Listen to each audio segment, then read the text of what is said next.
Chapter 1. A dog deserves 2 slaps. Lu Chengfeng, since you have discovered the truth, I shall not bother to explain. Let us consider this a mistake on my part.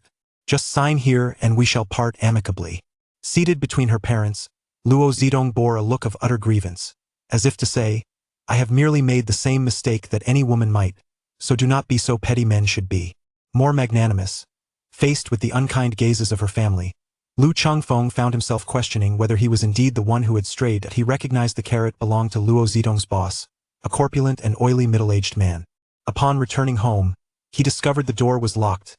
Within mere minutes, his in-laws, brother-in-law, and girlfriend had all arrived. They pounded on the door with fervor.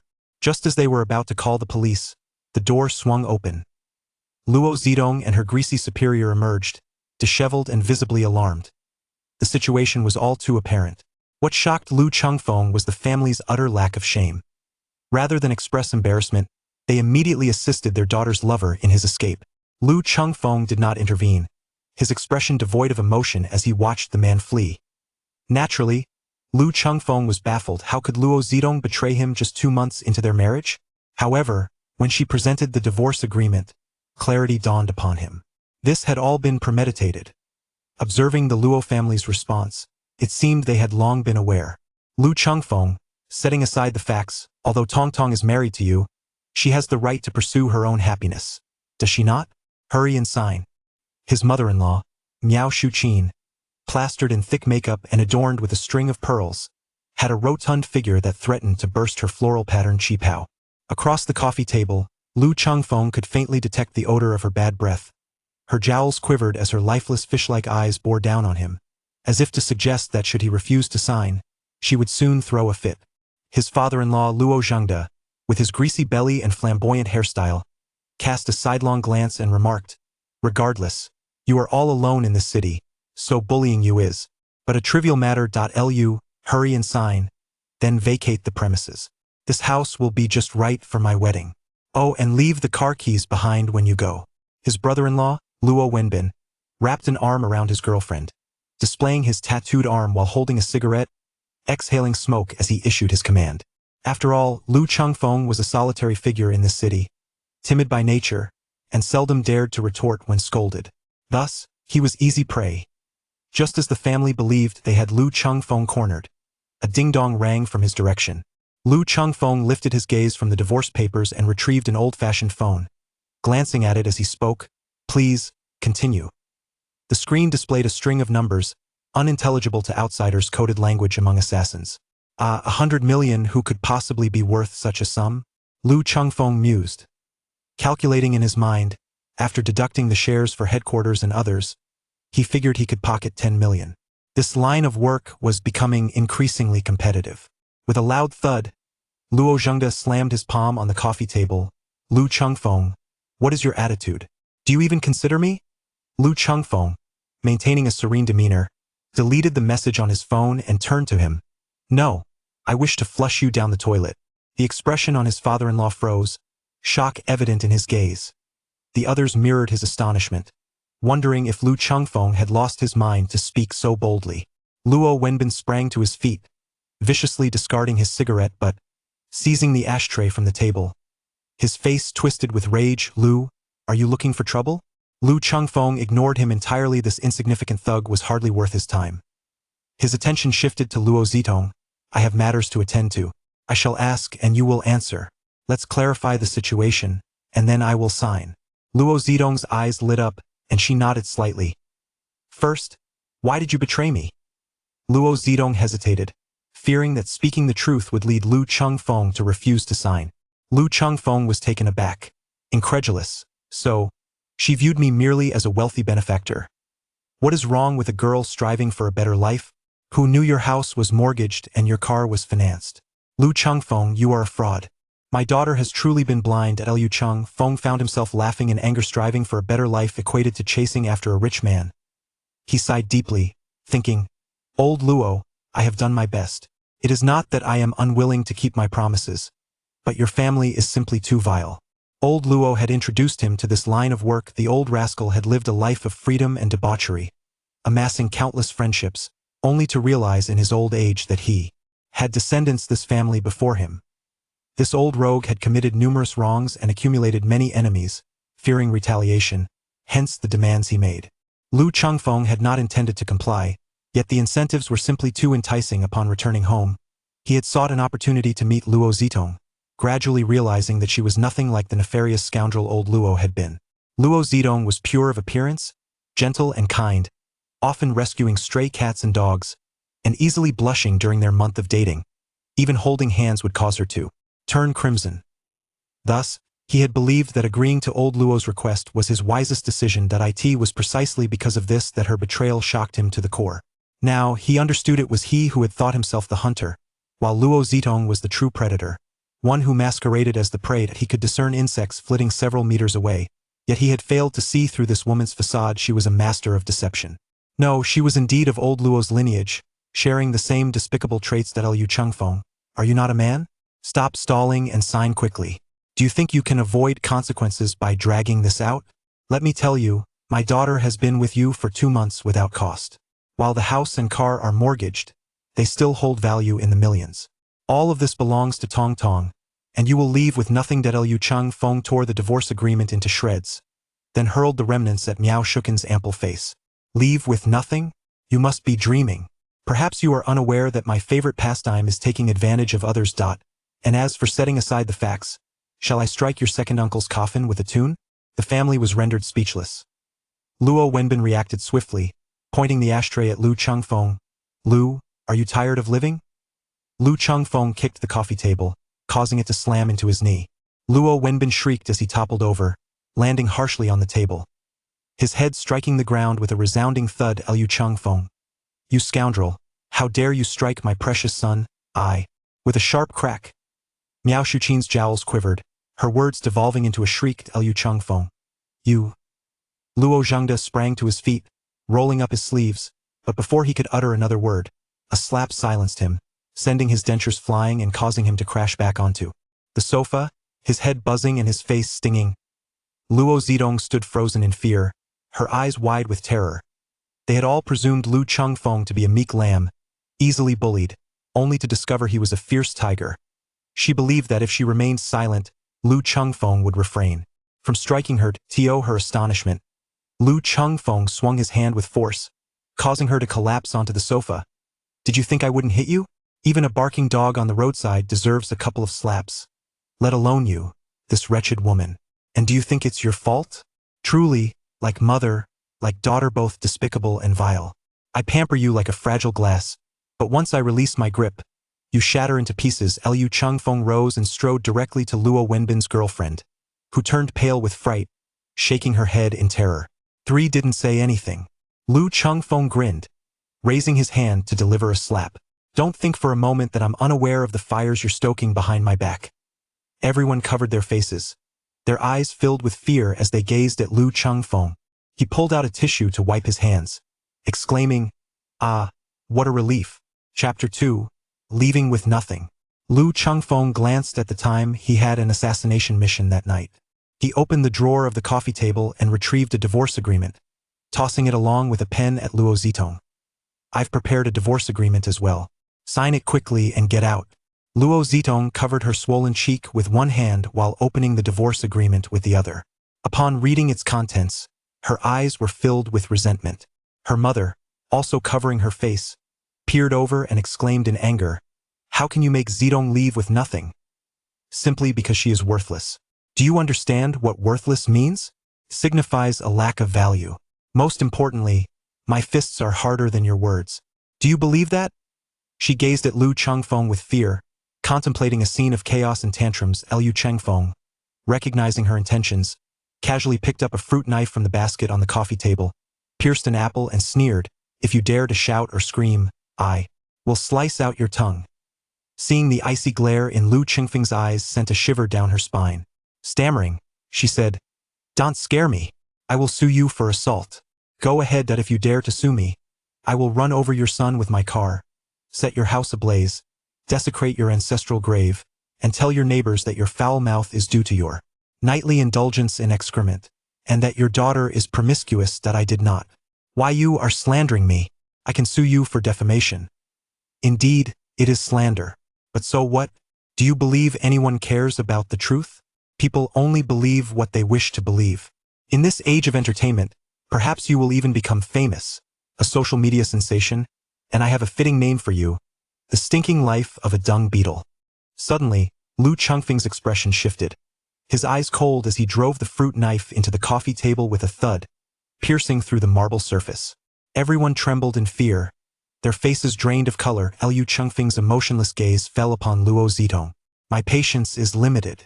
If you do not sign, the next cut will leave your brother a mere shell of a man. Do not doubt my words, or you will surely regret it. She had schemed for so long without gaining a single penny, and resentment bubbled within her, but upon witnessing Lu Chengfeng's bloodthirsty gaze, an involuntary chill ran through her. That look was terrifying, as if he were gazing at a lifeless object. Terrified, she could no longer hesitate, trembling as she scribbled her name on the document. Lu Chengfeng glanced at the divorce agreement. Tomorrow morning at 10, meet me at the Civil Affairs Bureau to collect the divorce certificate. Now immediately leave my sight. The group, too fearful to delay, shielded their faces or heads, stumbling toward the exit in haste. Lu Chengfeng suddenly spoke, with a smirk of derision. He waited a moment before coldly uttering two words, get lost. He intended to inform Luo Zitong of his considerable wealth, that he owned his house outright and had purchased his car in full. However, he refrained from sharing such details, not out of fear of her, but because she had once claimed she was not with him for money, expressing disdain for the wealthy. Insisting that love outweighed material wealth, he had believed her then, but now recognized it as a strategy of retreat to advance. Lu Chengfeng had initially planned to reveal the truth to her, to humiliate her thoroughly, but considering they had yet to acquire the divorce certificate, he held back, intending to disclose it after the divorce was finalized. Old fool, look at your offspring, they mirror your own flaws, a poor breed. 15 years ago you deceived me, and now your granddaughter deceives me. Am I indebted to your family? Lu Chengfeng muttered to himself, checking the time, and gathered his composure before stepping out to the entrance of the community. A weathered van lurked in the shadows around the corner. He opened the door and jumped inside, the vehicle starting up. The driver was a gaunt-faced man with sharp eyes, exuding an aura of honesty, the kind one would overlook in a crowd. Yet he was an S-level assassin known as My Mang. Assassins are classified from D to S, with S-level being notably renowned. Of course, there are subcategories within S-level. For instance, Lu Chengfeng is an S-level assassin, a prominent figure on the Assassin's leaderboard. This mission consisted of 5 individuals, including the driver My Mang and 2 A-level assassins. One named Scythe and the other Shadow. Lu Chengfeng was referred to as the Dragon of Heaven's Tremor in the assassin world. This moniker was bestowed upon him by old Luo, which he had initially resented, thinking it rather peculiar. Look at others with names like Poison Sting, Dark Soul, and Phantom. His name sounded akin to that of an average person. When asked who the most formidable assassin was, one might respond, oh, it's old Wang. It sounded rather pathetic. But he now understood the significance of the name. Although old Luo was a scoundrel, his abilities were undeniable. He had secretly trained a cadre of elite assassins, 12 in total, collectively known as the Dark 12 Zodiac. Lu Chengfeng was one of them. However, when old Luo passed away, he left the Dark 12 Zodiac to Lu Chengfeng. Dragon of Heaven's Tremor, you are 1 minute late. The person seated in the front passenger seat spoke up suddenly. He was an American, tall with curly golden hair and blue eyes, his smile revealing a sinister demeanor. He was known as Hades, the leader of this operation. Lu Chengfeng responded with a nasal grunt and warned, I'm in a foul mood today, do not provoke me. Hades, also an S-level assassin, often clashed with Lu Chengfeng, having provoked him repeatedly but never gaining the upper hand. Hades sneered, that'll cost you 100,000. Suddenly, a glint of steel flashed. Hades froze, his hand loosening its grip on his gun as he raised both hands high. A glimmering throwing knife rested against his carotid artery, the icy sensation sending shivers through him. Seated in the back, Scythe and Shadow instinctively reached for their weapons. As they were essentially Hades' lackeys, however, their expressions turned pale as they realized their sleeves had been pinned to the seatbacks by throwing knives, rendering them immobile. I warned you, I'm in a foul mood today. If you provoke me again, I will eliminate you before we even address the target. His throwing knives were sharp, thin as paper, resembling willow leaves, also known as willow leaf knives. Hades wore a grim expression, his gaze cold and menacing, yet he refrained from provoking Lu Chengfeng further. He was acutely aware that within this confined space, his firearm was no match for Lu Chengfeng's flying daggers. However, he had etched this grudge into his memory. The two men appeared pale, their eyes wide with fear, as they drew forth their flying daggers and placed them into Lu Chengfeng's hands. With a disdainful snort, Lu Chengfeng ceased his conversation and began to meditate, shutting his eyes. After half an hour, the vehicle came to a halt on a winding mountain road. Lu Chengfeng opened his eyes and glanced through the car window, recognizing the route leading to Wangjiang Mountain. Wangjiang Mountain, flanked by lush trees on either side and surrounded by water, was renowned as the affluent area of Yen City. The inhabitants here were either extraordinarily wealthy or of noble status. It seemed that tonight's target was indeed a person of means, that he pondered in silence, baffled by the mindset of these wealthy individuals. Did residing atop a mountain elevate their status? Why not ascend to the heavens? This serpentine road was long and steep, fraught with peril. Lu Chengfeng silently scoffed at this hour. Darkness enveloped the sky, clouds obscured the moon, and the stars were eerily silent. Two vehicles ascended from the base of the mountain, their headlights piercing the night at their coming. Remember, the target is a woman, take her alive, Hades instructed in a low voice. Lu Chengfeng raised an eyebrow, intrigued by the notion of capturing her alive. It seemed this was not merely a straightforward assassination, there were ulterior motives at play. Long Tian, why are you still sitting idly? Hades and his companions were poised for action. Yet Lu Chengfeng remained languidly reclined. Lu Chengfeng squinted, adopting a relaxed demeanor. How many adversaries are there? For bodyguards, eliminate them all, came the reply. Only 4? You should be sufficient. Should the need arise, I will naturally intervene. Such a caliber of assassination failed to pique his interest, rendering even the identity of the target unworthy of inquiry.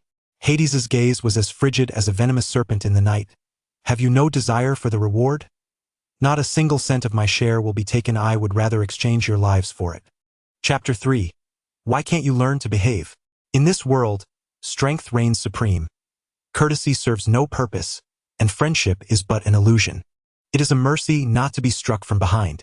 Hades intended to voice his thoughts, yet at that moment, the two vehicles had already distanced themselves. He cast a fierce glance at Lu Chengfeng, contemplating settling the score once their task was complete. This opportunity to lead the team was hard-won, and he could not afford any missteps. Hades gestured, and the others immediately exited their vehicles. The two black Mercedes glided along the winding mountain road at a leisurely pace. Suddenly, the lead car slammed to a halt, prompting the trailing vehicle to follow suit. The driver, bewildered, witnessed the front door swing open as a burly bodyguard clad in black bolted towards them. As the window descended, the bodyguard leaned in to speak, but in an instant, a muffled shot rang out, and a crimson hole appeared in his forehead. Warm, vivid blood splattered across the driver's face, rendering him frozen in shock, his pupils dilating. Just before his scream escaped, a silenced pistol was thrust through the window, pressed against his brow. Without hesitation, the trigger was pulled. The bullet pierced through the driver's skull, emerging from the back of his head and showering the pristine white seat with crimson. Su Yijuan was paralyzed with fear, her delicate features drained of color, her bright eyes overtaken by terror. Just before her scream erupted, the armed Western man outside gestured for silence. Hades unlocked the car door, approached, and flung it open with a mocking expression. Miss Su, please exit the vehicle. Retaining a shred of composure, Su Yijuan understood the futility of resistance at this moment. Trembling, she alighted from the car, her legs weak and unsteady, grasping the vehicle for support. Turning her gaze ahead, she beheld the lead car, its windows spattered with blood. Realizing that her bodyguards had met a grim fate, such a level of assassination posed no challenge for seasoned killers. Mai Mang, Scythe, and Shadow approached, clutching the dashcams from both vehicles. Upon seeing Su Yijuan, they could not help but display expressions of admiration. Standing at approximately 168 meters, Su Yijuan possessed an impeccable figure. Her fair skin was complemented by a tailored light-colored professional outfit that accentuated her ample bosom, a delicate waist, and a pert backside, her short skirt revealing slender, pale legs. Her features were breathtaking, with sculpted brows, a faint beauty mark at her brow's center, a straight and elegant nose, and lips exquisitely shaped like cherry blossoms, inviting one to indulge in their sweetness. With icy hands and a heart racing with dread, Su Yijuan realized that her chances of survival tonight were slim, for these individuals had seen her face, and the implications were clear. Desperate for a glimmer of hope, she stammered, Are you here for money?" Hades, driven by lustful intentions, made an effort to mask the lewd glimmer in his eyes, speaking in broken Mandarin. "Miss Su, we require all research data on the anti-cancer drug." At last, understanding dawned upon Su Yijuan. Their objective was the newly developed anti-cancer medication. This drug, targeting liver cancer, was still in its nascent stages, with clinical trials yet to commence, and its secrecy was paramount. Who had leaked such confidential information? She recognized the presence of a traitor among them, yet was uncertain if she would ever uncover their identity. Significant resources had been devoted to this anti-cancer drug, and the Su Corporation was facing a financial crisis. Should the clinical trial succeed, it would not only save countless liver cancer patients, but also salvage the Su Corporation. How could she possibly carry something of such importance on her person? Hades smiled ominously. "Miss Su, I trust you will cooperate without any tricks. Hand her over to me, and I assure you she will speak within half an hour." Scythe wore a lecherous grin, while Shadow leered, "Leave it to me. 15 minutes will suffice." My Mang's eyes glimmered with lascivious intent. Hades smirked, "Excellent idea. Since Miss Su refuses to cooperate, we shall adapt to her needs." Su Yijuan's complexion turned as pale as parchment, her gaze filled with the terror of a forsaken creature. Hades stepped forward, seizing her hair and dragging her toward the vehicle with a depraved chuckle. Su Yijuan fought valiantly, but her strength was no match for Hades. "Hey, look over here." The voice of Lu Chengfeng suddenly resonated. The four members of Hades instinctively turned their heads to look, only to find Lu Chengfeng toying with a glimmering flying dagger in his hand. "It seems that the incident with the mantis has not imparted any wisdom upon you." Lu Chengfeng once stated that in the Dragon Kingdom, while murder may be permissible, the act of defilement is utterly intolerable. Taking a life is deemed their profession. Yet to violate a woman is an act befitting of beasts. The mantis, one of their own, disregarded Lu Chengfeng's admonition during a mission and sullied a young girl. Consequently, Lu Chengfeng, in full view of their peers, struck him down with a flying dagger, rendering him akin to a porcupine. Following this incident, many presumed Lu Chengfeng's career was over. However, to their surprise, the higher-ups merely imposed a fine and confined him for 3 days. This exemplifies the confidence of a top assassin. After all, each elite assassin is akin to a cash cow. No one dares to jeopardize a lucrative opportunity. Lu Chengfeng's gaze was cold and penetrating. "Why can't you learn your lesson?" he remarked ominously. "It seems that the number of deaths is still insufficient." Upon hearing these words, the four members of Hades instantly tensed, stepping back cautiously with wary eyes. Their fingers, gripping their weapons, turned pale, yet they lacked the courage to raise them. They had witnessed the terrifying prowess of Lu Chengfeng's flying daggers, which were as unpredictable as a ghost. At such close range, even Hades, an SSS-level assassin like Lu Chengfeng, could not guarantee that his bullets would outpace Lu's daggers. Having faced Lu Chengfeng more than once, he knew that within 10 meters, he would have no opportunity to fire. The most frightening aspect was that Lu Chengfeng had never missed a target, which deterred anyone from recklessly challenging his lethal edge with their lives as a wager.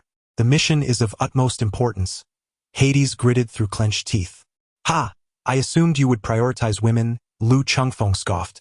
"A bunch of useless fools. You have already squandered far too much time." Lu Chengfeng toyed with the flying dagger as he approached slowly. Hades and his companions watched him warily, fixated on the weapon in his hand. "Do not be alarmed. If I intended to kill you, it would not be at this moment. After all, I am not the one to clean up this mess. Let me see what manner of woman has transformed you from men into beasts." Moments ago, Hades had shielded the target with his towering figure, leaving him unaware of the opponent's appearance. Hades released Su Yijuan, saying, "Come, lift your head so I may behold your face." Trembling, Su Yijuan raised her pallid visage to look at Lu Chengfeng. Big brother, please awaken, awaken." The 10-year-old boy, bloodied and dazed, retained a fleeting memory of a frightened, youthful face, marked by a delicate beauty spot upon her brow, and clutched in her hand was an unopened strawberry-flavored lollipop. Chapter 4. Is this person a devil? As he opened a box adorned with a strawberry motif in the back seat of the car, He revealed a collection of strawberry-flavored lollipops. At last, I have found it.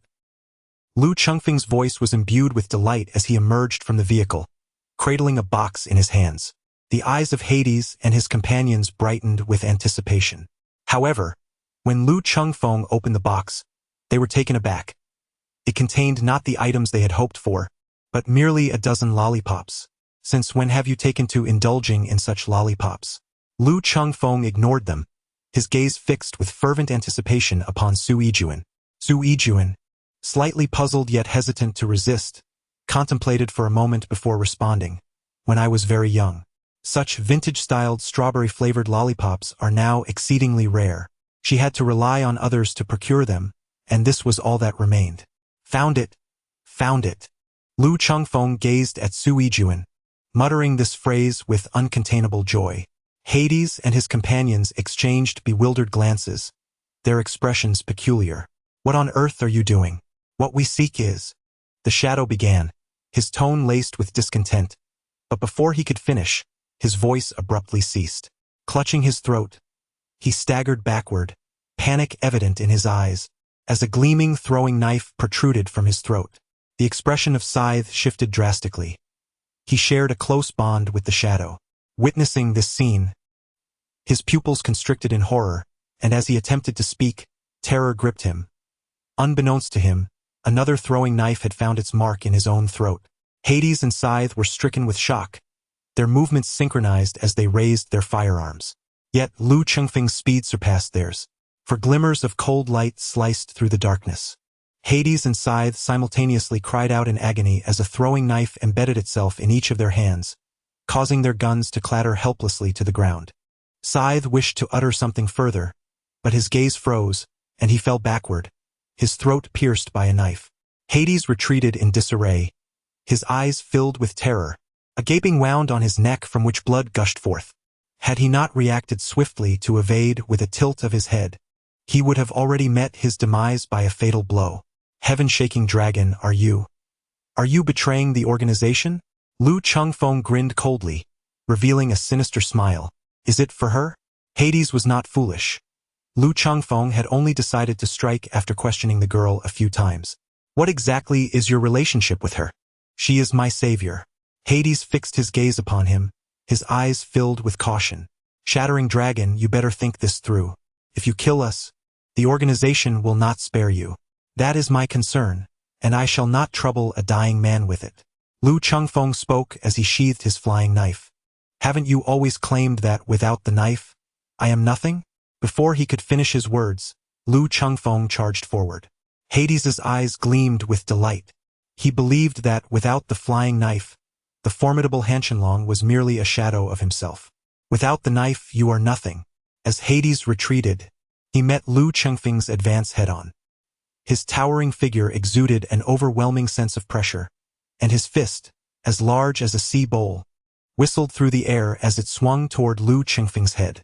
This single blow possessed the power to fell an ox.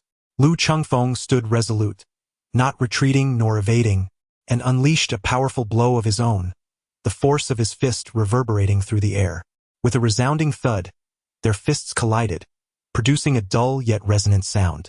Suddenly, Hades emitted a ghastly wail akin to that of a slaughtered beast. His knuckles were torn, flesh laid bare, and his fingers grotesquely fractured. In that fleeting moment of impact, he sensed an overwhelming and tyrannical force emanating from the fist of the Titan of Heaven. Before he could fully comprehend the situation, Lu Chengfeng advanced, delivering a devastating strike to his chest. The piercing crack of bones echoed as Hades's ribcage caved inwards, sending his towering form hurtling several meters away, where he rolled on the ground, motionless. A post-mortem examination would reveal that his heart had shattered into multiple fragments. Lu Chengfeng's lips curled into a disdainful smirk. I forgot to mention, I am an SSSS-level assassin. You simply lack the qualification to know. Before me, you are all but children. Su Yijuan's delicate face turned pale as she watched in terror as Lu Chengfeng extracted the throwing knife from the corpse, then wiped the blood from the blade on their clothing. She was engulfed in fear and confusion, for this man had just referred to her as his savior.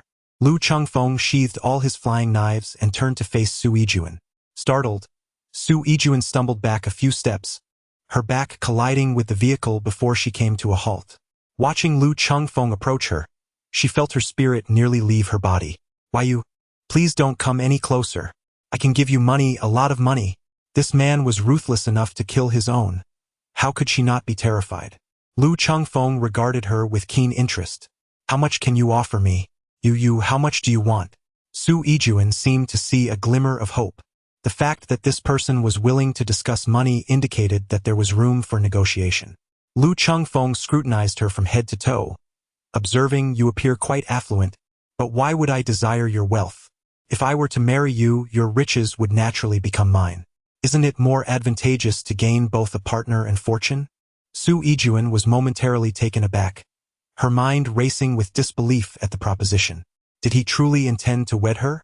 Were the circumstances more suitable, she would have suggested he consult a physician regarding his mental state. If I were to release you now, would you betray me?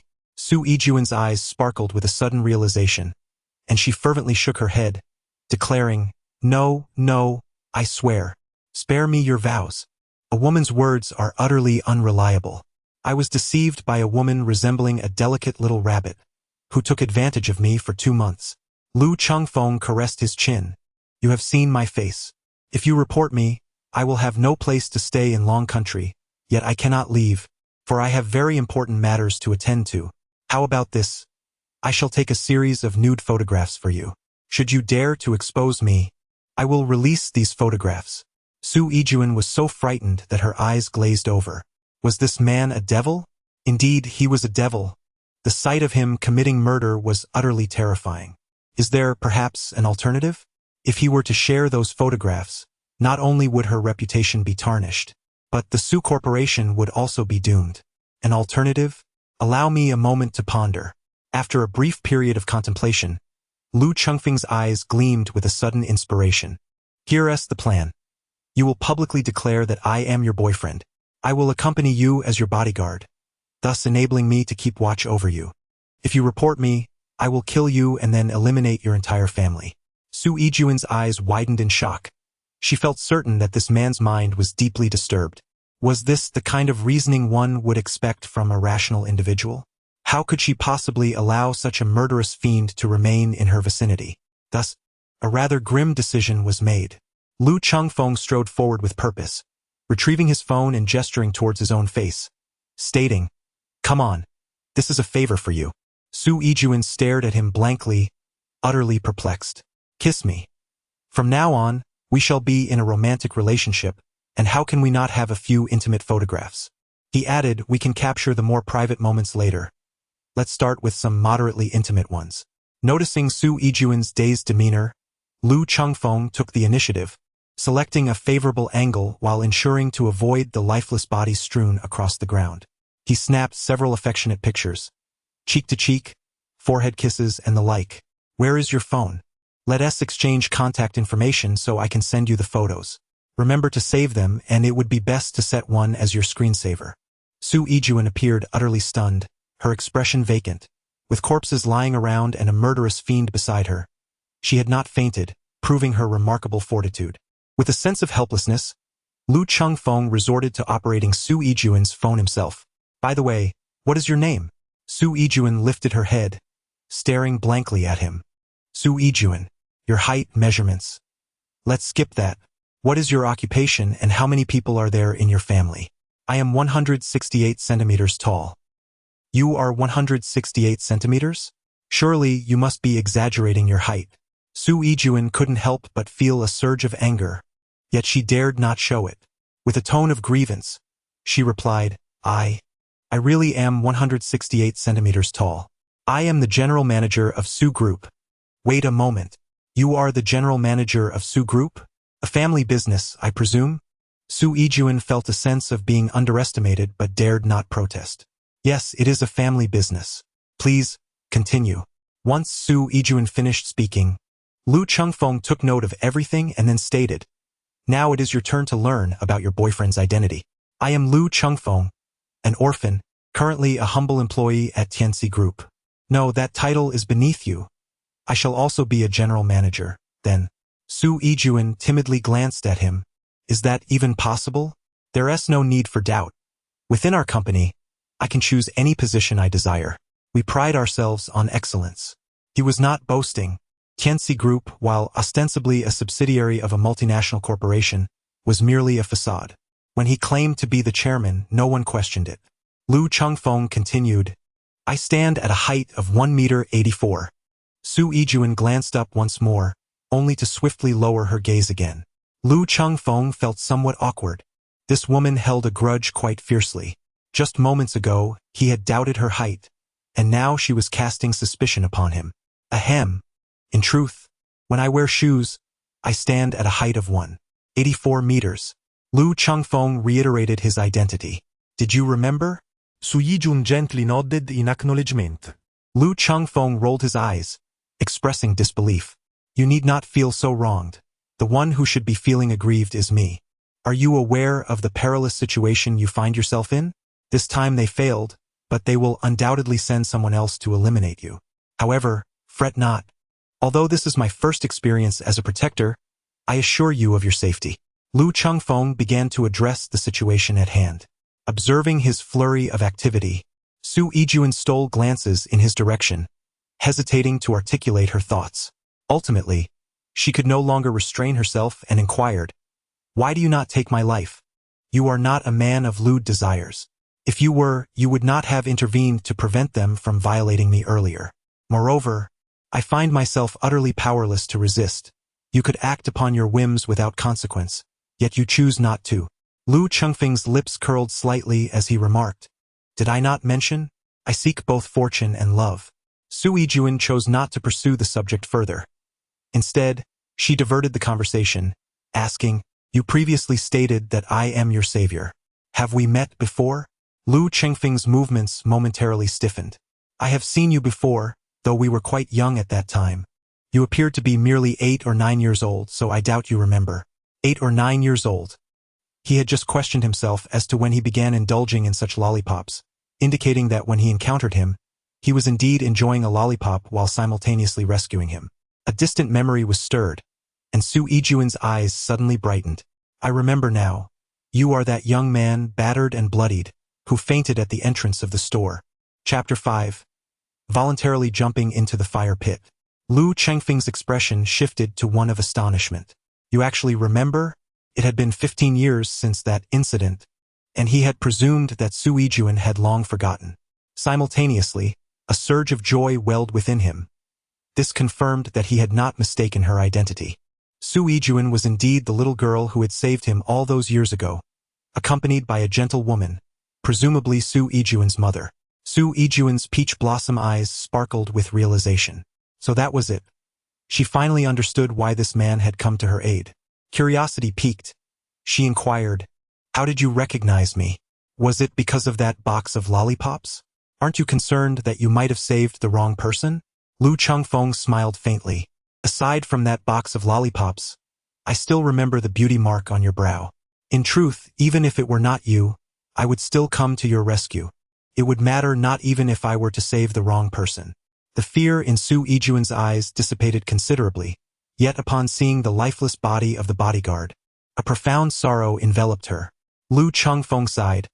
I initially believed it to be merely a straightforward assassination. I never anticipated encountering you. Had I known sooner, I would have acted preemptively. Su Yijuan gazed at him and inquired, Do you often take lives? Lu Chengfeng acknowledged with a sound.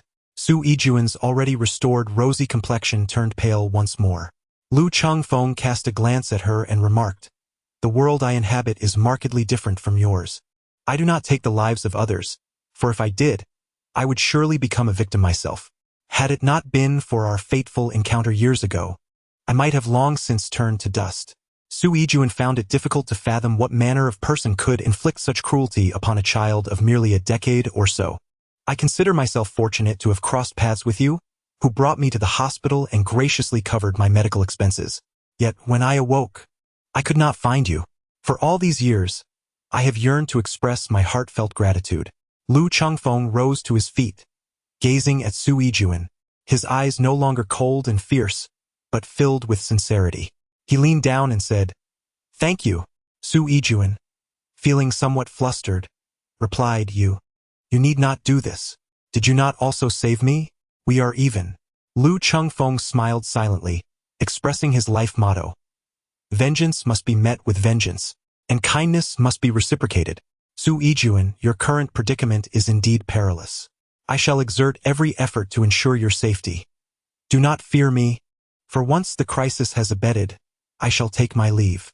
In truth, my appearance fee is quite substantial, yet for you it is without charge, as your dues were settled 15 years ago. Su Yijuan understood that he referred to the time he was taken to the hospital and the medical expenses she had covered. She gently nodded and murmured, "Thank you." Though this man had taken many lives, she trusted that he would not harm her.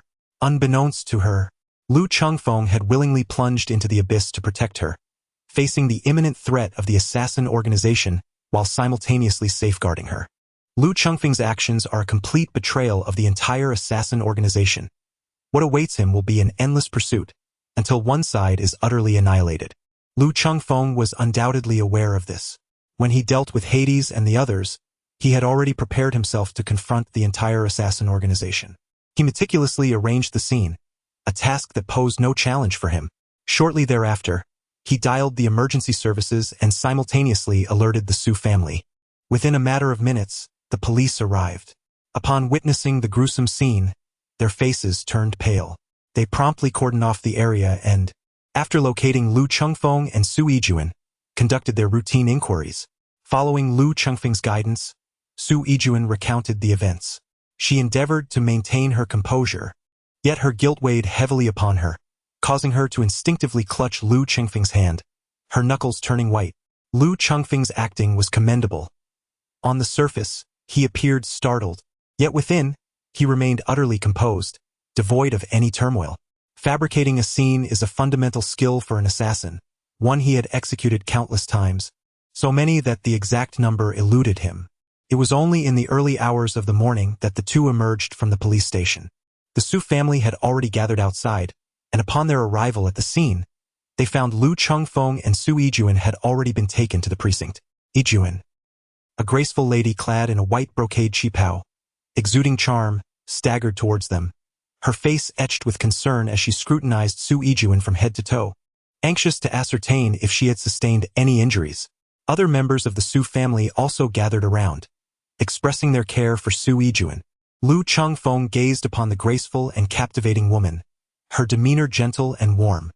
He remembered her well. It was she and Su Yijuan who had escorted him to the hospital all those years ago. Once it was confirmed that Su Yijuan was safe, albeit shaken, the Su family breathed a collective sigh of relief, though remnants of anxiety lingered in their hearts. What truly transpired? Yijuan? Inquired an elderly gentleman with silver hair, clad in a traditional Tang suit. He was Su Yijuan's grandfather, Su Yunxiao, the founder of the Su group, who had long since retreated from the limelight. Su Yijuan reiterated to Lu Chengfeng the words he had imparted to her. When she mentioned their fortunate escape from peril, it dawned upon everyone that there was indeed another presence among them. All eyes converged upon Lu Chengfeng. Greetings, esteemed grandfather and dear uncles and aunts. I am Yijuan's boyfriend, Lu Chengfeng. You may call me Xiao Lu. Lu Chengfeng smiled as he introduced himself, yet his mind was filled with doubts. He pondered whether he should have taught Su Yijuan a more compelling narrative, perhaps one that highlighted his bravery in shielding her from danger, which would facilitate his acceptance by the Su family. The members of the Su family were momentarily taken aback, scrutinizing Lu Chengfeng from head to toe. A boyfriend? How could a boyfriend suddenly materialize? Soon after, all eyes shifted back to Su Yijuan. She felt a pang of guilt, her delicate face adorned with irregular patches of crimson, as she forced herself to nod with feigned composure. Yijuan, when did you start dating someone? Why am I unaware of this? Su Yijuan's father, Su Nanqing, of modest stature, with dark skin and an unremarkable appearance, yet possessing a commanding presence as the head of the Su group, gazed at his daughter in utter astonishment. Lu Chengfeng thought to herself, fortunately, Su Yijuan had perfectly inherited her mother's virtues. Had she taken after her father, it would have been truly unfortunate. Secondly, she no longer feared herself and had embraced his protection. Chapter 6. Is there a problem? The members of the Su family glanced at Lu Chengfeng once more. Lu Chengfeng wore a radiant smile, meeting their scrutinizing gazes with ease. He had anticipated that the Su family would inquire about his occupation or the number of people in his household, yet they posed no such questions. Lu Chengfeng nodded slightly, responding with a gentle "all right, uncle." "Thank you, uncle, but it is unnecessary. My home is not far." Su Nanqing also nodded in acknowledgement, and soon the family departed with Su Yijuan. Throughout the journey, he discreetly sent messages to reassure those above him. Shortly thereafter, he hailed a vehicle and arrived at Tianxi Group. At this moment, the company was devoid of personnel, as security would always be withdrawn during missions. Lu Chengfeng produced his work ID, which appeared similar to those of other employees, yet harbored a unique chip within, granting direct access to the underground facility. Upon entering the chairman's exclusive elevator, Lu pressed the button for the B2 level and then swiped his card. The elevator descended continuously, bypassing B2 and halting only after traversing a height of 7 or 8 floors. With a chime, the elevator doors slid open. Lu Chengfeng stepped out of the elevator into a clandestine subterranean space, approximately the size of a football field, brilliantly illuminated as if it were midday. This was the branch of the assassin organization located in Yen City. Among the 24 assassins officially registered within the branch, only 20 remained, following the demise of 4, including the late Hades. The assassins currently undergoing training turned their gaze towards him, their expressions icy and devoid of warmth. On the surface, Lu Chengfeng is a SSS-level assassin, akin to Hades, and is regarded as the pinnacle of the assassination world. There exists an unwritten rule within this realm. By eliminating an assassin of a higher rank, one may ascend to their position. Consequently, the individuals in this domain both revere and fear Lu Chengfeng. Lu Chengfeng maintained a steadfast gaze, proceeding directly towards the distant room. Upon reaching the door, he knocked gently. A melodious voice in the language of a foreign nation beckoned him to enter. Lu Chengfeng pushed open the door, and the interior was immediately apparent, resembling an ordinary office. A well-fed, portly man with thinning hair sat behind the desk, which was laden with high-calorie delicacies, as he devoured them voraciously. This was Francis, the head of the Enchanted City's assassin division. Surely this could not be his true name. Francis was not an assassin. He was an envoy from headquarters, most adept at flattery. Upon seeing Lu Chengfeng, an insipid smile spread across his face, his corpulent visage quivering as he exclaimed, "Dragon, has the mission been accomplished? Oh, forgive me. I should not inquire so. With your prowess, failure would be an arduous task." Lu Chengfeng approached the desk opposite him, gazing intently. The mission had failed. Francis's expression abruptly froze, only to be swiftly replaced by a smile, as he believed Lu Chengfeng was jesting. For as long as the formidable Han Shenlong took action, there was no mission that could not be accomplished. Lu Chengfeng gazed at him with a faint expression. "Hades and the others are dead. I am the one who killed them." Francis resembled a chicken whose neck had been gripped tightly. His laughter abruptly ceased, and he stared at Lu with a look of shock and disbelief. "Dragon, you cannot possibly be jesting with me, can you?" Lu Chengfeng remained expressionless, silent as ever. Francis's pupils gradually dilated as he realized that Lu Chengfeng was not jesting. His demeanor instantly darkened. Lu Chengfeng maintained a calm demeanor. "This time, the target of the assassination was my former savior.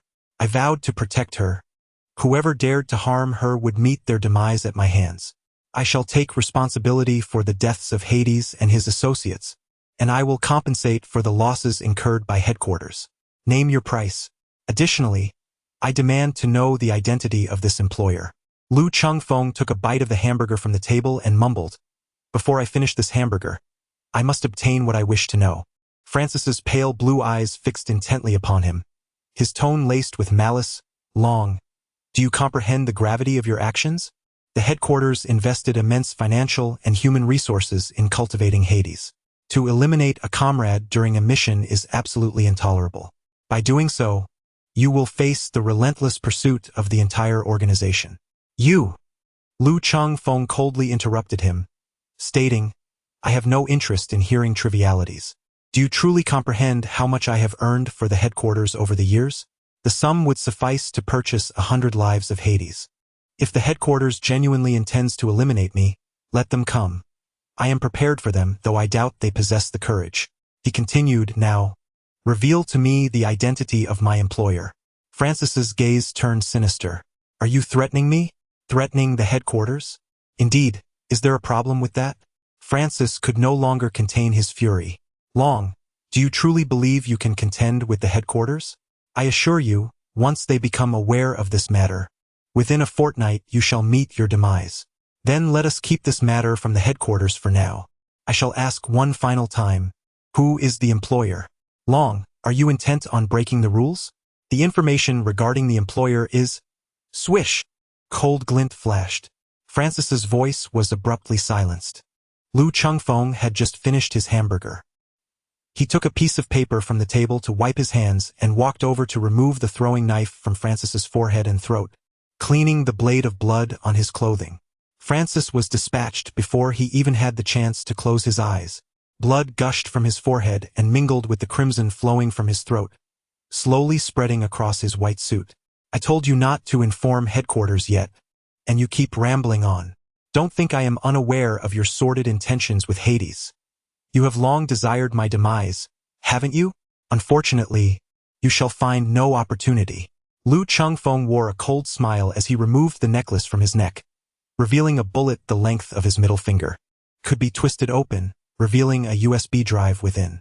He powered on his computer and connected the USB, his fingers dancing across the keyboard with agility. Before long, Lu Chengfeng discovered the information he sought. Upon seeing the individual in the photograph, his pupils constricted sharply, and his breath quickened, a palpable aura of menace enveloping him. Although the image was a clandestine capture and somewhat blurred, the person depicted had undergone significant changes since those years. Nevertheless, he recognized him instantly. Yan Jiandong, I have finally found you. Lu Chengfeng's smile was unsettling, his gaze icy, and his fists clenched tightly, the knuckles turning pale.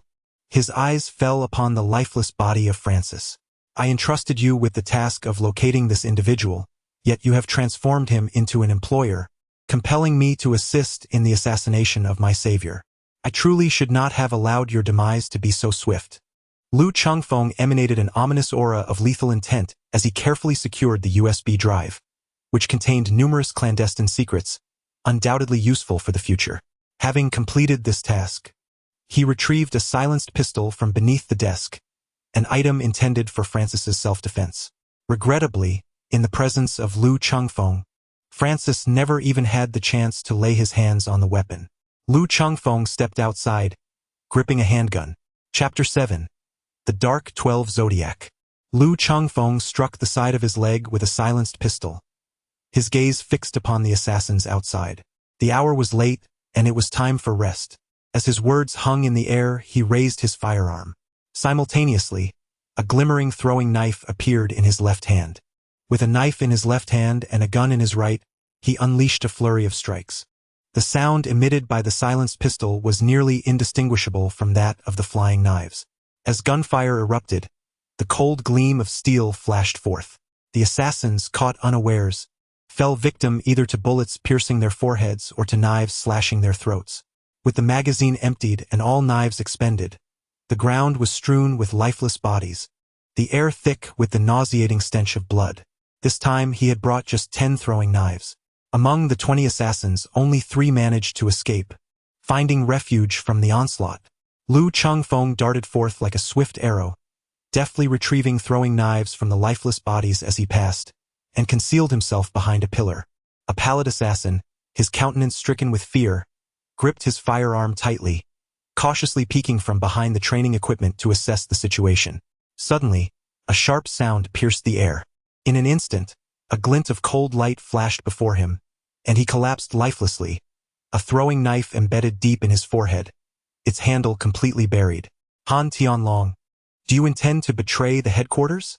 An assassin hidden behind the pillar exclaimed, his face a mask of panic, his trembling hand clutching the gun as he shouted in a voice laced with urgency. Is it not sufficiently clear? As Lu Chengfeng spoke, his wrist flicked, and a flying dagger vanished from his grasp. The assassin, concealed behind a pillar, cautiously peered out, searching for Lu Chengfeng's whereabouts. Suddenly, a sharp pain pierced the back of his skull, and he lost all cognitive function, collapsing to the ground in silence. Did your instructor not impart the crucial lesson that one must never reveal their position without absolute certainty? Lu Chengfeng's icy voice resonated through the air. At that moment, a piercing scream pierced the silence, and a figure suddenly darted out, frantically rushing toward the elevator while indiscriminately firing shots behind him, consumed by terror. Yet, just as he emptied his magazine, a glimmer of cold light struck the back of his head, delivering a fatal blow. Lu Chengfeng emerged from behind the pillar, his expression devoid of emotion as he surveyed the sea of corpses strewn across the ground, his gaze icy. Thus, the entire branch of Yen City lay in utter ruin. No, it was not a complete annihilation. He, the instigator, was also a member of this division. Perhaps one day he too would fall victim to another assassin. This is the realm of assassins, a brutal world where the weak are devoured by the strong, and survival hinges solely on one's prowess. After taking some time, he gathered all the bodies together and set them ablaze. The space was vast, elevated some 20 meters above the ground. He deactivated the ventilation system, unconcerned that the smoke would reach the surface. He erased all traces of his presence and then departed from the scene. Upon returning to the ground, he obliterated the central control system hidden within the elevator shaft. From this moment forth, no one could descend, unless personnel from headquarters arrived to reconfigure the system. He did not believe this incident could remain concealed from headquarters. The sudden and collective disappearance of an entire division would undoubtedly prompt an investigation. Lu Chengfeng required time. Before the headquarters dispatched personnel, he needed to devise a comprehensive strategy. The gentle breeze blew, and the moonlight shimmered under the sparse stars. Upon entering his home, Lu Chengfeng set aside his fatigue, retrieved another mobile phone, logged into a convoluted website, and sent out a message. Esteemed experts, I am in need of assistance. This was the internal communication group established at great expense by the old man Luo for the Dark 12 Zodiac, a network that even the most elite hackers could not breach. Lu Chengfeng's lips twitched slightly, pondering to himself, if I were to disclose my whereabouts to you, dear brother, it is likely that your arrival would not be to assist me, but rather to extinguish my life. The vile rogue old Luo, before his demise, had informed the other members that whoever could eliminate the earth-shaking dragon would gain dominion over the Dark 12 Zodiac. They were strangers to one another, oblivious to each other's identities, be they male or female, human or ghost. Yet, they were acutely aware of each other's capabilities. None who had caught old Luo's attention were to be underestimated. Old Luo confided in Lu Chengfeng that the Dark 12 Zodiac was the culmination of his life's work, his most cherished creation, and he could not entrust it to a fool. Thus, the ability to fully control it rested solely on Lu Chengfeng's merit. Following the transfer of the Dark 12 Zodiac to him, the crimson-faced tiger frequently inquired about his whereabouts through indirect means, and others did the same. To conceal his identity, Lu Chengfeng refrained from using the characters of the Dragon Kingdom during conversations. At this juncture, another voice emerged. Underground mouse. I can assist. Where shall I seek you? Carnivorous rabbit. I too can lend a hand. Where are you? I shall go to you at once. Soul-chasing horse. Earth-shaking dragon. Shall we arrange an offline gathering? If you require assistance, we can discuss it face to face. Lu Chengfeng felt a chill run down his spine. These scoundrels were indeed scheming to eliminate him. What offline gathering could this be, if not his own battleground? 7-step snake. Protect whom? Lu Chengfeng. If you need assistance, please send me a private message. This group has a private messaging feature.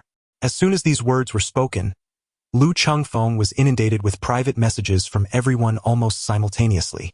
Lu Chengfeng was puzzled, believing that others were preoccupied with their tasks, only to realize that they were all quietly monitoring him, a group of eavesdroppers. The reason for their private conversations was that they could locate Lu Chengfeng through the person they were protecting, ultimately intending to eliminate him and take his place. In this group, aside from myself, Lu Chengfeng, there wasn't a single trustworthy individual. He silently scoffed to himself. Then, disregarding the others, he opted for the 7-step snake. 7-step snake. Pauper. 7-step snake. Understood. Ha! What does that mean? Could it be that old Luo has also deceived others out of their money? Suddenly, Lu Chengfeng felt a wave of relief wash over him. Lu Chengfeng. So, will you accept this task? Seven-step snake. I will. Friendship is invaluable. Humph.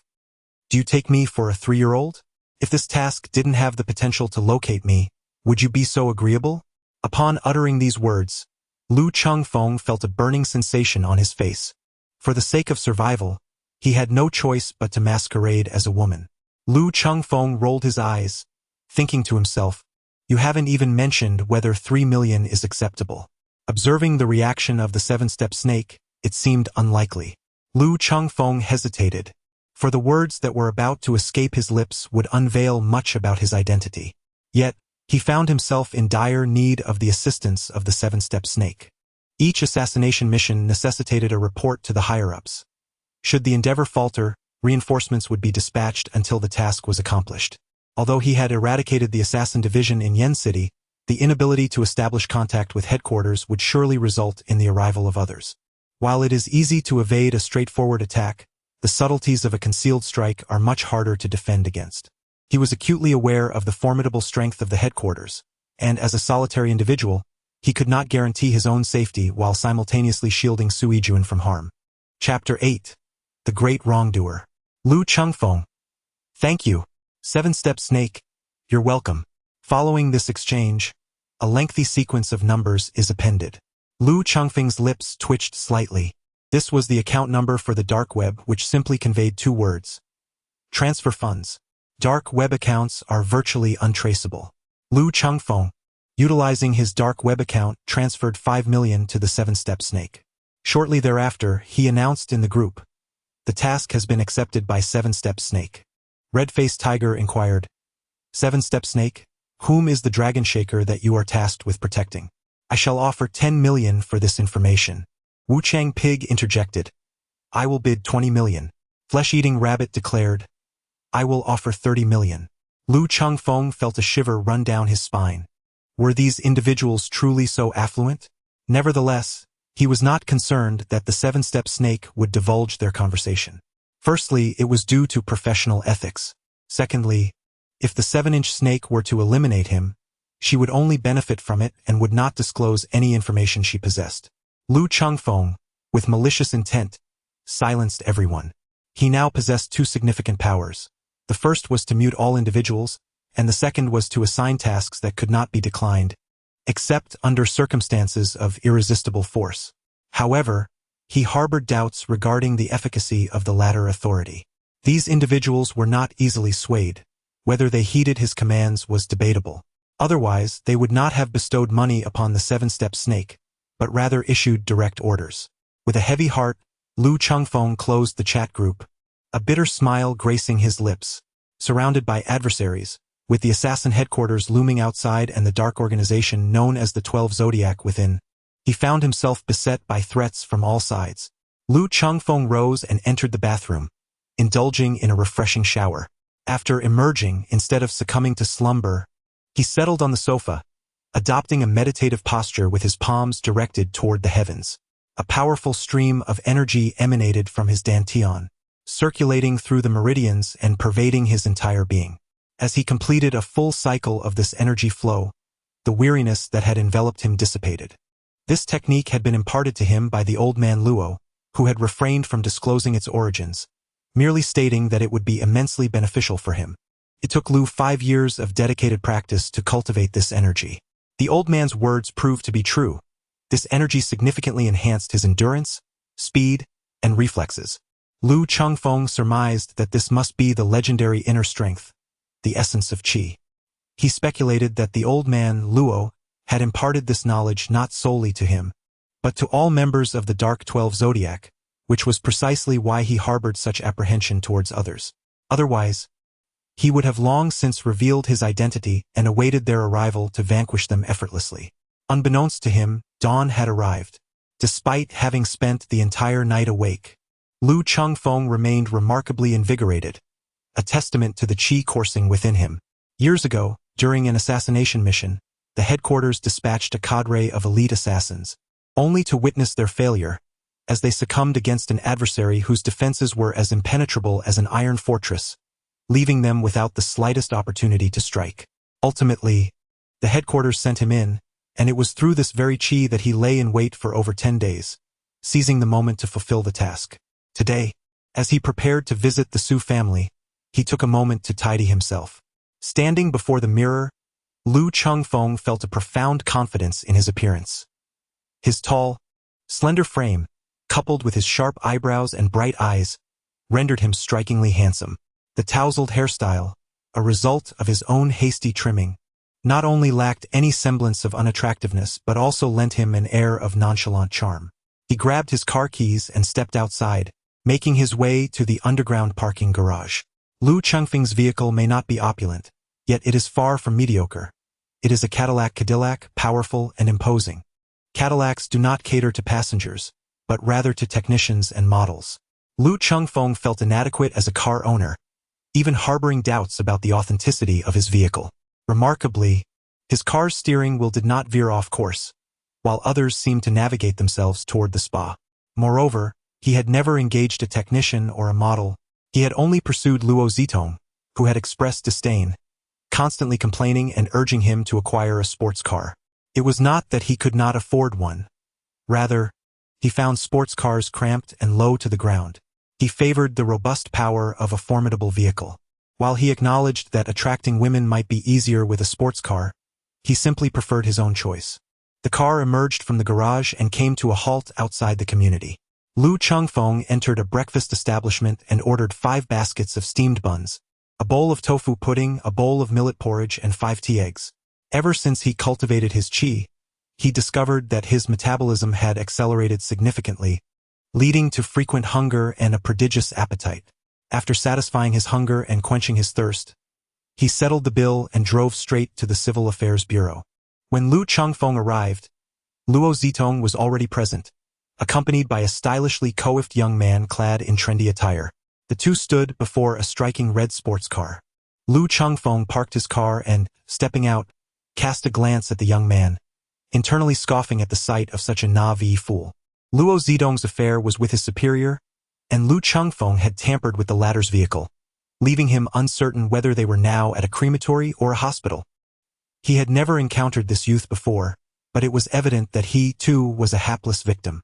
That wretched woman, appearing like a harmless little rabbit, possessed an unexpected talent for fishing. It was likely that her pond held not only herself and this young man, but also a considerable number of other unsuspecting fish. You have arrived? Luo Zitong wore a pale white dress adorned with delicate flowers today, her gaze timid and innocent, reminiscent of an unthreatening little rabbit. Lu Chengfeng felt a cold smile form in his heart. After the events of last night, it was evident that Luo Zitong's fear was genuine. Yet the facade she presented was largely an act, likely performed for the benefit of the unsuspecting fool beside her. Her current demeanor, delicate and pitiable, resembled a flower enduring a tempest, effortlessly stirring the protective instincts of men. The fashionably dressed young man stepped forward, positioning himself in front of Luo Zitong, and confronted Lu Chengfeng with a glare. Scoundrel! How could you betray such a wonderful girl like Tong Tong and even lay a hand on her? Are you even a man? Lu Chengfeng was taken aback for a moment, but soon grasped the situation. He had been cast as the unfaithful abuser by Luo Zitong. He mused that he should have delivered a more forceful slap to her last night. Lu Chengfeng, unperturbed, gazed sympathetically at the unfortunate soul before him, silently anticipating the day when tears would flow. Mind your place, he thought. We are not yet divorced. Legally, she remains my wife. What audacity do you possess as a third party? Furthermore, even if a divorce were to occur, I would still hold the position of your senior. The young man's face flushed crimson, momentarily at a loss for a retort. With a defiant arch of his neck, he indignantly declared, "The rule of law has spared you. Were it not for Tong Tong's counsel, I would have long since sought someone to cripple you." Lu Chengfeng chuckled. "Then why don't you take action yourself?" The young man, feeling a mix of embarrassment and anger, rushed toward Lu Chengfeng only to realize he stood half a head shorter. His imposing demeanor faltered significantly, and in a huff, he declared, "You just wait." Lu Chengfeng's lips suddenly curled into a faint smile, and he found himself unexpectedly reluctant to divorce. The thought of teasing her every day seemed quite amusing. The young man's eyes widened in astonishment. Luo Zitong's face drained of color as she recalled the scene from last night when the entire family had been assaulted. Her gaze filled with dread. Chapter 9. Parting Ways with No Future. Lu Chengfeng gazed at him with a semblance of a smile, questioning the rationale behind his insistence. What grounds did he possess? Merely the fact that Tong Tong had long ceased to harbor affection for him. Her heart now belonged to me. If he were a true man, he ought to refrain from relentless pursuit. Love? Ha! There exists a saying that genuine feelings are no match for crisp banknotes. Emotions are merely a guise for physical desires. Luo Zitong has always been enamored solely with wealth and herself. Lu Chengfeng scoffed inwardly. Yet, he would not divulge this to the naive fool. Had this man shown a modicum of courtesy, perhaps he might have offered a word of advice. However, at this juncture, it seemed more enjoyable to share the folly rather than let him suffer alone. Do you truly wish for me to divorce her? The young man nodded. Lu Chengfeng pinched his fingers together, pondering the situation. This woman had taken advantage of him for 2 months, often leaving him utterly drained. Surely, some form of compensation was in order. The young man, filled with indignation, awaited Lu Chengfeng's response, having never encountered someone so brazenly shameless. With a cold smirk, he remarked, "Ah, so you desire money. Quite simple, just state your figure." 5 million. The young man's expression froze abruptly.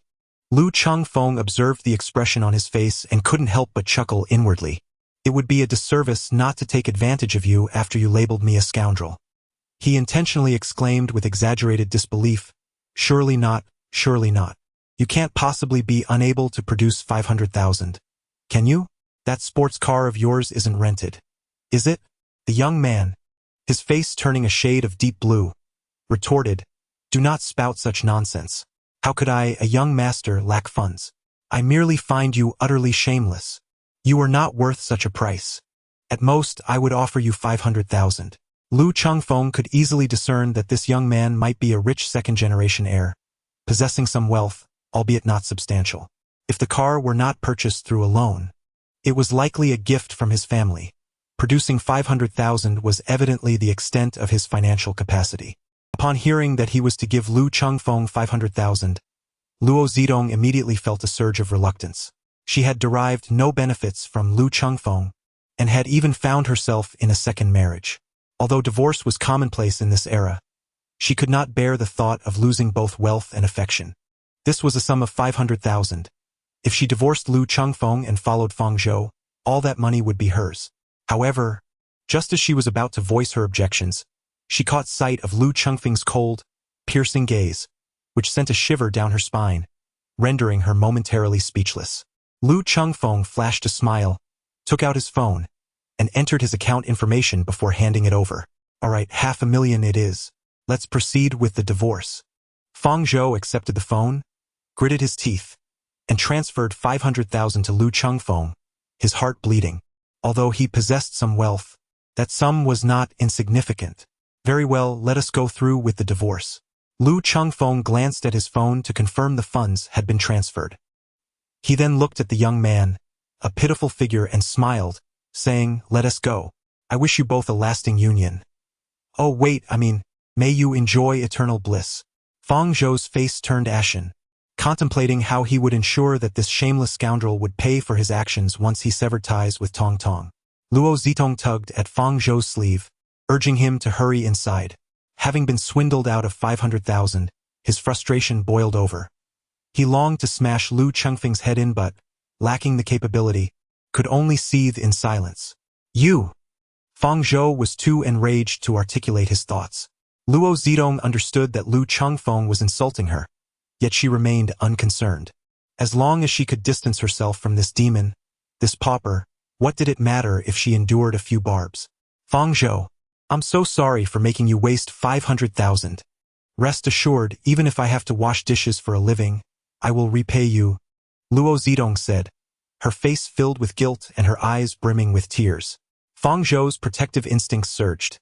He grasped Luo Zitong's hand gently and said, "Tong Tong, please don't blame yourself. I would do anything for you. 500,000 is not a substantial amount. Besides, when we are together, what is mine is yours. Lu Chengfeng nearly burst into laughter. This foolish individual truly exemplified the adage of a fool with abundant wealth. Spending 500,000 on indulgences would take quite some time to exhaust, and without a single repeat.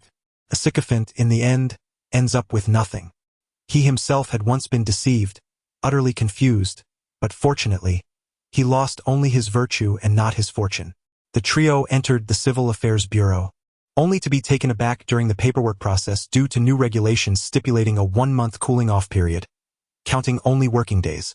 This implied that, to finalize a divorce, one would need to endure nearly 38 days in total. Lu Chengfeng was unwilling to wait, and neither was Luo Zitong. Fang Zhou was particularly anxious, for he had invested a staggering 500,000. What if, during this 1-month cooling-off period, Lu Chengfeng and Luo Zitong reconciled? Wouldn't all his efforts be in vain? Thus, he took his phone and stepped aside, unsure of whom he was calling. Fang Zhou indeed possessed some capabilities. Perhaps due to familial connections, he managed to bypass the 1-month cooling-off period and promptly finalized the divorce proceedings. Upon receiving the divorce certificate, it was Fang Zhou who expressed the greatest joy, his smile wide enough to be uncontainable. Lu Chengfeng sighed, thinking to himself that there would come a time when Fang Zhou would weep. Luo Zitong, congratulations, you are free. With the dissolution of their marital bond, Luo Zitong no longer felt intimidated by Lu Chengfeng. She remarked somewhat pointedly, I must thank you for your magnanimity. Do not thank me. If gratitude is to be given, let it be to the poor soul beside you. For he has indeed given far too much. Fang Zhou's smile instantly faltered, glaring fiercely at Lu Chengfeng. Lu Chengfeng disregarded him and turned to Luo Zitong, requesting a moment to speak privately. Fang Zhou stood in front of Luo Zitong, indignantly exclaiming, You no longer share any ties. What is there left to discuss? Lu Chengfeng gazed at Luo Zitong, contemplating the regret that would ensue from ignoring his words. If she chose to heed them, the remorse would linger for a lifetime, a sentiment that would gnaw at her insides. Lu Chengfeng silently added in his thoughts. Luo Zitong softly replied, Fang Zhou, it's all right. We are no longer connected. Does he dare to harm me? The two retreated to a secluded area, where Luo Zitong shed her facade, her expression frigid as she commanded. Speak. Lu Chengfeng took out his phone, tapped a few times, and held it up before Luo Zitong with a sly grin. What do you see here? Luo Zitong's eyes widened in astonishment as she beheld the bank's login page on the screen. The long string of zeros that followed left her momentarily dazed. There was over 100 million. The realization struck her like a thunderclap, and her vision blurred. In truth, I possess considerable wealth. This is merely pocket change. The rest of my savings shall remain concealed from you. Initially, this fortune was intended for you, but you claimed a disdain for the affluent, asserting that emotions surpass monetary value. I believed you. This is what one refers to as the folly of being too clever for one's own good. Luo Zitong, our paths shall diverge here, and we shall never cross again. Lu Chengfeng tucked away his phone and executed a graceful turn, leaving Luo Zitong with a striking silhouette. Luo Zitong's mind buzzed. Lu Chengfeng's words felt like a dagger to her heart. She stood there, her expression vacant, as if she had incurred a loss of 1 billion. No, indeed it was a loss of 1 billion. Suddenly, she snapped back to her senses and frantically dashed outside. However, upon reaching the door, she saw Lu Chengfeng's car speeding away, ignoring the astonished gazes of those around her. Tears streamed down her face like crocodile tears as she crouched on the ground, weeping in despair. Chapter 10. Is it truly unbearable to lose? Lu Chengfeng drove to the mall, intending to visit the Su family, and it would be remiss to arrive empty-handed. The Su family was not lacking in wealth. Thus, the value of the gifts resided not in their price but in the sentiment behind them. The elder of the Su family, being advanced in years, had a penchant for self-cultivation and refinement, prompting Lu Chengfeng to purchase a set of high-quality ghost stones for him.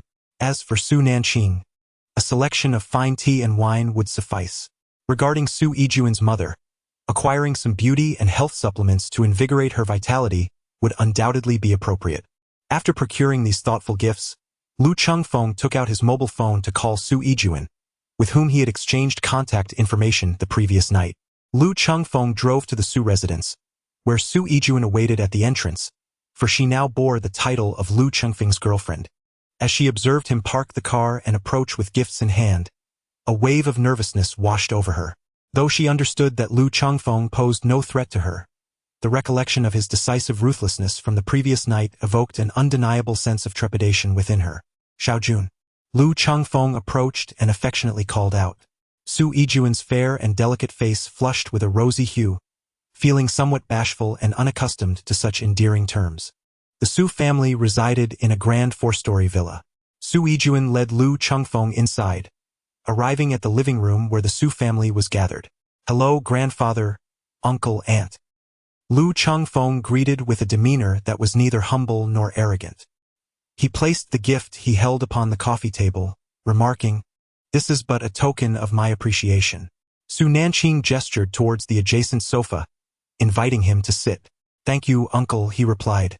Lu Chengfeng approached and took a seat, meeting the scrutinizing gazes of the Su family. Su Nanqing spoke up. "I have heard some things from Yijuan regarding your situation, but there are still certain matters that remain unclear. May I ask, uncle?" Lu Chengfeng nodded, affirming that he had indeed just been appointed as the general manager that very morning. However, he had yet to make his way to the office. Su Nanqing and the others were momentarily taken aback, their expressions reflecting astonishment. "The appointment letter has been issued, and you have not yet gone to the company?" Lu Chengfeng chuckled and remarked, "He's merely a general manager. Compared to Xiaojun and all of you, I find it rather insignificant." The Su family wore expressions of astonishment.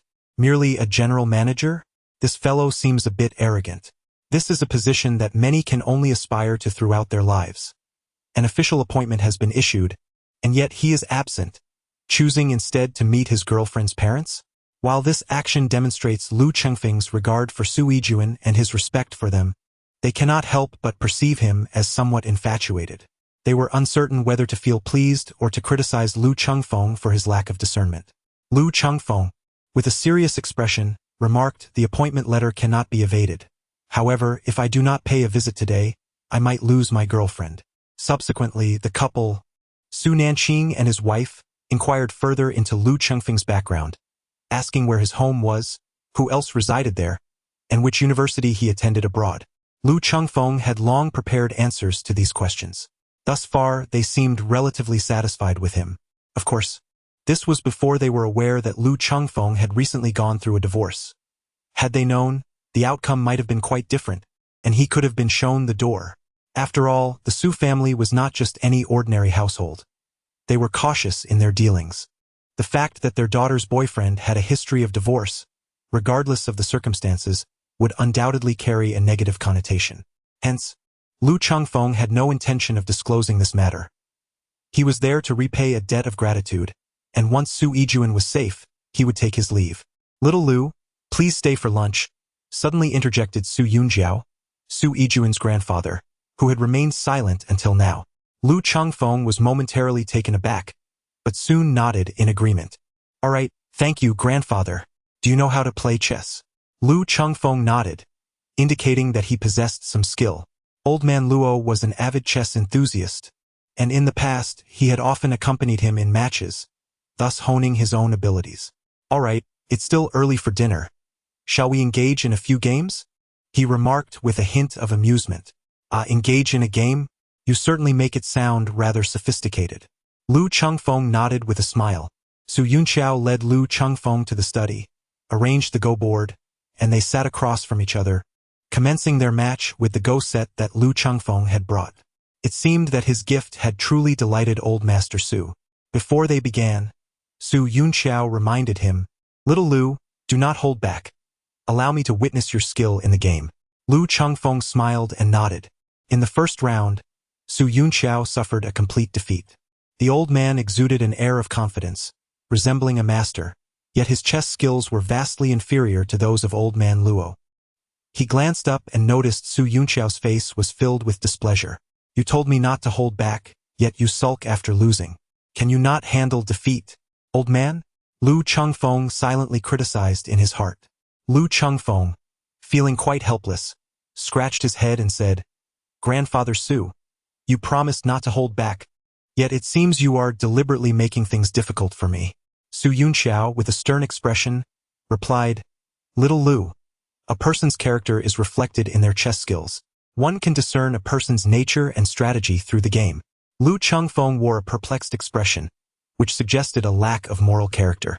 The old man, lacking integrity, had already spoken, leaving him with nothing further to say, and he silently lamented in his heart. Su Yunxiao continued, From our recent match, it is evident that you excel in offense but falter in defense. However, it is not uncommon for the young to lack the wisdom to temper their brilliance. Yet, in the realm of commerce, this is a grave mistake. One must learn to conceal one's true self while simultaneously mastering both offense and defense to ultimately emerge as the victor. Lu Chengfeng was momentarily taken aback. The elderly gentleman before him had navigated the tumultuous waters of the marketplace throughout his life, his capabilities undoubtedly exceptional, and his judgment remarkably astute. Indeed, he excelled in offense yet faltered in defense. However, as a strategist, he believed that an aggressive approach served as the finest form of protection. Naturally, such sentiments could not be uttered aloud. Old Master Su would never acquiesce to such a notion. Thank you, Grandfather Su, for your guidance. I shall remember it, he replied. Now let us continue. The two resumed their game. In the second round, Lu Chengfeng was defeated. In the third, he faced yet another loss. The outcome of the subsequent matches remained unchanged. Old Master Su was in high spirits, having triumphed in several consecutive rounds, his face aglow with delight. Lu Chengfeng couldn't help but internally critique the old man for his inability to conceal his emotions. Every feeling was etched upon his visage, scowling when he lost and beaming when victorious, utterly disregarding the principles of sportsmanship. Yet such is the nature of aging. This phenomenon is often referred to as the essence of a young child at heart.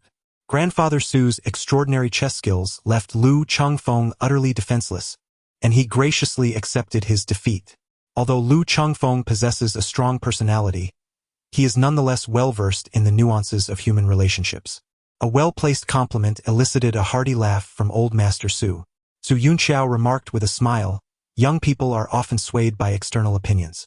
Whether in a game or in the marketplace, the art of strategy lies in winning hearts. My previous words may have influenced you, leading you to become overly cautious, with an excess of defense and a deficiency in offense. Lu Chengfeng silently rolled his eyes. If you weren't the grandfather of Su Yijuan, I would make you question the very essence of life through your defeat. He rose to his feet, bowed respectfully, and expressed his gratitude, stating that he had greatly benefited from Grandfather Su's teachings.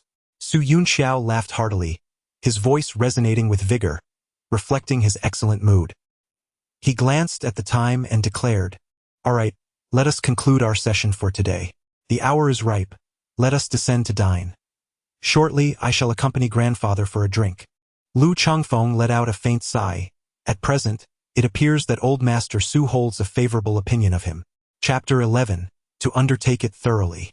Lu Chengfeng did not linger long at the Su residence. His primary objective for this visit was to cultivate a sense of goodwill among the Su family. Judging by his performance today, he deemed it satisfactory. However, in order to earn the Su family's complete trust, this was merely insufficient. The Su family was not a trivial household. They were engaged in the pharmaceutical business and conducted their affairs with utmost caution. It was certain that Su Nanqing would dispatch someone to investigate him discreetly. After dinner, Lu Chengfeng rose to take his leave. Su Yijuan accompanied him to the door, a gesture befitting a girlfriend. Xiao Jun, in the coming days, remember to take additional bodyguards when you go out, and try to avoid secluded places. By the way, the same goes for Uncle Su. If they are unable to procure the anti-cancer drug information from you, they will undoubtedly seek alternative avenues. Lu Chengfeng offered his admonition. Recalling the assassination attempt from the previous night, Su Yijuan's delicate face paled slightly as she quietly inquired, Are you no longer going to protect me? At this moment, she found herself in a state of inner conflict, simultaneously fearing and placing her trust in Lu Chengfeng. Lu Chengfeng chuckled softly, assuring, Rest assured, I have promised to protect you thoroughly, and I shall certainly fulfill that promise. Su Yijuan murmured a quiet thank you. Lu Chengfeng smirked mischievously. How should I express my gratitude? Perhaps a parting kiss? Su Yijuan's beautiful eyes widened in surprise. Her charming face flushed with embarrassment as she hurriedly stepped back a few paces. Lu Chengfeng wore a mischievous grin as he advanced relentlessly. Suddenly, he playfully slapped Su Yijuan's curvaceous backside. Su Yijuan froze, her delicate face flushed with embarrassment.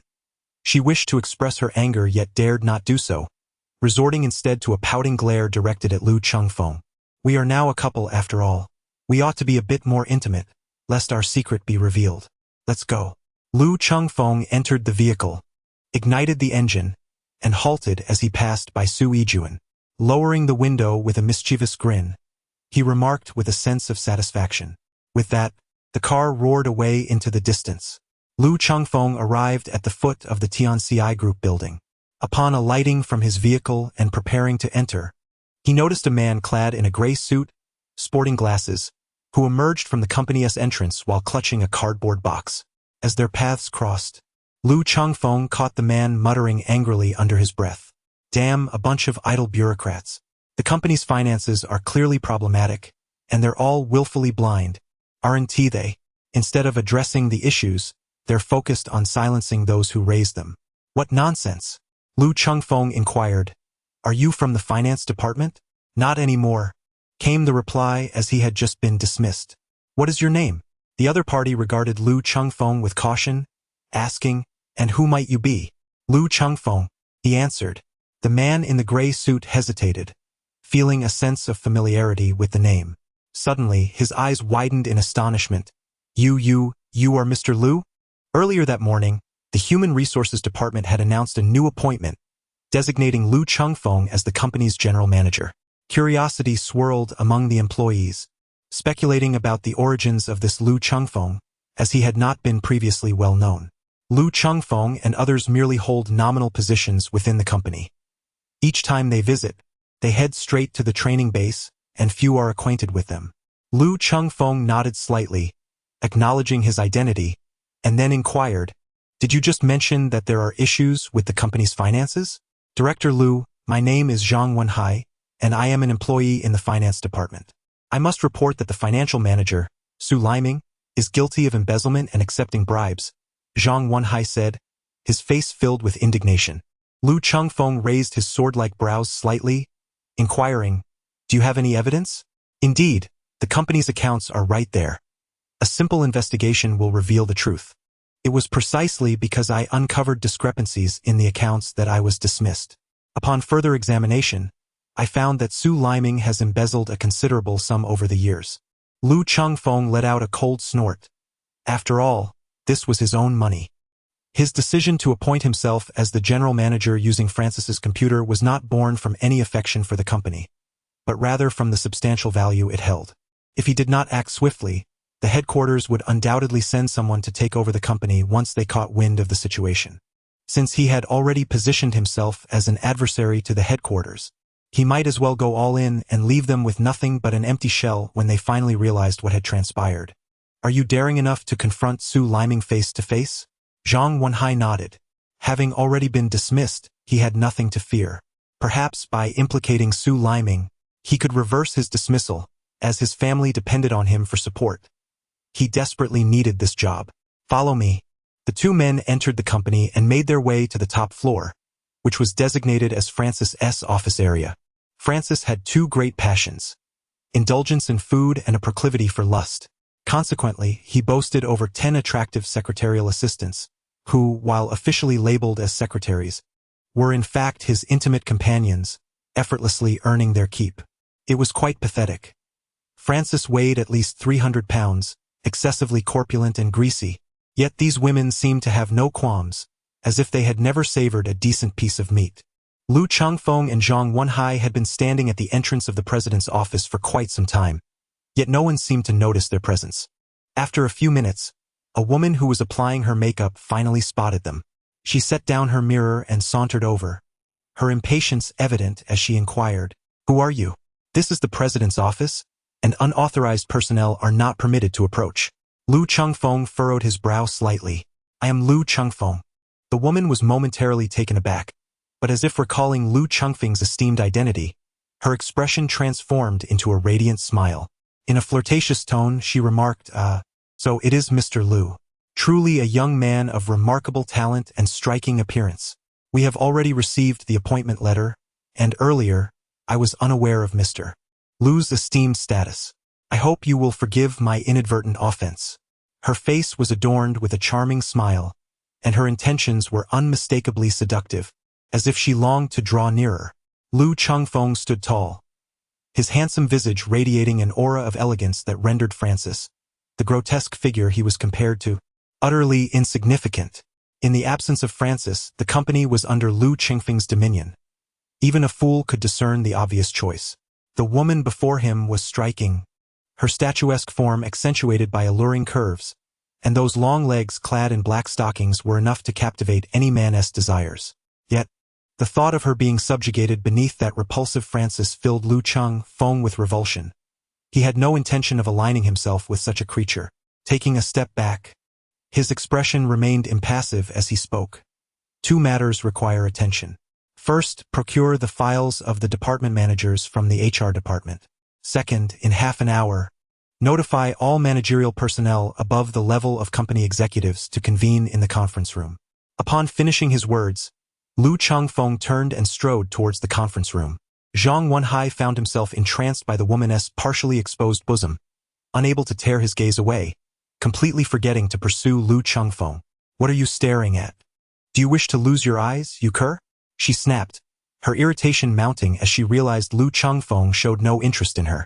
Noticing Zhang Wenhai's unabashed stare, she glared at him with disdain.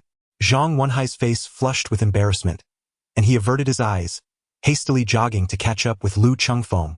This exemplifies the classic fear of the impoverished being observed while the affluent remain unnoticed. Lu Chengfeng entered the conference room and took a seat in the chair that originally belonged to Francis. He glanced at the time and then sat in silence, patiently awaiting the proceedings. "Zhang Wenhui, how much liquid capital does the company currently possess?" Zhang Wenhui was taken aback for a moment before shaking his head, replying, "That is a question for Su Liming." Lu Chengfeng nodded slightly. The Tianzi Group, a venture capital firm, served as a FA for the assassin division. Nevertheless, Francis possessed considerable acumen, and the company had been thriving, amassing substantial profits over the years. Therefore, he aimed to deplete the company's resources before the headquarters could catch on. Additionally, it was crucial to note that Francis had likely embezzled a significant amount during these years. This fortune was presumably hidden within the depths of dark web banks. It was imperative to devise a strategy to uncover this money. Chapter 12. The objective is to deplete the company. Lu Chengfeng waited for a moment, and soon the female secretary delivered the materials he had requested. Undeterred, she attempted to seduce him, yet Lu Chengfeng offered her no opportunity, dismissively waving her away. Reluctantly, she exited, well aware that in the company, Lu Chengfeng held the reins. Zhang Wenhai looked on in admiration. This general manager Lu was indeed remarkable, seemingly untouched by the allure of beauty, a true figure of substance. Little did he know, influenced by the lecherous old man, old Luo, Lu Chengfeng was far from a paragon of virtue. His disdain stemmed from the knowledge that this woman had been with the repugnant Francis, and he simply did not wish to be associated with her. Lu Chengfeng began to peruse the documents, which belonged to the company's management team, and would prove invaluable shortly. Unbeknownst to him, half an hour had elapsed, and not a single person had arrived. Lu Chengfeng inwardly scoffed, fully aware that they intended to impose a show of authority upon him. It was entirely natural for some to be discontented by the sudden rise of an obscure individual to the position of general manager. Nearly an hour passed when the door to the conference room swung open, revealing a portly man clad in a black suit, approximately in his mid-40s. Following closely behind him were the managers from various departments. This man was Fan Jiwei, the company's vice general manager, with whom Lu Chengfeng had crossed paths on several occasions. Francis had refrained from appointing a general manager, asserting that the position should be held by someone capable, aiming to ignite a competitive spirit among the management, instilling in each individual the belief that they had a chance, thus motivating them to work diligently. Fan Jiwei was widely regarded as the most likely candidate for the position, and it came as a surprise to everyone that a mere pawn had seized the opportunity first. "Lu, I sincerely apologize for our tardiness. It was not our intention, but we were overwhelmed with responsibilities, Fan Jiwei remarked with a hint of sarcasm before taking his seat, engrossed in his own thoughts. Lu Chengfeng smiled calmly. Everyone, please take a seat. As the guests settled down, a middle-aged man with thinning hair noticed Zhang Wenhai behind Lu Chengfeng, and his expression subtly shifted. Lu Chengfeng, disinterested in engaging in trivial conversation with these individuals, harbored the intent of depleting the company's resources rather than fostering friendships. He rapped his knuckles on the table and inquired, "Who is Su Liming?" At that moment, a middle-aged man with thinning hair rose to his feet. Lu Chengfeng cast a fleeting glance at him and pointed to Zhang Wenhai, inquiring if he was familiar with him. Su Liming nodded, stating, "Mr. Lu, he was an employee in my finance department, but due to his improper conduct, he was dismissed. However, he has accused you of embezzlement and bribery." Su Liming's expression changed dramatically as he exclaimed, "Mr. Lu, this is nothing more than a retaliatory act stemming from his dissatisfaction with his dismissal. How could you place any credence in the words of a mere subordinate? Indeed, a disreputable employee's claims are hardly worthy of trust," remarked Fan Jiwei in a measured tone. Zhang Wenhai's face flushed with indignation as he retorted, "I have evidence to prove that Su Liming is guilty of embezzlement and bribery." Su Liming's complexion turned pale as he glared fiercely at Zhang Wenhai. Lu Chengfeng rose to his feet and approached Su Liming with measured steps. With a calm demeanor, he spoke, "Manager Su, you have been with the company for quite some time. I wish to avoid a scene too unseemly. I shall grant you 1 day to return all the embezzled funds. Is that feasible?" I did not embezzle," Su Liming stammered, attempting to defend himself. However, before he could finish his protest, Lu Chengfeng seized his hand and pressed it firmly against the table. In an instant, a glint of cold steel flashed, and with a sickening thud, a gleaming knife pierced through his palm, pinning it to the table. A heart-wrenching scream escaped Su Liming's lips, his pain manifesting as veins bulged on his forehead, his entire body convulsing. The others present were paralyzed with fear, their faces drained of color, frozen in their seats, unable to move. Before the echoes of Su Liming's cries faded, Fan Jiwei found his hand similarly pinned to the table. The same chilling glimmer appeared, and a knife struck, securing his hand in place. A howl of anguish erupted from Fan Jiwei, akin to that of a slaughtered animal, his eyes reddening with pain as his corpulent form trembled uncontrollably, his visage contorted in agony. The others were rendered speechless, their innards quaking, blood running cold in their veins. They had never anticipated such brutality would unfold during a mere meeting. Lu Chengfeng was nothing short of a madman, and the assembly gazed at him with expressions of sheer terror. Su Liming, how much liquid capital remains in the company accounts? Su Liming, in torment, cried out as blood trickled from his pinned hand, forming a stark red line across the table. Upon hearing Lu Chengfeng's inquiry, he looked at him in horror and stammered, "Over 200 million. Lu Chengfeng frowned. The quantity was far less than he had anticipated. "How long will it take to extract what you greedily possess? Is a day sufficient?" Su Liming nodded in terror. Lu Chengfeng regarded him with a cold smile, while Manager Su appeared to be in considerable distress. "Shall I escort you to the hospital and, while we're at it, report to the authorities? Rest assured, your child is enrolled at the first high school, correct? If you are unable to pick her up after classes, I shall arrange for someone to do so." Su Liming's complexion turned ashen. Terror etched across his face as he stared at Lu Chengfeng. It was an unmistakable and blatant threat. This man was nothing short of a devil. He shook his head in fear, insisting, No. Thank you for your concern, Mr. Lu. It's just a minor injury. I can manage to go to the hospital myself shortly." "Very well then," Lu Chengfeng replied. "Should you require any assistance, do not hesitate to ask. We are colleagues, after all." Lu Chengfeng spoke, casting a glance at the pained expression on Fan Jiwei's face. "Mr. Fan, I have heard that your daughter is studying abroad. It can be quite chaotic over there, and I've heard that international students often go missing. I have some connections overseas. Would you like me to assist in finding someone to look after your daughter?" Fan Jiwei, in a state of panic, shook his head vigorously, his voice trembling. "No, thank you, Mr. Lu. I appreciate your kind intentions, but there is no need.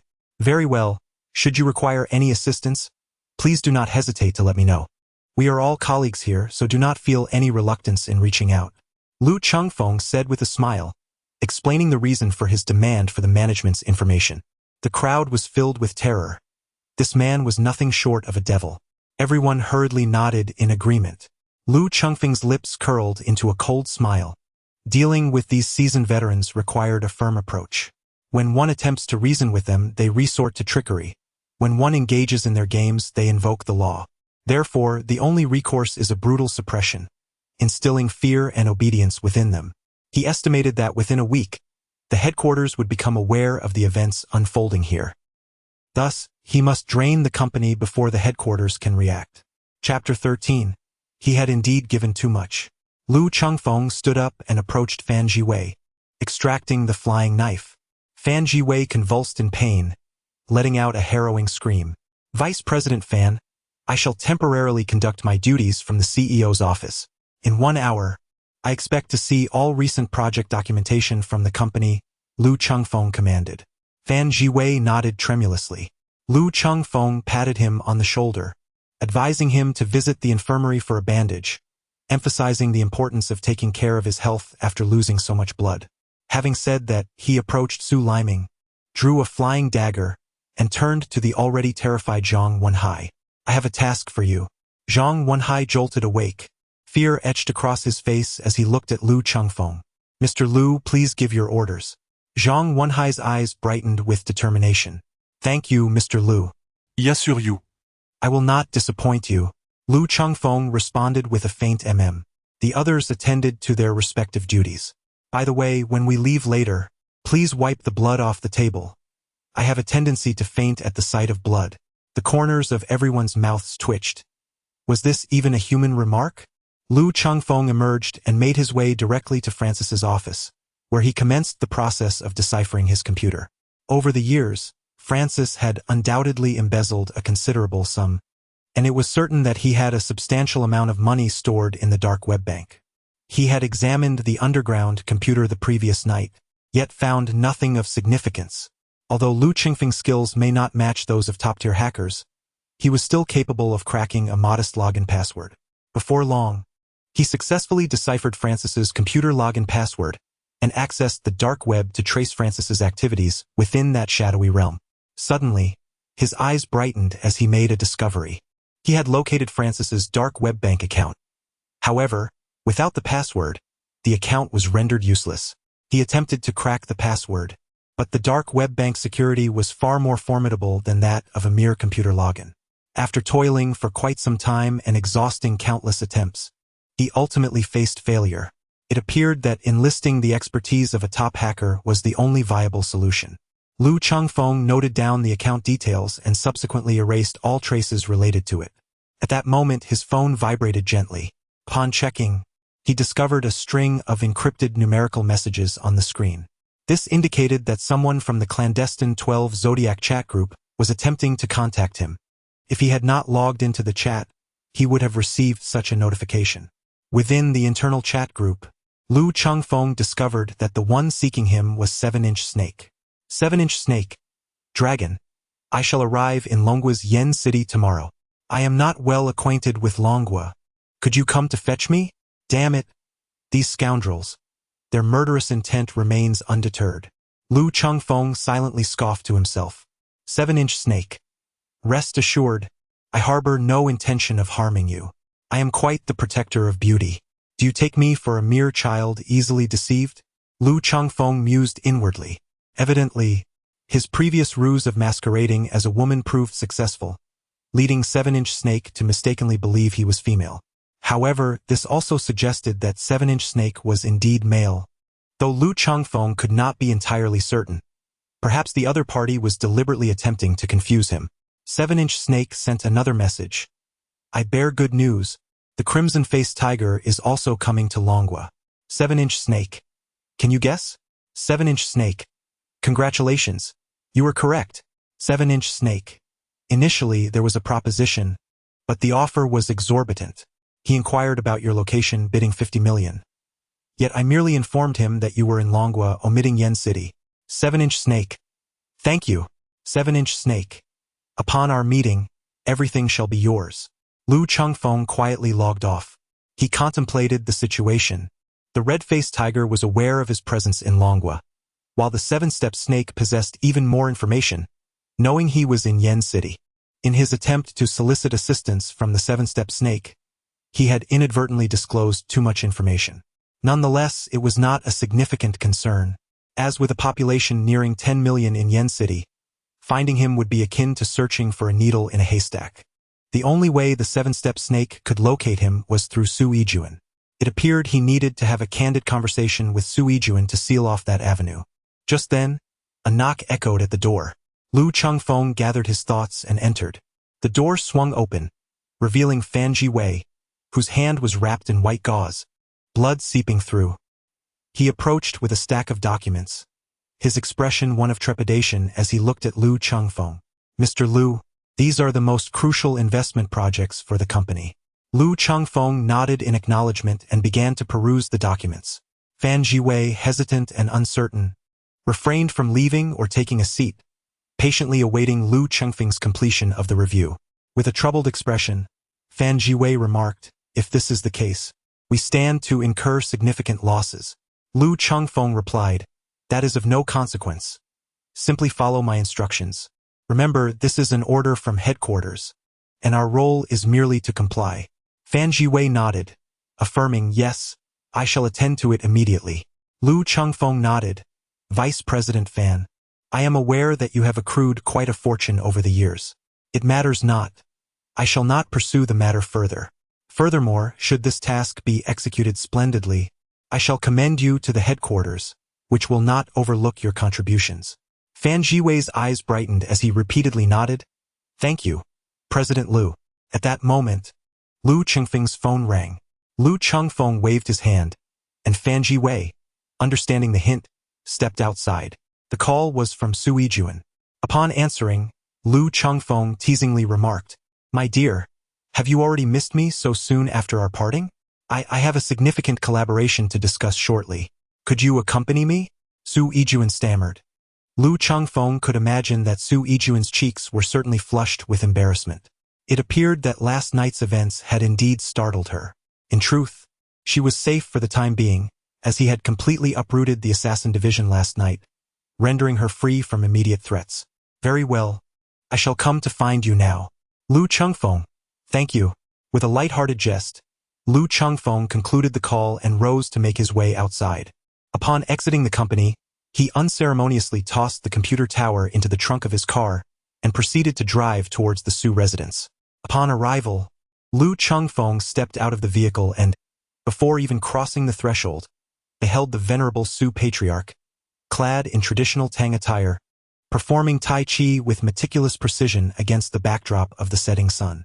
Not far from the elder, a young man in his 30s, with sun-kissed skin and a neatly cropped hairstyle, stood erect like a javelin, holding a towel in his hand.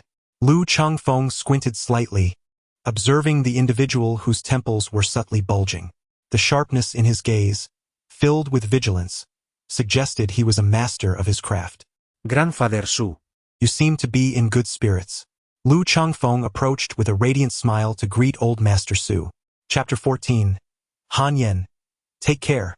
Old Master Su smiled back at Lu Chengfeng while practicing Tai Chi. Lu Chengfeng approached and joined the Old Master Su in practice. "Are you here to see Yijuan?" "Yes." Yijuan mentioned their essay project to discuss and asked me to accompany her. Su Yunxiao observed Lu Chengfeng's comical movements and chuckled. "What on earth are you doing? Is that Tai Chi? Look. It's like a giant watermelon, cut in half, you take one half and I take the other." Old Master Su burst into hearty laughter. Soon after, he paused, and a young man with a crew cut hurriedly stepped forward to hand over a towel. While wiping away the sweat, Old Master Su cheerfully said, "Xiao Lu, allow me to introduce you. This is the grandson of my old comrade, Han Yen. He comes from a special forces background and possesses remarkable skills. He has been responsible for ensuring the safety of Yijuan's father. Following last night's incident, I've arranged for Xiao Han to stay by my side. What need is there for an old man like me to be protected? He will accompany you shortly." Lu Chengfeng glanced at Han Yen, greeting him with a smile and a nod. However, Han Yen appeared oblivious, his expression devoid of emotion, not even sparing him a glance. Lu Chengfeng was taken aback for a moment, slightly furrowing his brow, pondering whether he had offended him. Old Master Su chuckled and remarked, "Young Han comes from a military background. That is simply his nature." Lu Chengfeng let out a soft hum, inwardly reflecting that such a disposition was hardly endearing and likely to attract trouble. Suddenly, a thought flickered in his mind. If the 7-inch snake were to arrive, he would undoubtedly seek clues about him through Su Yijuan. Wouldn't this make Han Yen the most perfect scapegoat? If the 7-inch snake discovered he had targeted the wrong person, he would not kill Han Yen, for a killer seldom engages in endeavors devoid of profit. However, administering a beating to this fellow would be inevitable. Han Yen, take care. Lu Chengfeng silently urged himself. At that moment, Su Yijuan emerged. Today, she had made a deliberate effort to enhance her appearance, radiating an undeniable brilliance. "Xiao Jun, would you like to drive my car?" Lu Chengfeng proposed. Su Yijuan had no objections. Approaching the vehicle, Lu Chengfeng extended the car keys to Han Yen. To his surprise, Han Yen did not take them.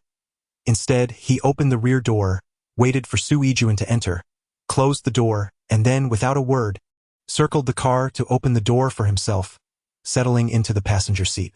Lu Chengfeng's lips curled slightly in disdain. This fellow certainly had an air of arrogance about him. However, considering that he was soon to become my scapegoat, I shall overlook his demeanor. When the 7-inch snake arrives, there will be ample time for you to lament. Lu Chengfeng silently berated him in his mind. Once inside the car, Lu Chengfeng inquired, "Xiao Jun, where to?" "Kaiyuan Building, Gahong Hotel," came the reply. Lu Chengfeng started the car and drove towards their destination. Upon arrival, Su Yijuan said, "Han Yen, you wait for me here. Chengfeng will accompany me upstairs." Han Yen hesitated for a moment and replied, "Miss, Grandpa Su instructed me that it is not safe outside and that I must stay close to you at all times. It's fine with Chengfeng here. Nothing will go wrong." Su Yijuan reassured her with a smile. Han Yen cast a disdainful glance at Lu Chengfeng, thinking to himself that with such slender arms and legs, if real danger were to arise, he would undoubtedly flee faster than anyone else. Lu Chengfeng's brows arched slightly. This fellow looked down upon him. Su Yijuan noticed Han Yen's gaze and felt a sudden tightness in her heart, fearing that he might inadvertently offend Lu Chengfeng. She glanced at Lu Chengfeng, anxious that he might become enraged. Typically, when people get angry, it results merely in a quarrel or, at worst, a brawl. However, when Lu Chengfeng is angered, it could lead to fatal consequences. Lu Chengfeng affectionately caressed her delicate face, shaking his head slightly. He was not so easily angered. A killer who cannot master his emotions would remain a mediocre assassin throughout his life. Su Yijuan, flustered by Lu Chengfeng's intimate gesture, felt her cheeks flush crimson. That scoundrel, always taking liberties with her. "Well, shall we proceed together then?" Lu Chengfeng nodded slightly as the three entered the building. Su Yijuan was there to meet representatives from the Jianhong Group, one of the most prominent conglomerates in Yen City, boasting a market value of several hundred billion. Their ventures spanned a wide array of industries, including construction, pharmaceuticals, and entertainment. In essence, they engaged in any profitable enterprise. On this occasion, Su Yijuan's primary objective was to secure investment. The Su Group had nearly depleted its resources for the development of this cancer treatment, and now faced financial strain. Substantial funding was required for the forthcoming clinical trials and promotional efforts. The representatives from Jianhong Group had already arrived. The attendant escorted Lu Chengfeng and his companions to a luxurious private room that could accommodate dozens. Upon entering, they were greeted by a well-dressed young man in a tailored suit, sporting gold-rimmed glasses, who appeared to be in his 30s.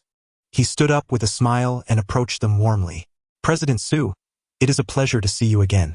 You have become even more radiant in the past few days," he said, extending his hand to shake Su Yijuan's briefly before releasing it, exuding an air of poise and grace.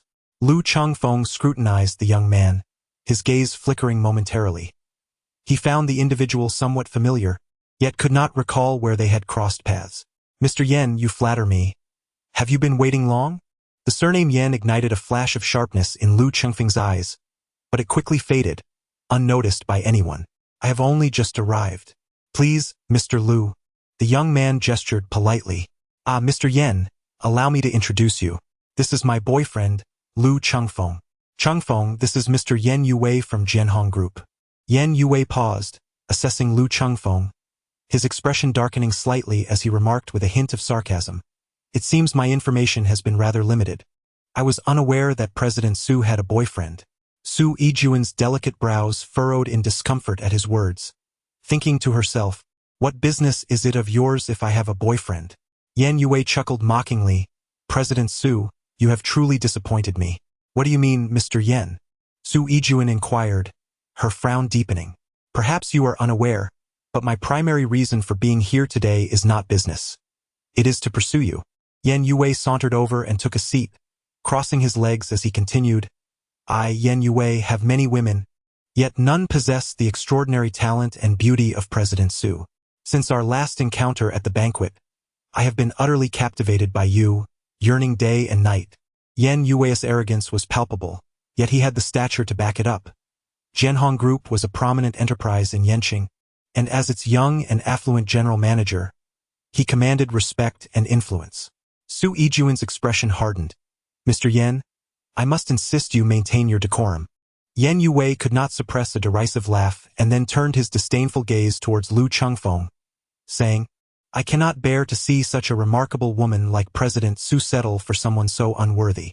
Do you not agree that I, Yen Yue, would be a far better match for you? Su Yijuan was no ordinary woman. She responded firmly, Mr. Yen, whom I choose is solely my decision, and I would prefer you not to concern yourself with it. I appreciate your affections, but I would rather not hear such words again. I hope we may collaborate in the future. Farewell. With a cold countenance, she grabbed Lu Chengfeng's hand and prepared to leave. At that moment, Yen Yue let out a sinister laugh. President Su, do you truly believe you can walk away? Perhaps you do not understand me well. Once I have set my sights on a woman, she does not escape. Chapter 15. Yen Yue. Su Yijuan's beautiful face turned icy as she glared at Yen Yue. What are your intentions? I offer you two choices, President Su. First, you willingly stay with me tonight. Truth be told, becoming my woman is a privilege. Second, should you refuse, I will be compelled to use force. Even if I were to take you by force, what could you possibly do about it? The Su family pales in comparison to the Yen family. Fury coursed through Su Yijuan, her face turning ashen. You are shameless. Yen Yue sneered, President Su. It is a matter of survival of the fittest. If your family were superior to mine, I would kneel and lick your shoes. But alas, the Su family is far beneath the Yen family, so you must accept your fate. Should you comply, I shall treat you well. Should you decline, I regret to say, my gentleness will be a thing of the past, and I will ensure your family is ousted from the business realm of Yanqing. Do you dare to gamble? Su Yijuan's fists clenched tightly, her knuckles turning white with anger. Lu Chengfeng gently grasped her hand. Have you forgotten that you have a boyfriend? Su Yijuan's delicate face shifted slightly. She was acutely aware that once Lu Chengfeng took action, it would result in either death or injury. The Yen family wielded considerable influence in Yen City, and she wished to keep Lu Chengfeng uninvolved. So, Lu Chengfeng, I present you with two choices. First, leave on your own accord. Second, I shall have someone break your legs and toss you out. Lu Chengfeng, instead of expressing anger, smiled instead. You truly do not conceal your thoughts at all. Is this what they call a domineering CEO? Conceal? Yen Yue scoffed coldly. In this fiery city, whatever Yen Yue desire, I can simply voice it. There is no need for concealment. Who would I hide from? Are you not afraid of the law? Yen Yue laughed heartily, a look of scorn etched upon his face. Young man, you are far too naive. In this fiery city, who dares to challenge me? This is the advantage of wealth and power. When money rises, all truths fall silent. When authority asserts itself, even money must yield. Lu Chengfeng's gaze gradually turned icy as he tugged at the corner of his mouth. In truth, when that great fire failed to claim my life all those years ago, I grasped this truth. I was merely 10 at the time. Yen Yue furrowed his brow, unable to comprehend the meaning behind Lu Chengfeng's words. If you understand, then you should know how to proceed, shouldn't you? Lu Chengfeng gazed at him and asked, One final question. Who is Yan Jiandong to you? Yan Yue, taken aback, replied, You know my father? Lu Chengfeng's gaze grew increasingly frigid. He recognized the name, indeed, a name etched into his very soul for the past 15 years. Yan Yue wore a mask of suspicion, inquiring how he knew his father. Do not rush. You shall soon discover, Lu Chengfeng replied, taking Su Yijuan's hand, urging her to leave. Stop right there. Yan Yue's eyes glinted with malice, fixating on Lu Chengfeng. Even if you are acquainted with my father, you must leave her here today. Given your connection, I shall not trouble you further. Now be gone. Su Yijuan sensed something amiss with Lu Chengfeng. His aura was tumultuous, teetering on the brink of chaos, his cold stare chilling to the bone. What had he just mentioned about fleeing from flames? And then he queried about Yan Jiandong. Something was profoundly wrong. In an instant, Su Yijuan realized that Lu Chengfeng must harbor a deep-seated vendetta against Yan Jiandong. She urgently grasped Lu Chengfeng's hand, attempting to lead him away. Should he lose control and harm Yan Yue, the ramifications would be dire. Her intent was not to assist Yan Yue, but to protect Lu Chengfeng, as he was not worth sacrificing herself for such a man. President Su, you should consider carefully. Once you step beyond this threshold, I shall interpret it as a rejection of my proposal. In Yan City, no woman has dared to refuse me, Yan Yue sneered, followed by a mocking laugh and a clap of his hands. Suddenly, the door to the private room swung open, and 3 burly men, muscles rippling, entered and shut the door, blocking the exit. Han Yan swiftly advanced, positioning himself before Lu Chengfeng and Su Yijuan. Su Yijuan tightened her grip on Lu Chengfeng's hand, gently shaking her head. It was not worth jeopardizing herself for such a man. Su Yijuan, you truly are testing my patience. In this Yan city, there is no woman beyond the reach of Yan Yue. If you compel me to act forcefully, I shall indulge you, he declared with a sinister grin, gesturing dismissively. Have these 2 men subdue and discard them in a secluded spot, but take care not to harm President Su. I do not wish for my evening's entertainment to be marred. Lu Chengfeng's gaze grew increasingly frigid.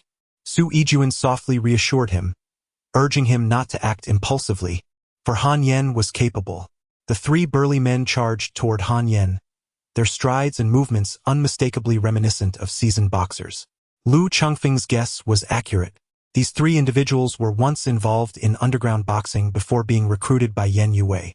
A burly man clad in black shielded his face with one hand while his other hand, a fist as large as a sea bowl, whistled through the air, striking towards Han Yan's head.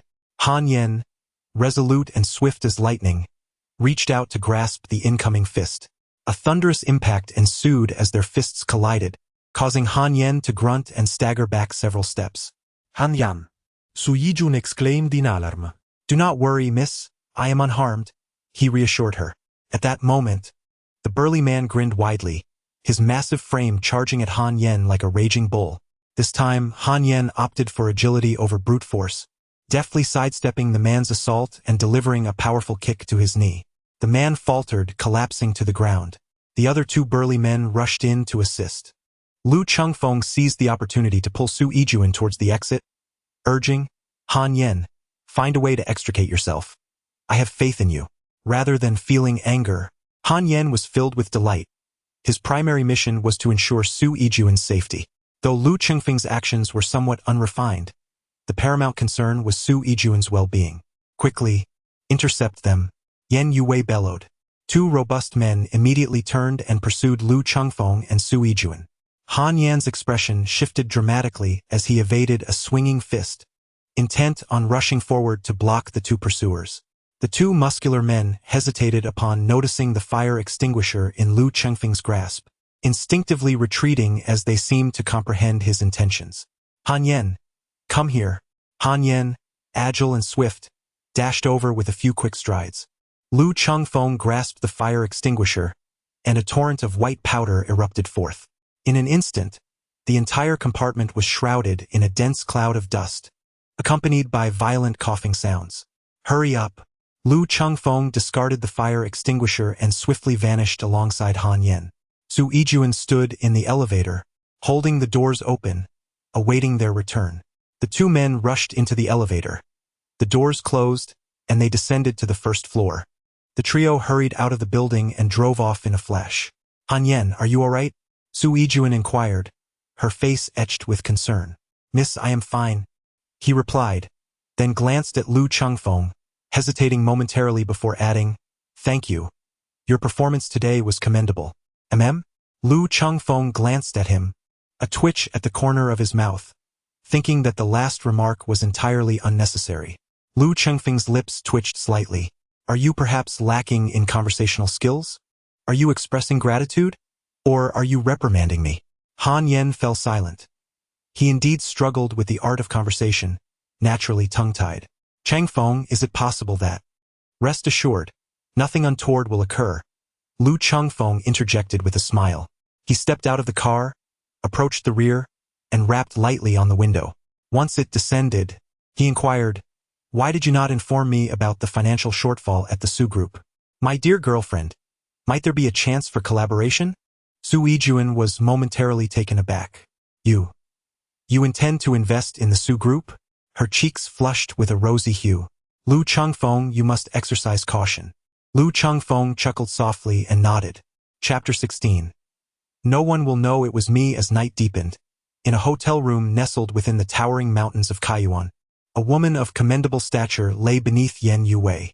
Her pale skin bore the marks of deep bite wounds, her face etched with pain yet devoid of any defiance.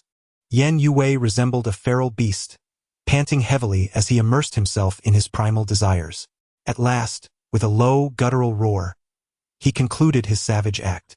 Casting a glance at the woman, marred by bruises, he sneered coldly before retreating to the bathroom, where he washed himself and donned his clothes before vacating the room. Young Master Yen, are you not resting here tonight? Inquired a burly man with swollen eyes, bowing and scraping as he addressed Yen Yuwei. The other two muscular figures mirrored his demeanor, their eyes red and puffy, having narrowly escaped blindness from the fire extinguisher's powder. One of the men rubbed his irritated eyes, anguish evident on his face. Young master, once we locate that brat, I will ensure to break every single bone in his body. The other two men nodded in agreement, their expressions twisted with malice. Yen Yuwei's gaze darkened.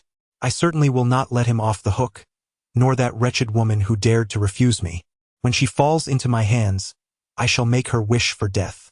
Suddenly, with a screech, the vehicle came to a jarring halt, tires screeching against the pavement, leaving behind 4 black marks.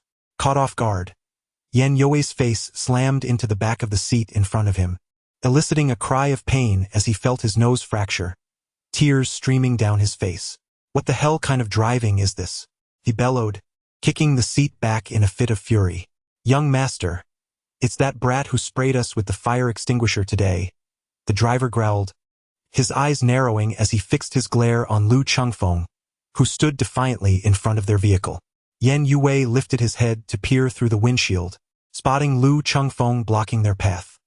He has come right to my doorstep. It appears he realizes he has offended the wrong person and has come to submit, he thought with a malevolent grin. Too late to back down now. Young master, allow me to go down and break his legs for you, to vent your frustration, the driver suggested with a wicked grin. Yen Yuwei nodded in approval. The driver flung open the car door and stepped out, contempt etched on his face as he regarded Lu Chengfeng. Brat, have you come to apologize to young Master Yen? Unfortunately, it is too late. How many lives do you think you possess to offend him? I will break your legs first, just to please young master. With that, the burly man charged toward Lu Chengfeng, his expression a mask of savagery. Lu Chengfeng gazed at him with an impassive expression. The occupants of the car wore fierce looks, eagerly anticipating the moment when Lu Chengfeng would be incapacitated and left to writhe in agony. However, the burly man charging towards Lu Chengfeng suddenly collapsed to the ground, skidding to a halt at Lu Chengfeng's feet due to inertia. The malevolent glint in the eyes of those in the car transformed into confusion.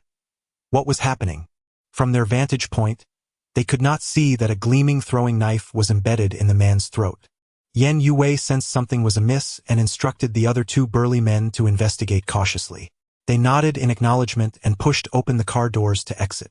Yet, as they emerged and stood upright, they suddenly clutched their throats tightly, emitting strange, rasping sounds as they stumbled.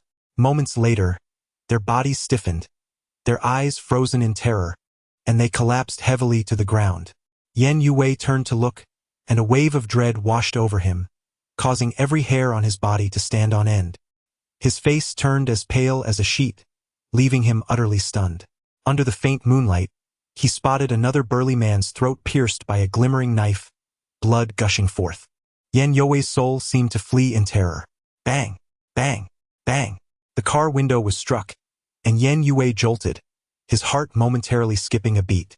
He stiffly turned his head to see Luo Chengfeng standing outside, gesturing for him to lower the window.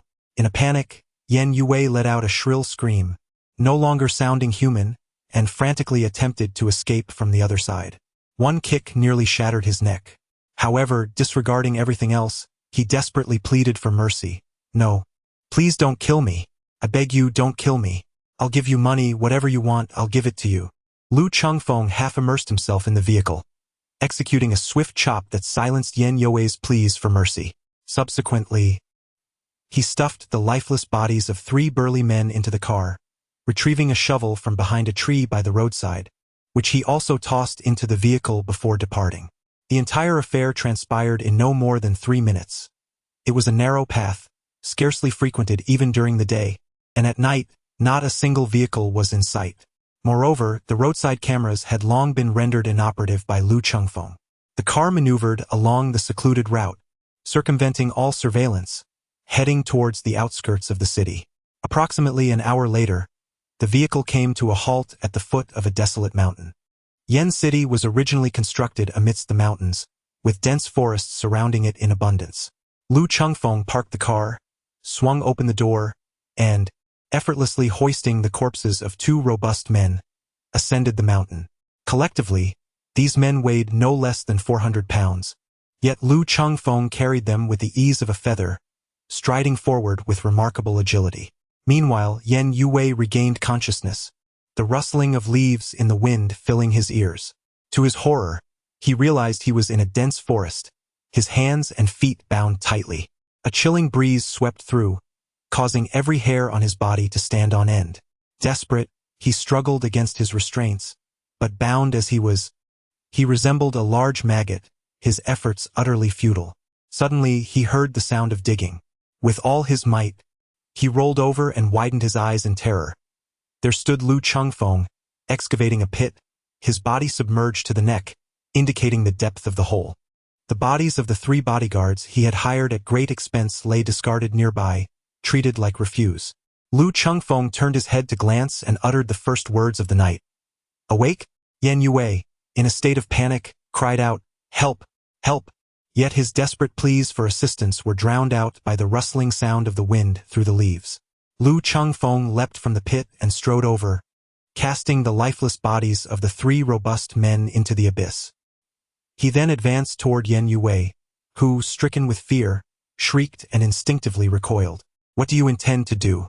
Luo Chengfeng, I warn you, if anything happens to me, the Yen family will not rest until they have their vengeance. Rest assured, young Master Yen, no one will ever know it was I who acted, Luo Chengfeng replied coolly. Of course, even if they did, it would matter not, for the members of the Yen family are destined to perish. None shall survive. Luo Chengfeng wore a frigid smile as he grasped Yan Yue by the hair, dragging him to the edge of the pit before callously discarding him like refuse. Chapter 17. Allow me to share a tale. Yan Yue, gripped by terror, cried out in desperation, Luo Chengfeng, what are you intending to do? I am of the Yen family. Should you take my life, you shall not escape unscathed. I implore you, spare me. Please let me go. Luo Chengfeng stood at the edge of the pit, his gaze frigid and devoid of any emotion. So, you too can feel fear.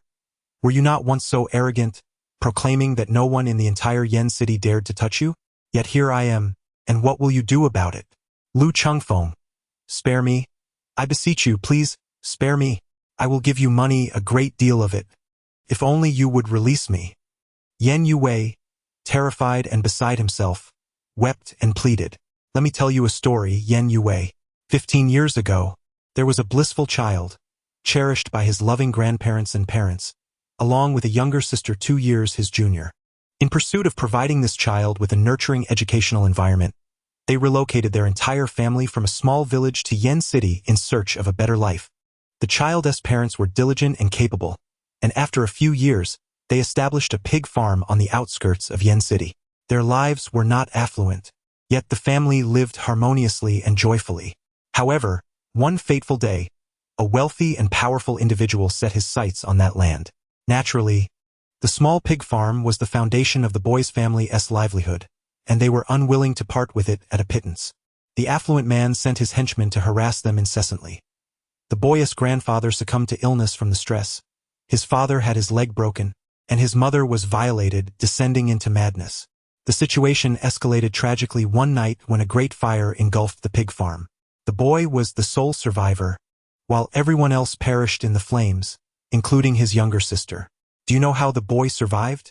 In a final act of desperation, his father, before losing consciousness, pushed him into the cellar, thus preserving his life.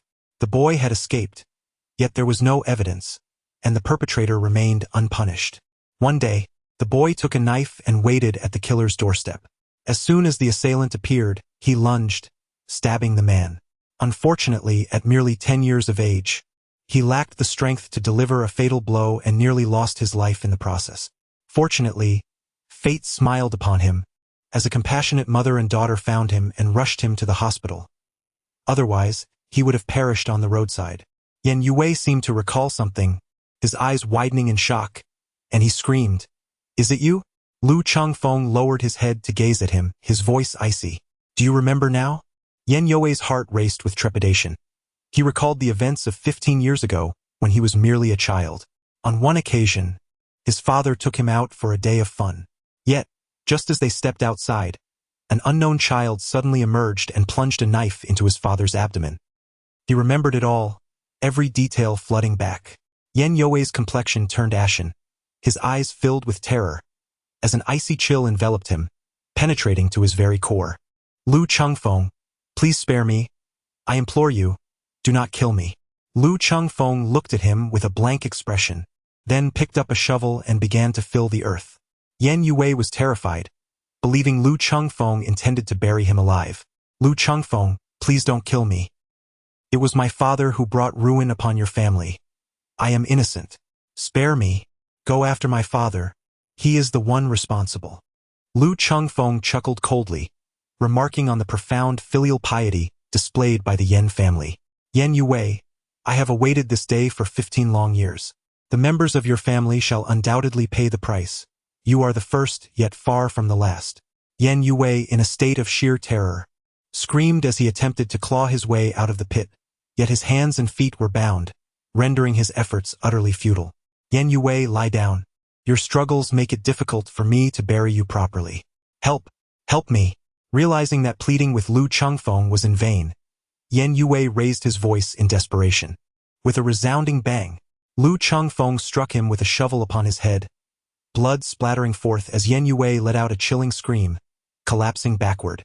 "Lu Chengfeng, you madman, you demon! Release me at once, or my father will not spare you. I beg you, let me go. Lu Chengfeng, I shall haunt you even in death."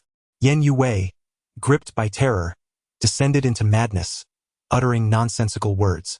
His body was swiftly buried beneath the earth, the final shovelful of dirt landing upon his face, silencing him abruptly. Before long, the pit was leveled. Lu Chengfeng gathered some grass seeds from the side and scattered them over the spot where Yen Yue lay buried. He then used withered branches and leaves to conceal the traces on the ground. "Yen Yue, soon the other members of the Yen family will join you, and on the road to the underworld you shall not be alone."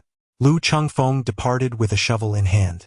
He drove Yen Yue's vehicle for over 100 miles, seeking a secluded spot where human presence was scarce. There, he extracted fuel from the tank, doused the car, and set it ablaze before departing. Given his previous use of the vehicle, it was inevitable that traces would remain. Thus, incineration was the safest course of action. Upon returning home, as his phone powered on, a call from Su Yijuan immediately came through. "Lu Chengfeng, your phone finally connected. I was so worried. Are you all right?"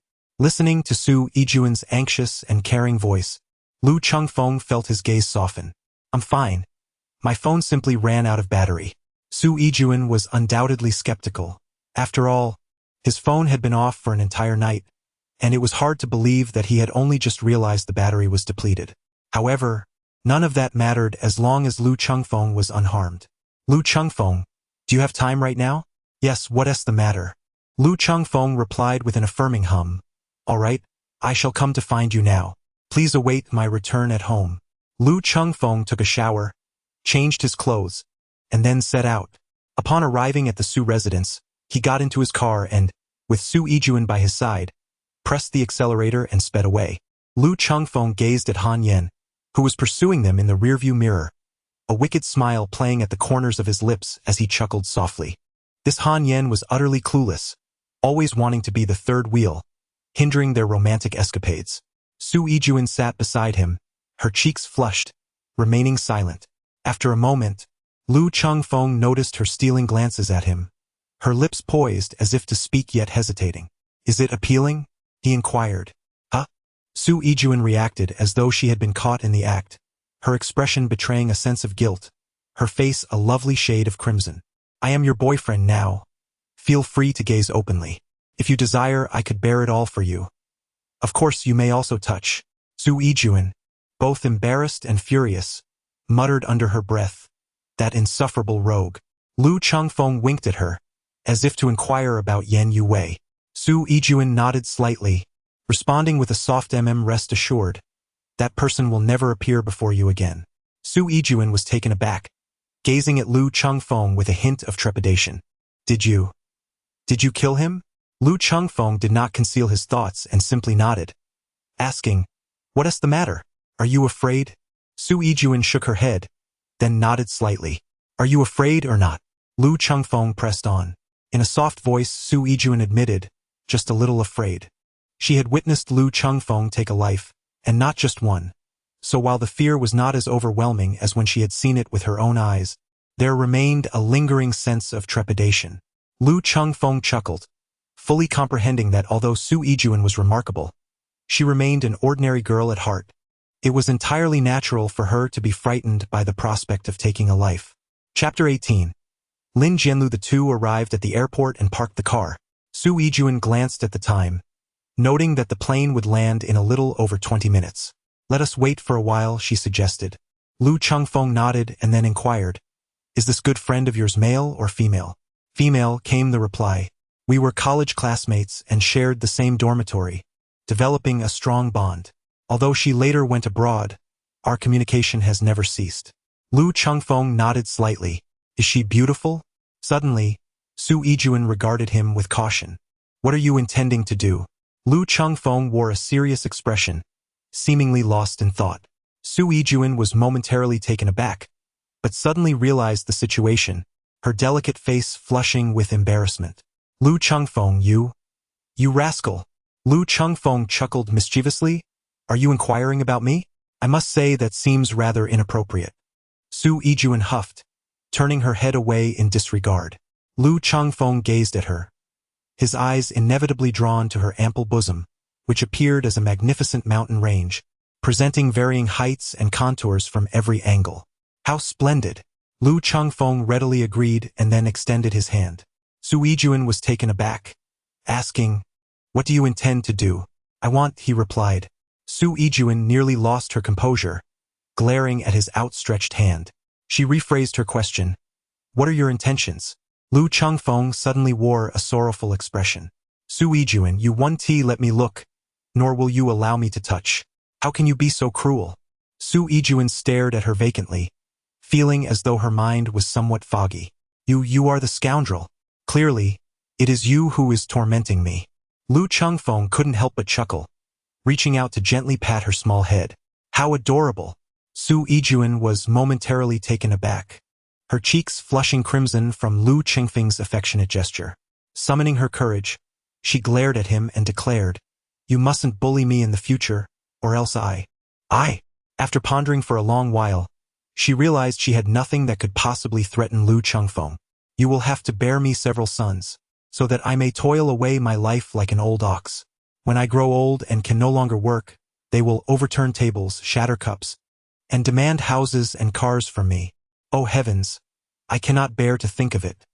Even the mere thought fills me with dread. Lu Chengfeng kindly offered her some suggestions. Su Yijuan pondered for a moment, and suddenly her pretty face flushed. What a naive thought. Who would want to bear your child? A daughter would suffice as well. Su Yijuan shot him a glare and fell silent. She understood that, in a battle of wits, she was no match for the rogue Lu Chengfeng. Lu Chengfeng said with a smile, "Consider this. It is said online that if you hate a man, you should bear him at least 2 sons. But I do not harbor any hatred towards you." Su Yijuan looked at Lu Chengfeng with a sense of triumph, thinking to herself, now you have no retort, do you? Lu Chengfeng wore a radiant smile, and it was said online that if one does not harbor hatred towards a man, it is because he has fathered 2 daughters. Su Yijuan was left utterly speechless, her mind filled with ellipses. HMPF. What nonsense! Lu Chengfeng suddenly seemed to recall something. His expression turned serious as he shifted the conversation. Xiu Yun. I must share something with you. If anyone attempts to pry into my affairs through you, exercise caution. Su Yijuan gazed at him, inquiring, what is it? It's nothing.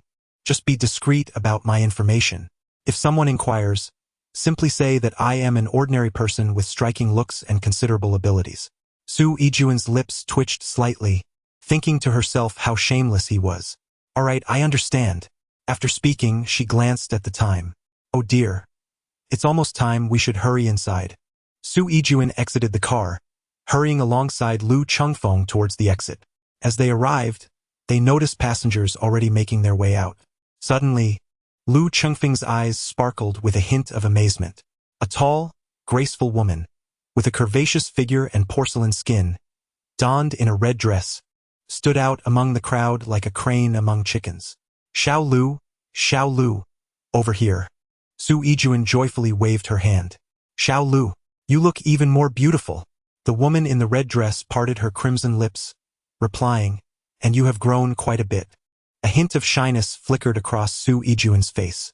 Lu Chengfeng's lips curled slightly as he observed the 2 women embracing, and an unexpected thought crossed his mind. Soy Milk. As the 2 women parted, Su Yijuan approached with the woman in the red dress. Xiaolu, allow me to introduce you. This is my boyfriend, Lu Chengfeng. Chengfeng. This is my dearest friend and confidant, Lin Jianlu. Lin Jianlu Hailan Xianjing. Lin Jianlu, what a beautiful name. Hello and welcome to Yen City. Lu Chengfeng greeted with a smile. Lin Jianlu scrutinized Lu Chengfeng, her alluring peach blossom eyes seemingly conversing, as she slightly nodded her head before turning her gaze towards Su Yijuan. Oh, you actually have a boyfriend and didn't mention it to me? Su Yihun. Blushing with a shy smile, replied, we've only been dating for a short while. He appears quite appealing. What does he do? He is the general manager of Tianxi Group. Lin Jianlu nodded in acknowledgement. That sounds promising. Do share how you 2 met. The 2 women walked hand in hand ahead. Lu Chengfeng, resembling a laborer, pulled Lin Jianlu's suitcase behind him. Upon returning to the car, Lu Chengfeng took the wheel while the 2 ladies occupied the back seat, chattering animatedly without pause. Well, I shall remain until you tire of my presence, he remarked. Not a chance. I wish you would never leave, one of the ladies replied. Their lively conversation continued to flourish. Lu Chengfeng remained silent throughout, flawlessly embodying the role of a considerate boyfriend who refrains from excessive interaction with his girlfriend's close friend. Upon returning to the Su residence, Su Yijuan entered with Lin Jianlu, while Lu Chengfeng was in the process of retrieving his suitcase, when he encountered Han Yan, who emerged with a dark expression. Mr. Lu, you have gone too far. Huh? What have I done? Lu Chengfeng feigned ignorance. Han Yan, with a stern expression, remarked, you should be acutely aware of the young lady's current predicament. You were present the night she was attacked. As her boyfriend, it was utterly irresponsible of you to take her out alone, placing her in such perilous circumstances. Rest assured, I will ensure her safety. You? Han Yan gazed at him with a hint of disdain. Mr. Lu, do not take offense at my words. You are neither strong nor capable. One could say you are utterly defenseless. While I may not match your intellect in matters of combat, you are no match for me. Lu Chengfeng's lips twitched. Is this a personal attack? What do you mean by saying I am utterly helpless? How then could I relieve myself? Han Yan momentarily failed to comprehend, bowing his head in contemplation until a light of understanding dawned upon him, leaving him with a forehead adorned with black lines. However, when he lifted his gaze, he discovered that Lu Chengfeng had already dashed away with his suitcase. He gazed at Lu Chengfeng's retreating figure, speechless, and murmured softly, "What kind of fool has the young lady chosen? He appears respectable, yet his manner of speaking is utterly irreverent." Chapter 19. Incompetent yet fond of fun. As Lu Chengfeng entered, he noticed Su Yijuan's mother affectionately holding Lin Jianlu's hand while conversing. It appeared that Lin Jianlu was quite familiar with the Su family. Approaching, Lin Jianlu expressed her gratitude and took the suitcase from Lu Chengfeng's hands. "Grandpa Su, uncles, and aunts, I have brought you gifts," she announced, opening the suitcase to reveal the presents within. This woman was indeed astute. She presented the elderly with items conducive to self-cultivation and wellness, while the women received beauty and skincare products, gifts strikingly similar to those she had chosen on her initial visit to the Su household. After distributing the gifts, Lin Jianlu turned to Lu Chengfeng, offering a charming smile. "I apologize for not being aware that Xiao Jun was dating, so I didn't prepare anything for you. But here is a little something." She retrieved a small trinket from the suitcase, revealing a Mickey Mouse plush toy. Lu Chengfeng's lips twitched slightly as he reluctantly accepted. "Thank you." Su Yijuan's mother spoke in a gentle tone, then turned to Lu Chengfeng. "Little Lu, you should stay for lunch as well." Lu Chengfeng smiled and nodded slightly. The Su family had not fully accepted him yet. He was still under evaluation. It would probably take a while for those two girls, so Xiao Lu, let us engage in a few games of Go. This old man is both inexperienced and playful. He grins when he wins and sulks when he loses. Lu Chengfeng inwardly complained, yet still smiled and acquiesced. Following the old master Su to the study, Lu Chengfeng tucked the little figurine into his pocket, and the two began their match. This old man was becoming increasingly cunning. He not only aimed to win but also sought to do so with flair. No, you cannot move there. If you do, I will have no options left. Have you pilfered my pieces? I distinctly had a piece here. You must have taken it, and I need to replace it." Lu Chengfeng wore an expression of utter disillusionment. This old man was simply outrageous. Not only did he regret his move, but he also went so far as to slander him. Truly, a person of such mediocrity harbors great desires.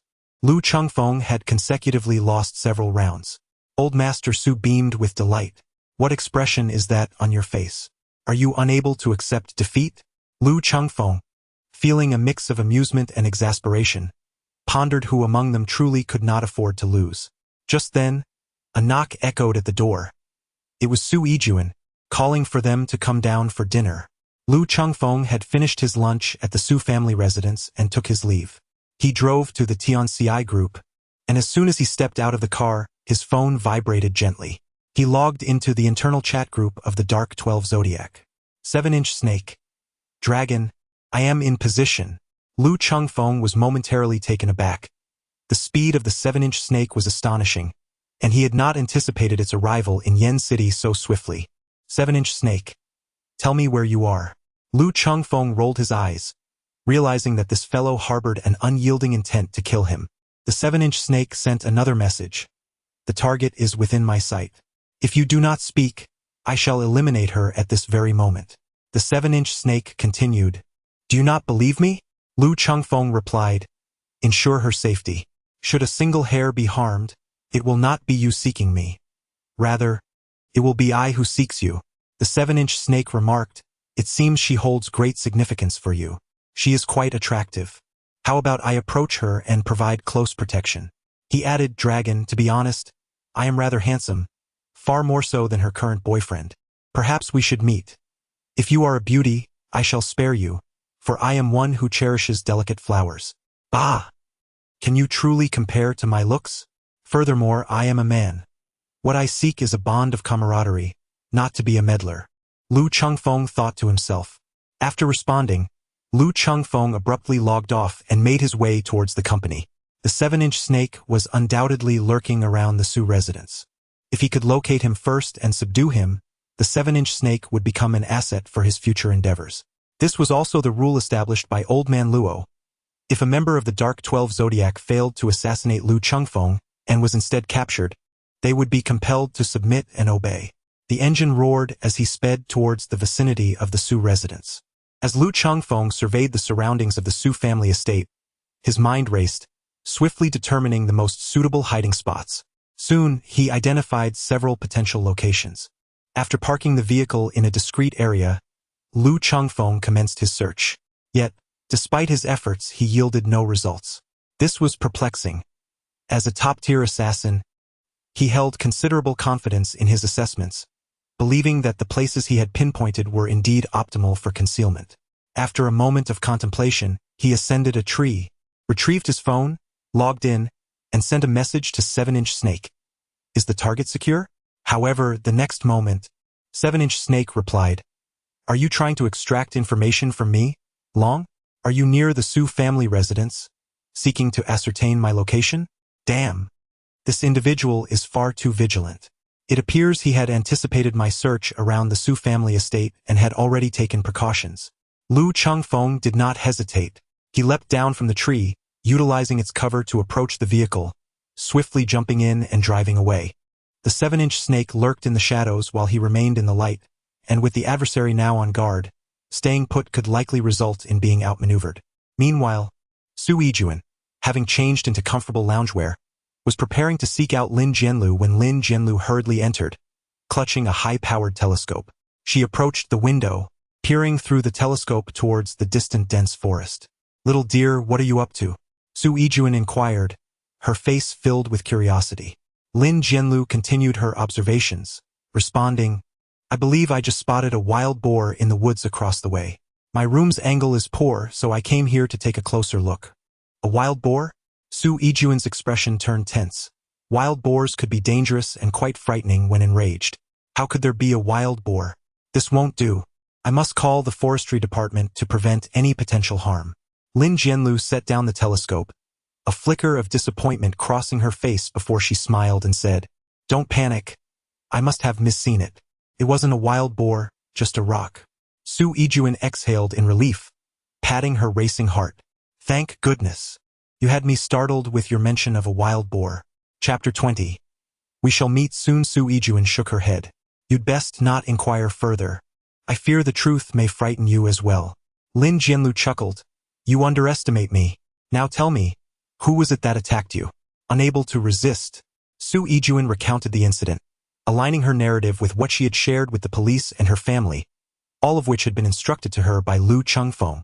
A sharp glint appeared in Lin Jianlu's eyes, but it quickly returned to normal. Have you offended anyone? It seems quite likely that a professional assassin was sent after you, probably at the behest of a business competitor. Su Yijuan nodded slightly. I share your thoughts. However, competition is commonplace in business, making it difficult to pinpoint a suspect. Do you recall what your rescuer looked like? Lin Jianlu asked. Su Yijuan shook her head. It was very dark, and I was so frightened that I couldn't bear to look. A flicker of disappointment crossed Lin Jianlu's eyes, but she comforted her friend. It's all right. As long as you are safe, that is what matters.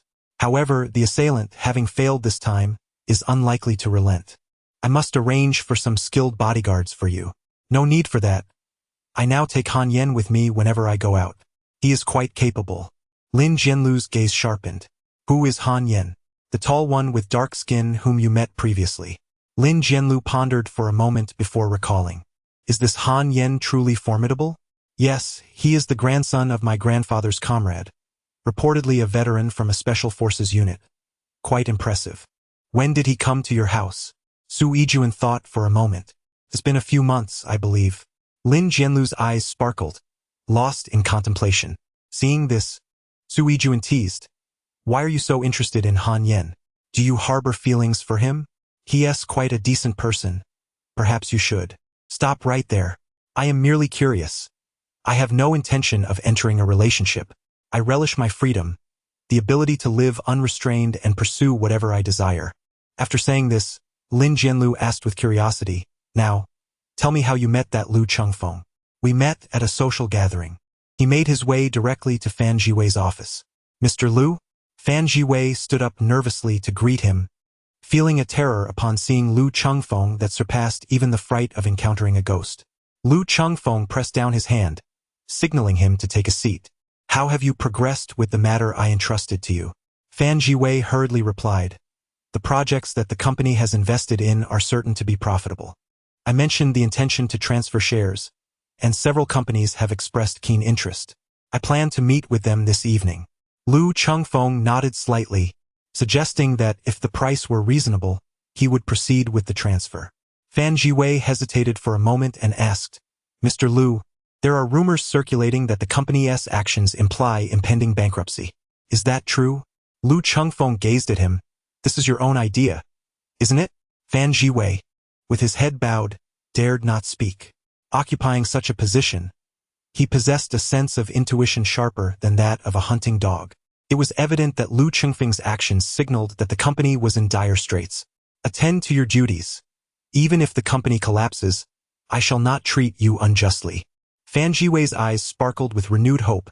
Rest assured, Mr. Lu, I shall ensure that the task is executed flawlessly. Lu Chengfeng urged him to transfer all projects within 3 days.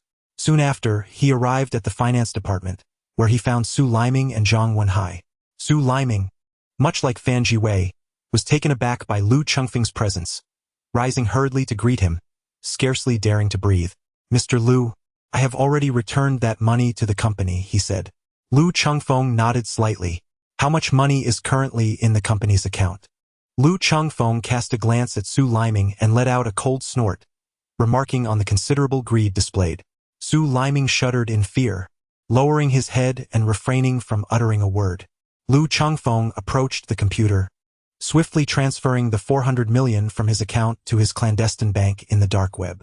Before departing, he provided his mobile number to Zhang Wenhai, instructing him to keep a vigilant watch and notify him immediately upon any company revenue influx. As he sat in his car, he refrained from starting the engine, instead engaging in a mental review of the current situation. He believed that it would not be long before the headquarters discovered the events transpiring here, likely dispatching personnel to take over the company or shutting it down entirely.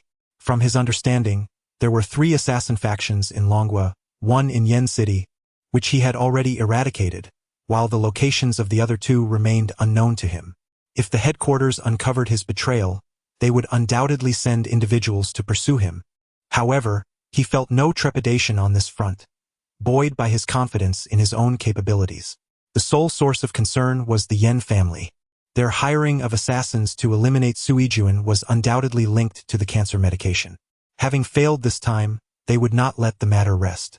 The 7-inch serpent could not perpetually shield Sui Juan, thus necessitating a fundamental resolution to the issue by eradicating the Yen family entirely.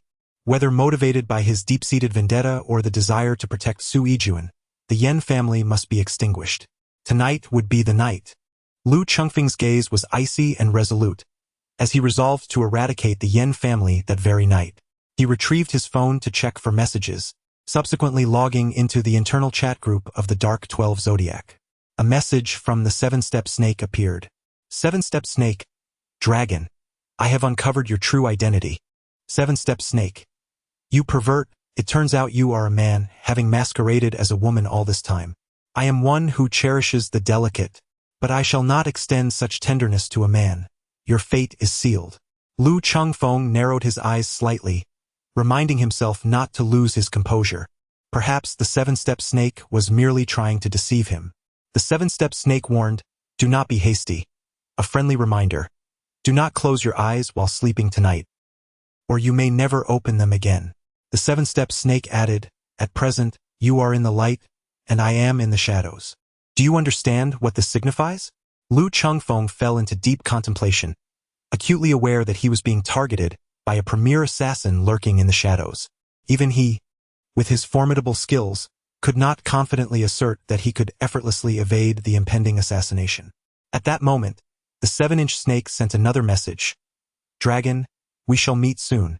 With that, the 7-inch snake disconnected. Lu Chengfeng was taut with tension, his vigilant gaze sweeping the surroundings.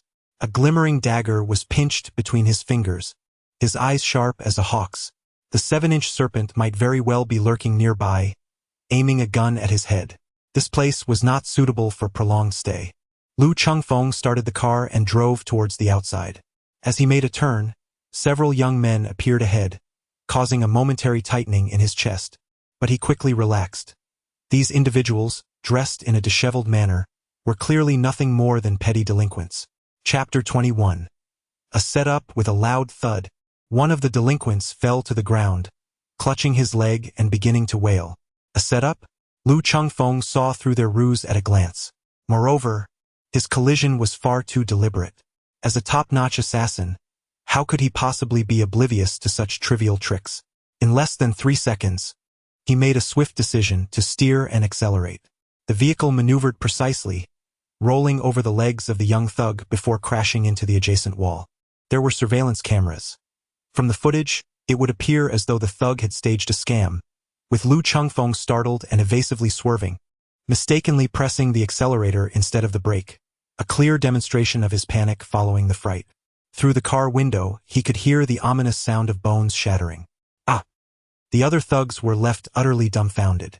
Lu Chengfeng, in a state of panic, hastily exited the vehicle, his face a portrait of terror as he gazed upon the young thug whose legs had been tragically crushed, emitting a heart-wrenching scream. Are you all right? You are in grave trouble. This is tantamount to deliberate homicide. One of the thugs shrieked, fixing a furious glare upon Lu Chengfeng. Lu Chengfeng's face was awash with panic. I did not. It was not intentional. I was merely startled. The other replied, You little rascal, this is tantamount to murder. Brace yourself for compensation and imprisonment. Lu Chengfeng turned around, his back to the probing gaze, and the expression of panic on his face vanished in an instant. His voice turned icy. Indeed, it was intentional. A few thugs stared at him in astonishment, and upon meeting Lu Chengfeng's frigid gaze, they couldn't help but shiver. Lu Chengfeng wore a chilling smile at the corners of his mouth. Haven't you engaged in such deeds before? Have you not deceived numerous individuals? Were it not for the hassle, I would have just pressed your head down moments ago. Why do I find you somewhat familiar? Lu Chengfeng pondered for a moment, and suddenly it dawned on him that these individuals appeared to be the dubious companions of his former brother-in-law, Luo Wenbin. I see now. It was Luo Wenbin who sent you here, wasn't it? Regret washed over me as I thought that I should have acted more decisively earlier. Perhaps we could start afresh. This time I shall certainly bring your head under my control. The group of ruffians gazed at Lu Chengfeng with palpable fear, wondering if he was some sort of demon. Luo Wenbin? We don't know him at all, one of the thugs stammered, his eyes darting away, unable to meet Lu Chengfeng's piercing gaze. The others exchanged glances, their expressions growing increasingly grim, realizing the implications. So it was indeed Luo Wenbin. I shall not let you escape unscathed. You stop your nonsense. You've caused this much damage. You must compensate. If not, I will ensure you languish in prison. Lu Chengfeng shook his head disdainfully, utterly convinced of their hopeless stupidity. With that, he took out his phone and promptly called the police. Immediately afterward, he contacted Fan Jiwei, requesting him to dispatch a lawyer from the legal department to assist in resolving this matter. A group of small-time thugs looked at Lu Chengfeng with a mix of shock and fury. You actually called the police? Lu Chengfeng wore a playful expression and said, I hit someone. Is there a problem with calling the police? I believe you should assist your friend in calling for an ambulance. He appears to be in considerable pain. Surprisingly, several ruffians exchanged glances, and without uttering a word, turned and fled. They were involved in various illicit activities and had much to hide. They could not withstand scrutiny. Once apprehended, there would be no hope of escape. Curse you all, you ungrateful wretches, shouted the injured thug, only to be overtaken by a wave of pain, howling in agony. Lu Chengfeng let out a cold laugh, questioning the necessity of the situation. My vehicle is insured. I collide with you, and the insurance company will cover your medical expenses. They will even repair my car. And you have broken both legs, suffering in silence, enduring the pain alone, and perhaps you will be confined to a wheelchair for the rest of your life. They fled because they carry their own burdens, don't they? Even if you manage to avoid a wheelchair, once you recover, you might find yourself imprisoned. I advise you to be honest with the police. Confess the instigator behind this, and you may receive a lighter sentence. The young thug gazed at Lu Chengfeng in horror, as if he had lost everything. Soon, The sound of police sirens echoed in the air. The young thug was taken to the hospital. Lu Chengfeng secretly laughed to himself, thinking, 7-inch snake, if you have the ability, come and kill me. The reason he deliberately broke the thug's leg was twofold. First, as a form of punishment for these societal dregs who had no qualms about exploiting countless victims, and second, to evade the looming threat of 7-inch snake. He was convinced that 7-inch snake would not dare to come to the police station to carry out an assassination. Lu Chengfeng suddenly let out a bitter laugh, pondering how he had fallen to such a lowly state. Surrounded by internal and external strife, he found himself besieged on all sides. He had initially intended to seek refuge at the police station for a night, but to his surprise, after merely an hour, he was informed that he could leave. The surveillance footage revealed that those individuals had deliberately staged an incident, and Lu Chengfeng, startled, had unintentionally injured one of them. Furthermore, these ruffians were already entangled in other criminal matters. Additionally, the lawyer dispatched by Fan Jiwei played a significant role in this predicament. Officer, I broke 2 of their legs. Although it was unintentional, I truly feel remorseful. Perhaps you could detain me for a day? The young officer gazed at Lu Chengfeng as if he were a fool, having never encountered such a ludicrous request before. Sign here and be off with you.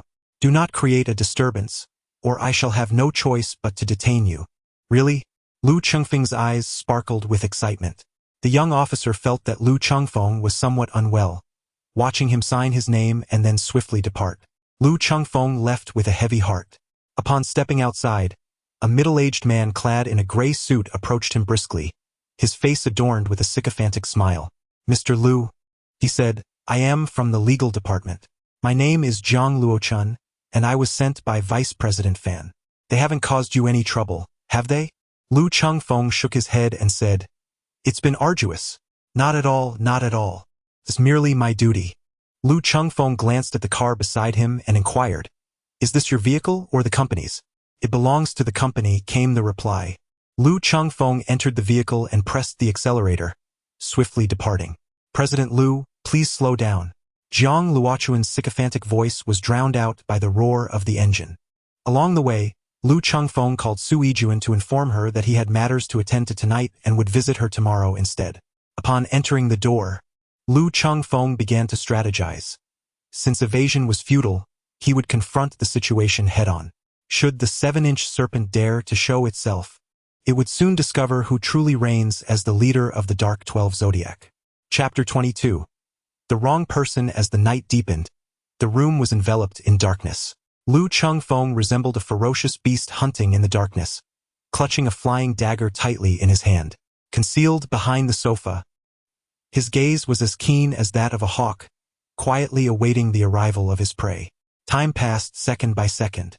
Lu Chengfeng's eyes shimmered in the darkness, revealing no hint of weariness. A competent assassin is never short of patience.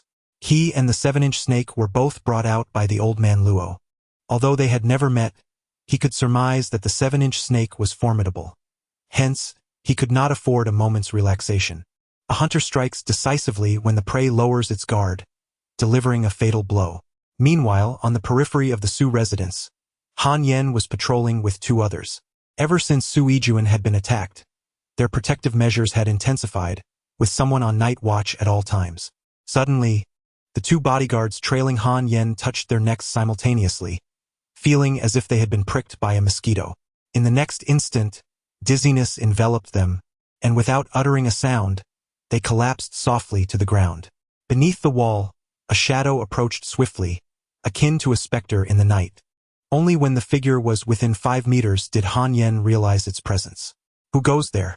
He demanded, his gaze sharp, as he drew a glimmering dagger from his waistband. The shadow moved with remarkable speed, closing the distance in the blink of an eye. Han Yan's intense eyes flashed as he thrust the dagger forward, but it was deftly evaded by his opponent. The figure was slender, clad in black, with a cloth obscuring its face, rendering their features indistinguishable. Yet, their movements were enigmatic.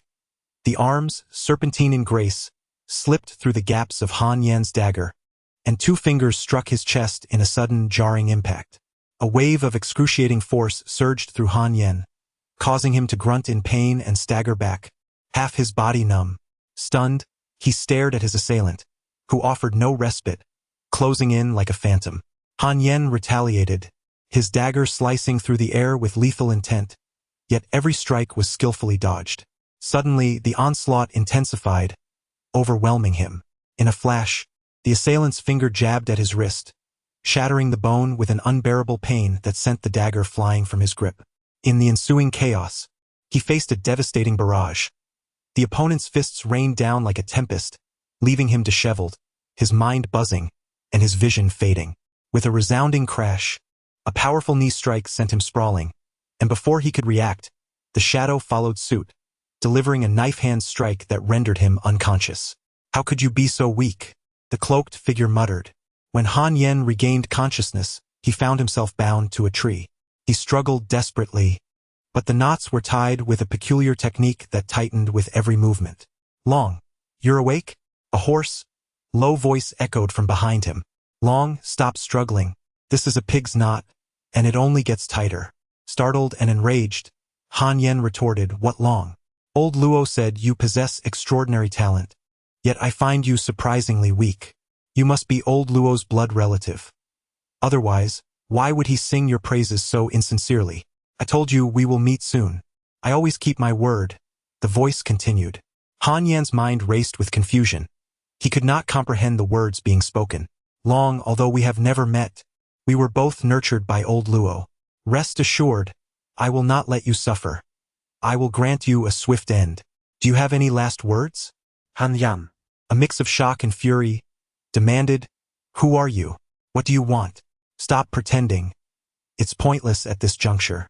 I have envisioned our meeting countless times, expecting a fierce clash, yet your weakness has utterly disappointed me." Fuming, Han Yen declared, "What Long? What are you rambling about? I have already notified others. Do not think you can harm the young mistress." The shadowy figure's piercing eyes flickered momentarily. "Han Tianlong, I initially believed you to be a man of valor, yet your feeble state begs the question of how old Luo could ever favor such a waste. Who is Han Tianlong? You must have the wrong person." Han Yen felt he had encountered a lunatic, and a powerful one at that.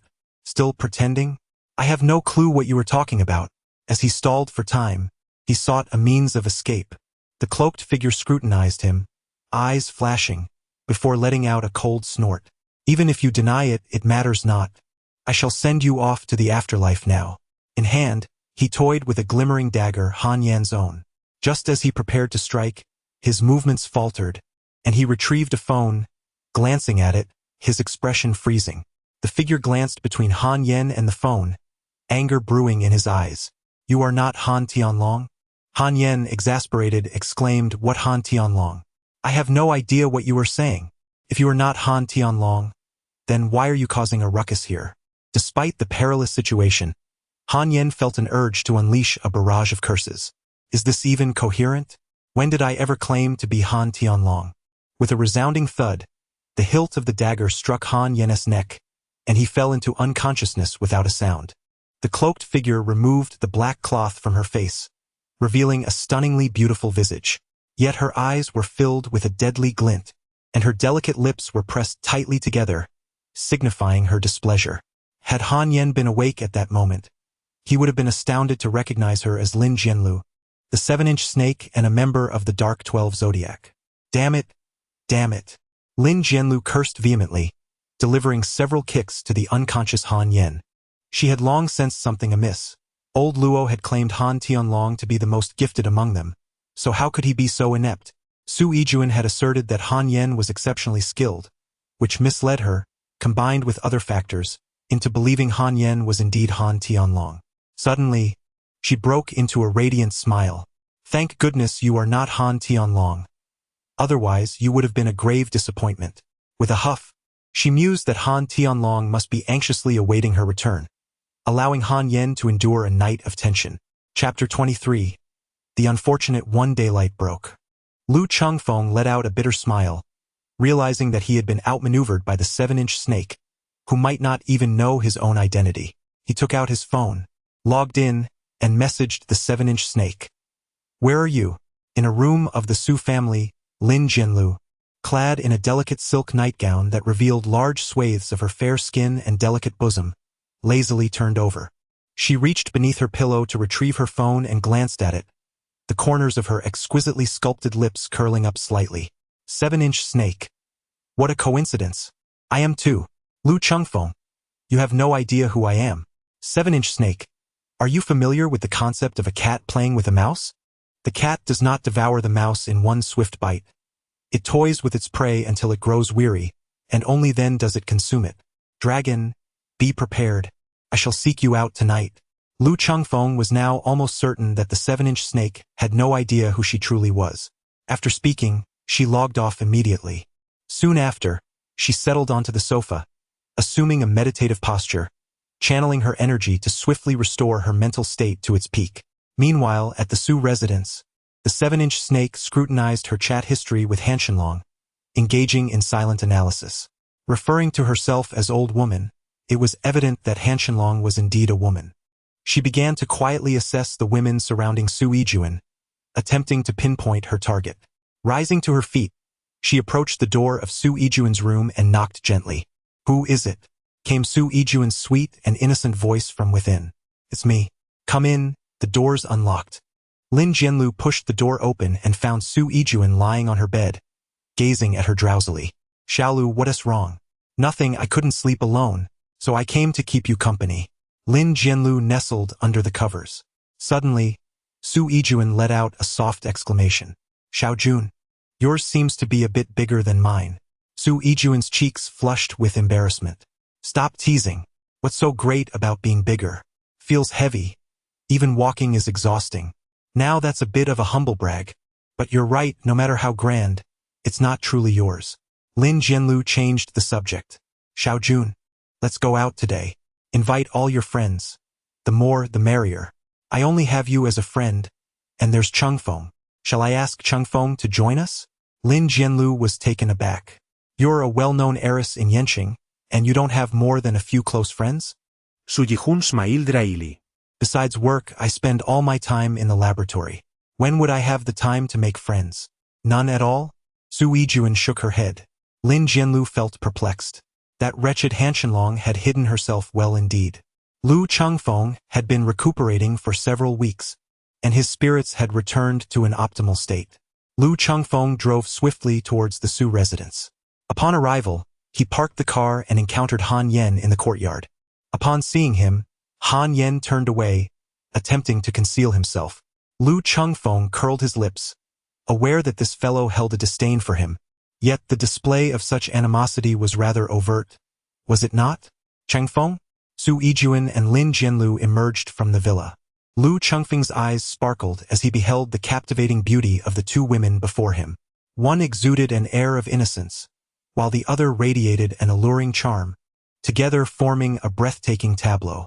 Particularly striking was Su Yijuan, whose angelic visage and devilish figure rendered her a paragon of earthly beauty, a vision so enchanting that she seemed to transcend the realm of mere mortals. Luo Chengfeng's gaze inadvertently strayed towards the ample bosoms of the two women. Lin Jianlu noticed Luo Chengfeng's eyes and, with her enchanting, beguiling peach blossom eyes slightly narrowed, a flicker of sharpness crossed her features, though it quickly reverted to normal. Miss, are you heading out? Han Yen inquired, turning around simultaneously. Upon seeing his face, Luo Chengfeng was momentarily taken aback. Han Yan's visage was marred with bruises, a clear indication of a recent violent altercation. Su Yijuan and Lin Jianlu exchanged astonished glances at him. Han Yen, what happened to your face? Su Yijuan asked, her expression laden with surprise. Han Yen appeared quite embarrassed, instinctively glancing at Luo Chengfeng as he spoke. In her mind, only Luo Chengfeng possessed the capability to inflict such damage on Han Yen. However, upon observing Luo Chengfeng's equally shocked expression, she realized she had wronged him. Miss, I was attacked last night by someone extraordinarily skilled. I was no match for him. Fortunately, nothing happened to you, Han Yen confessed, his face flushed with shame, pondering why the assailant seemed intent on targeting him. Su Yijuan's countenance paled, a lingering sense of dread evident in her demeanor. Luo Chengfeng's gaze flickered slightly, and he began to comprehend the situation. It must undoubtedly be the 7-inch snake. It seemed that the 7-inch snake had mistaken Han Yen for itself. Had it been another assassin, they would never have defeated Han Yen and yet spared Su Yijuan. Lu Chengfeng gazed at Han Yanqing's bruised visage, a smirk almost escaping his lips. In his heart, he silently empathized with the unfortunate fellow for a brief moment. Yet, he was also enveloped in curiosity. He had previously contemplated having Han Yen take the blame for him.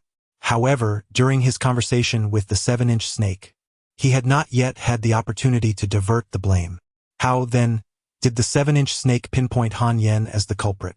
Did it truly believe him to be the one at fault? Are you both all right? Lu Chengfeng's face was etched with concern. Su Yijuan shook her head, insisting, I am fine. Lin Jianlu also shook his head, affirming, I am well too. I heard no sounds at all last night. Lu Chengfeng furrowed his brow, pondering the peculiar situation. The assassin's target should have been Xiao Jun. Why, after defeating Han Yen, did he not make a move against her? Han Yen contemplated for a moment and remarked, I believe that assassin was not aiming for the young lady. Lu Chengfeng gazed at him, perplexed. The assassin's actions were exceedingly erratic and somewhat neurotic. After seizing me, he uttered something about a dragon. Yes, it was Shattering Heaven Dragon. It seems he may have mistaken his target. Lu Chengfeng was filled with confusion. What could the Tianlong be? Han Yen contemplated for a moment, surmising that Tianlong must be an individual who, upon realizing he had mistaken his identity, rendered me unconscious once more. When I regained consciousness, I found myself lying at the entrance. As long as the person is unharmed, that is what matters. Lu Chengfeng paused briefly and inquired, were you able to discern who this person was? Han Yen shook his head, explaining that the individual was cloaked in black attire, with a fabric obscuring his face, rendering his features indistinguishable. Surely you could tell if it was a man or a woman. Han Yen asserted with confidence it was a man, with a hoarse and deep voice. Judging by the timbre, he must be in his 50s. Lu Chengfeng's expression momentarily stiffened. Something felt amiss. He had heard from the old man Luo that the members of the Dark 12 Zodiac were all relatively young, around his age. Over 50? This voice must have been specially altered. This 7-inch snake was indeed cautious, leaving no traces behind.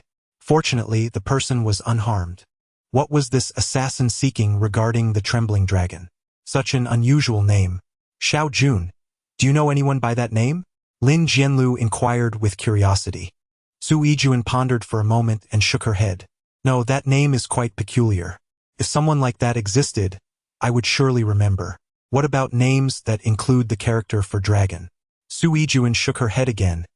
Indeed, there was none. A fleeting glimmer of disappointment crossed Lin Jianlu's eyes. Well, that is for the best. It seems the other party must have been mistaken. If there were such a person, one should definitely keep their distance to avoid any entanglements. Su Yijuan smiled gently and nodded in agreement. Chapter 24. Forgetting to consult the almanac before leaving Han Yen. Would you like to visit the hospital? Su Yijuan asked. Han Yen was the grandson of Old Master Su's comrade, and he himself was dependable and trustworthy. Although he had not been with the Su family for long, he had earned their confidence. Han Yen shook his head. It's nothing serious, just a superficial injury. It will heal in a couple of days. Then please rest at home. You need not accompany me today. Han Yan's expression was stubborn. Young miss, I am fine. It's not safe outside. If anything were to happen to you, how would I explain it to Old Master Su and the others? Ultimately, there was no way around it. Han Yen still accompanied her. Upon arriving at the shopping mall, Lu Chengfeng adeptly played the role of the perfect boyfriend. His girlfriend was free to browse and select, leaving the tasks of checkout and carrying bags to him. One could not help but admire the boundless energy of women when shopping. They entered one store and exited another, seemingly inexhaustible.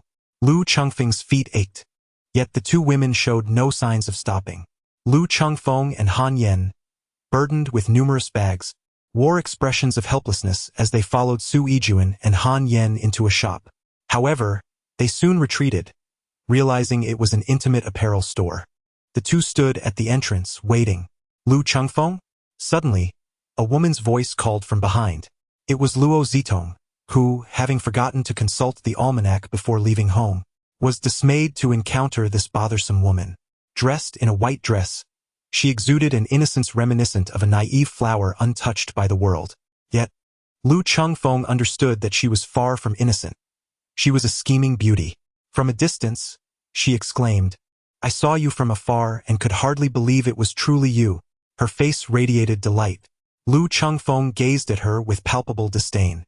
"Have I ever mentioned that we shall meet no more, never to see each other again?"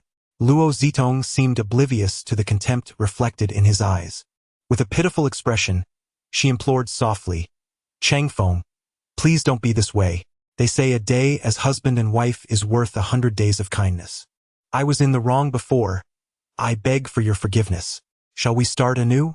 Lu Chengfeng wore an expressionless face, his mind involuntarily recalling the scene of that woman in the car with her greasy superior, a sight that made him feel nauseous.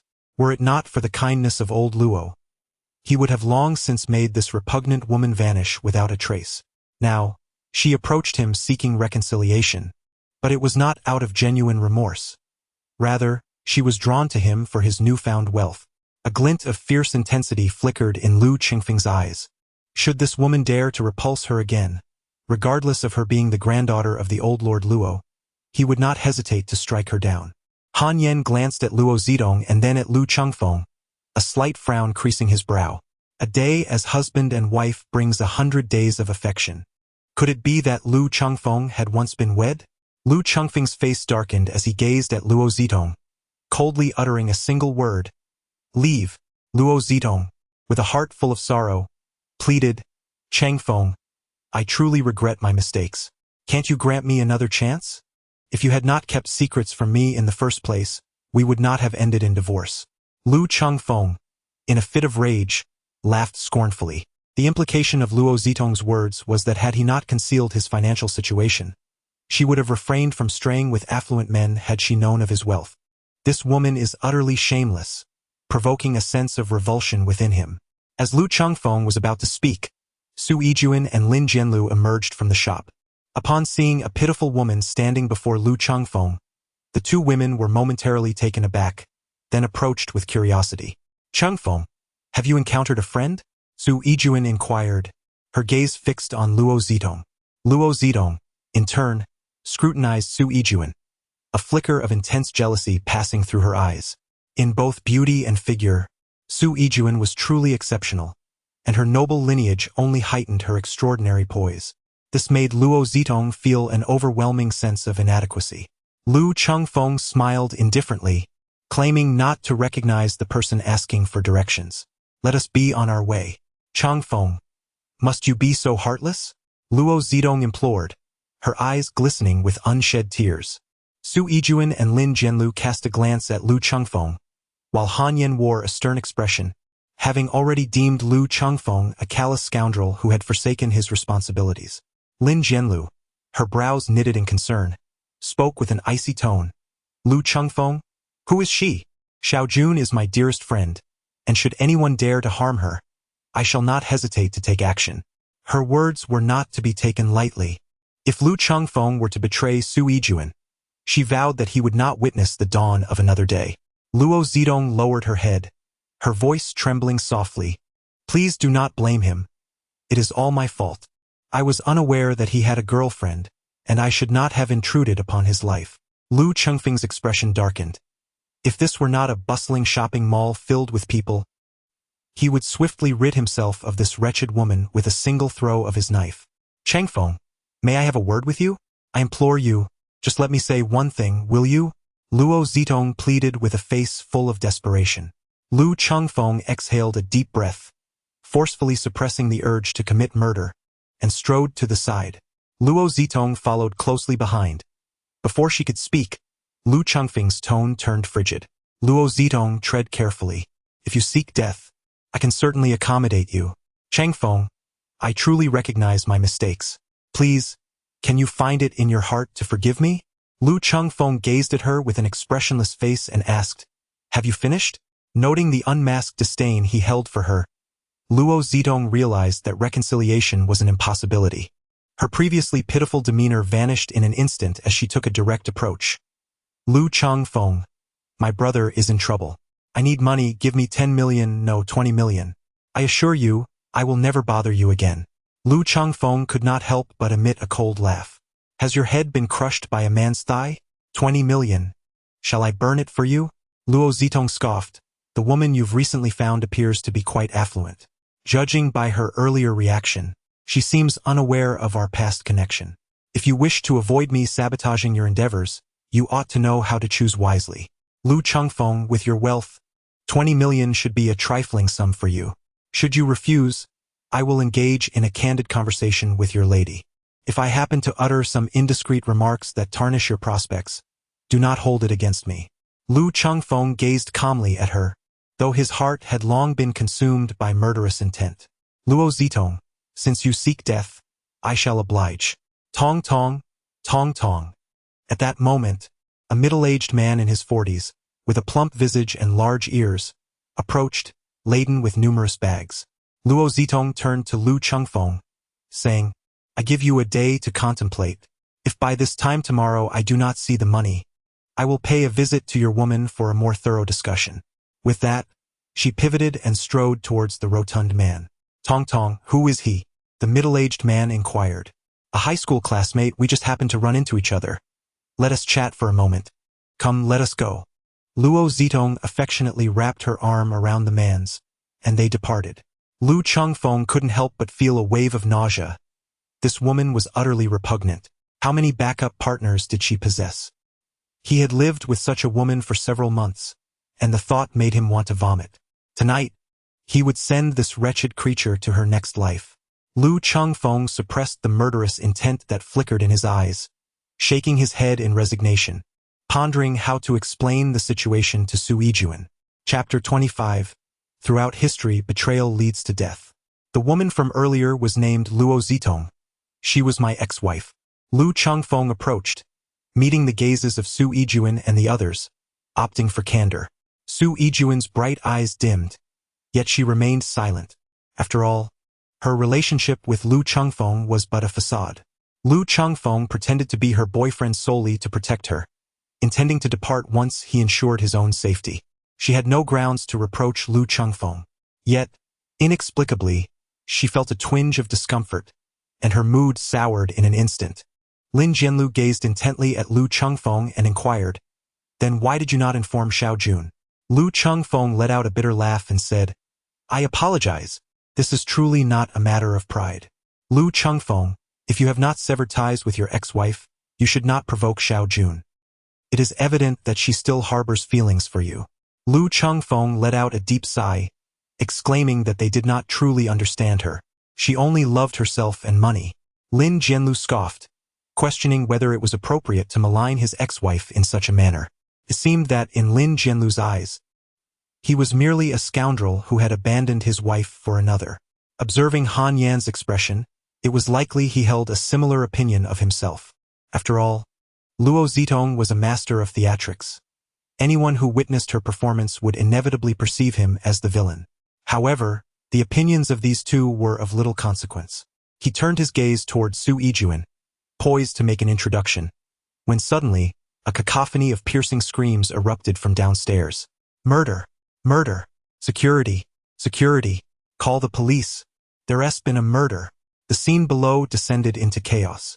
Lu Chengfeng and a few others were taken aback, then approached the railing to peer down. They were on the 5th floor, and from this vantage point they could clearly observe the situation below. At the 4th floor staircase entrance, a man and a woman lay in a pool of blood, their garments soaked crimson, the ground marred with bloodstains, alongside a bloody dagger. Several security guards were restraining a young man with anti-explosive tools. A crowd had gathered, all capturing the scene with their phones. Su Yijuan and the others instinctively glanced at Lu Chengfeng, for the woman lying in the blood, her life hanging in the balance, was none other than Luo Zitong, who had just departed moments ago. The young man was in a frenzied state, screaming maniacally, Luo Zitong, you wretched woman, die! I sacrificed so much for you, and yet you betray me, you vile creature. I will kill you and your entire family. Lu Chengfeng recognized this young man. His name was Fang Zhou. He had been present during the divorce from Luo Zitong, contributing both financially and physically to the situation. Given the circumstances, it appeared that Fang Zhou had realized he was merely a pawn in Luo Zitong's game, a backup option, and witnessing her with another man had driven him to a desperate act. The adage that infidelity leads to tragedy proved true once again. Lu Chengfeng had initially intended to resolve matters with Luo Zitong himself that night, but it seemed he need not intervene now. Luo Zitong had brought this upon herself, yet it was a pity for Fang Zhou, who had sacrificed so much for a worthless woman. Su Yijuan turned to Lu Chengfeng, hesitating slightly. Aren't you going to go down and help? That young man seems quite ruthless. He must have already dealt a fatal blow. There is no need for me to finish the job, is there? The expressions of Su Yijuan and the others suddenly stiffened, a dark line forming on their foreheads. Su Yijuan's implication was clear. She wanted Lu Chengfeng to assist in saving lives, not to administer the final blow. Lin Jianlu observed him. Given the unfolding events, you seem remarkably unfazed. Lu Chengfeng pressed her lips together, her tone indifferent. Her current state was an inevitable outcome. Do you harbor deep resentment towards her? Lu Chengfeng uttered a sound of acknowledgement. Why? Although you are divorced, she was once, after all, your wife.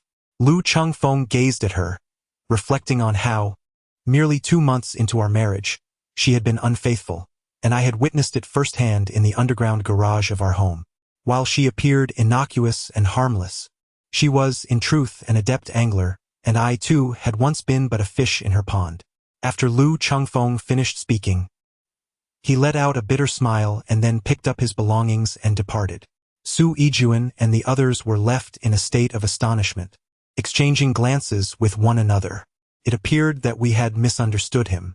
Su Yijuan gazed at Lu Chengfeng's retreating figure with eyes full of compassion.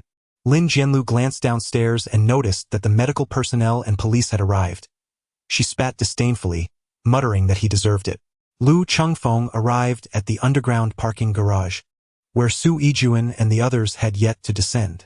The bitterness and loneliness that once graced his visage had vanished, replaced by a countenance of pure delight.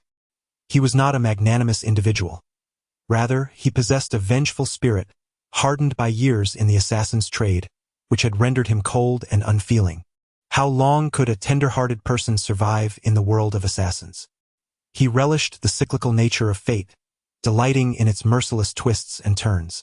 After a brief wait, Su Yijuan and the others finally appeared. Chengfeng, I must apologize. I misjudged you, Su Yijuan said sincerely. Infidelity is a profound disgrace for a man, an unforgivable transgression. Han Yan, with a serious demeanor, added, Lu Chengfeng, I too misjudged you earlier, perceiving you as a scoundrel who abandoned his wife to cling to wealth. I offer my sincerest apologies. Lin Jianlu looked at Lu Chengfeng and proclaimed, Allow me to treat you to a meal. You may choose the venue, and I shall cover the bill as a token of my apology. It's quite all right. The crux of the matter lies in Luo Zitong's exceptional acting skills. Anyone who witnessed it would deem me a heartless rogue. I was initially deceived by her seemingly harmless demeanor. After Lu Chengfeng paused for a moment, he continued, I would like to ask everyone for a favor. Please do not disclose this to Grandpa Su, Uncle Su, or Auntie. I will find an appropriate opportunity to speak with them personally. Han Yan and Lin Jianlu nodded in agreement. Why did he want everyone to keep this a secret? Was he concerned that her family would disapprove of their relationship? Could it be that he harbored some feelings for her? Su Yijuan found herself lost in a whirlwind of thoughts. What would she do if he truly liked her? If he confessed his feelings, would she accept or decline? Oh dear, Su Yijuan. How indiscreet you are, indulging in such fanciful notions. She quickly dispelled the chaotic thoughts swirling in her mind, her cheeks flushing a deep crimson. Stealing a glance at the others to ensure no one was paying attention, she finally breathed a sigh of relief. The group then boarded the vehicle, with Lu Chengfeng at the wheel.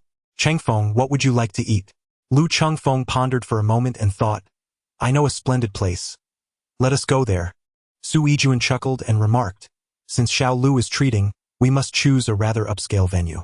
Lin Jianlu gently tapped Su Yijuan's forehead with her slender finger and teased, You, who prioritize beauty over friendship. Observing the playful banter between the two women behind him, Lu Chengfeng felt a desire to join in their merriment. Lu Chengfeng chose a modestly priced Sichuan restaurant, a place he had frequented twice before.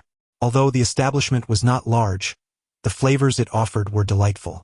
After selecting his dishes, while awaiting their arrival, Lu Chengfeng suddenly felt a gentle vibration from his phone. I shall take a brief trip to the restroom. As Lu Chengfeng rose to his feet, Lin Jianlu also stood up, and together they spoke in unison. They couldn't help but pause momentarily, gazing at each other in surprise. Su Yijuan chuckled playfully.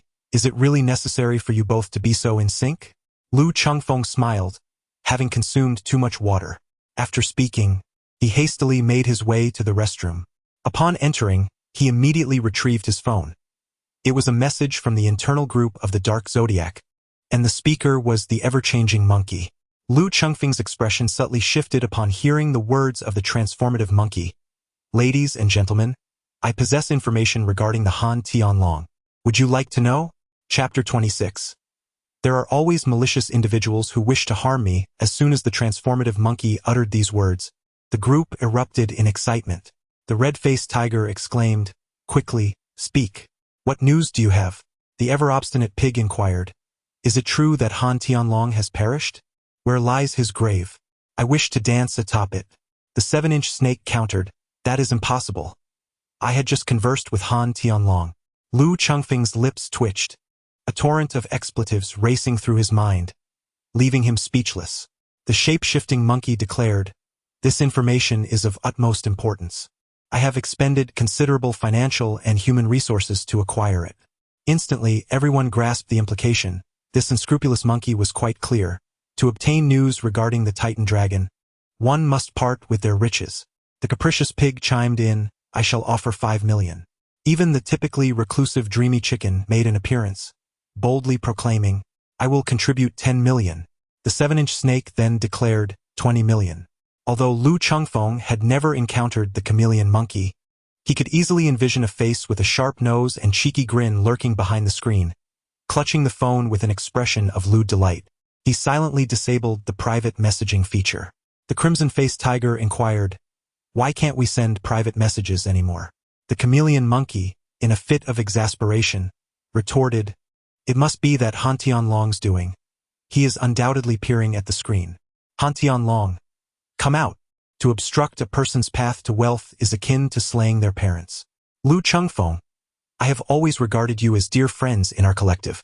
Yet, you rebellious subjects constantly plot against me.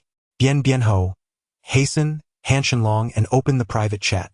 Lu Chengfeng, are you out of your mind? Do you think I will stand idly by while you profit from my information? Let me make this clear. Do not get too cocky. If you provoke me, I will hunt you down one by one. The men will be killed, and the women will face a fate worse than death. Wu Changzhu, are you a man? Lu Chengfeng's expression stiffened slightly. The perceptiveness of these individuals was astonishing. The moment he uttered a misplaced word, they seized upon his flaw. 7-inch snake declared, do not believe her. I am certain that Han Tianlong is undoubtedly a woman, and she is deliberately sowing confusion. Lu Chengfeng couldn't help but chuckle, thinking to himself that this cunning serpent was truly quite clever. Transforming monkey, shaking the heavenly dragon, I shall ask you one last time, will you open a private chat? After speaking, he contemplated imposing a complete silence on everyone, but reconsidered, as he was eager to learn what Transforming Monkey had to say about him. The Grim Reaper assassin organization had a branch in the fiery city of Longua, and for reasons unknown, this branch had been uprooted by shaking the heavenly dragon, indicating that he was certainly present in Longua's fiery city. Lu Chengfeng's expression stiffened, and his gaze turned grave. How could the ever-changing monkey possess such precise knowledge? Could it be that he is also affiliated with the Grim Reaper assassin organization? If that were the case, the headquarters must already be aware of the events unfolding in Flame City. This realization struck him with urgency. His time was running short, and he needed to expedite the process of draining the company's resources. There was another possibility. The headquarters had indeed learned of the situation in Flame City and had simultaneously disclosed this information to the assassin community. So, it was certain that a kill order had been issued against him. Consequently, he would have to confront not only the Grim Reaper organization but the entire assassin realm. This predicament had escalated dramatically. Red-faced tiger, monkey, how did you come by this information? Is it reliable? Ever-changing monkey. During a mission yesterday, I encountered a fellow operative who is affiliated with the Grim Reaper organization. Since our objectives aligned, we collaborated for a time, and it was through him that I gleaned this information. I further verified it through other channels, and I assure you it is absolutely true. Lu Chengfeng let out a slight sigh of relief. It appeared that the headquarters had not made the news public, for it was certainly not a matter of glory and would only invite ridicule from competitors. If that were the case, it was indeed fortunate. He need only contend with the assassins dispatched by the headquarters. Having once been a top assassin in the Death God organization, he possessed a reasonable understanding of the headquarters killers. Knowing oneself and the enemy greatly facilitates the confrontation. Scarlet Face Tiger. I am currently in the Dragon Kingdom and shall head to Flame City. Shaking Sky Dragon. I am aware of your presence. Await me, your life is now mine. Soul Chaser Horse.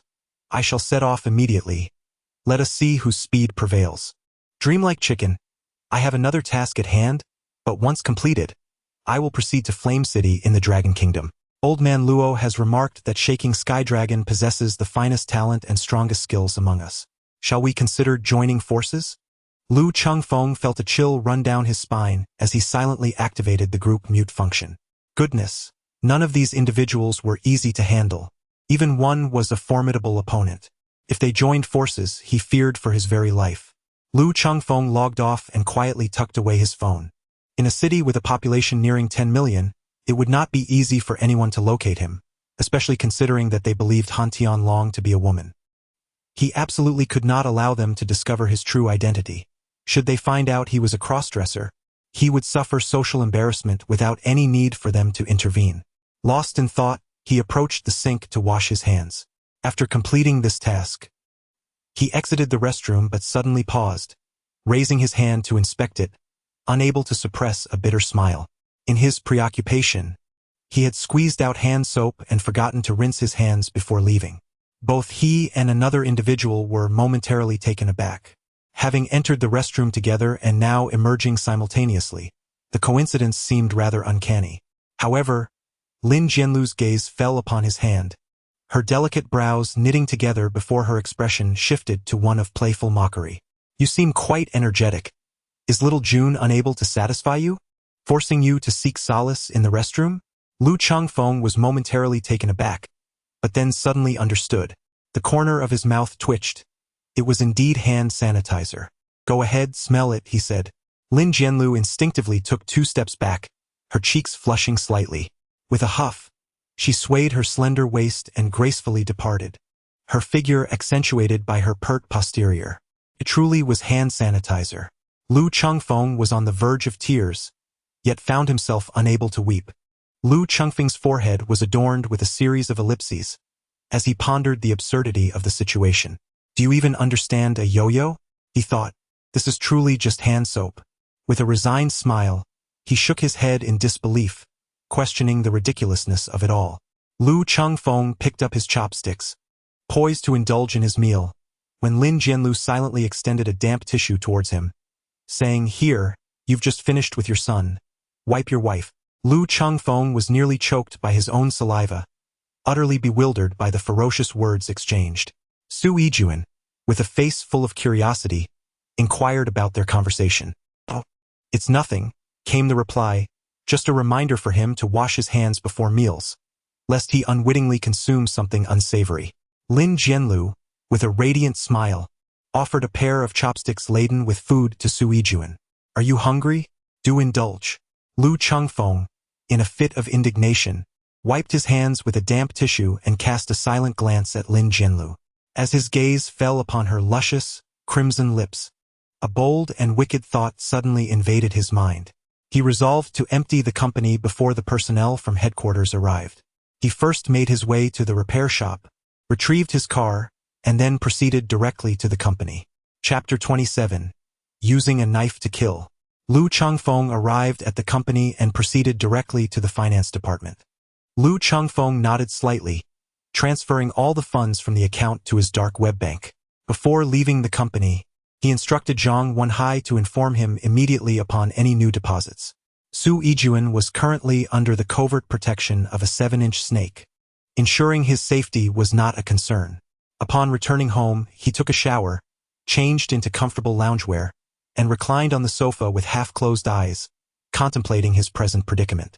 He found himself besieged on all sides, grappling with both internal and external threats. Most notably, he had completely exposed himself by draining the company's resources. However, there was little choice. Had he eliminated Francis and vanished, although some at headquarters had seen him, it would not have guaranteed his capture.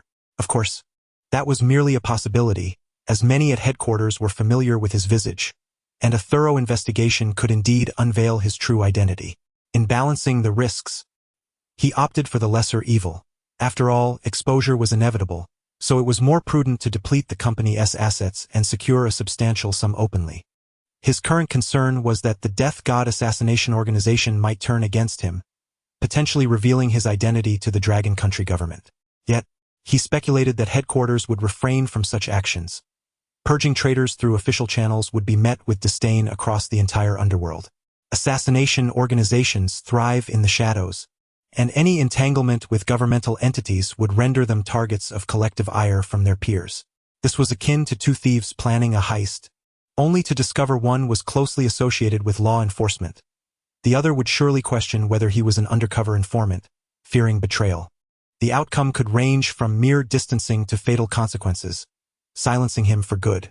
Thus, if the Death God organization aspired to maintain its standing within the assassin community, it would not resort to such tactics. Most crucially, he had always ensured that his actions left no trace, never providing any incriminating evidence against himself. Even if the Death God organization attempted such a maneuver, without concrete proof, they would remain powerless against him. The ever-changing monkey had indicated that the Death God organization was keeping this matter under wraps, opting for an internal resolution. Lu Chengfeng let out a cold laugh.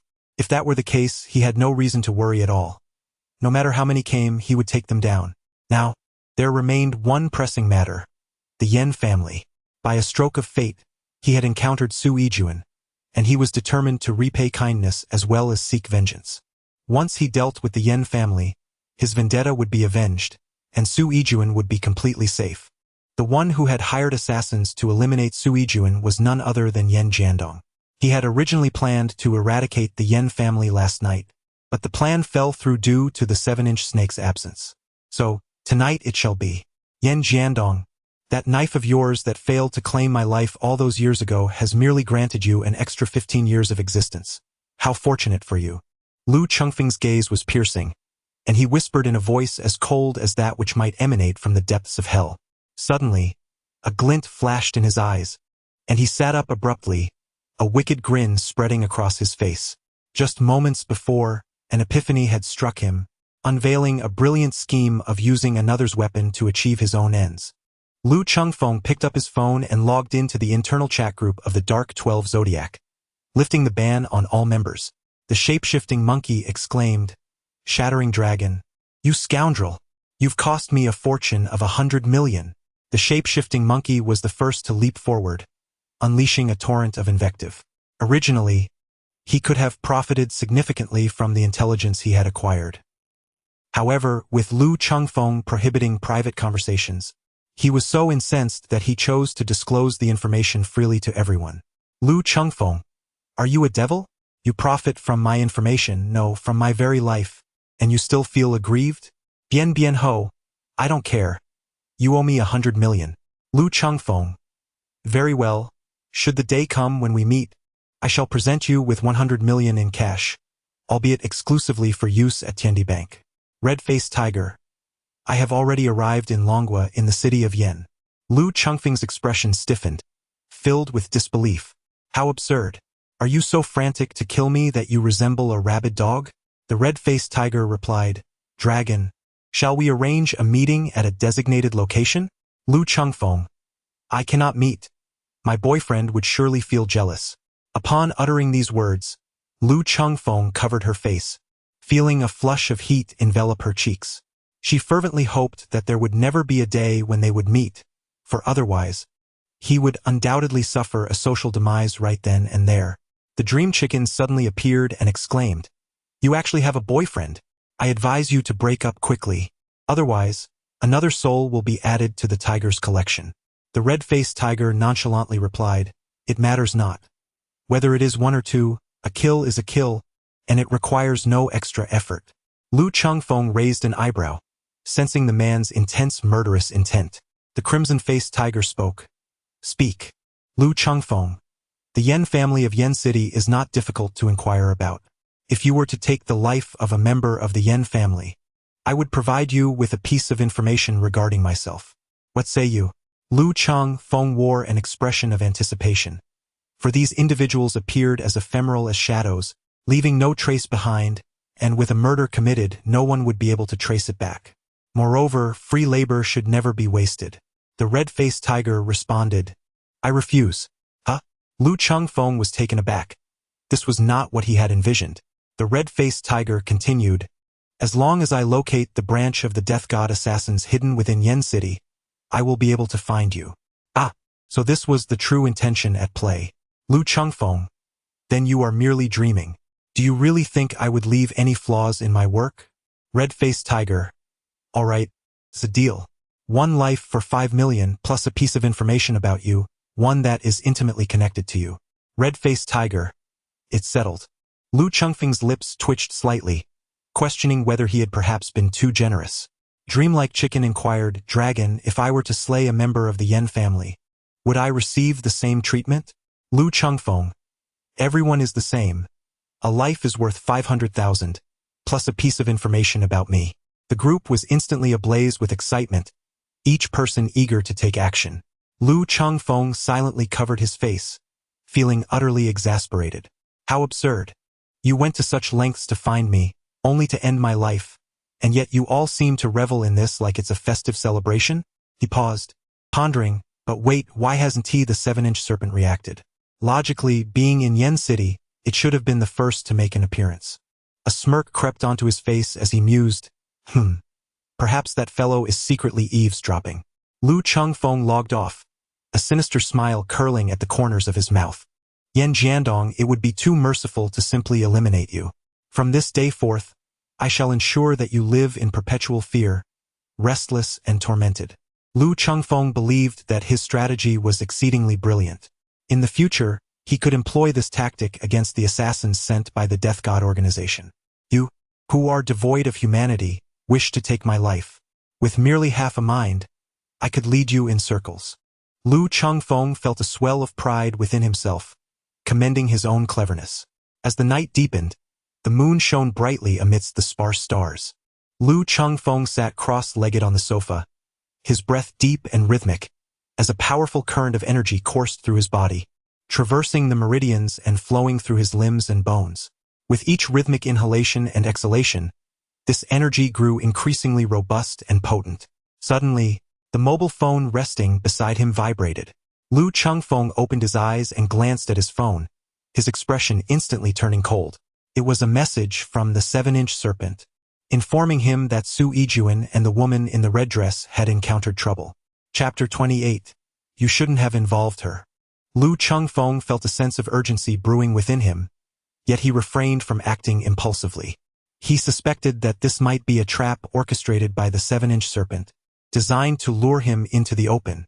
He took out his phone and attempted to call Su Yijuan, only to find that her phone was turned off. Lu Chengfeng furrowed his sword-like brows, preparing to call Lin Jianlu, only to discover he did not possess her phone number. At that moment, the 7-inch snake sent another message. Dragon, should I save Su Yijuan or the woman in the red dress? The 7-inch snake continued, there are at least 10 adversaries, all Class A assassins with guns pointed at both Su Yijuan and the woman in red. I can only rescue one.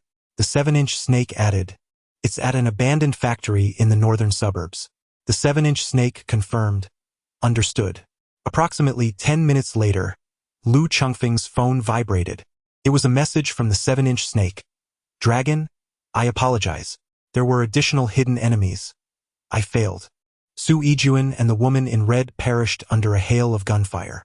Lu Chengfeng felt a sudden ringing in his head, his vision darkening, and his complexion turning ashen.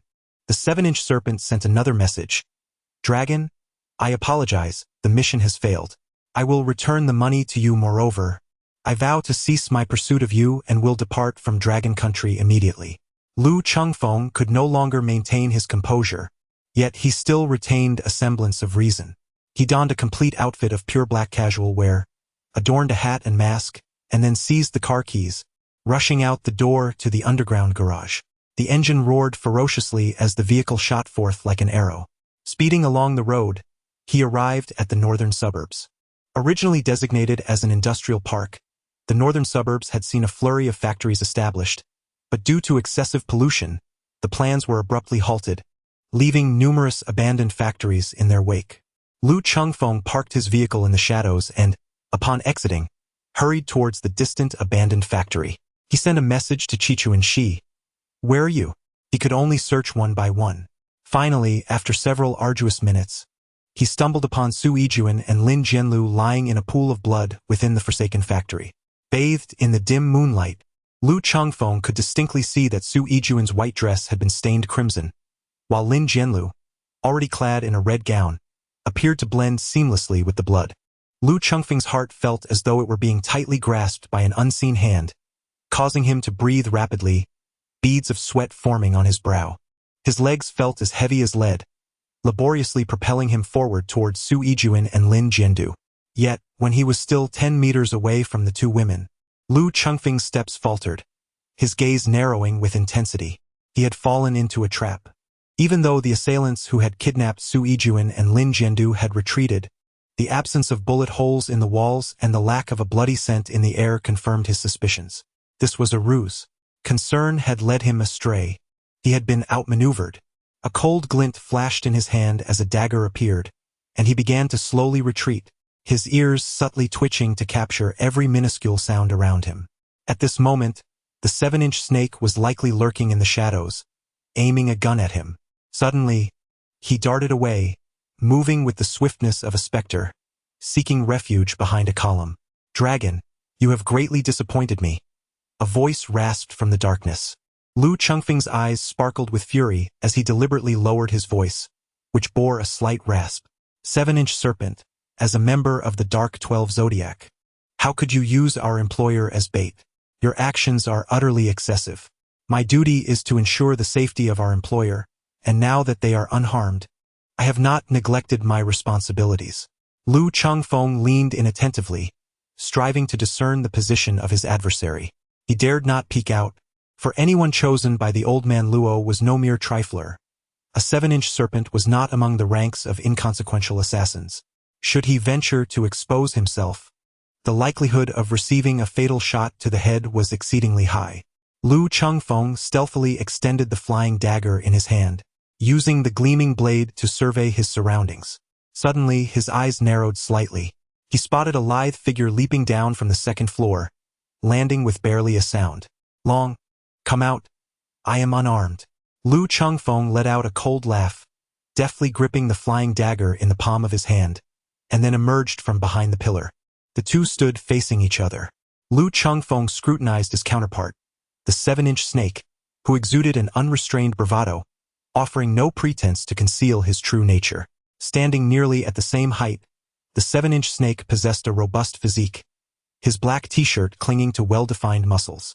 His clean, cropped hair framed a chiseled face, and his piercing gaze evoked the image of a hunting tiger. The 7-inch snake was also assessing him, a hint of surprise flickering across his features. "You're a man?" Lu Chengfeng felt a wave of awkwardness wash over him. He had been masquerading as a woman, and all the members of the Dark Zodiac believed him to be one. Fortunately, only the 7-inch snake was aware of his true identity, while Su Yijuan and Lin Jianlu lay unconscious. Had there been any other members of the Dark Zodiac present, he would have undoubtedly faced social demise on the spot. The 7-inch snake nodded in understanding, urging him to reveal his true self. Lu Chengfeng shook his head. The atmosphere around his 7-inch serpent-like eyebrows was thick with a chilling aura. He spoke, "It matters not. Once I have vanquished you, I shall unveil your true visage." With that, he propelled himself forward, the concrete beneath him cracking to form a small pit. The 7-inch serpent shot forth like a cannonball, his robust physique radiating explosive power and an overwhelming presence. His arm muscles tensed fiercely as his fist, as large as a basin, hurtled toward Lu Chengfeng's head. Should that punch connect, it would not merely incapacitate him but could very well claim his life. Lu Chengfeng's gaze was icy and unyielding, unwavering in its intensity. The energy within him surged through his meridians, coalescing in his fist. With a powerful strike, he unleashed a punch that reverberated with force. Bang! The two fists collided, and two equally domineering energies erupted from each hand, producing a deep, resonant explosion.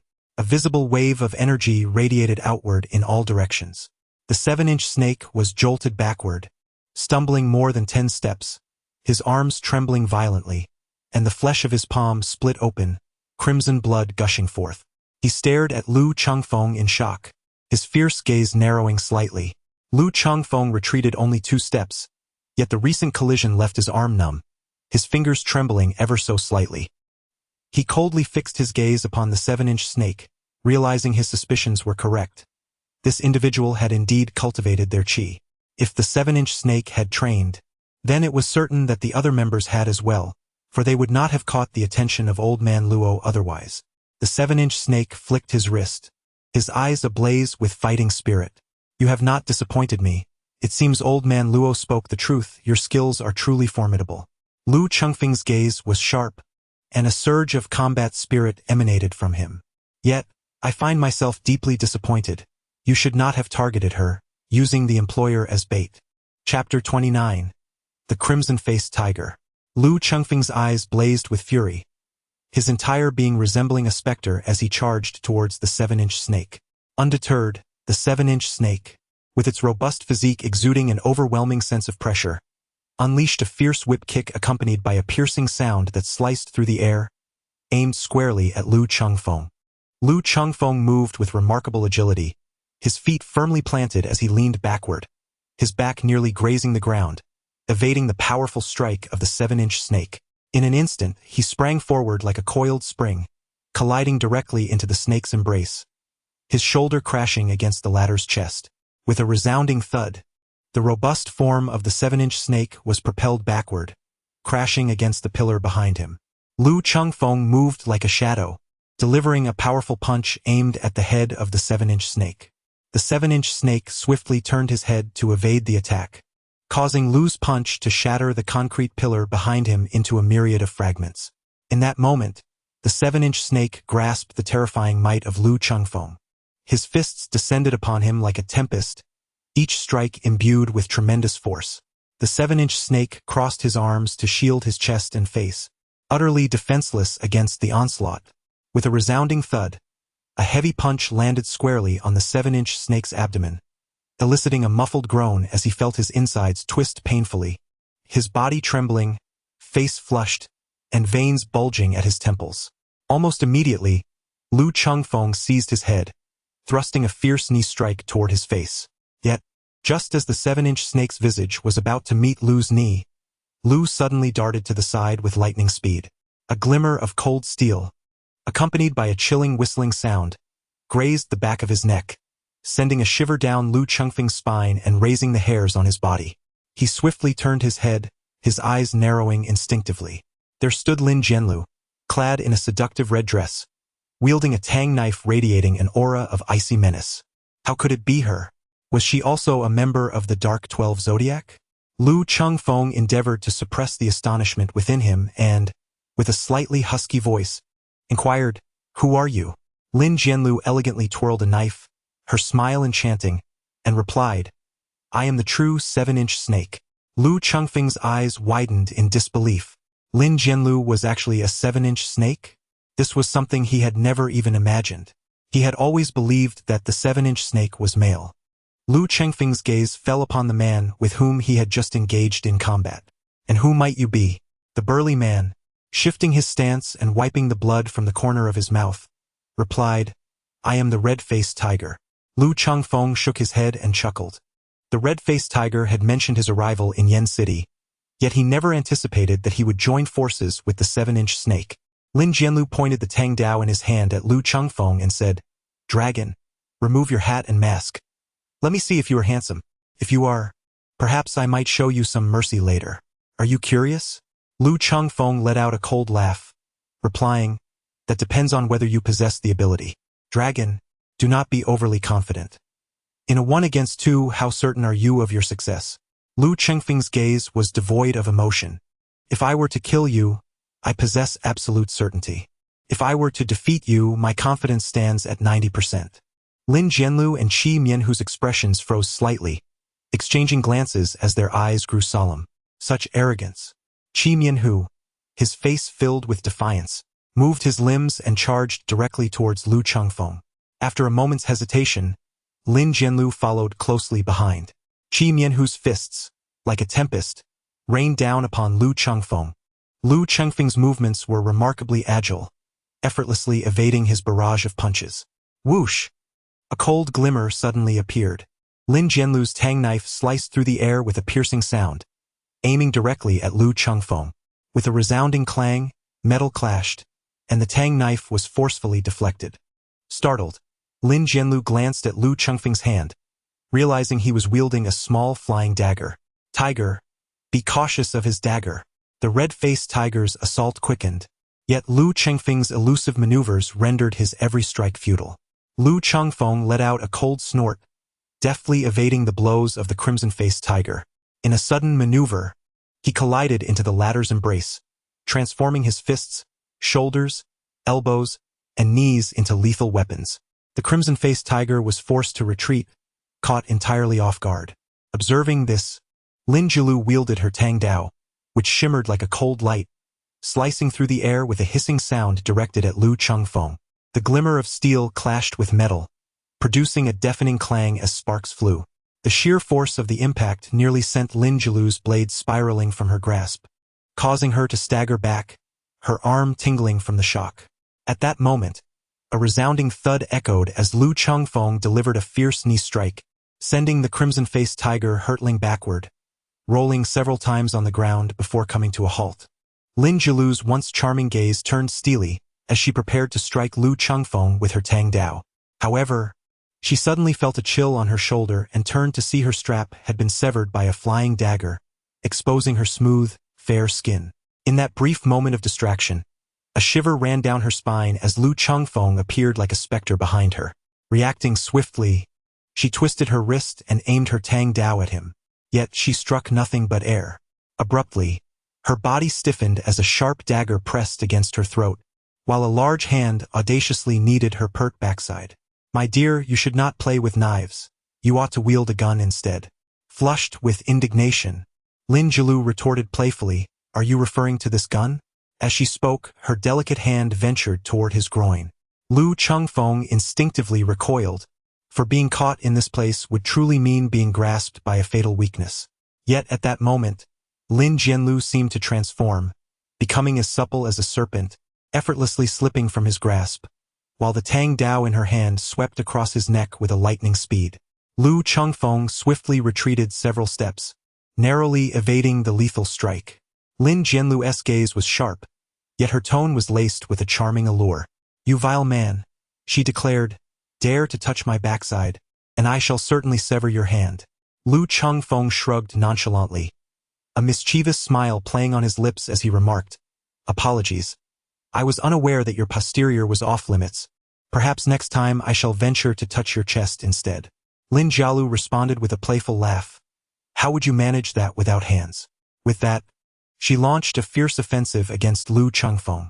Lin Jialu's swordsmanship was sharp and swift, each stroke following the last, as gleaming blades aimed at Lu Chengfeng's vital points. Lu Chengfeng was unexpectedly forced to retreat repeatedly. The red-faced tiger launched an assault from behind, as the two closed in on him from both sides. Lu Chengfeng swiftly maneuvered several meters to the side, nearly causing Lin Jianlu to inadvertently harm the red-faced tiger. Lu Chengfeng gazed calmly at them and said, I now present you with two choices. First, surrender. Second, I shall end your lives. We choose the third option, to kill you, Lin Jianlu declared as he lunged forward with his blade. The crimson-faced tiger, unwilling to be outdone, pounced on Lu Chengfeng like a ferocious predator in pursuit of its prey. Lu Chengfeng's gaze gradually turned icy and sharp. In that case, I shall let you witness the true disparity. No sooner had the words left his lips than he dashed forward like lightning. Chapter 30. Is it you? With a resounding crash, the two clashed fists. At that moment, he finally felt the terrifying strength of Lu Chengfeng. The force surging within him was several times more formidable, erupting with a tremendous roar that sent him hurtling backward. The red-faced tiger collided brutally with a stone pillar, which cracked under the impact. He fell to the ground, spitting out a mouthful of blood. Lin Jianlu's delicate face paled, yet she did not hesitate in her assault. The tang blade sliced through the air with lightning speed, while her left hand gracefully flicked, sending several slender silver needles, as fine as hair, hurtling towards Lu Chengfeng. Lu Chengfeng's gaze narrowed slightly as he leaned back, evading the sweeping blade that came at him. Simultaneously, a glint of cold light shot from his hand, and with a cacophony of sharp collisions, all the silver needles were knocked down by the flying dagger. He propelled himself forward with a sudden burst, akin to an arrow released from its bow, hurtling towards Lin Jianlu. A formidable punch surged forth, the violent gust of wind swirling around Lin Jianlu, causing her hair to dance wildly and a sharp pain to blossom on her cheek. Her expression shifted dramatically, a flicker of panic flashing through her enchanting and affectionate eyes as she raised her blade defensively before her. Lu Chengfeng's punch, devoid of any embellishment, struck the blade with a resounding clang. The Tang Dao snapped under the force, and his fist landed upon her shoulder. Lin Jianlu let out a muffled groan of pain as she was sent sprawling. She attempted to spring back to her feet, but suddenly her delicate form froze in terror. Unbeknownst to her, several throwing knives had pinned her garments to the ground, rendering her momentarily immobile. Lu Chengfeng toyed with a flying knife in his hand, fixating his gaze on Lin Jianlu. "Do not move, lest this knife pierce your throat." He then turned to Qi Mianhu. "Will you submit, or do you seek death?" Qi Mianhu stiffened, lifting his gaze to Lu Chengfeng, his eyes fierce, brimming with hostility. Lu Chengfeng also fixed his gaze upon him, his eyes sharp as blades, with a gathering malice lurking beneath. In the end, the crimson-faced tiger dejectedly lowered his head and spoke in a heavy voice. "I have lost." Lu Chengfeng's lips curled into a slight smile as he thought to himself how splendid it was to have finally subdued the crimson-faced tiger. This formidable opponent had exhibited impressive combat prowess, engaging him in unarmed combat. Had he wielded a firearm, his fighting capabilities would have been truly terrifying. By conquering the crimson-faced tiger, he would no longer find himself isolated and defenseless in the future. Lu Chengfeng's gaze settled upon Lin Jianlu. "What about you?" Lin Jianlu lay on the ground, exuding an air of resignation, her ample bosom rising and falling dramatically, undeniably alluring. Even a eunuch would falter at such a sight. "Given my current state, do I truly possess the right to choose? Now I can only submit to your whims." Lu Chengfeng's lips twitched violently for a moment. If it were in the past, he would have engaged in a friendly match with this enchanting creature, taking the opportunity to discipline her thoroughly. "Be serious. I intend to subdue you, not persuade you," he declared. Lin Jianlu let out a tinkling laugh. "Then do help me remove this flying dagger, will you?" Lu Chengfeng, feeling helpless, asked, "Are you convinced?" "Yes, I concede. According to the rules set by Old Man Luo, I will follow your lead from now on." Lu Chengfeng nodded in satisfaction, walking over to extract the daggers that had pinned her dress. The final dagger, lodged between her legs, held the fabric firmly to the ground. Just as Lu Chengfeng was about to pull away, Lin Jianlu suddenly clamped his legs together, ensnaring his hand, and then, with the swiftness of lightning, reached for his face. Lu Chengfeng abruptly turned his head to evade, yet it was too late. The mask was swiftly removed. Lin Jianlu's eyes widened in disbelief as she stared at Lu Chengfeng. "It's you? How could it be you?" Her astonishment was entirely understandable. She had never imagined that the formidable Han Tianlong, whom she had been searching for, was none other than Lu Chengfeng, who had always been by her side.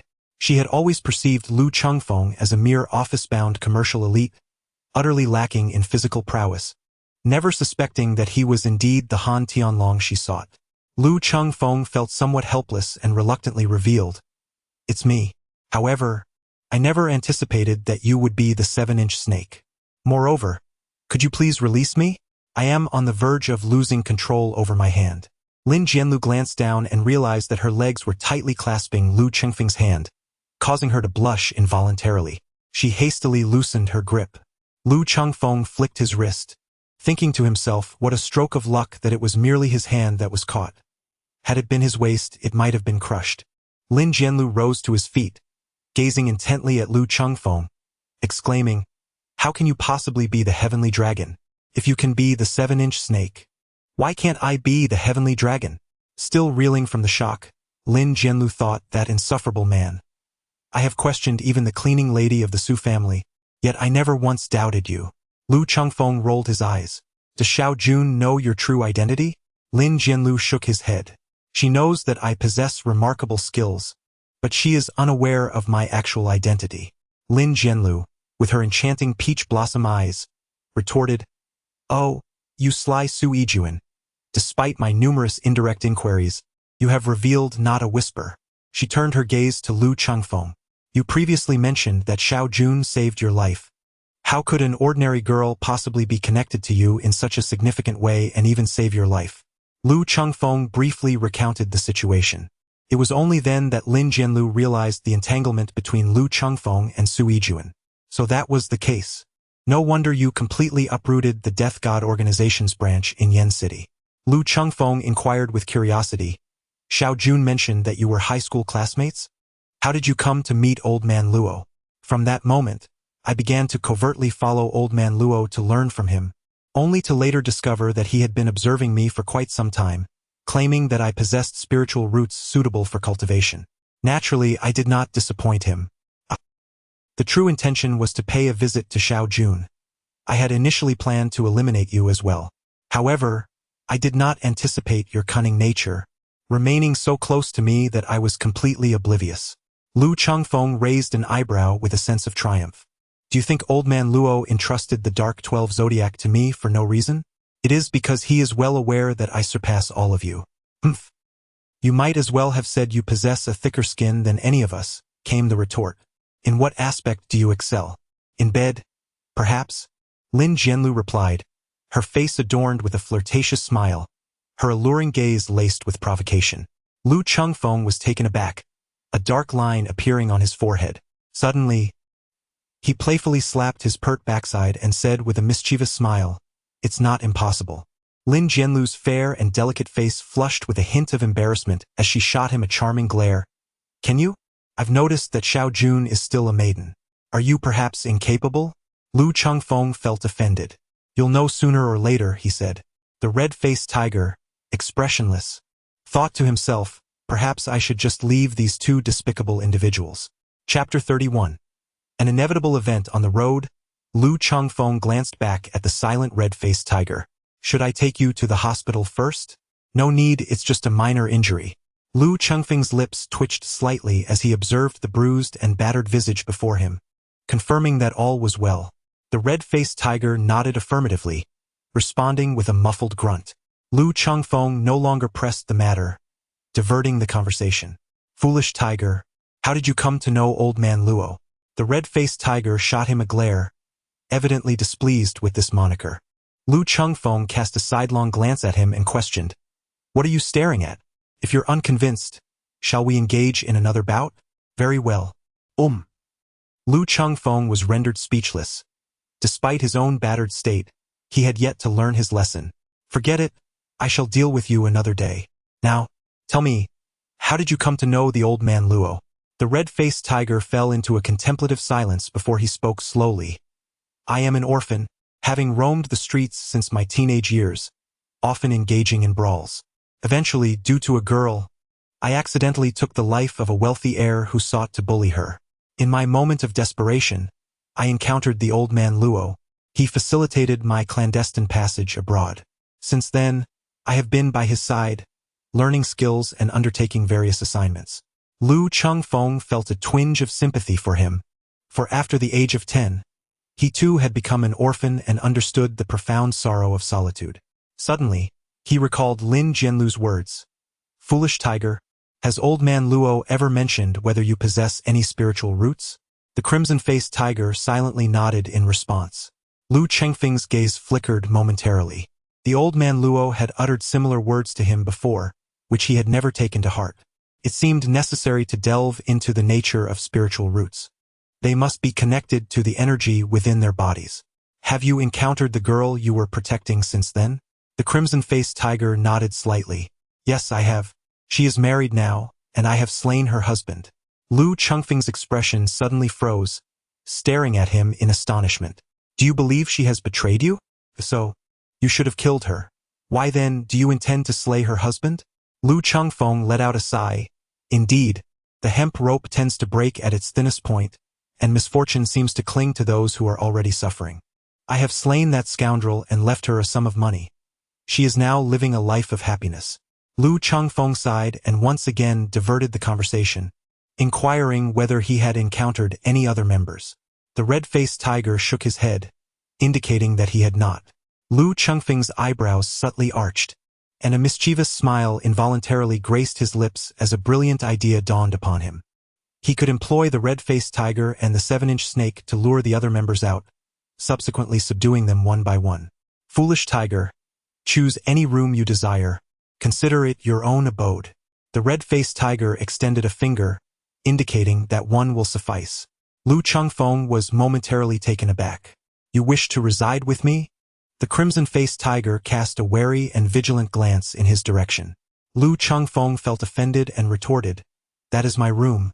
And, what kind of gaze is that? I have no interest in men. The red-faced tiger hesitated for a moment and suggested, Perhaps I should just stay at a hotel? If there is a place to stay, why opt for a hotel? It would be inconvenient with the 7-inch snake around. Lu Chengfeng gazed at him in bewilderment. The crimson-faced tiger hesitated for a moment before speaking.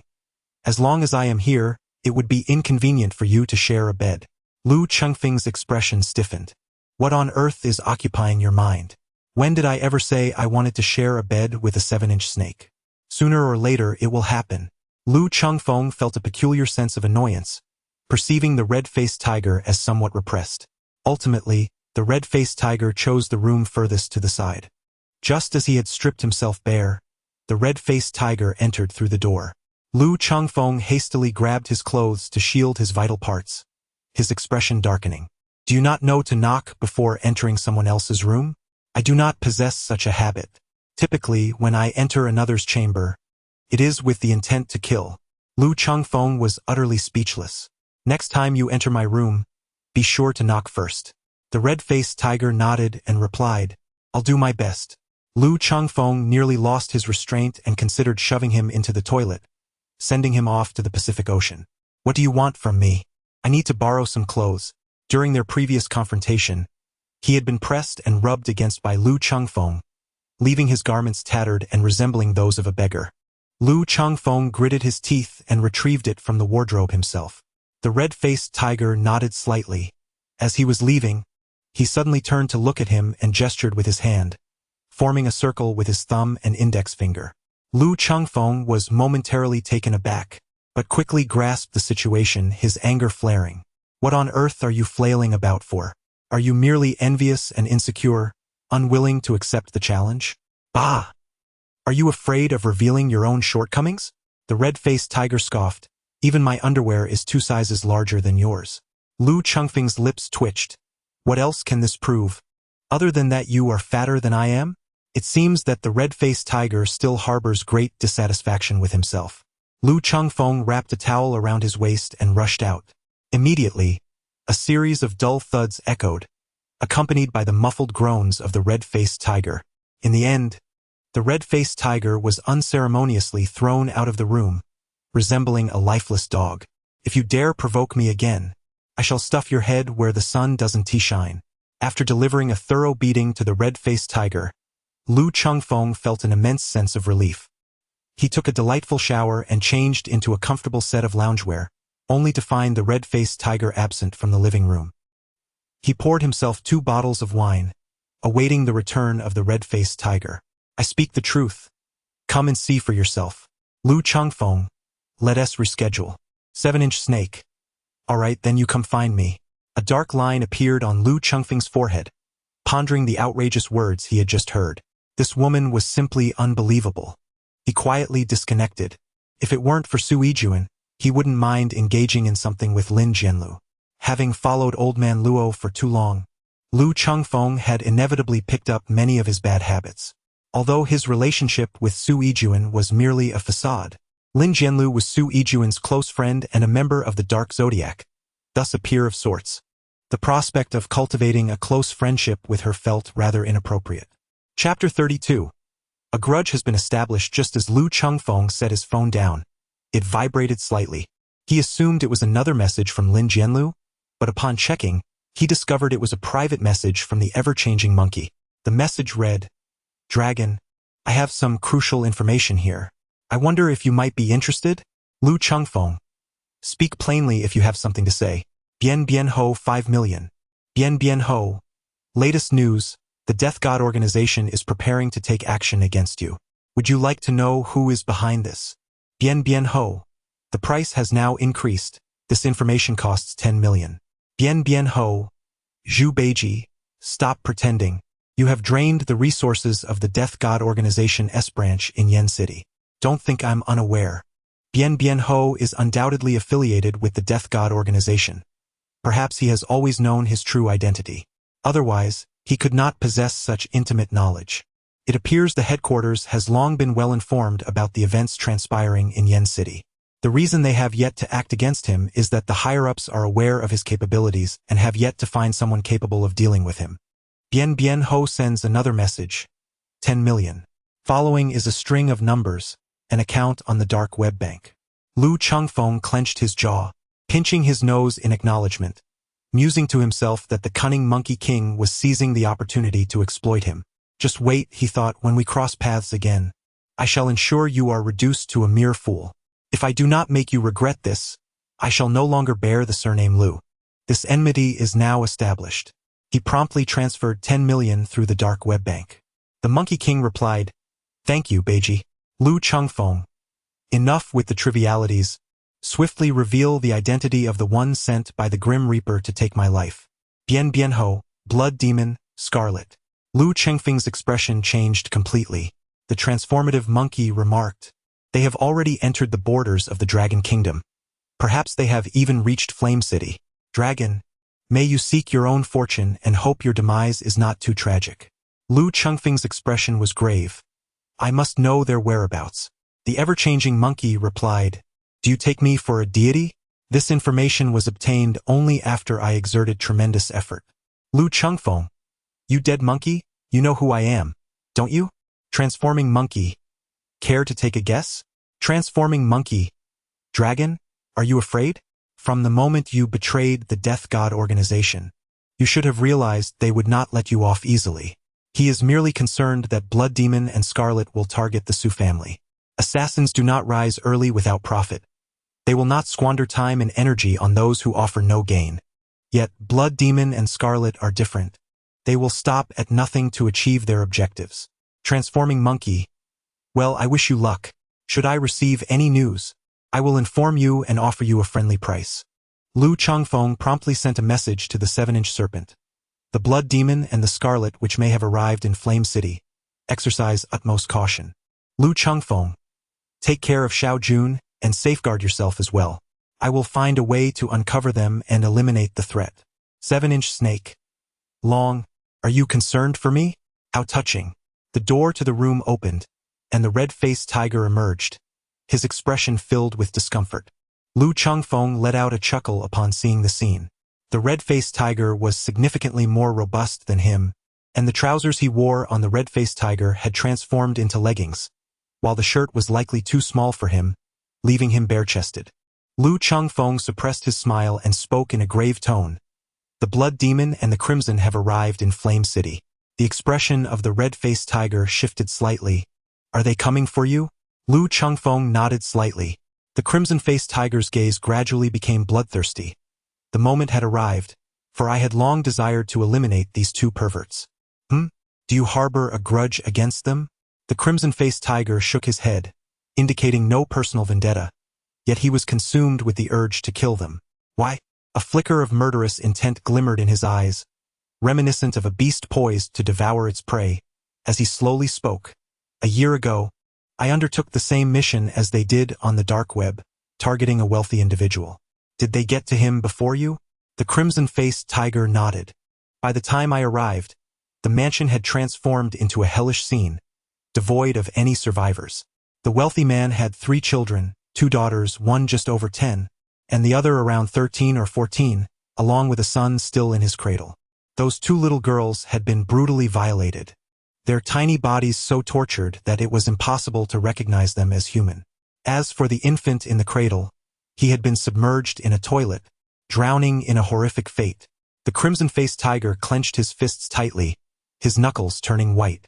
I do not detest bloodshed, for it is the nature of our profession. But I cannot abide such depravity, such beasts.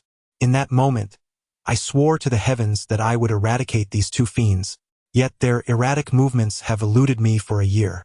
A fierce glint of murderous intent flashed in Lu Chengfeng's eyes. The red-faced tiger nodded slightly, inquiring about his plans. Lure the snake from its lair. I shall be in the light, while you remain in the shadows. Once they make their appearance, they shall not leave alive. Very well, replied the red-faced tiger as he rose to his feet. Hand me a firearm. Lu Chengfeng nodded and said, Follow me. The 2 entered Lu Chengfeng's room. The red-faced tiger looked bewildered as he watched Lu Chengfeng rummaging through his belongings. What are you doing? He inquired. Searching for a gun, Lu Chengfeng replied. The red-faced tiger's expression stiffened slightly. You don't even know where such an important item is kept? Ha! I found it. The red-faced tiger stared blankly as Lu Chengfeng pulled out a yellowed shoebox from beneath the cabinet, revealing a chaotic assortment of items within. Lu Chengfeng rummaged for a while before extracting a Colt revolver from within. Here, just 6 rounds. Make them last. The red-faced tiger gazed at the weapon handed to him, his lips twitching in disbelief. Not only was the gun rusted, but it also contained a mere 6 bullets. He hesitantly inquired, Are you sure this is still functional? Of course it is. It's only been 3 months.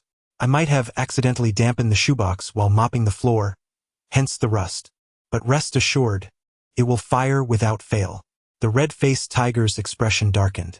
You, a hired killer, treat your firearm, your most reliable ally, with such disregard, as if it were mere refuse stuffed into a shoebox. I seldom use guns. Their noise is too conspicuous and detrimental to stealth. Throwing knives are far more practical. Besides, I never considered a gun to be my most trusted companion. That role belongs to you all, even though you constantly plot my demise. Lu Chengfeng smiled, though his smile bore a tinge of helplessness and bitterness. The red-faced tiger was taken aback. His years as an assassin had instilled in him a profound distrust of others. Yet, Lu Chengfeng's words stirred within him an inexplicable emotion, one that he could neither articulate nor comprehend. Chapter 33. The Boss's Magnanimity. Lu Chengfeng and the red-faced tiger embarked on separate missions. The red-faced tiger concealed himself in the shadows while Lu Chengfeng positioned himself in plain sight, enticing the serpent from its lair. Should the blood demon and the crimson one dare to emerge, the 2 would strike in unison, ensuring that these vile creatures would not escape Yenqing alive. I shall proceed. Do exercise caution. The red-faced tiger's tone was brusque, a testament to his years as an assassin, leaving him unaccustomed to expressing concern for others. Lu Chengfeng nodded slightly, then burst into laughter. Are you really planning to leave like this? As he spoke, he rummaged through the wardrobe and tossed a tank top to Qi Mianhu. Make do with this for now. Qi Mianhu put on the tank top, and Lu Chengfeng's laughter grew even more joyous. Clad in tight pants and the tank top, Qi Mianhu now resembled a lively street urchin. Feeling somewhat embarrassed, he shot Lu Chengfeng a glare and was about to depart when Lu Chengfeng called out to him, handing over the car keys. The car is in the basement. Drive it to the entrance of the community and find a suitable spot to wait for Shuimo and Qihong. Also, take this, it's something I procured from an elderly Chinese medicine practitioner. It works wonders for injuries. Qi Mianhu nodded, accepting the car keys and a small porcelain vial from Lu Chengfeng. He awkwardly expressed his gratitude before turning to leave. Lu Chengfeng approached and drew open all the curtains. Although this act was fraught with danger, it was a necessary risk to lure forth the blood demon and the crimson. He settled onto the sofa, awaiting their appearance. Acquainted with the nuances of his surroundings, he positioned himself strategically. Should they employ a sniper rifle, it would be a formidable challenge to deliver a fatal blow. After a moment of contemplation, Lu Chengfeng retrieved his phone and logged into the internal chat group of the Dark 12 Zodiac. Sending a message to the metamorphic monkey, "Dead monkey, I require information on the other two branches of the Death God organization in the Dragon Country. Name your price." The metamorphic monkey was certainly affiliated with the Death God organization, having been mentored by the venerable old Luo. It was reasonable to assume that the metamorphic monkey was no less capable. The SSS-class assassins of the Death God organization could be counted on one hand, and he had encountered nearly all of them. Thus, who could the metamorphic monkey be? "Lu Chengfeng, what is your offer?" All refusals stem from an inadequate price. "Bien ho, 100 million, but I cannot guarantee it can be traced." Lu Chengfeng's lips twitched slightly. This audacious monkey truly dared to demand an exorbitant sum. Over the years, he had amassed a modest fortune, and although the late old Luo bequeathed him a sum, it was not substantial. Coupled with the profits he gleaned from his company, he currently possessed roughly 10 to 20 billion. This indeed constituted a considerable amount. Should he choose to live incognito in a place where no one recognized him, he could lead a life of affluence. However, having committed to investing in the Su Group, he was obliged to contribute at least 1 billion. Now, with the capricious monkey's initial request being 100 million, coupled with recent expenditures on information, his remaining funds were dwindling. These scoundrels of the capricious monkey, whom he regarded as genuine friends, treated him as a fool, casually tossing around figures in the millions and billions without offering a token of camaraderie. If this continued, he would soon find himself bereft of even the funds to procure information, utterly reduced to destitution. It seemed imperative to swiftly seek out a top-tier computer expert to decipher Francis's dark web banking account. Surely, Francis had not been remiss in his greed. He hoped not to be disappointed. "You despicable monkey, I relish the idea of freeloading, but your extortion will not be forgotten. Should I lose control of my fists when we meet, you shall face dire consequences." Lu Chengfeng mused bitterly.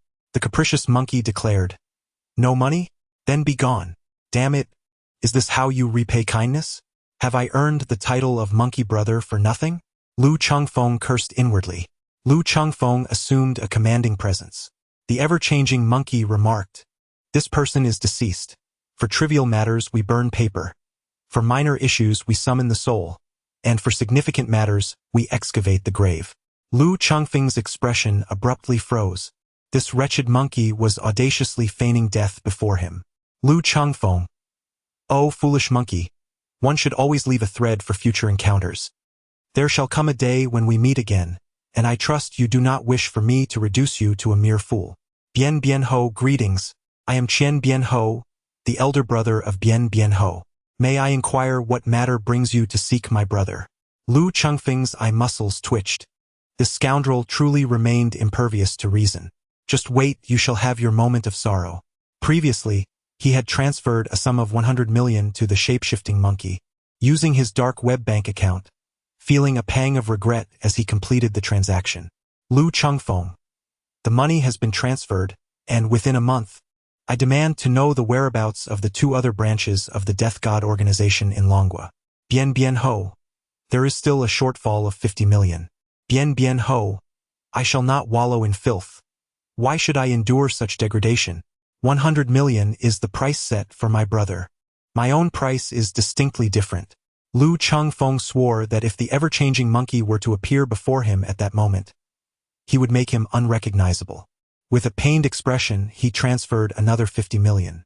For someone who relished taking advantage of others, this was undoubtedly akin to carving into his flesh.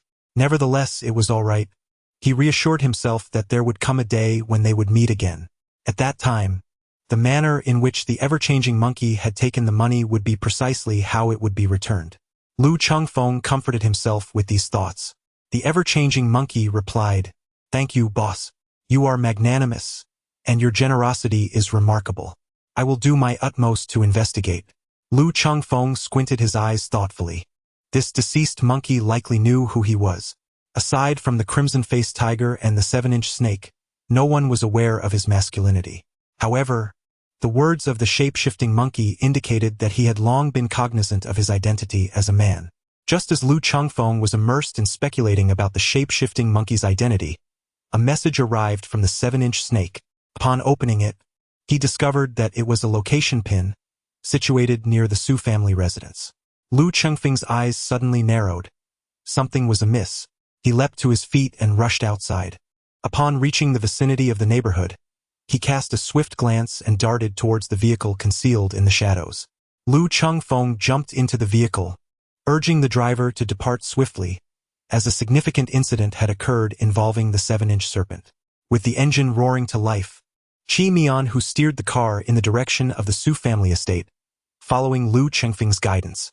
Opposite the Su residence lay a dense forest, where a figure clad in black darted through the underbrush, utilizing the trees for cover against the bullets that whizzed by from behind. The sound of silenced gunfire echoed through the thicket, splintering wood and startling the nocturnal birds that took flight in a panic. A tall man and a petite woman, resembling a doll, were both exhilarated, akin to cats playing with mice, as they relentlessly fired at the fleeing figure ahead. Chapter 34. Blood Demon. Scarlet. Who would have imagined such prowess exists in the Dragon Kingdom? The towering man, with a mane of wild golden curls reminiscent of a bloodthirsty lion, possessed deep-set eyes and a prominent nose, unmistakably marking him as an individual from the United States. The woman beside him, standing merely around 4 feet tall, appeared doll-like, yet her features betrayed her age of at least 30. These two were known in the assassin realm as Blood Demon and Scarlet, infamous for their ruthless methods. Even among their peers, few dared to provoke this deranged duo. Once targeted by them, one's fate was nearly sealed, as their depravity knew no bounds in the pursuit of their objectives. As bullets struck nearby trees, sending wood splinters flying, the figure fleeing ahead possessed alluring peach blossom eyes, but at that moment they were filled with lethal intent. This was Lin Jianlu. Damn that Lu Chengfeng for breaking my knife and leaving me weaponless, she thought, feeling increasingly desperate. Like Lu Chengfeng, she preferred not to use guns. Her poison needles combined with her blades had only ever been bested by him, and even against Qi Mian, who they were evenly matched. Where is that damned Lu Chengfeng? If I keep running, I'll be out of the forest. Without the cover of the trees, I'll become a sitting target. Ordinary assassins were beneath her notice, but pursuing her were Blood Demon and Scarlet, both SSS-level assassins whose collaboration rivaled the legends of the assassin world, making them an SSSS-level threat. Suddenly, Lin Jianlu shifted to hide behind a sturdy tree trunk. Blood Demon and Scarlet halted, exchanging glances before splitting to flank her from either side. As the tree came into view, both opened fire, a torrent of bullets striking the trunk, sending wood flying. Yet, in the next moment, both were taken aback, glancing at each other as Lin Jianlu vanished from behind the tree. Sensing something, they looked up to find her perched above. Just as they raised their heads, she leapt down from the tree, aiming directly for Scarlet. Scarlet, quick on her feet, aimed her gun at Lin Jianlu, but at the last moment, she rolled away, narrowly avoiding several silver needles that struck the ground where she had stood. Lin Jianlu's eyes narrowed, recognizing Scarlet's sharp reflexes. It was evident that both Blood Demon and Scarlet had earned their place in the assassin world through sheer skill. As Lin Jianlu lunged at Scarlet, Blood Demon also fired, but the thick foliage obscured his aim, preventing him from hitting her. She landed gracefully, rolling to absorb the impact, and then, like a swift leopard, charged at Scarlet, her leg slicing through the air with a sharp crack. Scarlet took a step back, her gun aimed at Lin Jianlu, yet she was faster, delivering a kick to Scarlet's wrist. The gun fired, but the shot went wide. Scarlet staggered back, firing several rounds, but Lin Jianlu dodged with serpentine agility, closing the distance swiftly, her delicate fingers poised like knives, targeting Scarlet's throat. Scarlet, petite yet nimble, evaded the strike and fired again, but Lin Jianlu sidestepped once more. Just then, Blood Demon rushed in. Lin Jianlu ducked behind the tree, raising her hand to send several silver needles flying toward Scarlet. Scarlet adeptly took shelter behind the trunk, the needles embedding into the wood. Reuniting with Blood Demon, they aimed their guns at Lin Jianlu's hiding spot. Blood Demon, you're in for a treat. Our opponent is a delicate beauty from the Dragon Kingdom. You must savor her well. Scarlet, with her exquisite features and doll-like stature, wore a twisted smile that revealed her psychotic nature. Blood Demon licked his lips, grinning lecherously. Indeed, I will relish every moment. The women of the Dragon Kingdom possess such tender skin. However, I prefer to eliminate her first and then enjoy my prize. He bit down hard on Scarlet's cheek, leaving deep marks, and with a deranged laugh, said, Dear, you and her will serve me well. Scarlet, laughing maniacally, added, But we must kill her first. She wouldn't comply otherwise. Without further ado, both fired their weapons simultaneously. The gunfire was dense, yet all the bullets struck the same spot. Lin Jianlu, hiding behind the tree, furrowed her brows, cursing Lu Chengfeng for his tardiness. Suddenly, she crouched low, unable to suppress a cry of pain. All the bullets had penetrated the same area, piercing the tree. Had she not reacted quickly, the bullet would have struck her heart instead of merely grazing her shoulder. She turned to see blood streaming from the wound, sharp pain causing her brows to knit tightly, igniting her fury. Since her emergence in the field, aside from her defeat at Lu Chengfeng's hands, she had never felt so cornered. Her once alluring eyes turned cold, filled with a potent desire for vengeance. Calmly assessing the situation, she knew that Blood Demon and Scarlet were no ordinary killers. If she chose to strike, it must be decisive and crippling. The energy within her surged through her body, her gaze sharp and predatory, like a leopard prepared to pounce on its prey. Just then, the gunfire ceased abruptly, followed by Blood Demon's furious roar. A moment later, a barrage of gunfire erupted. Lin Jianlu paused, listening intently, a slight smile curling her lips as she heard the sound of approaching footsteps. Surely, it was Lu Chengfeng and Qi Mianhu. Lin Jianlu's face hardened with determination. Scarlet, your demise is imminent. She had clearly seen that Lu Chengfeng and Qi Mianhu were indeed closing in. In the dense woods, Lu Chengfeng moved like a wraith, utilizing the trees for cover as he approached Blood Demon and Scarlet with alarming speed. Qi Mianhu followed closely. Moments ago, Blood Demon had roared in rage as Lu Chengfeng's flying knife had carved a deep wound into his leg, nearly bringing him to his knees. Enraged, Blood Demon fired wildly at Lu Chengfeng while Scarlet kept her eyes on Lin Jianlu, firing at Qi Mianhu. Click! Blood Demon's expression darkened further. He had run out of bullets. The crimson firearm emitted a sharp click as she desperately squeezed the trigger, yet aside from the sound of the mechanism, no bullets were discharged. Like the Blood Demon, she had exhausted her ammunition. Chapter 35. Now a lowly, in old age, a dwarf. Both the Blood Demon and the crimson figure remained unfazed despite their empty weapons. With a swift motion, they each drew a chilling dagger from their waist, gripping it firmly in their hands. Lu Chengfeng and the crimson-faced tiger approached with measured steps. Lin Jianlu also emerged from behind a tree. You insufferable man. Had you arrived any later, you would only be left for me to collect your remains. Lin Jianlu, nursing a shoulder wound, was in a rather dismal mood and directed her grievances towards Lu Chengfeng. However, her beauty was undeniable. Her enchanting peach blossom eyes glistened with a watery allure, and even when glaring, they seemed to flirt. Her voice, soft and mellifluous, carried an enticing charm, reminiscent of a playful pout. Upon receiving your message, we rushed here immediately. That foolish tiger nearly trampled into the oil tank. Lu Chengfeng's gaze suddenly narrowed. You are injured. Lin Jianlu waved his hand dismissively. It's just a minor injury, nothing to worry about. As a killer, injuries are a common occurrence. Lu Chengfeng nodded slightly, then his gaze fell upon Blood Demon and Crimson, scrutinizing the notorious pair of aberrant assassins within the underworld. Blood Demon, gripping his dagger tightly, bore a sinister grin as he remarked in the language of the beautiful nation. I never anticipated that upon arriving in the Dragon Kingdom, I would encounter so many formidable experts. It is no wonder that whispers circulate in the assassin community, proclaiming the Dragon Kingdom as a forbidden land for killers. Lu Chengfeng raised an eyebrow and inquired in the elegant tongue of the beautiful country. I am quite curious, were you not sent to take my life? How is it that you find yourselves here?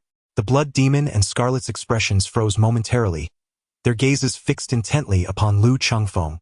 The Blood Demon fished out a crumpled photograph from his pocket, scrutinizing it closely while comparing it to Lu Chengfeng, before asking, Are you Han Tianlong?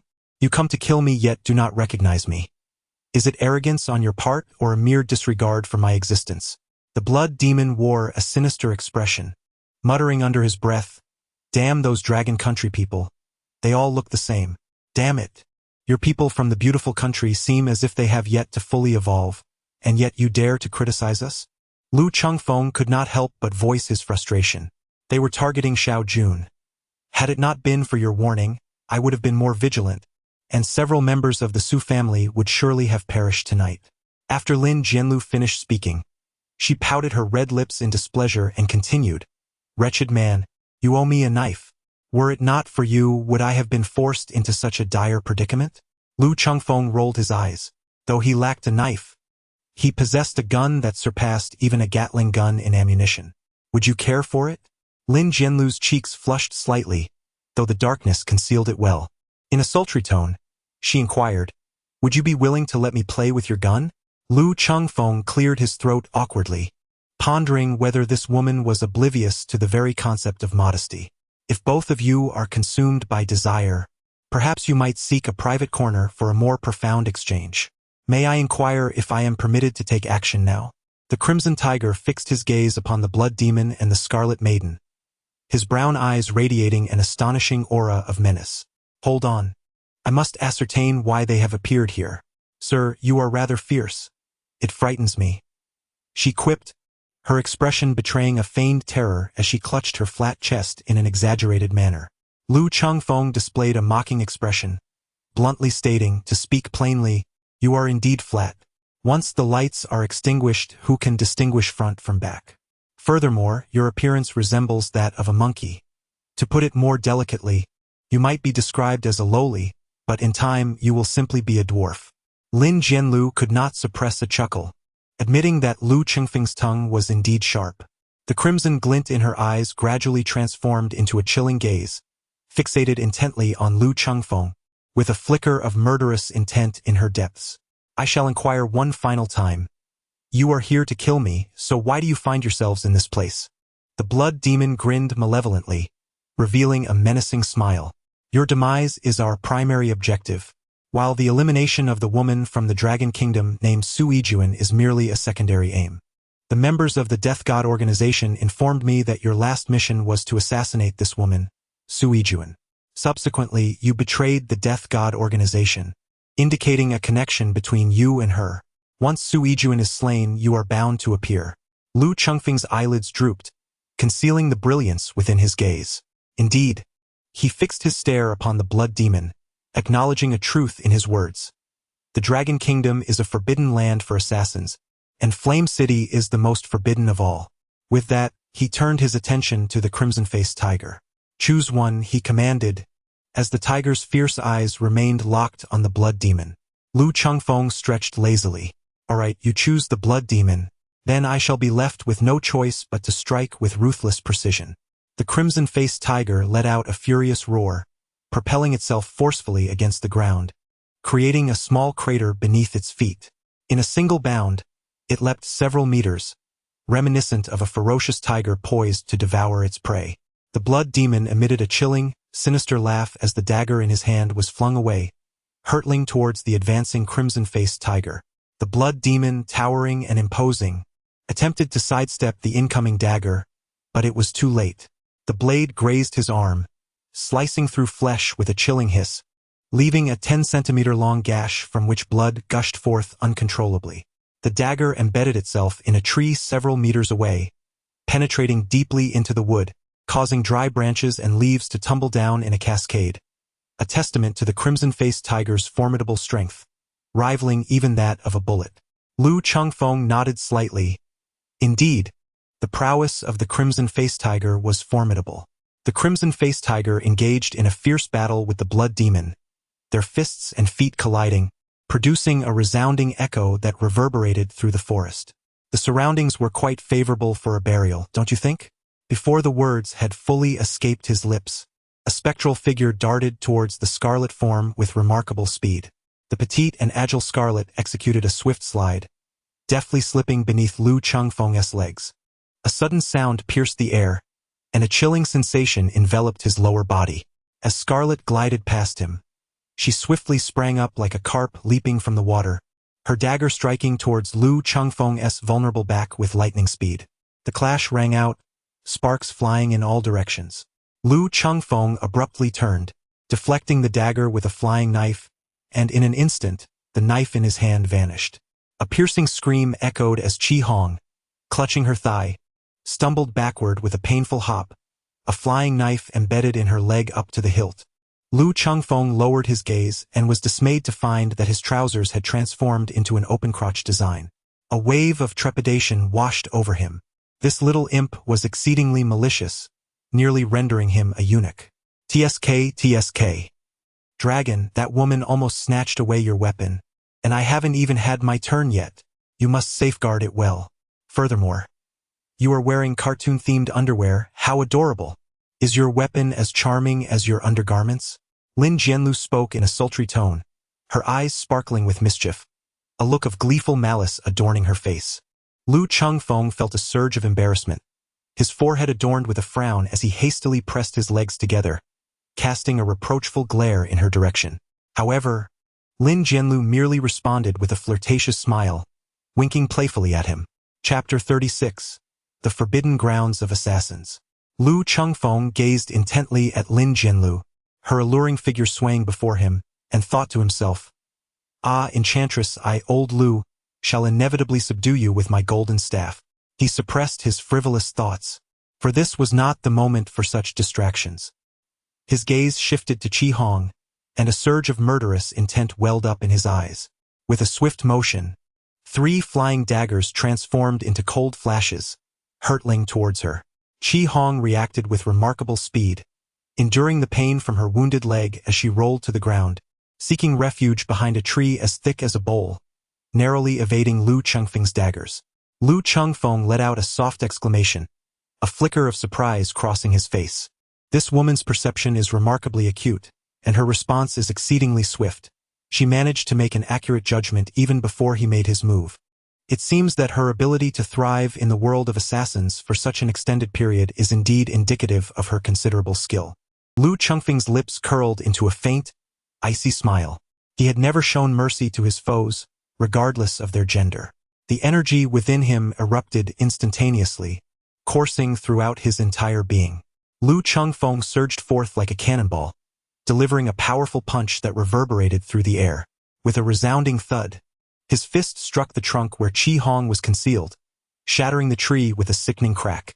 The force of the broken trunk sent Qi Hong tumbling to the ground, where she rolled several times before expelling a copious amount of crimson blood, struggling yet failing to rise. A glimmering blade shot forth from Lu Chengfeng's hand, vanishing in an instant. Qi Hong's petite form stiffened abruptly. Terror gripped her as she clutched her neck, blood oozing through her fingers. With great effort, she lifted her gaze, but as her head rose halfway, her horrified expression froze, and her head drooped limply. Lin Jianlu, with her enchanting peach blossom eyes, was momentarily taken aback, staring in disbelief at the shattered tree. The sheer thickness of the trunk cleaved in two by a single punch suggested that had it struck a human, the impact would have been unbearable. It dawned on her that Lu Chengfeng had not unleashed his full strength during their confrontation with the red-faced tiger. Otherwise, they would have surely met their demise. That wretched man had concealed his true capabilities well. As the blood demon battled fiercely with the red-faced tiger, he belatedly realized Qi Hong had perished, unleashing a furious roar akin to a raging lion. The red-faced tiger responded with a roar of its own, seizing the moment of the blood demon's distraction to charge at him like a rampaging bull. With a thunderous impact, the blood demon's towering figure was sent flying. The red-faced tiger lunged forward, seizing one of the blood demon's legs, and with tremendous force, hurled him against a nearby tree, the sound of shattering bones echoing through the air. The blood demon let out a pained scream, several ribs fracturing under the assault. Once more, the red-faced tiger lifted him and slammed him down onto the ground, creating a deep crater upon impact. The blood demon roared in agony, retaliating with a fierce kick that forced the red-faced tiger back. Yet, as he staggered to regain his footing, he was met with a devastating blow. The red-faced tiger's iron fists fell upon the blood demon like a tempest, each strike accompanied by the sickening crack of breaking bones. Lu Chengfeng wore an expression of utter disdain, exclaiming with fervor as if he were a brutish man. Such a lack of decorum was simply intolerable. He turned his gaze and noticed Lin Jianlu examining the wound on his shoulder. Approaching her, he inquired, "Do you need assistance?" Lin Jianlu gently tugged down her garment, revealing her delicate porcelain shoulder, and with a feigned sweetness, replied, "Yes, it hurts so much. If you could just blow on it, I would feel much better." Lu Chengfeng's lips twitched involuntarily. This enchanting creature. "Do you have any medicine on you?" "Yes, I do. It's at the back of my waist. Could you please retrieve it for me?" Lu Chengfeng instinctively reached out to touch her lower back. Lin Jilu's waist was slender. It was not a waist at all, but rather akin to a knife that could cut through bone. Lin Jilu's body tensed slightly. "Are you really touching me?" Lu Chengfeng was momentarily taken aback. "Do you believe that there are hidden medicinal herbs within my attire?" Lu Chengfeng rolled his eyes and playfully slapped her shapely posterior, remarking, "Do not tease me. I am hardly a paragon of virtue." Lin Jianlu's fair cheeks flushed crimson, her gaze sultry as she retorted, "Pray tell, who is truly enticing whom? You stand before me clad in open-crotch pants, yet it is you who dares to caress my backside. Am I the one provoking you?" Lu Chengfeng was utterly speechless. The anguished cries of the blood demon grew increasingly feeble, as he lay prostrate on the ground, blood oozing from his mouth and nose, his bones nearly shattered by the red-faced tiger, resembling a mere puddle of mud. Lin Jianlu furrowed her delicate brows. Did this foolish tiger harbor a grudge against the blood demon? No, he simply could not tolerate the existence of perverts and beasts in this world. Then he ought to eliminate you first. You stand before me clad in open-crotch pants, wearing cartoon-themed underwear, and that's not sufficiently perverse? Lu Chengfeng tilted his head and boldly declared, "I dare." "Do you dare?" Lin Jianlu cast him a seductive and alluring sidelong glance. Lu Chengfeng suddenly broke into a mischievous smile. "Is it your zodiac year? Huh?" Lin Jianlu was taken aback for a moment, shaking her head in denial. "No. Why do you ask? Then it seems you truly have a fondness for red. Even your undergarments are red." Lin Jianlu gazed at him, and suddenly the realization dawned upon her. Biting her crimson lip, her face flushed with a mix of embarrassment and indignation, she retorted, "You insufferable man, you are indeed a pervert. How did you know?" Lu Chengfeng smirked, having touched upon the matter. "Ah?" Lin Jianlu was somewhat bewildered, pondering how one could discern colors by touch. "Previously, during our encounter, your movements were rather exaggerated. It was nearly impossible for me to avert my gaze, especially towards the end, when you stealthily removed my mask, your legs tightly clamped around my hand. I wished to feign ignorance, but alas, I found it utterly impossible." Lin Jianlu's fair and delicate face flushed a deep crimson as she glared at him with gritted teeth. Lu Chengfeng wore a peculiar expression, as it seemed that this woman was not as promiscuous as she appeared.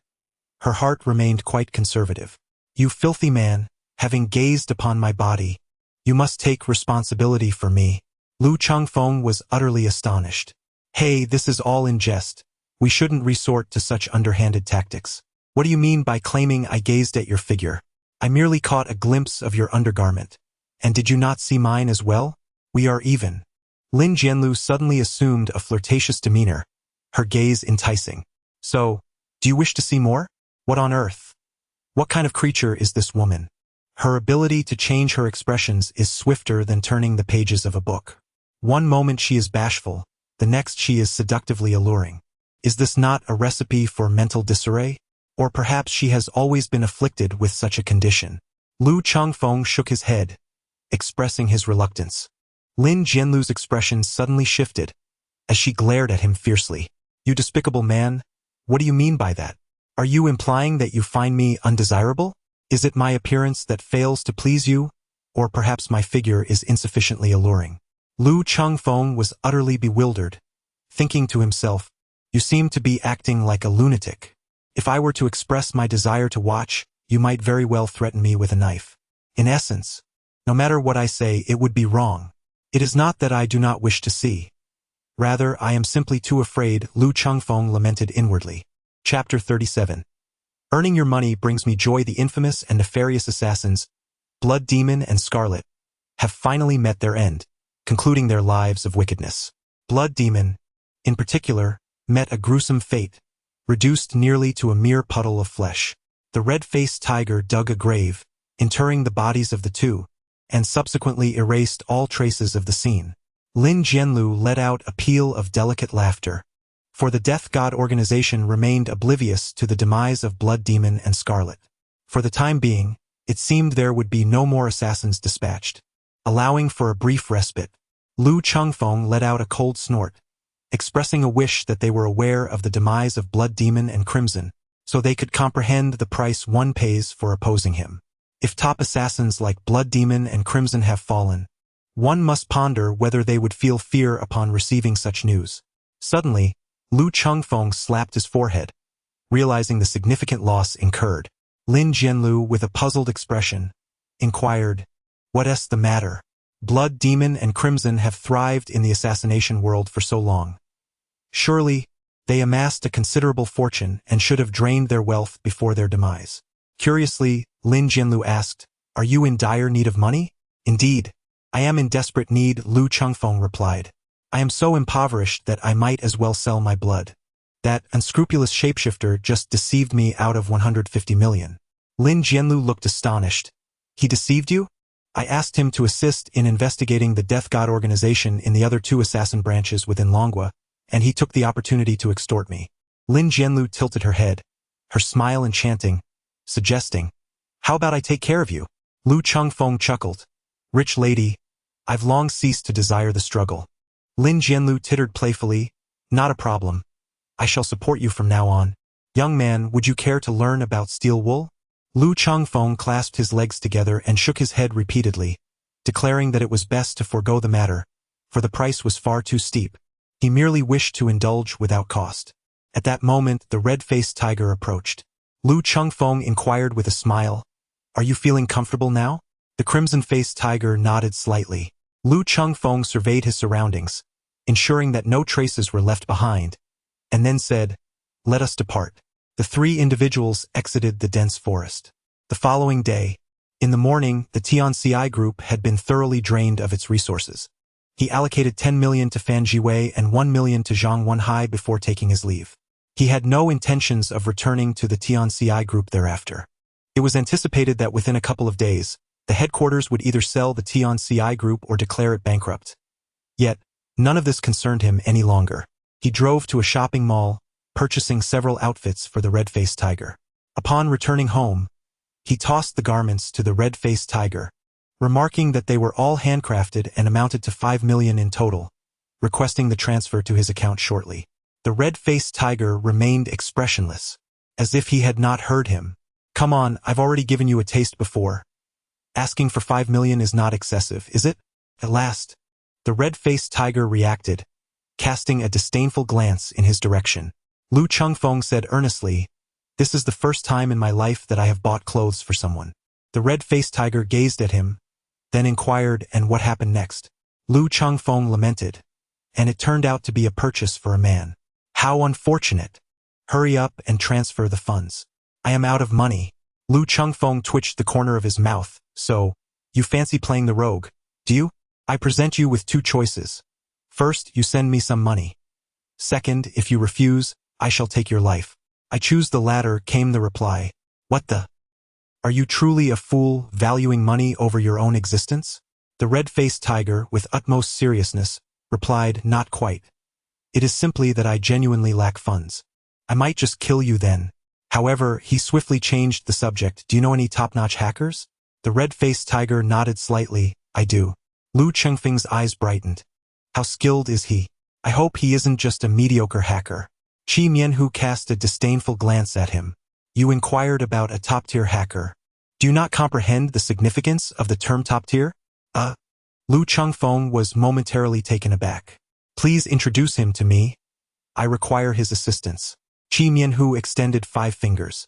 "What does that signify? Is his appearance fee 5 million? Qi Mianhu shook his head. "No, that is my introduction fee 5 million. Lu Chengfeng, why don't you seize the opportunity? This is far swifter than theft." Lu Chengfeng was utterly speechless. "In that case, you needn't return the 5 million I spent on your clothes. Consider it your introduction fee, if you will." The red-faced tiger shook his head. "Foolish tiger, you consume my resources, reside in my abode, and I even purchase your clothing. Who, pray tell, is the true master here? I feel less like your superior and more akin to your father. The red-faced tiger gazed at him, stating, even if you were my father, payment is still required. Damn. Have you lost your sense of money? Not at all. It's simply that earning your money brings me joy. Lu Chengfeng's mind was filled with a multitude of thoughts, akin to a stampede of 1,000 wild horses racing through his heart. 100,000, not a fraction more. The red-faced tiger nodded, and the deal was struck. Lu Chengfeng's expression stiffened. It was all too swift, so much so that he felt he had overpaid, his intelligence insulted. Could there still be room for negotiation? Would 50,000 suffice? The red-faced tiger shook his head. Lu Chengfeng, with a sense of resignation, transferred 100,000. The red-faced tiger, upon seeing the money arrive, beamed with delight. I truly relish this naive demeanor of yours. A mere 100,000 has you grinning from ear to ear, as if you've just savored the sweetest nectar. The red-faced tiger chuckled. 100,000 is no small sum, but what truly brings me joy is earning even a single penny from you. Lu Chengfeng rolled his eyes, acknowledging the truth in the words. 100,000 yuan could make one beam with joy. If spent on a courtesan, it could leave her utterly enraptured. The smile on the face of the red-faced tiger suddenly froze, feeling a sting of humiliation. Enough of this idle chatter. Please assist me in reaching out to the top-tier hacker you mentioned. You may contact him yourself. Lu Chengfeng replied with a sound of acknowledgement. Provide me with her contact information. You possess her contact details, do you not? The red-faced tiger chuckled. Are you not aware that the 7-inch snake is a premier hacker? Lu Chengfeng was taken aback. Are you certain? The red-faced tiger nodded slightly. I have sought her assistance a few times, and thus far, she is the most formidable hacker I have encountered. Damn. How was I unaware of this? Perhaps our interests differ. You seem preoccupied with her physique. Lu Chengfeng furrowed his brow. Don't make me sound like a lecherous old man. If I don't say it, does that mean you aren't one? Lu Chengfeng squinted at him and said, Foolish tiger, have you forgotten who the leader is? If you were feeling restless, I wouldn't mind helping you ease that discomfort. The red-faced tiger replied earnestly, Even if you are the leader, you cannot silence the truth. Can you? I find it beneath me to engage with someone as foolish as you. Lu Chengfeng chuckled with a hint of mockery, then took out his phone to contact Lin Jianlu. He briefly explained the situation and requested Lin Jianlu's assistance in cracking a password. Lin Jianlu readily agreed, but demanded a fee of 10 million, which left Lu Chengfeng feeling quite displeased. Lu Chengfeng, can we reduce it a little? Lin Jianlu, no, I must save for my dowry. Otherwise, will you marry me? Both the person and the money will belong to you. Lin Jianlu, all right, let us not miss each other. Lin Jianlu, agreed. I am waiting at your doorstep.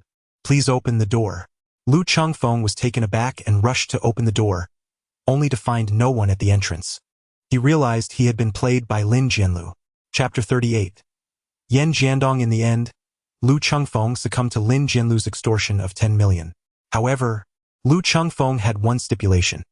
He insisted that Lin Jianlu come to his home to crack the password. These individuals, each with a scheme to deceive him, showed no regard for humanity. Thus, he decided to closely monitor Lin Jianlu during the password decryption, lest she abscond with the funds once the code was breached, leaving him with no recourse for his despair. As he prepared to fetch Lin Jianlu, Lu Chengfeng sent a message to the shape-shifting monkey. You mischievous creature, I have information worth 50 million. Would you care to know? Lu Chengfeng's expression stiffened as he hurriedly inquired. How did you know? The ever-changing monkey replied. I learned of it last night. The 7-inch snake informed me, charging me a handsome sum of 10 million. Lu Chengfeng stared blankly, gazing skyward with a long sigh, voicelessly questioning the heavens. The crimson-faced tiger, munching on an apple, inquired indistinctly, What troubles you?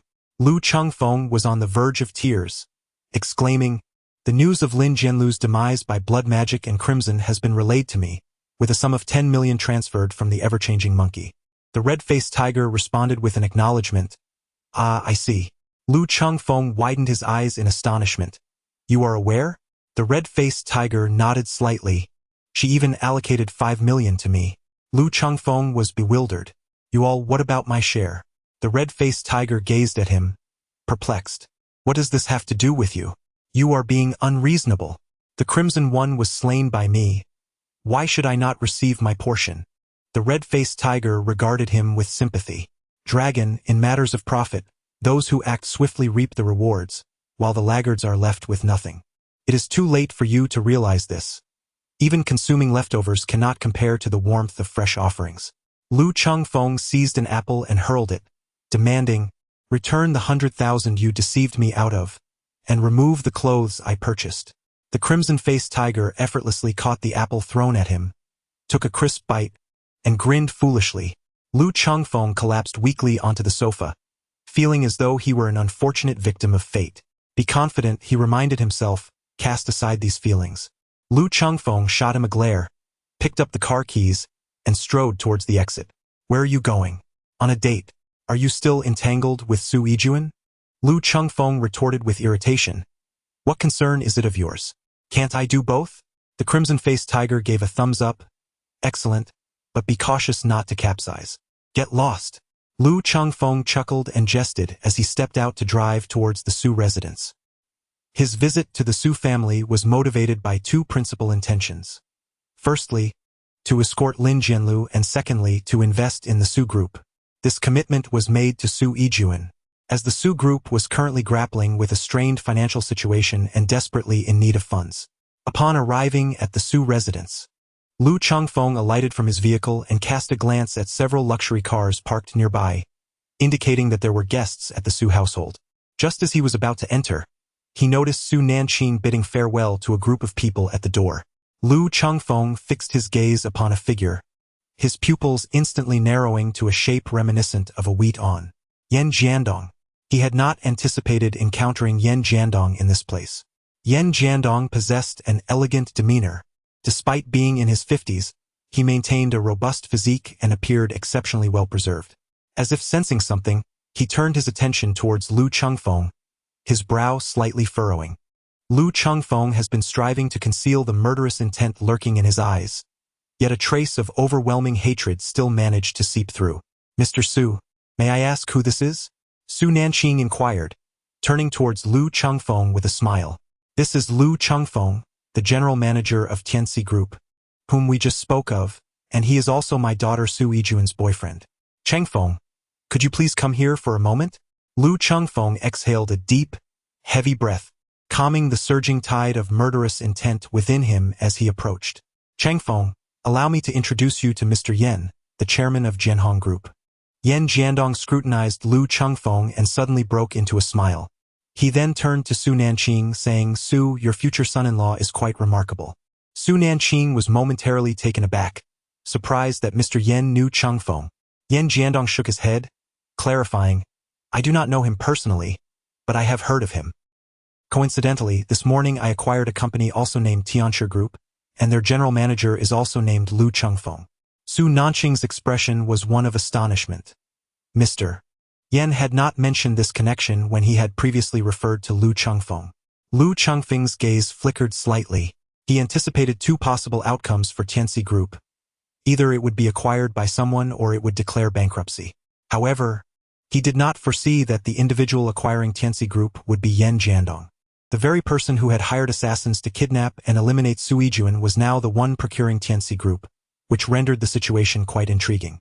Lu Chengfeng smiled silently, seemingly resigned to the notion of impending unemployment. Is the general manager of a mere shell company not worthy of your regard, Director Lu? Lu Chengfeng's gaze flickered. He was uncertain whether Yan Jiandong was aware of his true identity. Initially, he had enlisted Francis to investigate Yan Jiandong, yet Francis ultimately transformed Yan into an employer. Did Yan Jiandong already know about the investigation? The situation was becoming increasingly intriguing. Yandong, perhaps I could join Jianhong Group. I possess considerable capabilities. Would you be so kind as to offer me a position? Yan Jiandong erupted in hearty laughter.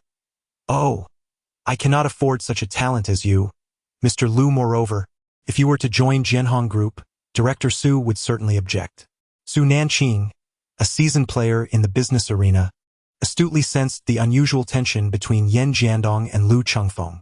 Yan Jiandong squinted, scrutinizing Lu Chengfeng. Mr. Lu, My visit to Director Su primarily concerns my son, Yen Yue.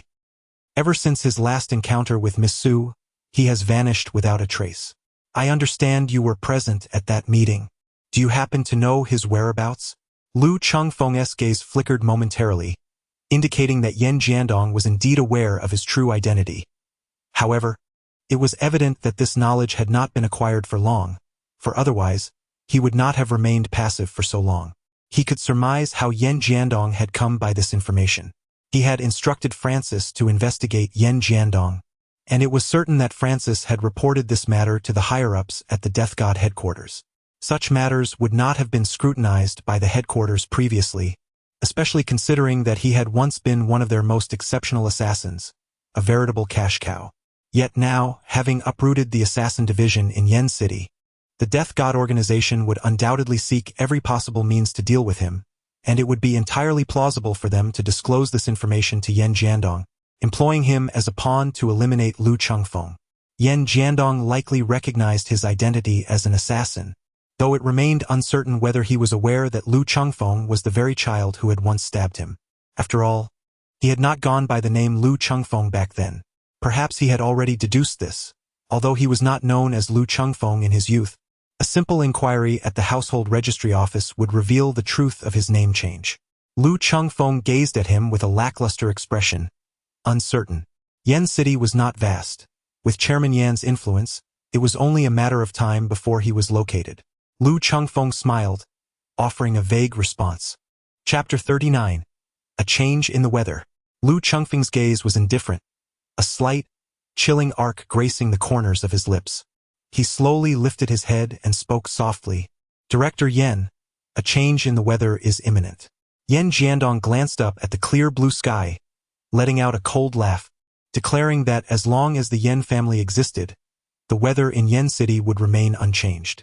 However, just at that moment, the sun was obscured by a dark cloud. Look, has it not changed? Just as Yen Jiandong was about to respond, the cloud drifted away, and sunlight once again bathed the earth. Lu Chengfeng raised his hand to shield his eyes from the blinding sunlight, then swiftly lowered it, allowing the rays to illuminate his handsome visage. He let out a soft sigh, remarking that in this scorching city, no one could monopolize the sky. Yen Jiandong observed him with a knowing smile, saying nothing. Lu Chengfeng gazed at him, a sudden smile illuminating his face. It seems that Chairman Yen possesses a profound understanding of me. Naturally, for a young talent like General Lu, I must delve deeper into his character. Their eyes locked in a collision, both adorned with smiles. Yet the onlookers shivered involuntarily, sensing the clash of their gazes akin to swords meeting in battle, a chilling aura enveloping the atmosphere. Ultimately, Yen Jiandong averted his gaze from Lu Chengfeng's piercing and intimidating stare, feeling a twinge of guilt as he instinctively placed a hand upon his abdomen. Is Chairman Yen feeling unwell? 15 years ago, he had been stabbed by a young rascal. Though the injury did not threaten his life, it left lingering repercussions, causing discomfort after prolonged standing. Lu Chengfeng's gaze grew increasingly piercing. Yen Jiandong's words were unmistakably clear, insinuating, I know who you are. Therefore, Chairman Yen should take care of his health and not allow the child who pricked him to smile too joyfully. Lu Chengfeng smiled, his grin radiant and bright. Yen Jiandong was also smiling, but rest assured, that smile would not last long. I wish Chairman Yen could keep smiling until the end. With your kind words, I certainly will. Mr. Lu, I shall take my leave now. Do come by my home for tea sometime. I relish the company of young individuals like yourselves, as it makes me feel youthful. Yen Jiandong nodded towards Su Nanqing beside him and then departed with several bodyguards. Yet, as he turned his back to Lu Chengfeng, his refined visage darkened in an instant, his gaze chilling like that of a venomous serpent. Su Nanqing observed Yen Jiandong's convoy as it vanished from sight, then turned to Lu Chengfeng, hesitating momentarily before inquiring, Do you harbor animosity towards Yen Jiandong? Lu Chengfeng understood that he could not deceive Su Nanqing. Uncle Su. I will resolve this matter, so please do not worry. Yen Jiandong paid a visit today, ostensibly to see the Su family, but in reality, his intentions were directed at you. During our previous conversation, I sensed his veiled inquiries about you, which struck me as rather suspicious. Su Nanqing regarded him, and after a moment of contemplation he spoke slowly. Lu Chengfeng, who exactly are you? The Su family is merely an ordinary business family, while Yan Jiandong is no trifling character. He is ruthless and cunning. No one in the Yan City business circle dares to oppose him. Those who do often face dire consequences, bankruptcy at best and utter ruin at worst. Your sudden appearance by Yijuan's side. What is your true intention? Do you seek to leverage the Su family against the Yan family? Lu Chengfeng, I have only one daughter, Yijuan. She is more precious to me than my own life, and I will not allow anyone to harm or exploit her. If you do not clarify your motives, do not blame me for being unyielding in my principles and severing your ties. Lu Chengfeng let out a deep sigh. Uncle Su, I did not exploit Xiaojun, nor did I ever intend to harm her. Please believe me on this matter. Su Nanqing furrowed his brow. If you wish for me to believe you, then please elucidate your words. If you prefer not to speak, I shall not press you, but I kindly ask that you leave and refrain from seeking her out in the future. Lu Chengfeng hesitated for a moment and sighed. Does Uncle Su truly wish to know? Su Nanqing nodded. Very well, I shall speak, but I request that Auntie be present. Su Nanqing was momentarily taken aback, yet her curiosity compelled her to agree with a nod. In the Su family living room, the elder Su Nanqing and her husband, Su Yijuan, Lin Jianlu, and Han Yen were all gathered. Su Yijuan's mother gazed at Lu Chengfeng with intrigue, having heard a brief account of the situation from her husband. She was exceedingly curious as to why Lu Chengfeng insisted on speaking with her in person. Su Nanqing turned her gaze to Lu Chengfeng, wondering if the moment had finally arrived to divulge the truth. Lu Chengfeng rose to his feet and bowed deeply to Su Yijuan's mother. Annie, thank you. This expression of gratitude has been long overdue for 15 years. Meng Lanyu was taken aback. Su Yijuan's mother, named Meng Lanyu, looked at Lu Chengfeng with a puzzled expression. Thank me? Why would you thank me? Su Yijuan, linking arms with Meng Lanyu, smiled gently and said, Mom, do you remember when I was little, and you took me to a small supermarket to buy lollipops? On our way out, we saw a bloodied little boy collapsed at the entrance of the supermarket. We later took him to the hospital. At that moment, she suddenly turned to Lu Chengfeng, her face filled with astonishment. Could it be that boy was you? Lu Chengfeng gently nodded. Had it not been for Auntie and Xiaojun taking me to the hospital and covering my medical expenses back then, I fear I would not have survived to this day. Meng Lanyu, astonished, scrutinized Lu Chengfeng from head to toe, still finding it somewhat hard to believe. After all, this event occurred so long ago that, had it not been mentioned today, she herself might have forgotten it. Lu Chengfeng gasped at Su Nanqing. Uncle Su. This is the reason I approached Xiaojun. Su Nanqing, equally astonished, turned to his wife. How was I unaware of this matter? With a face full of skepticism, he questioned, Have you ever mentioned it? He then looked at Lu Chengfeng. So, you have come to repay a debt of gratitude? Lu Chengfeng nodded with a smile. Su Nanqing suddenly furrowed her brows and remarked, Isn't your way of showing gratitude somewhat inappropriate? Yan Jiandong is aware that you are Yijuan's boyfriend, and your grievances with him have already implicated her. All eyes were now fixed upon Lu Chengfeng. The enmity between Lu Chengfeng and Yan Jiandong is a matter unknown to Su Yijuan. However, Lin Jianlu possesses some understanding of the situation, as Lu Chengfeng had previously issued a task in their group, offering a bounty of 500,000 for the life of a member of the Yan family, along with a piece of information concerning himself. Elder Su and Meng Lanyu exchanged glances filled with concern, for they were acutely aware that Yan Jiandong was not to be trifled with. The Yan family held immense influence over the business sphere of Yan City. To claim they wielded power with an iron fist would not be an exaggeration. Lu Chengfeng hesitated for a moment before speaking. Previously, when Xiaojun was attacked, it was indeed the doing of Yan Jiandong. Everyone's expression changed abruptly, and they gazed at Lu Chengfeng in astonishment. Chapter 40. Honesty and openness. How do you know this? Su Nanqing inquired. The others also fixated their attention on Lu Chengfeng. Lu Chengfeng fell silent for a moment and then spoke. Because I was one of those who attacked Xiaojun that night. Aside from Su Yijuan and Lin Jianlu, the others' expressions changed drastically. Su Nanqing rose to her feet, staring intently at Lu Chengfeng. What did you just say? Lu Chengfeng wore a bitter smile, for at that moment, I too was unaware that the target was Xiao Jun. It was only through the beauty mark on her forehead and her fondness for lollipops that I recognized her. The Su family stared at Lu Chengfeng in astonishment. Soon after, they turned their gaze towards Su Yijuan. Su Yijuan nodded slightly, affirming Lu Chengfeng's statement. Lu Chengfeng is indeed one of the assailants who attacked Su Yijuan that night. Upon recognizing her, he chose to save her, which left the Su family in a state of confusion, uncertain whether to scold him or express their gratitude. Su Nanqing gazed at him in astonishment, thus inquiring, "So, you are an assassin?" Lu Chengfeng nodded slightly. Su Nanqing instinctively took a step back, vigilantly watching Lu Chengfeng. "Father, do not be afraid. Chengfeng will not harm us. If he truly meant to do us harm, he would not have rescued me, nor would we be experiencing this candid exchange today," Su Yijuan clarified for Lu Chengfeng. Su Nanqing pondered for a moment and indeed found logic in her words.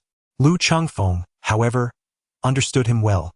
Although Su Nanqing held a prominent position and had weathered many storms, at his core, he remained an ordinary individual. It was entirely natural for him to feel fear in the presence of a killer. "Are you a killer?" This question was posed by Han Yen, his voice tinged with a hint of skepticism. Lu Chengfeng turned his head to see Han Yen scrutinizing him from head to toe, his expression filled with suspicion, as if he found it hard to believe that he was a killer. Lu Chengfeng cast him a sidelong glance and inquired, "Is there a problem? You appear so frail, as if you couldn't harm a chicken. Are you truly a killer?" Lu Chengfeng's lips curled slightly in a smirk. "Do you wish to give it a try?" Han Yen was eager to seize the opportunity. "I would advise against it. It could be rather disheartening," Lu Chengfeng cautioned. With a scoff, Han Yen suddenly dashed forward, swiftly grasping Lu Chengfeng's arm, intending to execute a shoulder throw.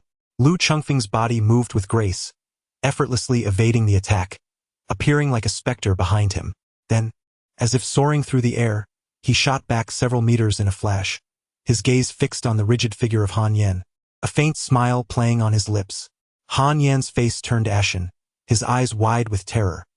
In a panic, he touched his throat and, upon examining his hand, let out a heavy sigh of relief. Just moments ago, Lu Chengfeng had brushed against his throat with something. What was it? The chilling sensation had rendered him stiff, every hair on his body standing on end. He turned rigidly to look at Lu Chengfeng's hand, only to find it empty. Yet he was certain that whatever had grazed his neck moments before was undoubtedly a sharp weapon, perhaps a knife, or something equally lethal. Han Yen understood all too well that had Lu Chengfeng intended to strike, he would now be lifeless. Meanwhile, the others, apart from Lin Jianlu, wore expressions of confusion. They had not grasped what had transpired, only sensing that Lu Chengfeng's movements were strange and his speed so swift that it was almost imperceptible to the naked eye. Lu Chengfeng asked with a smile, "Shall we continue?" Han Yen hung his head, weakly shaking it in refusal. He had finally come to believe that Lu Chengfeng was indeed an assassin, and a particularly terrifying one at that. "Were you the one who attacked me that night?" he questioned, suspecting that it was Lu Chengfeng who had beaten him nearly to death and subsequently bound him, inquiring whether he was associated with any formidable figure like the legendary Dragon of Heaven. Lu Chengfeng was momentarily taken aback, then shook his head. Han Yen could not believe it. That night, the prowess of the man in black was formidable, leaving him utterly defenseless. Who else could it possibly be but Lu Chengfeng? Lu Chengfeng did not provide an explanation, inwardly pondering whether she had a distorted perception. That night, the assailant was Lin Jianlu, and given our stark contrast in physique, did I possess such exaggerated pectorals as hers? Lin Jianlu stifled a laugh. "Little dear, what are you laughing at?" "Ah!" Lin Jianlu hastily suppressed her mirth, shaking her head. "I wasn't laughing. You clearly were. You misinterpreted. I was merely frightened. He is a killer far too terrifying." No, Xiao Hun. "You must keep your distance from him." Su Yijuan offered a gentle smile to reassure her. "Little dear, there is no need for fear. Although Chengfeng is a killer, he would never harm me. His presence is solely to protect me." Lin Jianlu shook her head. "No, I cannot entrust you to him. He is far too perilous. Our relationship as boyfriend and girlfriend is merely a fade. He feigns this role to safeguard me closely." Lin Jianlu exclaimed in realization. Turning to Lu Chengfeng, so your relationship is a sham? Huh? Ah. Su Yijuan regarded her with a puzzled expression, unable to fathom the source of her amusement. Lu Chengfeng's lips twitched slightly. What was this woman up to? Uncle Su. I promised Xiao Jun that once she is completely safe, I will leave on my own. Su Yijuan glanced at him, her bright eyes dimming a fraction. Lin Jianlu observed her reaction keenly, his charming eyes flickering with unspoken thoughts. Suddenly, the previously silent old master Su slammed his palm heavily on the coffee table, startling everyone with a resounding thud. How dare you send someone to assassinate my Xiao Jun? Do you think I, Su Yunxiao, am dead? My family does not seek trouble, but we are not afraid of it either. What of the Yen family? Do they truly believe I cannot handle them? Old Master Su, a seasoned veteran, had fought in wars, shed blood, and witnessed more death than Lu Chengfeng could imagine. Although he had retired due to health issues, his comrades from those days still remained, many of whom now held significant power. Their bond forged in the crucible of battle was unlike any ordinary relationship. With a mere nudge, he could make even the Yen family, a top power in Yen City, suffer substantial repercussions. While he typically refrained from troubling his old comrades, he was willing to leverage those connections for his granddaughter's sake. Nanqing, prepare the car. We are going to the Yen family. I intend to confront Yen Jiandong directly and inquire just how much audacity he possesses to lay hands on my precious granddaughter. Su Yunxiao. On ordinary days, Old Master Su was cheerful, but when angered, he was genuinely intimidating, leaving even Lu Chengfeng momentarily speechless. Su Nanqing, not daring to defy his grandfather's wishes, signaled Han Yen to prepare the vehicle. Grandfather, please calm down. Leave this matter to me. Rest assured, I will ensure the Yen family pays the price they deserve. Old Master Su paused, looking at Lu Chengfeng. By the way, I haven't asked you yet, what grievances do you have with Yen Jiandong? Lu Chengfeng's eyes were shrouded in sorrow, reflecting a tempest of anger, grief, and despair. Once I was blessed with a happy family, grandparents, parents, and a 2-year-old sister, but after a catastrophic fire, I alone emerged unscathed. That inferno was ignited by Yen Jiandong. Chapter 41. The forbidden scale. Upon hearing Lu Chengfeng's tale, an unsettling silence enveloped the room. No one anticipated the depth of his tragic past. Su Yijuan and Lin Jianlu gazed at him with palpable sympathy, as did the others. Yet, none knew how to comfort Lu Chengfeng. Surely, they could not utter the platitudes of letting go of the past, for the deceased are beyond reach, and the living must strive to endure. Such sanctimonious sentiments felt repugnant even to themselves. This was a profound vendetta. Lu Chengfeng had waited 15 years for retribution, and none could fathom the torment he had endured throughout that time. Chengfeng, come with me, said Old Master Su, his gaze steady upon him before turning towards the study. Lu Chengfeng paused for a moment, then followed suit. Upon entering the study, Old Master Su instructed him to close the door. Lu Chengfeng closed the door and turned around to see Old Master Su retrieving an old wooden box, its crimson lacquer marred with age, from the bookshelf. The box was approximately 30 to 40 centimeters in length. Lu Chengfeng stepped forward. Old Master Su opened the wooden box, revealing a black dagger resting on a bed of bright yellow silk. The dagger was entirely ebony, its hilt adorned with intricate engravings, while the blade was slender and gleamed with a chilling light. Old Master Su removed the dagger, plucked a strand of his grizzled hair, and placed it upon the blade. With a gentle breath, the hair was severed into 2 pieces. Lu Chengfeng's eyes narrowed slightly, impressed by the exquisite blade that could sever a hair with ease. Old Master Su cast a glance at Lu Chengfeng, his expression tinged with a hint of pride. He then raised the dagger, holding it just 20 to 30 centimeters above the surface of the sturdy mahogany table, and unexpectedly released his grip. The dagger plunged down vertically, and with a sharp sound, pierced through the thick tabletop effortlessly. Lu Chengfeng's gaze was fervent, filled with a pang of envy. Old Master Su extended his hand, effortlessly drawing out the dagger, then turned to Lu Chengfeng and inquired, "Do you know when I took a life for the first time?" Lu Chengfeng was momentarily taken aback, then shook his head in disbelief. He had not anticipated that Old Master Su had taken a life. "My first experience of killing occurred on the battlefield," when my ammunition was exhausted and I was compelled to engage in hand-to-hand combat with the enemy. I was barely 20 at the time, a novice in the theater of war, utterly terrified. Yet there was no retreat. I still vividly recall the first life I extinguished. The blade became lodged between my opponent's ribs, rendering it utterly immovable, leaving my hands drenched in blood. Alas, the military had strict regulations regarding weaponry. All arms were uniformly distributed. Had I possessed that short dagger at the time, it would have been a different story. Lu Chengfeng then realized that Old Master Su was a veteran of the War of Resistance.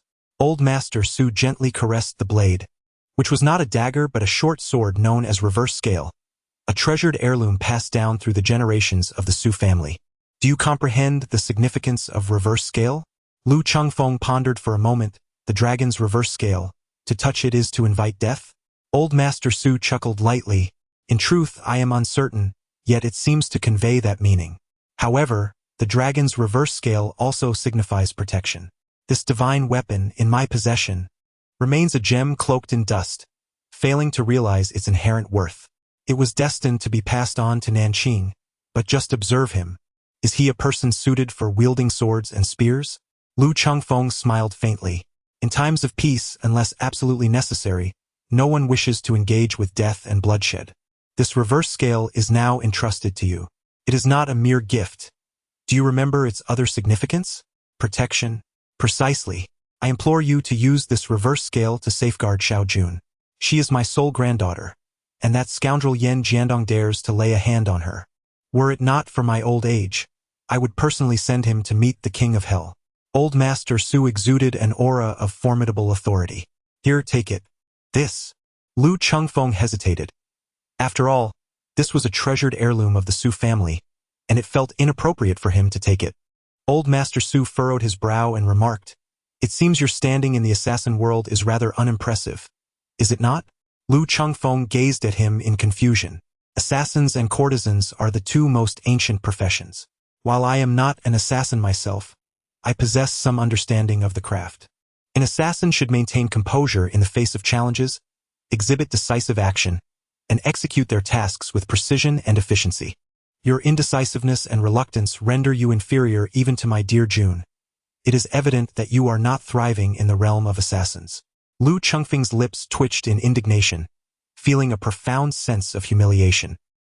He thought to himself, after all, this is a treasured heirloom of the Su family. Had it belonged to anyone else, I would have seized it long ago. With this reverse scale in hand, I shall take down that scoundrel Yan Jiandong. Not only for your sake but also for the sake of Xiaojun. Lu Chengfeng no longer hesitated. He reached out to grasp the reverse scale. It felt cold and slightly heavy in his hand. He casually swung it a few times, the blade slicing through the air with an eerie silence, devoid of any sound of cutting through. What a remarkable weapon this is! Yet, he could not discern the material from which the reverse scale was forged. Do not linger on it, someone advised. I have consulted experts, and even they have never encountered such a material. Thus far, I have yet to witness anything more resilient or sharper than the reverse scale. Lu Chengfeng cherished this treasured reverse scale, which could significantly enhance his combat prowess. Thank you, Grandpa Su. No need for thanks. I simply wish to prevent this divine weapon from gathering dust. As for the affairs of the Yen family, proceed with your endeavors. You are a professional in the art of killing. There's no need for me to remind you excessively. Exercise caution and ensure you leave no trace. After a brief pause, Grandpa Su continued, even if you do leave traces, it matters not. My old comrades are still alive, and those seasoned veterans would be more than eager for me to request their assistance. As long as the matters at hand do not pose a threat to the nation, I can certainly help you navigate through them. Lu Chengfeng finally understood the source of Old Master Su's confidence. His old comrades in arms were likely now influential figures wielding considerable power. He had underestimated this elderly gentleman, who, while playing chess, appeared to be merely a cunning trickster, yet possessed such profound depth. Lu Chengfeng nodded heavily, casually inserting the reverse scale into his lower back. Suddenly, with a sharp sound, his trousers fell down. Lu Chengfeng was momentarily taken aback, having forgotten the sharpness of the reverse scale. His belt was severed, yet fortunately, he sustained no injuries, which could be considered a stroke of luck amidst misfortune. Old Master Su gazed at him as if he were a fool, incredulous that he would dare to place such a thing against his lower back. Lu Chengfeng awkwardly dug his toes into the ground, a habitual gesture. Old Master Su wore an expression of disdain. Are you truly a killer? Lu Chengfeng sensed the profound disdain emanating from Old Master Su, and he felt utterly humiliated. As Old Master Su's gaze shifted downward, his expression grew even more contemptuous. Should I deem you immature? Or should I say you possess an unyielding childlike innocence? Lu Chengfeng cast a glance downward, nearly succumbing to embarrassment as he realized he was clad in cartoon underwear adorned with a playful dog sticking out its tongue, the canine's tongue positioned rather suggestively. Had it been Su Yijuan or Lin Jianlu before him, he would surely have quipped, "Would you like to see the dog drool?" Yet now, facing an elderly gentleman, all he could feel was acute embarrassment, prompting him to hastily adjust his trousers. "Please wait a moment," the old man said, turning towards the bookshelf. Chapter 42. The scheming femme fatale. After rummaging through the shelves for a while, the old gentleman finally unearthed a blade, tossing it to Lu Chengfeng. "This knife, crafted by a skilled artisan, is exceedingly sharp. You can wear it on your arm, allowing it to be concealed within your sleeve. Why not give it a try?" Lu Chengfeng caught the knife sheath and tried it on his arm. Indeed, it was quite convenient. But what about summer? Wearing a t-shirt without sleeves? He certainly couldn't strap it to his arm. It would likely be confiscated by the police at the first opportunity. Old Master Su replied impatiently, "How should I know?" Lu Chengfeng curled his lips and sheathed the reverse scale, then said, "Grandfather Su, do you happen to have an extra belt?" His belt had just been severed by the reverse scale, and he certainly could not venture out with his trousers held up. Old Master Su pondered for a moment, then approached and retrieved a length of rope, tossing it to Lu Chengfeng. "Make do with this." Lu Chengfeng, with a face full of helplessness, tied his trousers with a rope. Old Master Su pushed over the weathered wooden box, saying, "I will give you this as well." "Thank you, Grandfather Su." Lu Chengfeng placed the reverse scale into the wooden box and closed the lid. "Kid, remember this, you must ensure that the scoundrel Yan Jiandong pays for his actions. How dare he lay a hand on my little June? He is courting death." Lu Chengfeng nodded slightly. Old Master Su, a true veteran of the War of Resistance, possessed an indomitable spirit. Su Nanqing gazed at the wooden box in Lu Chengfeng's hand, then turned to Old Master Su. "Father, this isn't. I gifted it to Chengfeng. Would you use it if I gave it to you? But what is it? Left to you, it would merely gather dust. In this lad's hands, it can truly realize its potential." Su Nanqing fell silent, pondering that the elder's words were final. Old Master Su waved his hand dismissively. Go on. Resolve the matter with the Yen family swiftly, lest I be vexed by their presence.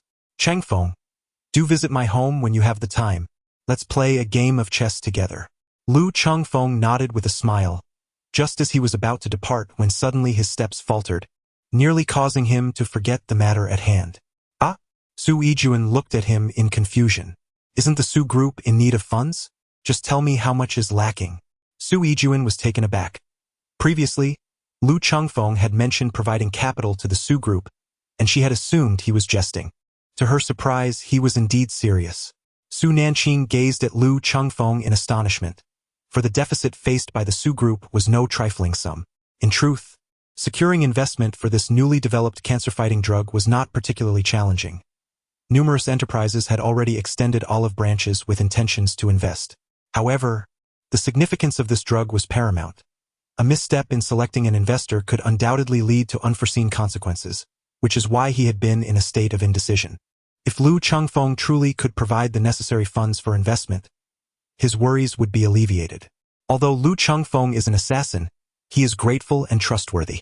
Moreover, the old master bestowed upon him the reverse scale, signifying his acknowledgement of Lu's character. The old master has a discerning eye and seldom errs in judging others. "Are you truly considering an investment?" Lu Chengfeng nodded with a smile, of course. "However, the funds currently lacking in the Su Corporation are not a trivial amount. Please specify a figure." Lu Chengfeng spoke with great arrogance. Su Yijuan hesitated for a moment before responding, "The later stages of research and development, clinical trials, and promotion to market. will likely require around 1 billion. Alright, provide me with your account details. Su Yijuan was taken aback. After all, this was 1 billion. Even when the Su Group's financial chain was intact, their liquid assets barely reached this amount. I will draft the contract now. Rest assured. Once this medication is on the market, it will undoubtedly yield profit for you.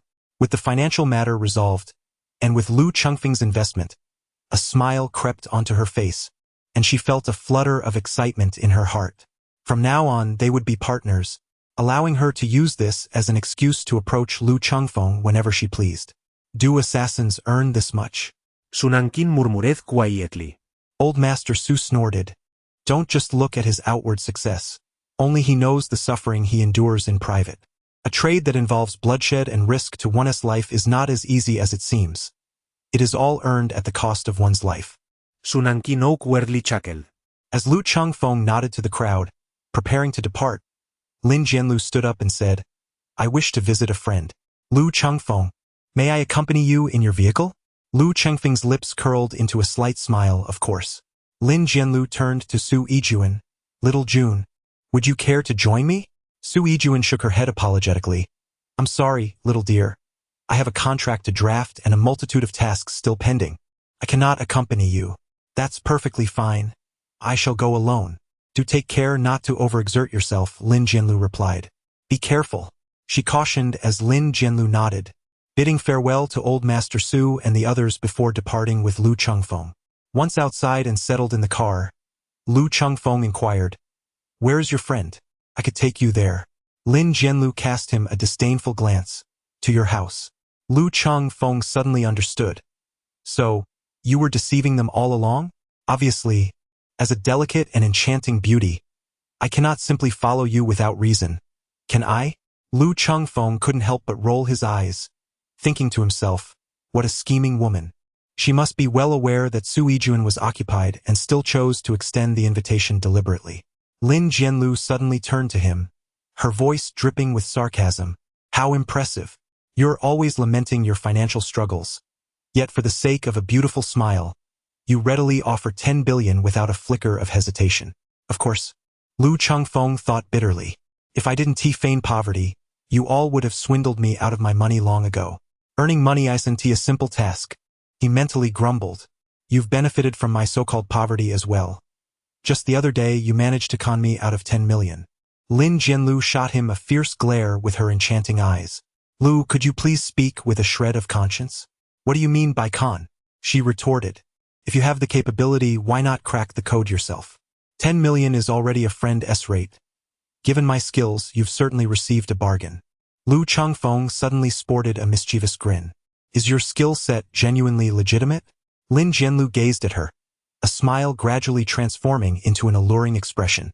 She reclined her seat slightly and extended her fair, delicate legs onto the central console, deliberately tugging her skirt down a bit. With sultry eyes and a breathy whisper, she cooed, What kind of technical service do you desire? Would you prefer to crack an account password? Or perhaps explore the secrets of the body? I can fulfill either request. Damn. This enchantress Lu Chengfeng nearly succumbed to the temptation of pulling over and enacting his desires right then and there. Lin Jianlu playfully adjusted her skirt upward, her voice dripping with seduction. Do you find my legs beautiful? Lu Chengfeng felt his throat was somewhat dry, swallowed hard, and nodded beautiful. Undeniably, Lin Jianlu's legs were not only fair and delicate but also slender and long, truly a rare beauty among legs. Lin Jianlu playfully remarked, I can even wear black stockings for you. The car suddenly jolted, and Lu Chengfeng broke into a cold sweat. This enchantress nearly caused him to drive into a ditch. Chapter 43. Listen to my justifications. Observing Lu Chengfeng's flustered demeanor, Lin Jianlu couldn't help but burst into laughter. Lu Chengfeng cast her a displeased glance and remarked, Are you about to lay an egg? After speaking, his gaze lingered intensely on her long, slender, snow-white legs. It was a sight not to be missed. Lin Jianlu's eyes were alluring as she gently lifted her long legs, teasingly asking, Do you want to touch? Not at all. Are you truly uninterested?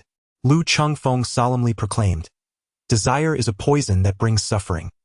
Beauty is akin to a predatory tiger. Immorality begets calamity, not fortune.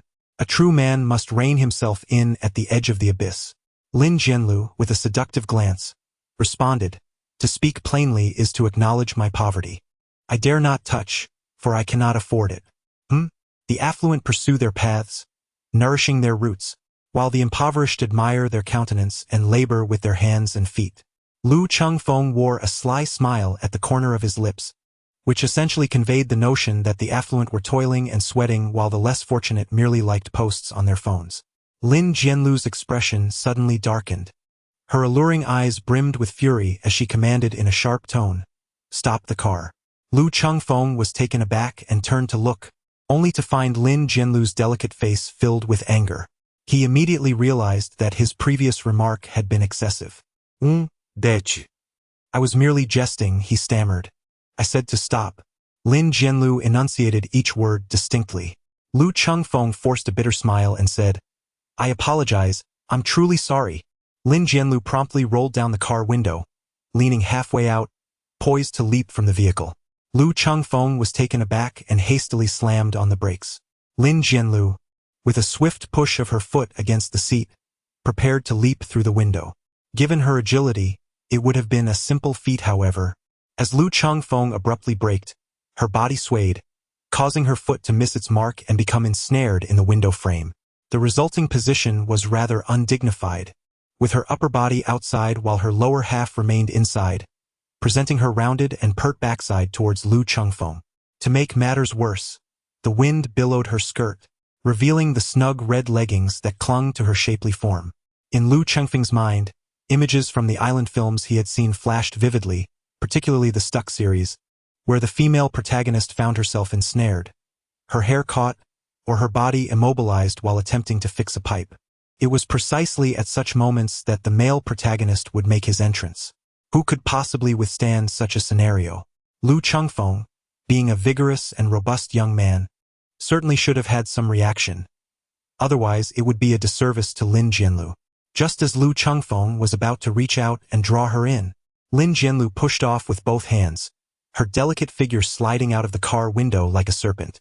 Yet, the vivid image lingered in his mind, too enchanting and striking to dismiss. As Lin Jianlu circled the front of the car and approached Lu Chengfeng, her once alluring peach blossom eyes transformed, radiating an intense aura of menace as she fixed her gaze upon him. "What did you just witness?" she inquired fiercely.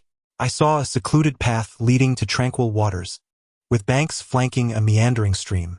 Of course, such thoughts were only whispered in the confines of his mind. Uttering them would provoke her wrath, and in the blink of an eye, her swift needles would blind him. "I saw nothing, absolutely nothing. The sun was too blinding, rendering everything unviewable. I suddenly went blind and perceived nothing at all." Lin Jianlu glared at him, her voice dripping with malice as she threatened, "If you dare to speak of today's events, I shall gouge out your eyes and sever your tongue." "What events occurred today?" Lu Chengfeng replied, feigning ignorance. "I not only lost my sight but seem to have suffered some amnesia." "What events are you referring to?" Lu Chengfeng feigned ignorance. Lin Jianlu shot him a fierce glare, snorted coldly, and turned to leave. As she turned, her fair and delicate face flushed a deep crimson, her earlobes tinged with the same hue, and a fine layer of goosebumps broke out on her neck. It was utterly mortifying. She was certain that this insufferable man had seen everything.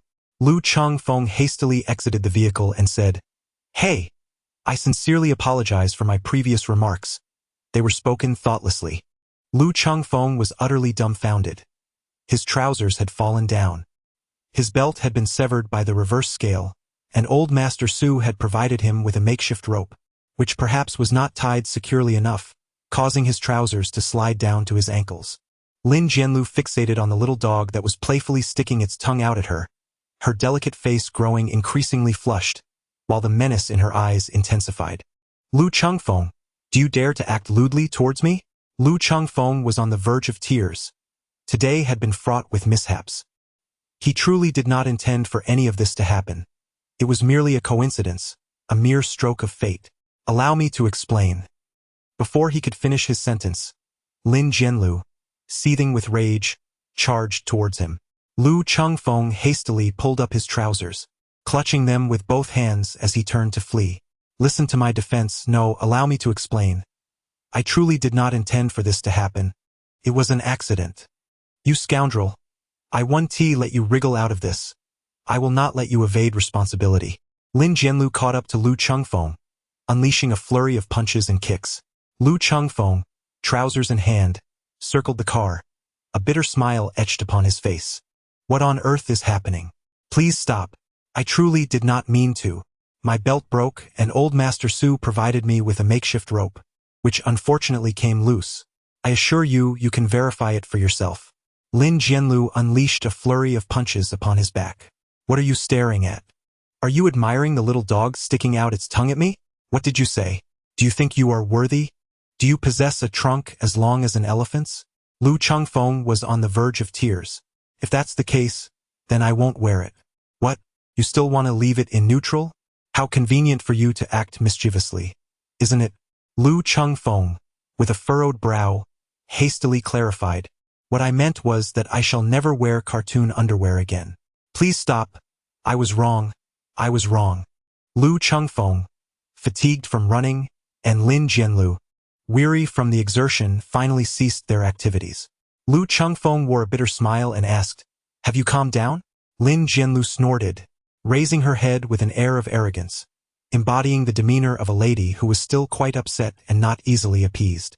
Lu Chengfeng fastened the rope around his waist once more and turned to Lin Jianlu. My lady, please get in the car. Lin Jianlu let out a soft snort and approached the car door, gazing at Lu Chengfeng. Lu Chengfeng's lips twitched momentarily as he hurried over to open the car door. Miss, please step inside. Lu Chengfeng feigned ignorance and accelerated out with a swift press of the gas pedal. Lu Chengfeng glanced at her and said, You have scolded and struck enough. Haven't you grown weary? Would you care to take a moment's respite? Lu Chengfeng disregarded her. Lu Chengfeng still ignored her. Despicable man. Vile rogue. How dare he? Ah!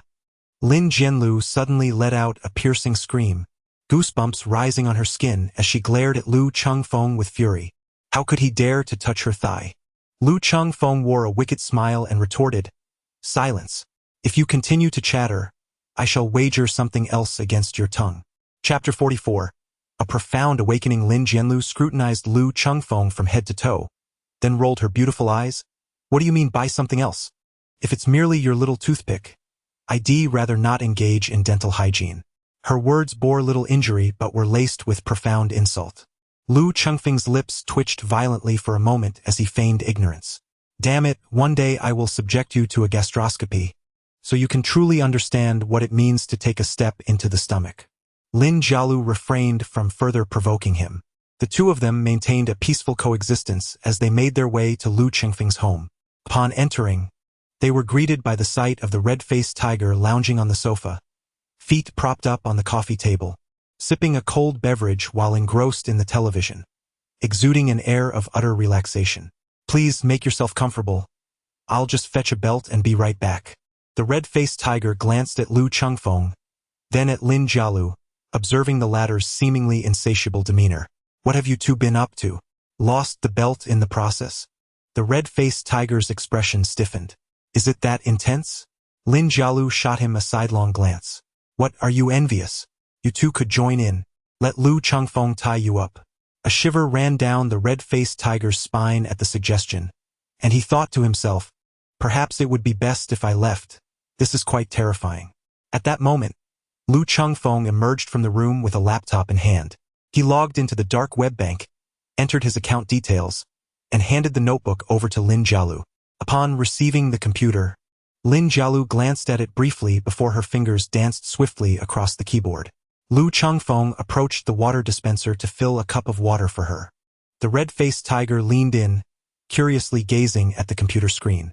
Lu Chengfeng disdainfully pushed away his large head, saying, Is this something you are capable of watching? The red-faced tiger glared at him, retorting, What is it that I cannot see? It's not suitable for children. The red-faced tiger felt humiliated, snorted softly, and directed his gaze towards the television. Lu Chengfeng cast a glance, and immediately a frown appeared on his forehead. This fellow was actually engrossed in watching Pleasant Goat and Big Wolf. How childish to be so absorbed in a mere animated series. Lin Jianlu raised her gaze to him. What woman wouldn't he desire a man like Big Wolf? Lu Chengfeng retorted. Which man does not desire a woman like Red Wolf? Gray Wolf has failed to capture a single sheep for years, enduring a meager existence alongside him, unwavering in her loyalty. How can you be so certain? Did you not label it as childish? The crimson-faced tiger gazed at him with a look of disdain. Lu Chengfeng's elderly face flushed with embarrassment. I heard it from others. Just then, Lin Jianlu chuckled and said, It's all taken care of. Lu Chengfeng's eyes sparkled with intrigue as he leaned forward. Just then, he heard Lin Jianlu exclaim in astonishment. Glancing over, he too gasped in surprise, his eyes widening in wonder. The red-faced tiger peeked in as well, but saw nothing of note. Although Lu Chengfeng's computer was shielded with a privacy filter, he couldn't help but utter a gasp of his own. Although he was unaware of the source of their astonishment, he felt that refraining from joining in would render him somewhat out of place. Lu Chengfeng disregarded the fool, gazing at the string of numbers on the screen, salivating as he counted. An astonishing total of 15 billion. That gluttonous Francis, a mere low-level leader in the Death God organization, had audaciously embezzled such a vast sum? Lin Jianlu scoffed.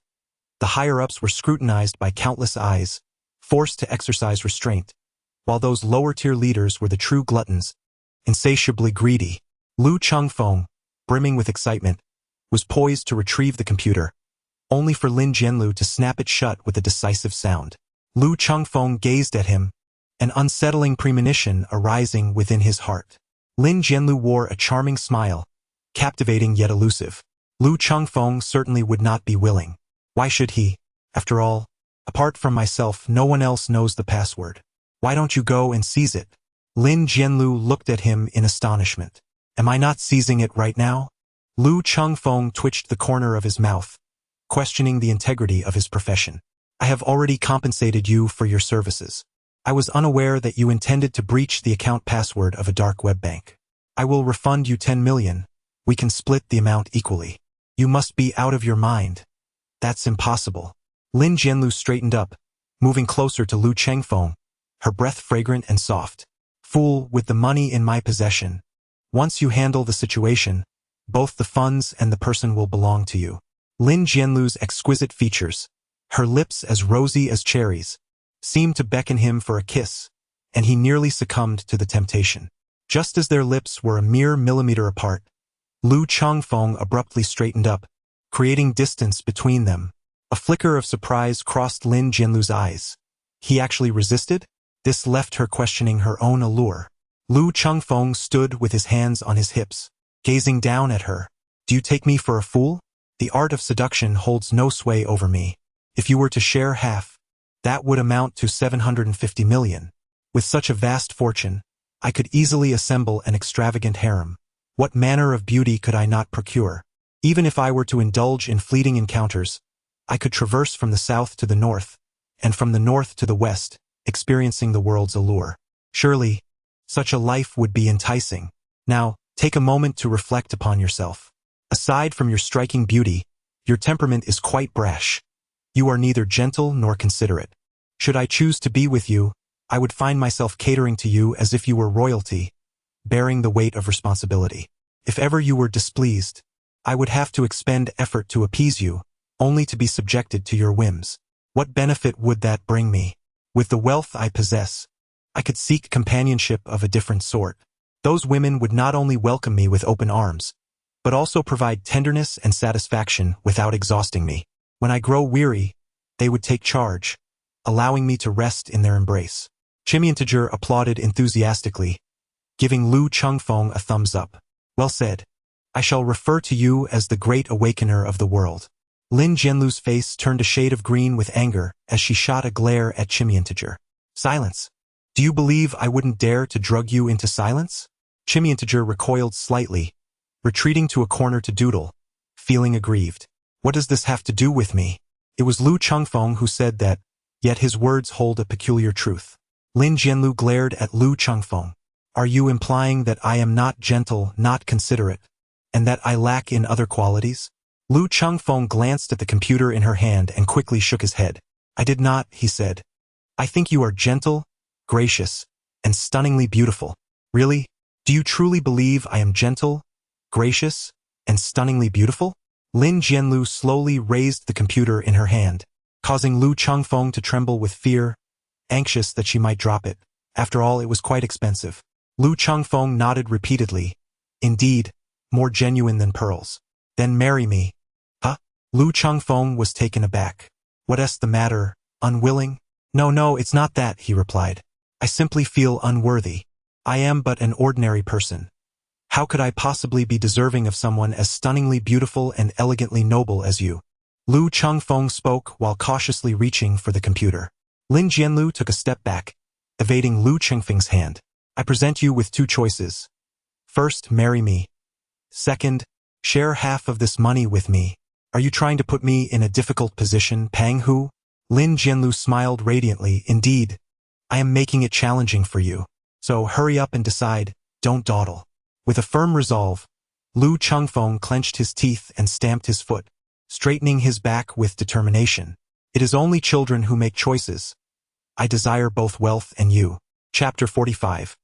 Lifelong rivalry. Lin Jianlu gazed at her with an enigmatic smile, her enchanting eyes fluttering playfully. How naive of you to think you can have it all. I possess both riches and beauty, and those who pursue me could fill the Yangtze River. The crimson-faced tiger cast a glance at Lu Chengfeng, inwardly scoffing. How shameless to crave both love and fortune. Lu Chengfeng gazed at Lin Jianlu with a face full of trepidation, questioning how one could fill the Yangtze River, and when had so many perished. Are those pursuing you all specters? Lin Jianlu replied. Do you believe I could transform you into a specter? But I have no desire to pursue you. Why must I become a specter?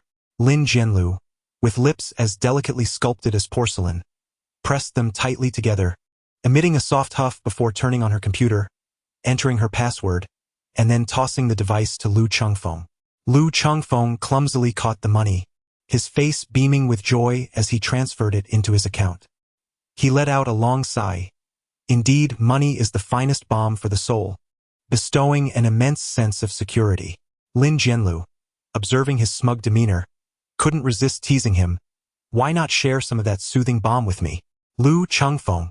Lin Jianlu, seething with rage, could hardly contain her desire to pounce on him and take a bite. Qi Mianhu glanced at Lin Jianlu's midsection. Lin Jianlu, embarrassed and furious, shot back. What are you staring at? Keep it up and I'll gouge your eyes out. Qi Mianhu recoiled, realizing that Lu Chengfeng's words rang too true. This woman was simply intolerable, far too headstrong. Lu Chengfeng took out his phone and called Su Yijuan, requesting her to send over her account details. Upon receiving the account information, Lu Chengfeng unhesitatingly transferred a staggering 1 billion. Lin Jianlu felt a sudden discomfort. Why was that? After painstakingly cracking the password, sharing a meager sum felt akin to a life-or-death matter. Yet you effortlessly gifted 10 billion to Xiaojun without a flinch? Lu Chengfeng gazed at her, a hint of perplexity etched on his face. After all, this was a promise he had made to her. Moreover, this money was an investment, not a gift. Lin Jianlu let out a disdainful snort, her voice laced with bitterness as she remarked, Indeed, people are not created equal. Some are favored while others are hurt. Lu Chengfeng was left speechless. Xiaojun is your close friend, and you're jealous too? Lin Jianlu looked at him with disdain. Jealous? When was the last time you even glanced at yourself? Do you think you deserve it? Even if you refuse to invest in Xiaojun, I will still assist her through her difficulties. Lu Chengfeng's mind was filled with a great question mark. Since you are not jealous, why do you seem as if you've consumed gunpowder? What have I done to provoke you? Perhaps I could treat you to a meal? You choose the place, and I shall cover the bill. Lin Jianlu let out a scoff, declaring she was not hungry. After speaking, she turned and swayed her petite figure towards the door. No need. I am in a foul mood and intend to unleash my wrath. With that, she slammed the door behind her. Lu Chengfeng was utterly bewildered as she gazed at the red-faced tiger. Could it be that she was feeling jealous? After pondering for a moment, the red-faced tiger replied earnestly, Jealous of you? When was the last time you even glanced at yourself in the mirror? Do you think you deserve it? Lu Chengfeng's lips curled slightly. Are you feeling mischievous? Have you lost your senses? It is evident that she is envious, and yet you dare to question me? Could it be that she has truly fallen for me? It is not yet to that extent. However, there is certainly a spark of affection. When I met her in Yen City, we exchanged a few words. She expressed that her ideal partner must be handsome, intelligent, and strong-willed. The red-faced tiger scrutinized him from head to toe, and I, with a twinge of conscience, uttered, "You meet her criteria, albeit only partially." Lu Chengfeng was taken aback for a moment. What does 1.5 signify? 1 represents strength, and your prowess is beyond question. As for handsomeness, you can only claim half a point. Lu Chengfeng frowned, feeling a sense of disbelief. Are you truly speaking without conscience? With my looks, I am undoubtedly the pinnacle among men. Am I not? And do you think I lack intelligence and wisdom? The scarlet-faced tiger furrowed his brow, saying, while boasting is one thing, making wishes is another.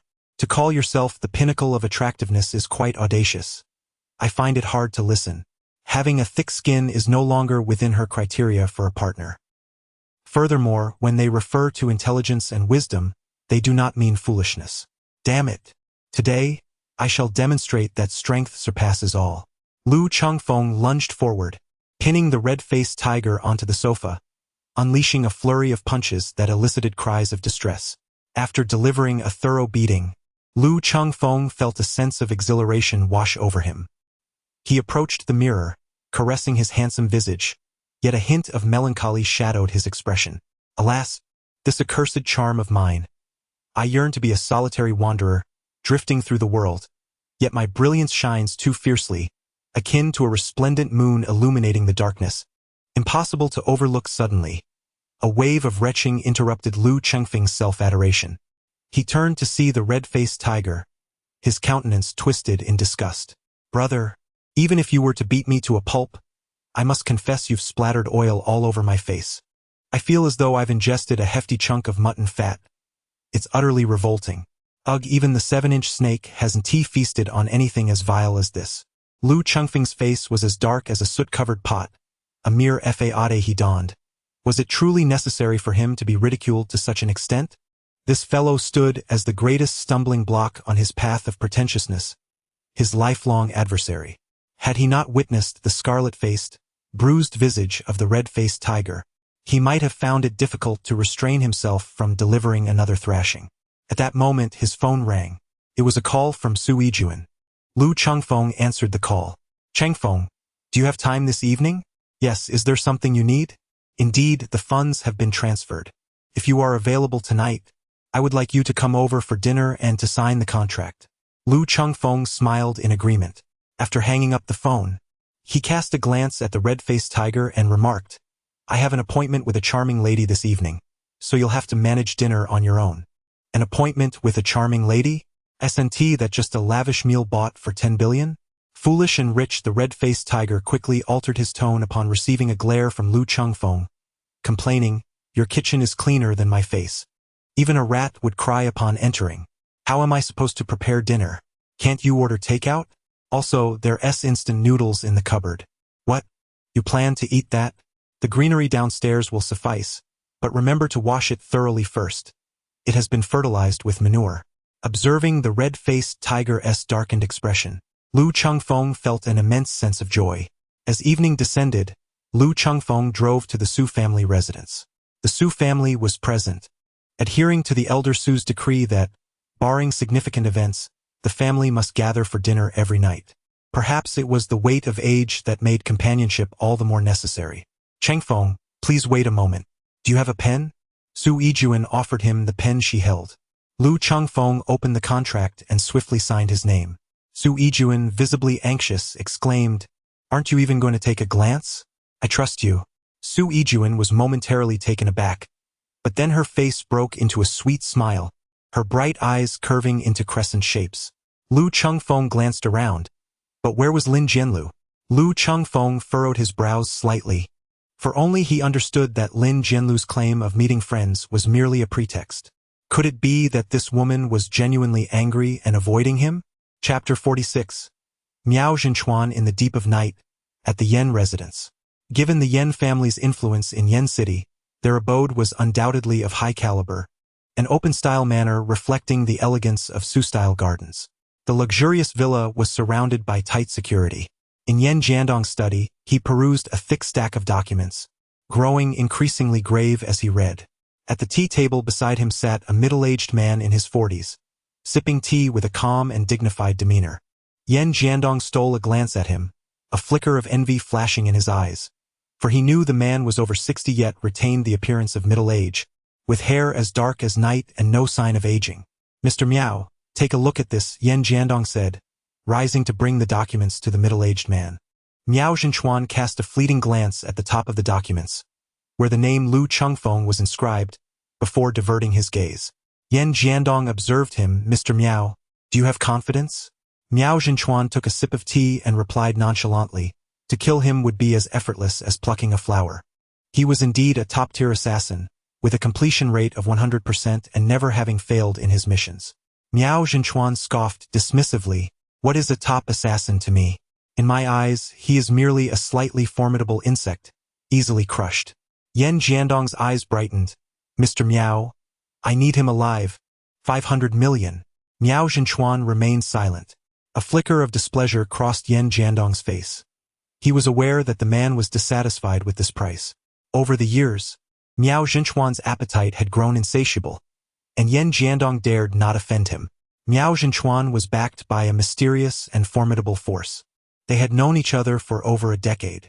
During these years, Miao Zhenchuan had taken at least 100 billion from him, yet he had also resolved numerous troubles for Yan Jiandong. Most importantly, he had the means to make Yan Jiandong feel youthful again. Each year, Miao Zhenchuan provided him with a pill known as the youth-preserving pill. Since taking this pill, Yan Jiandong had visibly rejuvenated, brimming with energy that rivaled that of the young. According to Miao Zhenchuan, this pill also had longevity benefits. After a moment's hesitation, Yan Jiandong proposed, 800 million. I require him alive. Miao Zhenchuan glanced at him and replied, 10 billion. In addition to capturing Lu Chengfeng alive, I will provide you with another youth-preserving pill. Yan Jiandong's eyes instantly gleamed with fervor. Thank you, Mr. Miao. Just then, a piercing scream echoed through the night. Yan Jiandong's expression shifted abruptly. Soon after, a knock sounded at the door. Come in. A robust bodyguard clad in a black suit entered. The bodyguard hesitated before saying, "A servant accidentally fell from upstairs." Yan Jiandong exhaled in relief, having thought it was Lu Chengfeng. Suddenly, his expression hardened. Accidentally? The bodyguard, visibly uneasy, averted his gaze. It was the third young master. He had a bit to drink and then... He faltered. Yan Jiandong's face turned ashen as he seized the expensive purple clay teapot from the table, smashing it violently against the ground. The shards scattered in a cacophonous crash. This useless thing. Yan Jiandong seethed, filled with frustration. He had 3 sons. The eldest, Yan Yoli, had been overly pampered, resulting in his current state of idleness, spending his days indulging in dogfights and carousing without achieving anything. The second son, Yan Yuwei, was the one he had meticulously trained, young and capable, and a source of pride for Yan Jiandong. However, the youngest son was close to the eldest and had likewise become a wastrel, squandering money on drinks and women. His most satisfactory son had gone missing, likely in Lu Chengfeng's grasp, which was why he sought Miao Zhenchuan to capture Lu alive rather than eliminate him outright. Ever since Yan Youwei's disappearance, he had confined the eldest and youngest sons to the house, forbidding them from venturing out for fear of further mishaps. Yet, these 2 idlers could not remain still even at home. The household servants were all over 40. How could they possibly handle such a situation? How is the servant? Yan Jiandong inquired, knowing full well he meant the fallen servant. The bodyguard quickly responded. She has broken both legs and has been sent to the hospital. Yan Jiandong frowned, his eyes suddenly turning cold. Stop her. Dispose of her. Such disgrace would tarnish the Yan family's reputation. It must not get out. The bodyguard nodded. Understood. Be thorough. Yan Jiandong instructed, trusting this bodyguard who had been with him for a long time and had proven reliable in his tasks. The bodyguard turned and exited. Outside the Yan residence, 2 bodyguards were digging a pit. Nearby, a woman appearing nearly 50, bound and gagged, lay helplessly. Despite her broken legs, she was tightly restrained. The woman gazed in terror at the deepening pit beside her, whimpering with eyes full of pleading. Her husband had passed away early, and although her family was not wealthy, her son and daughter-in-law were dutiful. She longed to see her grandchildren grow. Yet now it seemed she had no chance. Only. Do not hold it against us. We are merely following orders. Rest assured, once you are gone, Director Yen will provide your son with a substantial sum. They will not be wronged, one of Yen Jiandong's loyal bodyguards said flatly. Such deeds were not new to them. Aunt Li suddenly ceased her struggles. Her family was poor, and if her death meant her son would receive a significant amount of money from the Yen family, then perhaps they could live well, and her yet-to-be-born grandchild could receive a good education. At that moment, a bodyguard announced that the pit was ready. Aunt Li, may you find peace. As they prepared to throw Aunt Li into the pit, a young man reeking of alcohol stumbled over, clutching a bottle. Third young master. One bodyguard rushed forward to steady him. This inebriated youth, slender and pale with deep-set eyes, was Yen Jiandong's youngest son, Yen Yuming. He pushed the bodyguard aside, staggering toward Aunt Li, and kicked her viciously. You filthy whore. What's wrong with wanting to have a little fun? Why do you have to ruin my pleasure? Aunt Li's terrified gaze was filled with hatred. She was old enough to be this beast's mother. Yen Yuming belched, the stench of alcohol wafting as he slurred to the three bodyguards. You take turns with her. I want to watch you all have your way with her. The three bodyguards exchanged glances, for Aunt Li was nearly the same age as their own mothers. Though they were not virtuous men, they could not bring themselves to commit such a heinous act. Chapter 47. Do not be alarmed. I have come to kill you all. Seeing that the three bodyguards hesitated to act, Yen Yuming kicked one of them. Damn it, am I not to be heeded? The bodyguards exchanged glances, uncertain of how to proceed. Yen Yuming chuckled, instructing them to follow his orders. I will give each of you 100,000, no 200,000. The expressions of the three bodyguards shifted. Was it too little? The young master scoffed at the notion that money could not resolve any issue. 1 million. I will offer you 1 million. The three bodyguards exchanged glances, and the last remnants of their humanity evaporated. Thank you, third young master. One bodyguard had already begun to remove his clothing. Ha ha ha. Yen Yuming laughed maniacally at Aunt Li, whose eyes were filled with fear and fury. This is the price for making me uncomfortable. I heard your daughter-in-law is pregnant. I have yet to indulge in a pregnant woman. Once you are gone, I will seek her out. Ha ha ha ha. Aunt Li's gaze burned with hatred as she struggled desperately. Despite her broken legs, the bodyguard preparing to assault her found himself unable to restrain her for a moment. You useless fools, you can't even hold one person down. Yen Yuming stepped forward, raising a wine bottle to strike Aunt Li's head. With a resounding crash, the bottle shattered. A gaping wound appeared on Aunt Li's forehead, blood gushing forth. Her body twitched slightly, blood streaming down her face. Yet she continued to glare at Yen Yuming as if determined to etch his visage into her memory, vowing that even in death, she would return to exact vengeance. Damn it, still resisting? Let's see you try that again. Yen Yuming's face contorted with fury. Third young master. She's fading. One bodyguard whispered anxiously. What are you doing? At that moment, a deep, hoarse voice echoed. From behind a distant rockery emerged a figure, obscured by the darkness, rendering their identity unclear. Who? One bodyguard asked cautiously. Can't you even recognize my voice? Yen Yuming, intoxicated, slurred his words. You, come here. I have a lucrative opportunity for you. Have your way with this old woman, and I shall reward you with 1 million. Ha ha ha ha.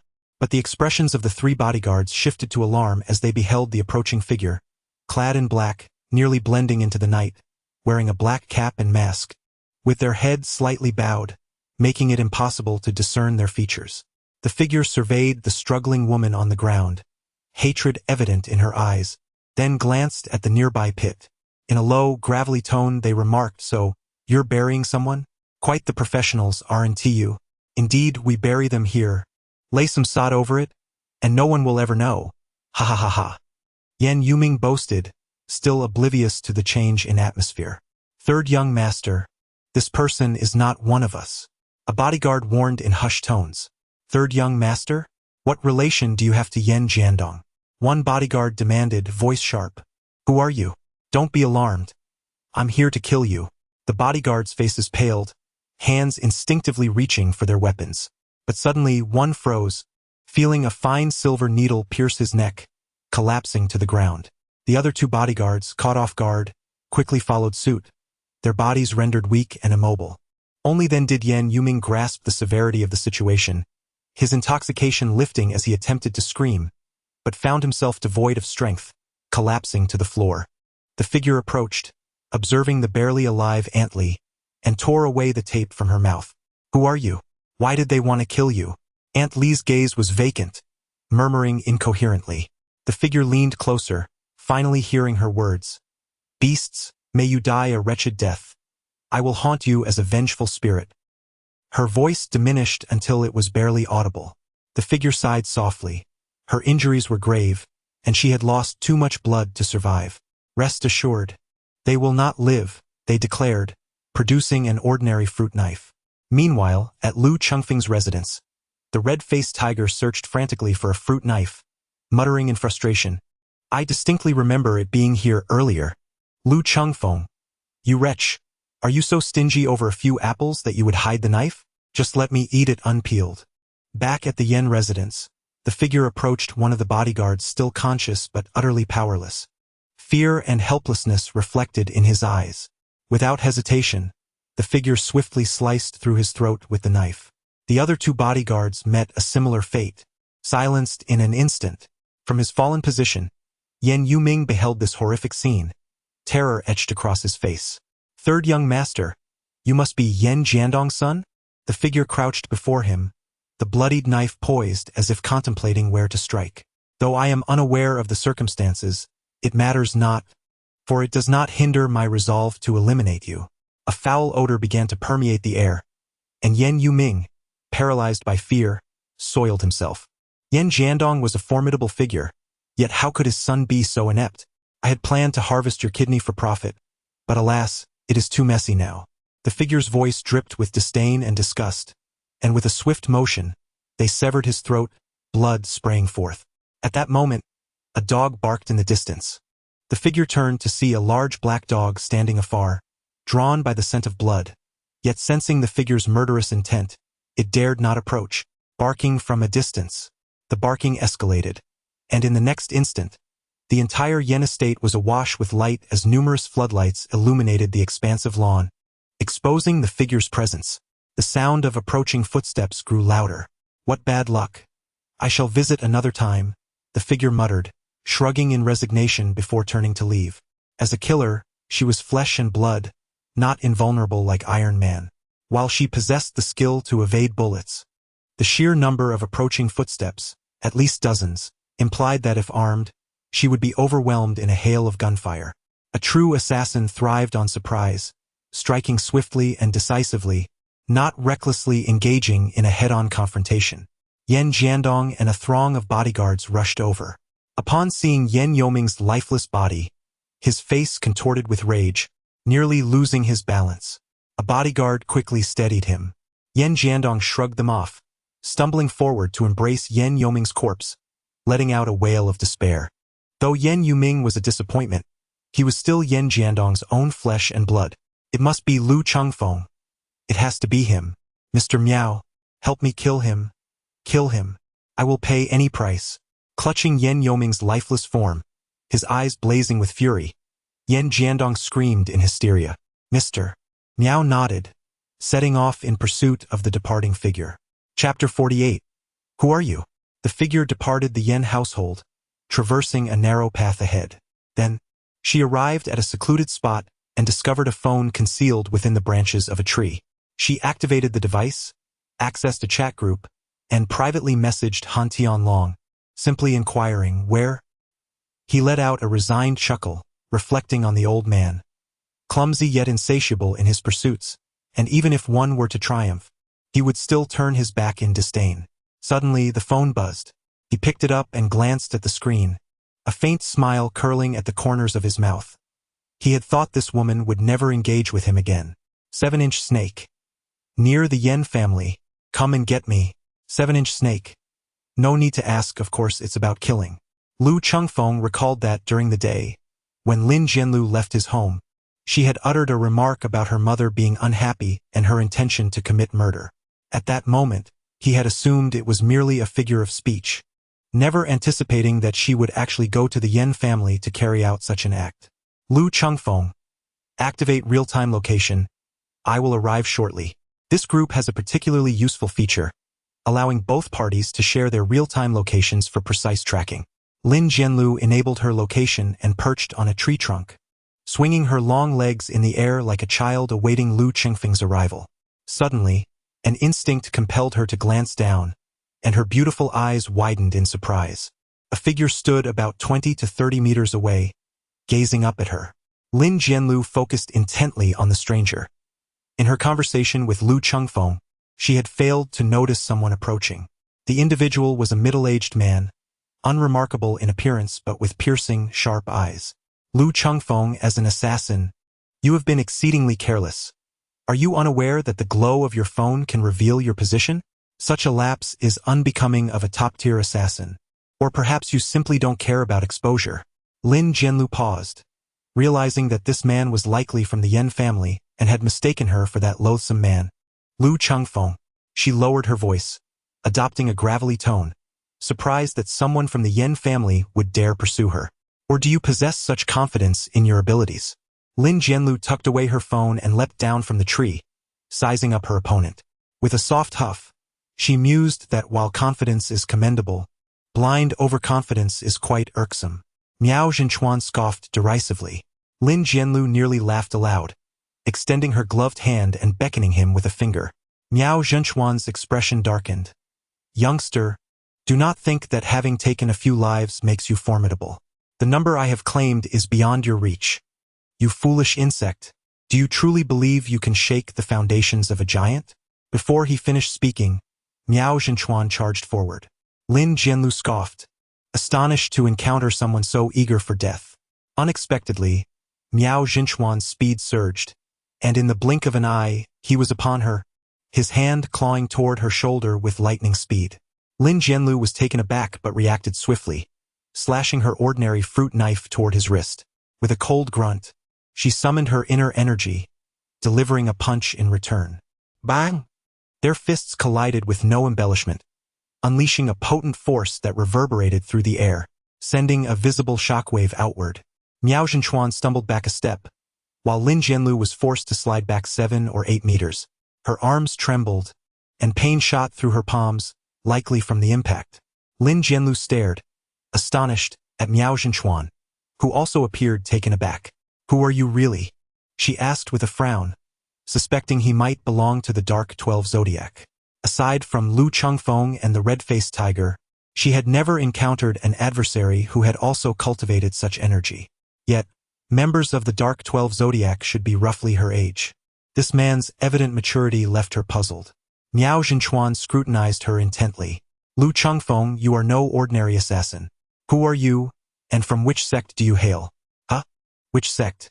Lin Jianlu's gaze flickered. Do you know the 7-inch snake? Who? Miao Zhenchuan inquired, confusion evident in his eyes. Lin Jianlu's expression shifted. He was not a member of the Dark 12 Zodiac.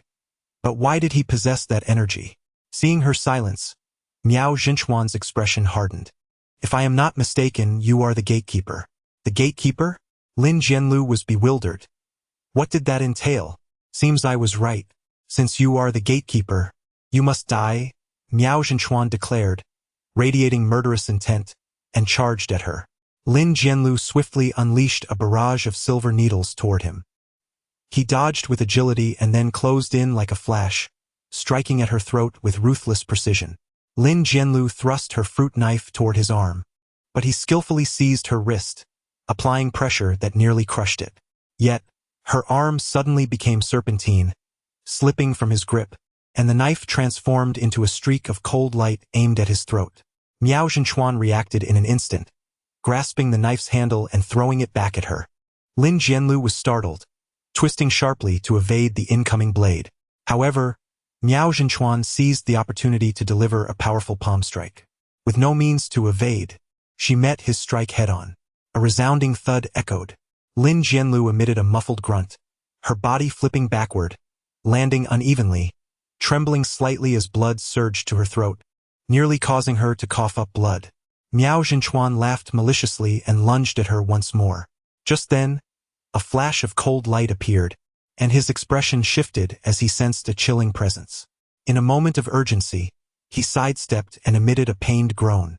Looking down, he saw 3 deep gashes on his left arm, blood gushing forth and soaking half of his sleeve. Miao Zhenchuan's features contorted. His eyes filled with fury, but without a second thought, he clutched his arm and fled like a frightened dog into the nearby woods. Lin Jianlu turned to observe, and in the moonlight, a figure raced toward her, prompting her to exhale in relief, her exquisitely sculpted lips curving into an alluring smile. Chapter 49. Tease and Run. Lu Chengfeng rushed over, scrutinizing Lin Jianlu from head to toe. Are you all right? Lin Jianlu removed her mask, revealing a stunningly beautiful face, and suddenly, she fainted softly. Lu Chengfeng was taken aback and hastily reached out to catch it. However, Lin Jianlu swiftly swatted his hand away, wondering if he was trying to take advantage. Lu Chengfeng gazed at her, a frown creasing his forehead. Are you all right? I have my troubles, she retorted, but I am fiercely independent and refuse to let you take advantage of me. Is this delicate figure of mine something you can so easily embrace? Lu Chengfeng's lips twitched violently. This woman must be seriously unwell. His gaze turned towards the depths of the forest, pondering who had just fled. Speaking of this, Lin Jianlu's expression shifted to one of seriousness. I am uncertain of his identity, he replied, but he, like us, has cultivated that particular energy. Lu Chengfeng's expression changed slightly, and he soon contemplated a possibility. Could it be the other members of the Dark 12 Zodiac? Lin Jianlu shook his head, indicating it was not the case. When I inquired if he was familiar with the 7-inch snake, he was utterly oblivious. Lu Chengfeng's gaze flickered slightly. It appeared that we were not the only ones who had cultivated that particular energy, as others had done so as well. By the way, are you familiar with the gatekeeper? The gatekeeper? Lu Chengfeng was taken aback. What gatekeeper? Lin Jianlu rolled her beautiful eyes and replied, What nonsense! If I knew, would I be asking you? That person earlier regarded me as some sort of gatekeeper. Lu Chengfeng shook his head, expressing that he had never heard of it, suggesting it might be some sort of organization. Lin Jianlu slightly nodded, agreeing with his assessment. Lu Chengfeng sighed. What a pity. The distance is too great, or else he would not have escaped. Lin Jianlu suddenly narrowed his eyes, fixing his gaze upon him. Just how much power are you concealing? I just engaged with that individual, and the energy within him was far more domineering than mine. Yet you were able to severely wound him from nearly 100 meters away. Lu Chengfeng smiled silently, thinking to herself, You believe I am on the 3rd level, but in truth I am on the 30th. She thought it unnecessary to reveal this. After all, it was of no consequence to her. Lin Jianlu rolled her eyes and pursed her lips, ready to follow Lin Chengfeng away, when suddenly her body trembled, and a crimson streak of blood escaped from the corner of her mouth. Lu Chengfeng's expression changed dramatically. Are you truly injured? It's nothing, just a minor wound. I'll be fine in a couple of days. Take it slow. Allow me to assist you. Step away. Do not touch me. Go to Su Yijuan, who is genuinely concerned for you. Lu Chengfeng was perplexed. What did this have to do with Su Yijuan? He stepped forward and forcefully lifted Lin Jianlu into his arms. Lin Jianlu gasped, Why you put me down? You ought to refrain from excessive movement to prevent aggravating your injuries. I don't need your concern. Silence. If you continue to protest, I shall have my brother deal with you. Your brother? Lin Jianlu was momentarily taken aback, a charming blush suddenly gracing her cheeks. Lu Chengfeng, you insufferable rogue. A rogue, indeed. But why the added insult of insufferable? Lin Jianlu struggled. Put me down, I... Suddenly, she let out a soft squeal, her body going limp like dough, casting a mortified glare at Lu Chengfeng as he audaciously squeezed her pert backside. Lu Chengfeng squinted his eyes and said, I told you to behave yourself. You! Lin Jianlu glared at him angrily. Lu Chengfeng maintained an unperturbed demeanor, yet his heart raced with fervor as he held a soft and exquisite beauty in his embrace. His calmness belied the tumult within, suggesting an abnormality in his restraint. Upon reaching the parking area, Lu Chengfeng set Lin Jianlu in the passenger seat. He moved to the opposite side to enter the vehicle, only to find Lin Jianlu still glaring at him, the corners of her lips subtly curling upwards. Such beautiful eyes, wasted on scowling, what a tragic misuse. Lin Jianlu huffed softly, turning her gaze to the window in a sulky silence. During their journey, she turned to Lu Chengfeng once more and extended her hand. Lu Chengfeng was taken aback, gazing at her in bewilderment. You mentioned in the group that for the life of one member of the Yen family, it would cost 10 million, along with a piece of information about you. As she spoke, she began counting on her fingers. I have taken 4 lives, which amounts to 40 million. I am well acquainted with your information, so let us exchange it for money. Each piece of information is worth 10 million. Thus you owe me a total of 80 million. Now pay up. Lu Chengfeng was momentarily taken aback. You have killed 4 individuals? Lin Jianlu proudly lifted her delicate chin and affirmed with a sound. 3 bodyguards, and one is presumably Yen Jiandong's son. I do not know his name, but the bodyguards of the Yen family refer to him as the 3rd young master. You may investigate further. Lu Chengfeng's lips curved into a slight smile, and he soon burst into hearty laughter. Yen Jiandong had lost another son, and he could only wish to witness the torment and frenzy that now consumed him. Lin Jianlu extended her delicate hand, requesting payment. Lu Chengfeng chuckled and said, You seem to have misremembered. What I actually stated was that for the life of a Yen family member, the price would be 5 million, along with a piece of information regarding myself. 5 million, you say? Lin Jianlu pondered for a moment, vaguely recalling something, although she would never concede to it. Regardless, you owe me 80 million. Very well, I shall grant you 100 million. Lu Chengfeng drove with one hand while using the other to pull out his phone, indeed transferring 100 million to Lin Jianlu. Lin Jianlu was taken aback, exclaiming, Are you truly sending it? Lu Chengfeng wore a look of utter disbelief. I always keep my word, he asserted. I thought you were as stingy as a miser, refusing to part with even a penny. What are you talking about? Am I really that frugal? He retorted. I have a fondness for the white tiger. Lin Jianlu was momentarily taken aback, but suddenly comprehended the situation and retaliated by delivering 2 solid punches to Lu Chengfeng. Lu Chengfeng chuckled mischievously, his expression replete with lewdness. Lin Jianlu blushed, lost in her thoughts. Are you certain you're all right? Should we go to the hospital? No need, she replied. A night of meditation and breathing exercises will suffice. Will you accompany me to the mall tomorrow? You're injured. You shouldn't be running around. What?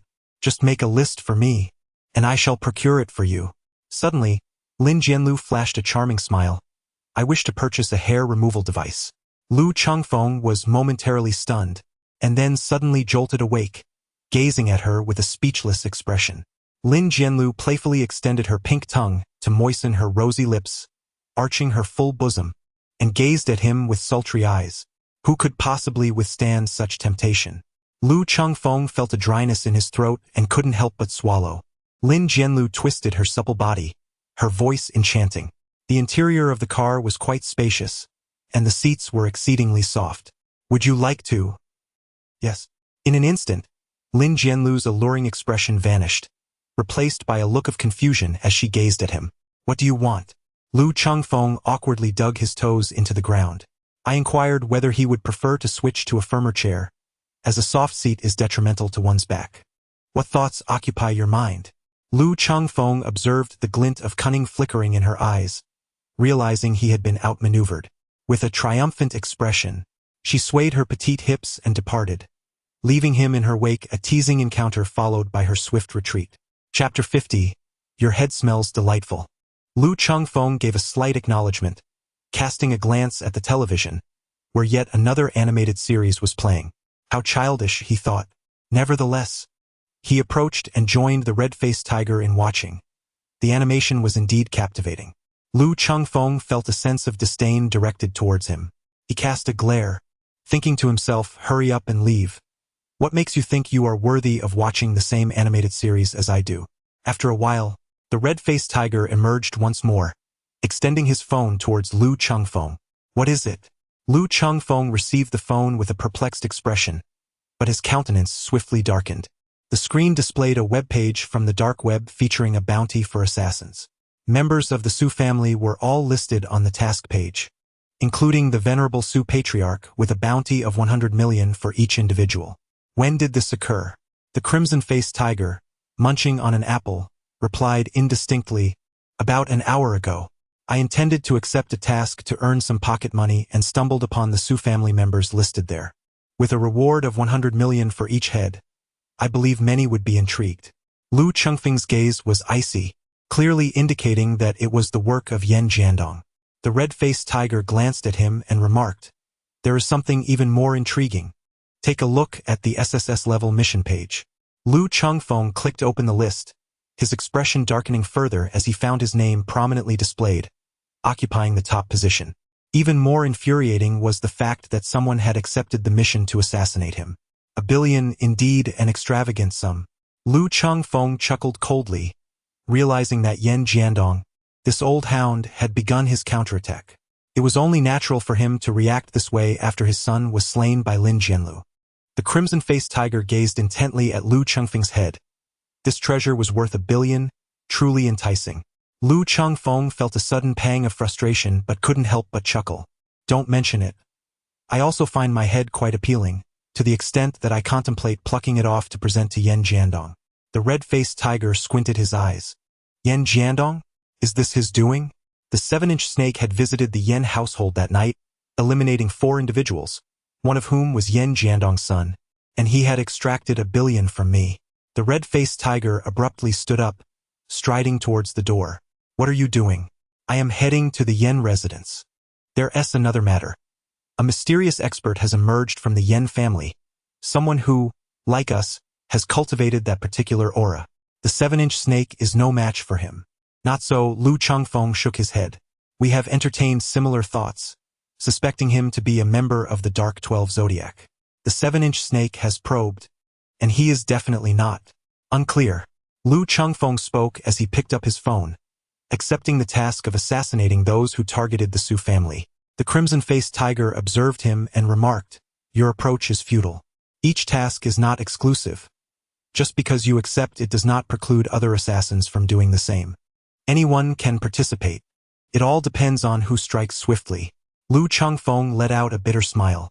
"I understand that, although it may not serve much purpose, the sight of this task being taken will undoubtedly cause other assassins to hesitate. Perhaps you should be more concerned about your own safety.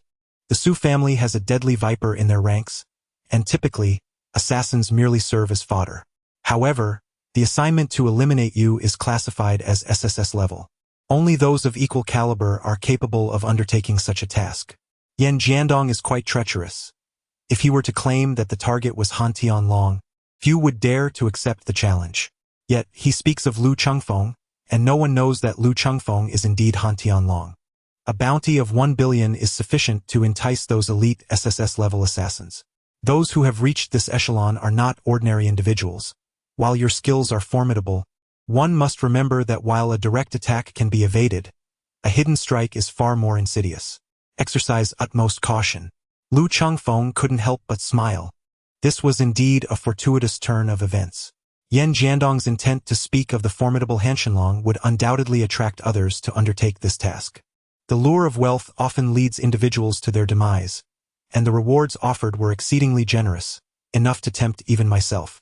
Moreover, those who would take action would exercise utmost caution. However, he spoke of Luo Chengfeng, and no one was aware that I was Han Tianlong. They would regard me as a mere ordinary target, which in turn afforded me a greater sense of security. The crimson-faced tiger pondered for a moment, then nodded slightly. If the assassins perceived Luo Chengfeng as a common target, it would be the assassins who would ultimately face misfortune. Luo Chengfeng sent a message to the 7-inch serpent, informing her of the matter. Meanwhile, in the study of the Yan family, Yan Jiandong sat behind the desk, his expression dark and brooding, as if he were on the verge of tears. His eyes were bloodshot, and his fists were clenched tightly, knuckles turning pale. After a moment, he raised his gaze to his trusted bodyguard, Luan Haozhong, and rasped, "Is there anyone taking on the task?" Luan Haozhong nodded slightly. Yes, all tasks have been accepted. Excellent. Keep a close watch on this. Within 3 days, if the Su family members and Lu Chengfeng remain alive, raise the price again. I refuse to believe we cannot eliminate them. Understood. After Luan Haozhong spoke, he hesitated before adding, Director Yen, Lu Chengfeng is formidable, but the Su family members are merely ordinary people. Perhaps I should take some men to eliminate them all. This could save us a significant sum. Yen Jiandong waved his hand dismissively. No, you do not understand the old veteran from the Su family. He is a war hero with substantial influence behind him. This matter must not implicate the Yen family. Anything that can be resolved with money is trivial. If it involves the Yen family, it would be a loss beyond measure. Luan Haozhong nodded in agreement. What about Mr. Miao? Just as Luan was about to speak, the door swung open abruptly, revealing Miao Zhenchuan, his arm wrapped in thick bandages stained with blood. Yen Jiandong frowned. He was displeased by Miao Zhenchuan's lack of decorum in entering without knocking. He gestured for Luan Haozhong to exit. Once Luan was gone, Yen Jiandong rose and inquired with concern, Mr. Miao, is your injury serious? Do you need to go to the hospital? Miao Zhenchuan, his expression grim, sat down at the tea table and waved his hand dismissively. It's just a surface wound. It's nothing. Yen Jiandong silently scoffed. Those 3 gashes were deep enough to expose bone, yet he pretended otherwise. Mr. Miao, is Lu Chengfeng truly that terrifying to have injured you so severely? Miao Zhenchuan snorted. It was not Lu Chengfeng. It was a mysterious figure who struck from the shadows. I was careless and did not evade. Otherwise, he could not have touched me at all. A mysterious figure? Yen Jiandong's brow furrowed deeply. Could there be someone backing Lu Chengfeng? Miao Zhenchuan sneered, no matter. Once I recover, I shall seek out Lu Chengfeng again and draw that mysterious figure out, eliminating them all. What he did not realize was that the Lu Chengfeng he believed in was, in fact, the 7-inch serpent, while the true Lu Chengfeng was the enigmatic figure he sought. Chapter 51. The diamond Barbie Yen Jiandong's face was as dark as water. It would likely take at least a month for Miao Zhenchuan's wounds to heal completely, and he could not afford to wait that long. Lu Chengfeng broke into the Yen household, taking the life of his son and retreating unscathed. If Lu Chengfeng were not dealt with promptly, he would be plagued by unrest. Previously, he clung to a flicker of hope that his second son, Yen Yue, might still be alive, merely imprisoned by Lu Chengfeng. However, after the events of the night, he realized the likelihood of his son's survival was nearly non-existent. He should have eliminated that wretched brat long ago. Suddenly, as if struck by an epiphany, he hastened to the table and extracted a sheet from a stack of documents, his face contorting into a sinister and malevolent grin. Haozhong, come in. Luan Haozhong, stationed at the door, entered. Director Yen, how may I assist you? Yen Jiandong handed him the paper, commanding, take control of everyone listed here.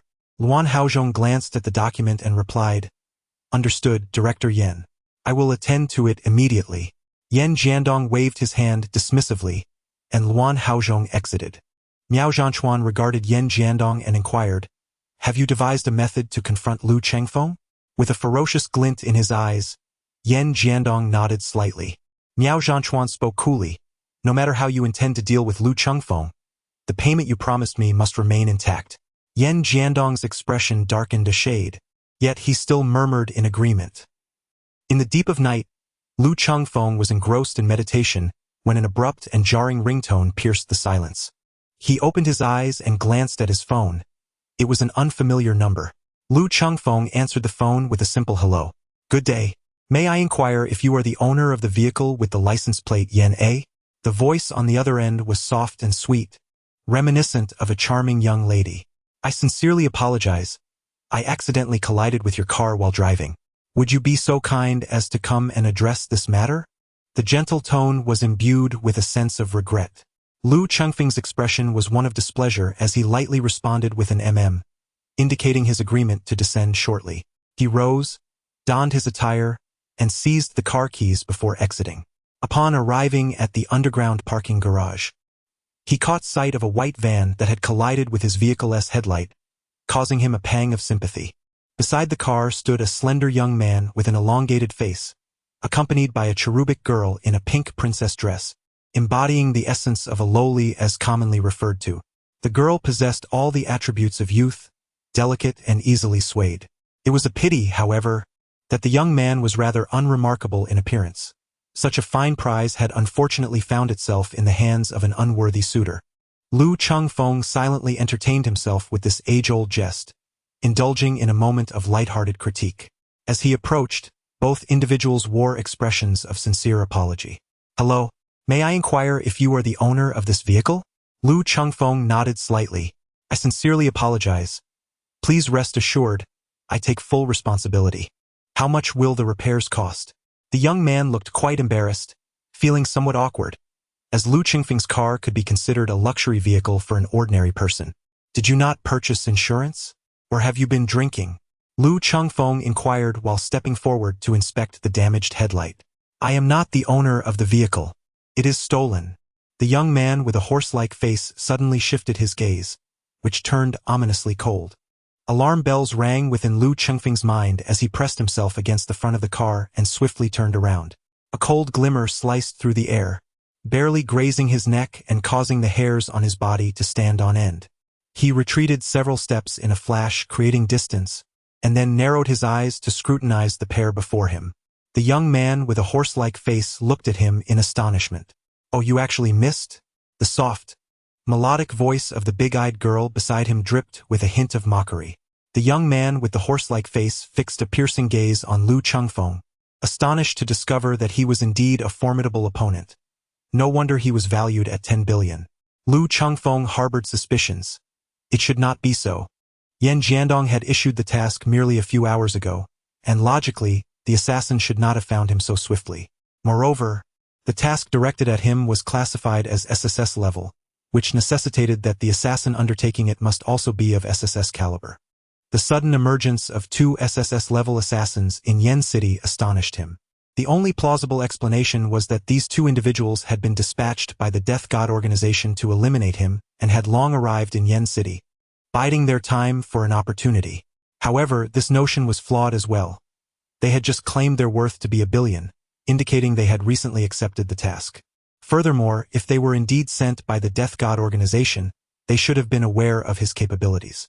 The young man had appeared utterly astonished after his failure, clearly unaware that he was facing the formidable Han Tianlong regardless.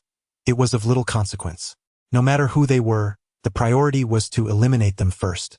Lu Chengfeng extended his hand, beckoning towards the young man with a horse-like face, his eyes gleaming with an intimidating sharpness as he provocatively remarked, "While money is indeed a valuable asset, it requires a life to spend it.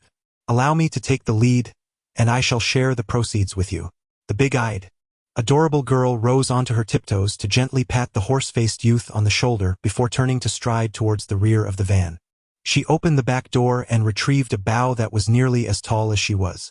Subsequently, she slung a quiver of arrows over her shoulder and casually drew out a finely crafted steel arrow. With her bow drawn taut and aimed directly at Lu Chengfeng, she cheerfully called out, "Goodbye, handsome." Her sweet smile contrasted sharply with the formidable tension of her fully drawn bow. Lu Chengfeng was utterly astonished. This petite figure, with such slender arms and legs, could draw such a formidable bow, exhibiting remarkable strength. Whoosh! A finely crafted steel arrow, measuring an impressive 1.5 meters in length, whistled through the air toward Lu Chengfeng. Lu Chengfeng reacted swiftly, shifting 0.5 meter to the side just in time as an arrow whizzed past him, piercing the door of a car 10 meters away with a sharp hiss. The wide-eyed, adorable girl was taken aback at her failure to strike him, her large eyes brimming with astonishment. "Wow, you're so impressive. How did you manage to dodge that?" she exclaimed. "When it comes to archery, you can't compare to me. I shoot billions of arrows each time, while you only have one." With her dark, sparkling eyes and a cute tilt of her head, she continued, "Are you driving, big brother? I'm such a good girl. You might make me angry like this." With that, she drew 2 finely crafted steel arrows from her quiver. Drawing her bowstring taut, she prepared to unleash her shot. Whoosh! 2 gleaming steel arrows transformed into streaks of icy brilliance, accompanied by a piercing sound as they flew towards Lu Chengfeng. As Lu Chengfeng was about to evade, he was taken aback to find that 2 arrows had split and sealed off his retreat on either side. Remarkable. This archery is divine, he marveled inwardly. Yet, astonishment quickly transformed into action. With lightning speed, he grasped the arrow aimed at his throat, while another arrow pierced through the car door 10 meters behind him. The sheer force of the arrows sent him staggering backward, the tip barely 3 centimeters from his throat. Chapter 52. The soul-chasing horse, the carnivorous rabbit. The young man with a horse-like face and the big-eyed cute girl gazed at Lu Chengfeng in utter astonishment, their expressions swiftly turning grave. The ability to catch such a terrifying arrow with his bare hands revealed a foe far more formidable than they had anticipated. You are truly impressive, young man. I wonder if you can catch 3 arrows at once? The big-eyed girl, quick as a flash, drew 3 arrows in one swift motion, knocking them with precision. However, Lu Chengfeng's speed surpassed hers. A cold glimmer flashed forth. Both sensed a bone-chilling aura and reacted simultaneously. The young man with the horse-like face darted behind a car, and with a sharp sound, he turned to see a gaping hole punctured in the side of the nearby vehicle. The force was terrifying. A knife thrown by human hands could rival that of machinery. The big-eyed girl also swiftly sought refuge behind a nearby van. Lu Chengfeng squinted his eyes, somewhat astonished. The fact that the adorable girl with large eyes managed to evade his attack was a testament to his overestimation of her stature. The flying dagger whizzed past her head. However, the fact that the young man with a horse-like face could also dodge was beyond his expectations. Truly, he was worthy of being an SSS-class assassin, possessing considerable skill. Lu Chengfeng let out a cold chuckle, pondering whether hiding behind the vehicle would shield him from peril. With a swift motion, a gleaming dagger shot forth from his hand, striking the wheel hub of the car with a resounding clang, sending sparks flying in all directions. The young man with a horse-like face, concealed behind the vehicle, emitted a muffled groan of agony. Despite his attempts to evade the attack, a horrific gash marred his calf, blood gushing forth uncontrollably. "Are you all right?" inquired the wide-eyed, adorable girl with genuine concern. "I'm fine," replied the young man, as he tore off a portion of his pant leg to administer a rudimentary bandage to his wound. Without hesitation, he drew a firearm from the small of his back and recited a series of numbers. Lu Chengfeng's lips curled into a subtle smile, a clandestine signal exchanged among assassins. The young man with a horse-like visage conveyed that the situation was precarious and it was prudent to retreat for the time being, seeking another opportunity in the future. Attempting to leave, Lu Chengfeng let out a cold laugh, slightly crouching down as he launched a flying dagger that grazed the underside of the vehicle. A pained cry escaped the lips of the young man with a horse-like face, as the dagger embedded itself into the side of his foot, penetrating several centimeters deep. Had it not been for his shoe, his foot would have been pierced through entirely. "What is wrong?" inquired the big-eyed girl, her soft voice tinged with urgency. The young man, in agony, uttered a series of numbers, indicating that he had intercepted Lu Chengfeng and urging the girl to flee swiftly. Immediately, she darted out from behind the car and rolled onto the ground, while simultaneously, 3 arrows, accompanied by a sharp whistling sound, hurtled toward Lu Chengfeng. Lu Chengfeng raised his hand, and 3 flying daggers shot forth with remarkable speed. The sharp clang of metal resonated as sparks flew, and the 3 arrows were swiftly knocked down. The wide-eyed, adorable girl exhibited incredible swiftness as she unleashed another trio of arrows. Lu Chengfeng swiftly evaded, and at that moment, the youth with the horse-like face unexpectedly emerged from behind the vehicle, brandishing a firearm. He fired 3 consecutive shots, forcing Lu Chengfeng to take refuge behind a pillar. What remarkable marksmanship! He was able to anticipate Lu Chengfeng's trajectory with such precision. It was quite intriguing. The youth's legs and feet were severely injured, rendering him unable to flee. The pressing concern now was the big-eyed, adorable girl. Her archery skills were truly astonishing. Lu Chengfeng maneuvered past the nearby vehicles, silently approaching the wide-eyed girl. The girl, armed with a formidable bow, had drawn it taut and scanned her surroundings with vigilance. At that moment, a glimmer of cold light emerged. The girl rolled to the side just in time, her arrow striking with a clang, knocking Lu Chengfeng's flying knife to the ground. However, Lu Chengfeng offered her no opportunity to retrieve her arrow. Like a specter, he surged forward and unleashed a powerful punch aimed directly at her head, devoid of any mercy. An adversary is an adversary. Even the slightest hint of compassion would be a reckless disregard for one's own life. To his surprise, the girl retaliated with a punch of her own. Bang! The two fists collided with a dull thud, sending ripples of force radiating outward. The girl let out a muffled groan as her petite frame was sent hurtling backward, crashing to the ground and rolling several times, emitting pained whimpers. Lu Chengfeng was taken aback, for he discovered that the enchanting girl with large eyes harbored a similar aura within her.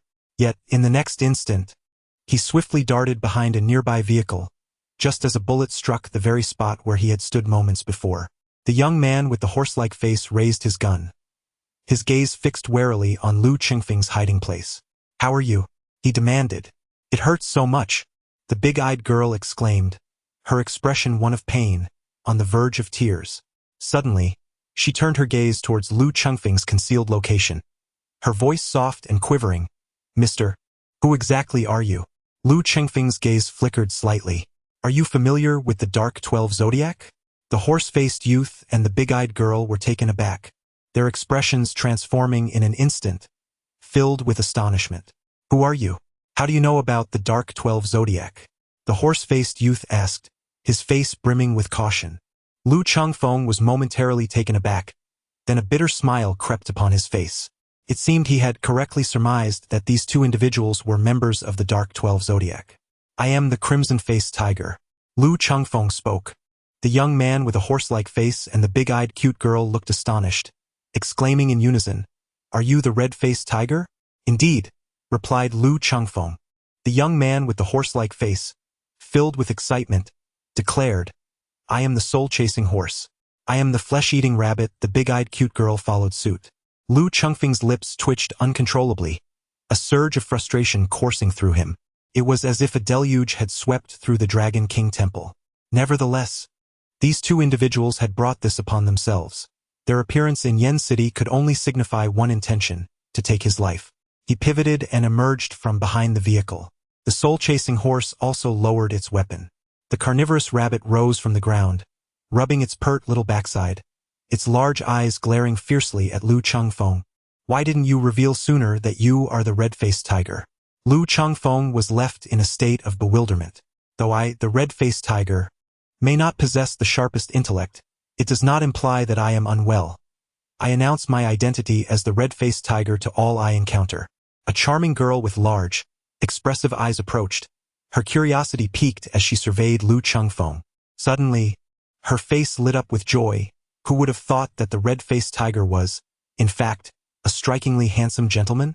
Alas, he showed little regard for delicate beauty. "My posterior bore the brunt of an unfortunate fall, leaving me in considerable pain." Lu Chengfeng wore a mischievous smile at the corner of his lips. "Shall I help you with a massage?" The big-eyed adorable girl shot him a glare, her face brimming with defiance. "What gives you the right to be so much stronger than us? Neither of us can compete with you. It's simply our forte to excel," came the disgruntled murmur from the irate spirit-chasing horse. The two hurried over. The injury on the horse's leg was severe, with a pool of blood staining the ground. "Come, let me assist you in sitting down." Lu Chengfeng extended his hand, but suddenly snatched the gun from chasing soul horse's grasp, aiming it directly at him. The wide-eyed, adorable girl gasped in astonishment. Yet before she could react, a glimmering, cold dagger pressed against her throat. "Don't move." Lu Chengfeng's voice was chilling, laced with an air of menace. The soul-chasing horse fixed its unwavering gaze upon him. The crimson-faced tiger demanded, "What is your intention?" Lu Chengfeng's piercing gaze was mesmerizing, and he enunciated each word with gravitas. "Submit or perish. Choose one." The soul-chasing horse was taken aback. The wide-eyed, adorable girl reacted swiftly, exclaiming, "Why you aren't the red-faced tiger. You are the earth-shaking dragon." Lu Chengfeng smirked, acknowledging the correct answer but offering no reward. "Hurry up and choose. My patience is limited." The soul-chasing horse let out a resigned sigh. "Very well, I concede. From now on I shall heed your words." Lu Chengfeng gazed at the big-eyed cute girl. "What about you?" The big-eyed girl, her face brimming with defiance, retorted, "You're playing tricks. I refuse to accept that." "Refusal is of no consequence," he replied. "I excel at persuading women. If you remain obstinate, I may have no choice but to take extreme measures." The big-eyed girl looked at Lu Chengfeng in sheer terror. "I concede. I will follow your lead." Chapter 53. Acceptance or Defiance. Lu Chengfeng was filled with joy. He had now subdued 4 of the dark zodiac. It was only a matter of time before he would conquer the remaining 7. The big-eyed girl, feeling indignant, touched her neck and shot him a defiant glare. Lu Chengfeng suddenly reached out and pinched her slightly chubby little face, tugging it playfully from side to side. "Look at your expression. Are you unconvinced? Tell me, are you convinced? Are you convinced?" Ha ha ha. It felt delightful to pinch that little round face. He had long desired to do so.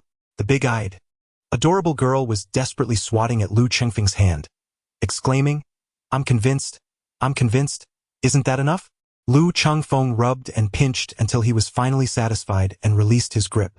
The big-eyed, adorable girl gently massaged her face that had been pinched painfully, taking a few steps back while glaring indignantly at Lu Chengfeng. Lu Chengfeng wore a mischievous smile at the corner of his lips, remarking, "I find your face more pleasing to the touch than the rear of a 7-inch snake." The wide-eyed cute girl stared in astonishment, questioning, "Is this even human language? Have you truly ensnared a 7-inch snake as well?" Lu Chengfeng nodded slightly and said, "I will introduce you to each other tomorrow." After speaking, he turned to the soul-chasing horse and added, "Please wait a moment. I must attend to the situation here first." Lu Chengfeng meticulously cleaned the bloodstains at the scene before maneuvering the stolen van into a secluded corner. After all, there were no surveillance cameras in this area. The owner would remain oblivious to the identity of the thief. As for the vehicles marred by arrows and throwing knives, their owners could only lament their misfortune, unaware of the perpetrator behind the chaos. Lu Chengfeng glanced over and remarked, "You're so small. Doesn't he carrying such a large bow tire you out?" The response came, "It's true that I am small and have short legs, but old man Luo insisted I wield this ranged weapon. My petite frame is ill-suited for close combat." "No, you are quite suitable," came the retort. "Huh?" Lu Chengfeng gazed at her with a mischievous smile, remarking that she was well-suited for close combat and that he might not even be her match. The big-eyed, adorable girl pondered for a moment, her delicate round face flushing a rosy hue, puffing out her cheeks in a sulky manner, exuding an undeniable charm. Lu Chengfeng shifted the topic, inquiring, "Why don't you use a gun for long-range attacks?" "This is Longwa," came the reply, "where gun control is exceedingly strict, making it quite difficult to procure one. However, the situation is different with bows. I can effortlessly fashion a formidable bow from a mere branch and utilize twigs as arrows. Initially, I had intended to employ a firearm, but old man Luo forbade it, claiming that while guns may suffice for the time being, they will soon be rendered obsolete." I remain uncertain about the meaning of his words. Lu Chengfeng chuckled softly. This old rascal was ever so eccentric. Upon returning home, Lu Chengfeng assisted Chuahunma in settling onto the sofa. "Please wait a moment. I shall fetch the medical kit." Hearing the commotion, Chimyantager emerged. His gaze flitted between Chuahunma and the adorable girl with large eyes, before finally landing on Lu Chengfeng with a look of bewilderment. "Allow me to introduce you. He is Chuahunma, and she is the carnivorous rabbit." Chimyantager's eyes widened in astonishment. Lu Chengfeng smiled and said, "This is the red-faced tiger." The soul-chasing horse and the big-eyed girl were equally astonished, never imagining that the red-faced tiger had been subdued by Lu Chengfeng. All of them were individuals who danced on the edge of danger, and sustaining injuries was a common occurrence. Handling bleeding and suturing was second nature to them. The red-faced tiger, observing Lu Chengfeng stitching up the soul-chasing horse's wounds, curiously inquired, "So, it was you who accepted the mission to assassinate Lu Chengfeng?" The big-eyed girl nodded her small head, a look of grievance on her face. "We had no idea he was the shaking heaven dragon. As a result, we suffered a great loss. He even deceived us, claiming to be the red-faced tiger, and took advantage of our inattention to subdue us." The red-faced tiger empathized, nodding in agreement. "Likewise, I meet the 7-inch snake every day, and he remains oblivious to the fact that I am the shaking heaven dragon, leading us to suffer significant losses. It's utterly shameless. Indeed, he is quite the rogue. The red-faced tiger's expression stiffened. Did he bully you? Yes. He pinched my face. The red-faced tiger's forehead was covered in dots of confusion. How does pinching your face make him a rogue? Lu Chengfeng bandaged the wounds of the soul-chasing horse, his expression one of exasperation as he gazed at them. Hey, are you being too brazen? I'm still right here. Shouldn't you refrain from speaking ill of me in my presence? The big-eyed adorable girl huffed, then turned to Lu Chengfeng with an ingratiating smile, gently patting her stomach. Do you have any food at home? I'm so hungry. Only instant noodles. Instant noodles are fine. Where are they? In the kitchen cabinet. I'll get them for you. There's no need. I can fetch them myself. Does anyone else want something to eat? The big-eyed girl inquired as she made her way to the kitchen. Lu Chengfeng and the other two shook their heads in unison. Lu Chengfeng gazed at the soul-chasing horse and inquired, When did you arrive in Flame City? 2 days ago, replied the crimson-faced tiger, curiosity evident in his voice. Why didn't you contact me sooner? If we had coordinated our efforts, we might have been able to eliminate this fellow. Lu Chengfeng's lips twitched. This traitor actually dared to conspire from within. I had initially planned to reach out to you, but the carnivorous rabbit contacted me first. We believed that the two of us could handle the Titan dragon adequately, yet we never anticipated. The soul-chasing horse shook its head with a wry smile. Lu Chengfeng inquired, Are there others in Yen City? The soul-chasing horse shook its head, uncertain. If anyone else arrives in Yen City and contacts you, do not hesitate to inform me.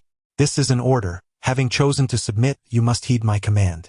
No problem, the crimson-faced tiger readily replied, extending a hand.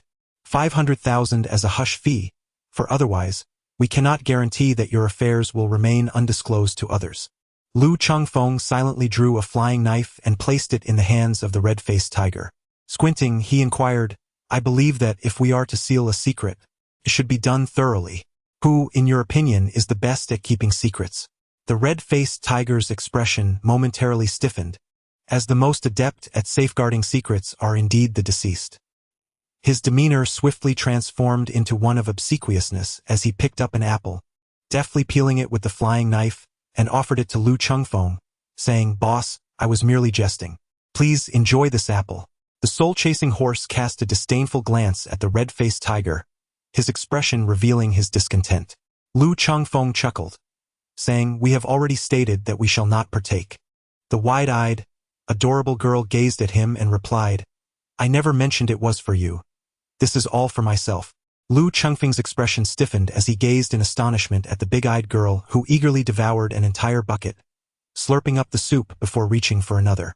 The red-faced tiger and the soul-chasing horse nodded in agreement. Indeed, ever since they honed that particular energy, their appetite had multiplied several-fold. Indeed.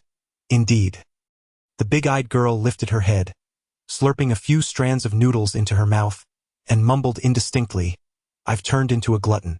I initially hoped to find a boyfriend, but I'm afraid that others will disdain me for my voracious appetite. Lu Chengfeng couldn't help but chuckle. From now on, I shall take care of you. That's wonderful. The big-eyed, adorable girl exclaimed, her face beaming with joy. This way, I can save a considerable amount of money. Lu Chengfeng, filled with curiosity, inquired, You must have accumulated quite a fortune over the years. Haven to you? Have you managed to save on your meals? I need to save my money, he continued. When I grow old and can no longer work in this field, I have quite an appetite. If I don't set aside enough funds, what will happen if I find myself in dire straits? Lu Chengfeng was momentarily taken aback, then shook his head and chuckled. Chapter 54. I won't go. The adorable girl with big eyes devoured 4 bowls of instant noodles and also enjoyed 2 apples. Satisfied, she patted her little belly and looked at Lu Chengfeng, inquiring, Where do I stay? Lu Chengfeng was rendered speechless.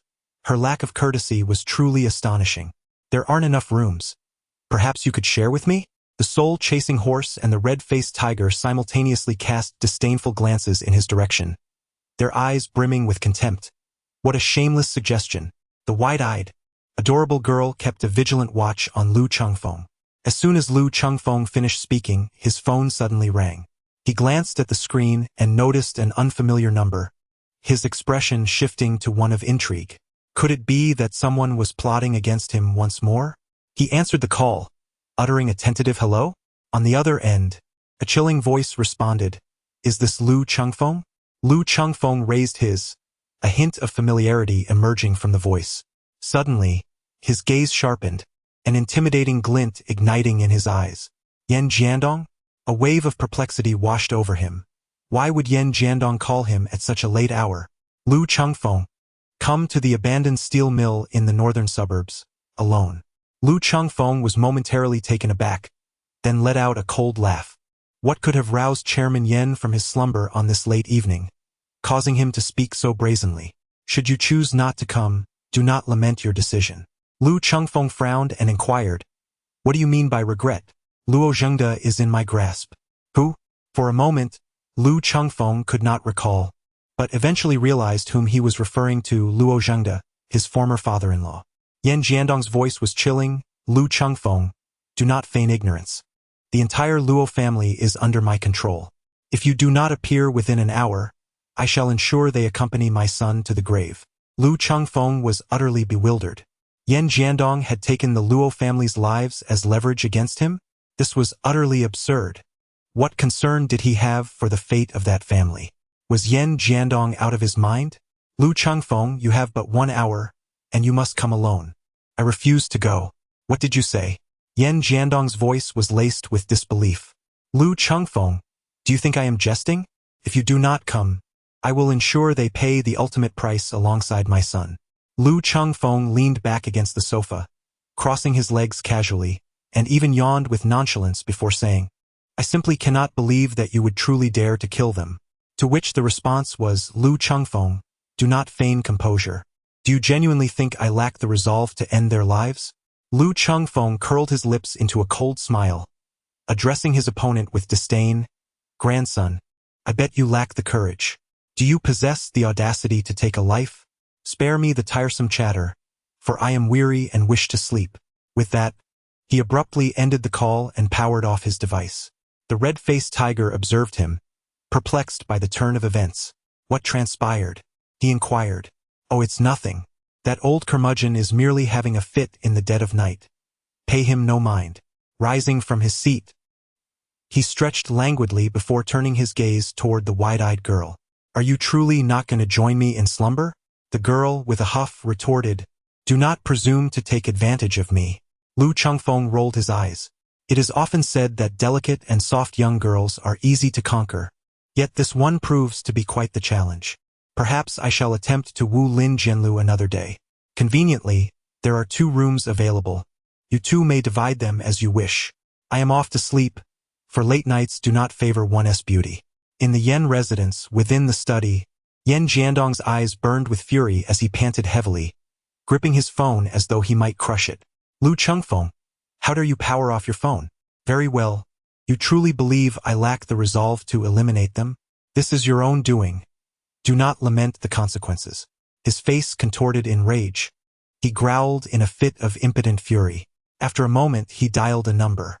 "Luo Zhong, take care of them all, leave no one behind." In an abandoned factory, Luan Haozhong stood before a window devoid of glass, receiving the call. Upon hearing Yan Jiandong's words, he was momentarily taken aback. "Mr. Yan, aren't we waiting for Luo Chengfeng to arrive? Follow my orders." Yan Jiandong screamed in a manic frenzy. Startled, Luan Haozhong quickly replied, "Yes, I shall take care of it immediately." In the center of the factory, the Luo family lay bound on the ground, roped together like livestock, their faces etched with terror as they gazed at the surrounding black-clad bodyguards, trembling uncontrollably. They remained oblivious to the unfolding events. Just days prior, Luo Zitong had been brutally murdered in a mall, and the affluent family of the assailants sought to negotiate a settlement, offering them 3 million. Initially, they refused, not out of grief for their daughter, but rather due to the wealth of the perpetrator's family. They sought a greater sum, demanding 5 million. After several days of stalemate, the opposing party could no longer contain their impatience. That afternoon, a call was made, agreeing to the 5 million, with the understanding that the settlement would be signed by the next day, the money to be delivered on the spot.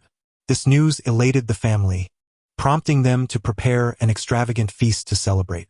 As they sat at the table, they began plotting how to spend their newfound wealth. Luo Wenbin intended to buy himself a house and a luxury car, while his parents fantasized about traveling abroad. However, just as they reveled in dreams of impending fortune, a knock echoed through the air. Luo Wenbin rose to answer the door.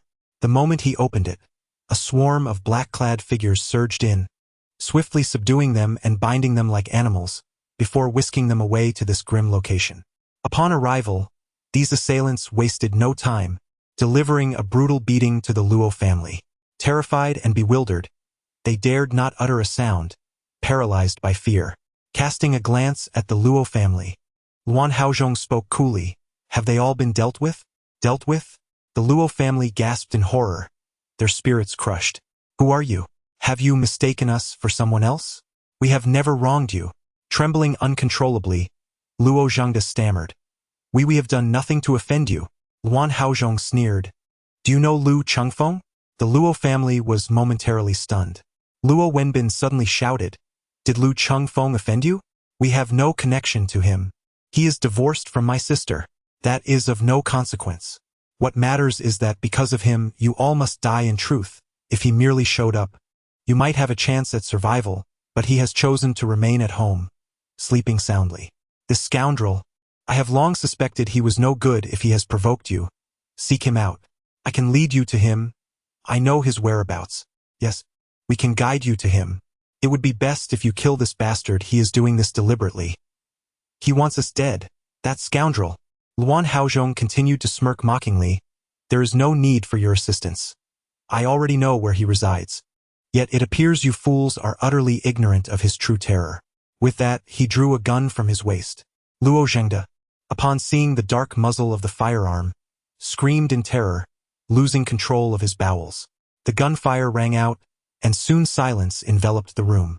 Dispose of the bodies, cleanly and without leaving a trace, Luan Haozhong instructed, putting away the gun and stepping aside to report the incident to Yan Jiandong.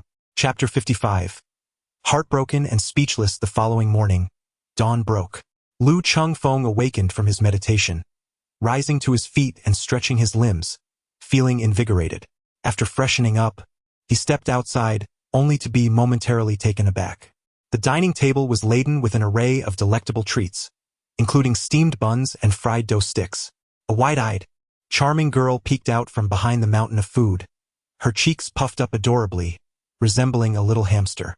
Upon noticing Lu Chengfeng, her face lit up with joy as she waved him over, mumbling excitedly, "Come and have breakfast. I was worried it wouldn't be enough, so I bought a little extra."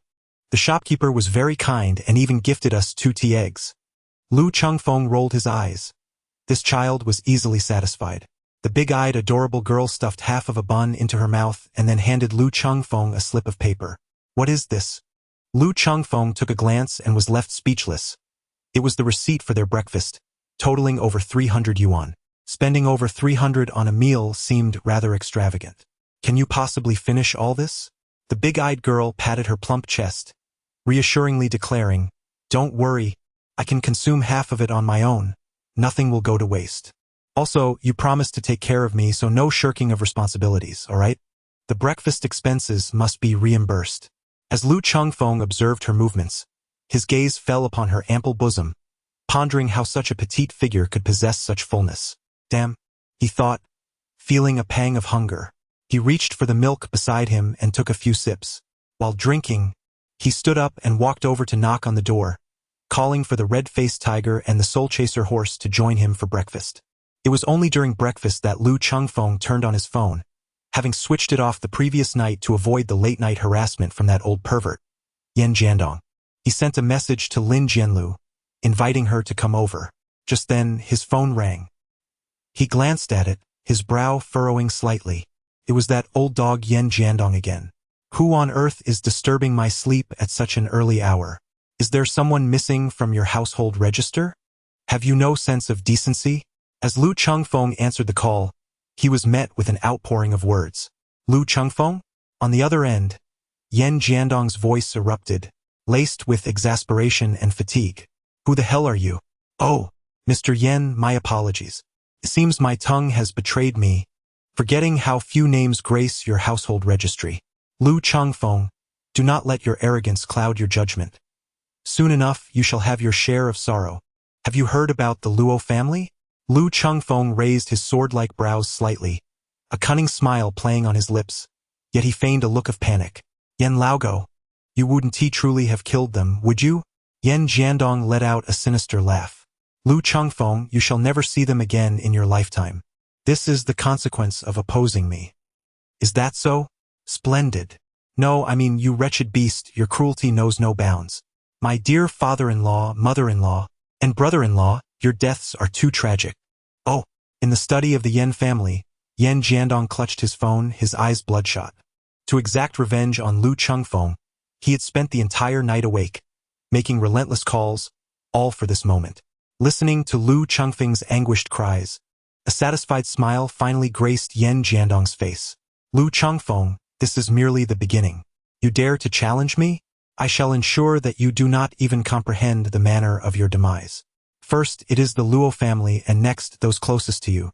I will make you witness their deaths one by one, helplessly.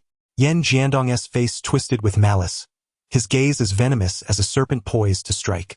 You vile creature, your malevolence is unmatched.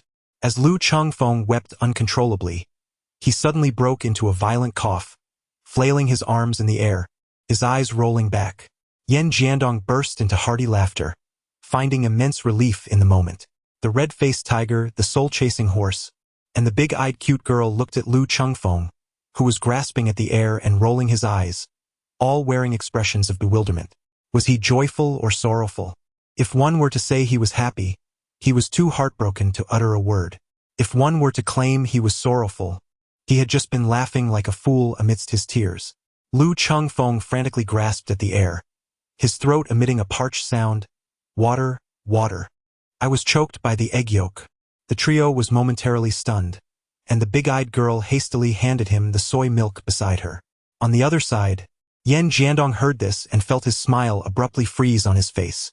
Choked by an egg yolk, and he still had the presence of mind to eat breakfast? Why wasn't he choking to death? Yan Jiandong was nearly driven to the brink of exasperation. The three members of the red-faced tiger stared at him in bewilderment. The big-eyed girl looked puzzled. He had just mentioned the miserable demise of his in-laws and brother-in-law, yet he appeared quite cheerful. Why was that? The soul pursuer pondered. True sorrow is the kind that cannot be expressed in tears, and laughter is merely a fade to conceal inner grief. His current demeanor was likely a reflection of profound sadness. The red-faced tiger picked up a bun and stuffed it into his mouth. Stop the wild speculation. He isn't actually heartbroken. The soul pursuer and the big-eyed girl looked at him in confusion. The red-faced tiger pointed at his own head. You see, there's something not quite right here. It's what people refer to as being somewhat unwell. The big-eyed girl was taken aback, glancing at Lu Chengfeng, who didn't seem to exhibit any signs of illness. It's intermittent, fluctuating between good and bad. You'll understand after spending more time with him. Also, did you see him just now, sliding on the smooth floor with that devilish gait? Do you really think he is normal? The soul pursuer and the big-eyed girl nodded. Indeed, he appeared rather abnormal. Damn it! I'm burning up. I'm burning up. Lu Chengfeng, in the throes of madness, halted his devilish steps, exhaling deeply, rubbing his throat, and glared at the big-eyed girl. I wasn't choked to death by the egg, but I nearly burned to death because of you. Lu Chengfeng harbored suspicions that her actions were deliberate. These individuals harbored an unrelenting desire to harm him. He gazed at the rosy lips of the wide-eyed, adorable girl, contemplating that one day, he would allow her to experience the burning sensation of hot soy milk down her throat. The girl's cheeks flushed crimson, resembling a perfectly ripened red apple, and she understood his thoughts. The soul-chasing horse and the red-faced tiger regarded him with disdain, their expressions nearly spelling out the words. Lecher. Suddenly, the piercing sound of Yan Jiandong's furious roar erupted from his phone. Lu Chengfeng was momentarily taken aback. Oh my, Chairman Yan, you are still alive? I mean, you are still here? Lu Chengfeng, you truly are a beast. Do you not feel the slightest sorrow over the demise of the Luo family? Who says I'm not saddened? I am so heartbroken that I can hardly close my mouth. I even feel like singing a lament about the Pacific Ocean. Hey, hey, save me one of those fried dough sticks. I haven't had a single bite. Chapter 56. I am his mother Lu Chengfeng, we shall see. Yan Jiandong roared, hurling his phone against the wall, shattering it into countless pieces. Consumed by rage, he had waited all night, anticipating Lu Chengfeng's grief upon receiving the tragic news, yet he was met with utter silence. In a fit of madness, he swept everything off his desk onto the floor, smashing his computer with ferocity, yearning to overturn the desk itself. But his flushed face, akin to one suffering from constipation, betrayed his inability to budge the immovable piece of furniture. The desk was solid wood, large and heavy. He could not lift it. However, true to his nature as a formidable figure, Yan Jiandong, though on the verge of exploding with fury, forced himself to regain composure. It became evident that Lu Chengfeng did not share a close relationship with his late father-in-law's family. He had miscalculated. More importantly, Lu Chengfeng was a cold-blooded killer, merciless and resolute. It seemed that, in order to affect him, one must target those he holds dear. After a moment of contemplation, his bloodshot eyes gleamed with a chilling resolve as he enunciated, Su Yijuan. Luan Haozhong pushed open the door and entered. Chairman Yan, how may I assist you? Go. Raise the price.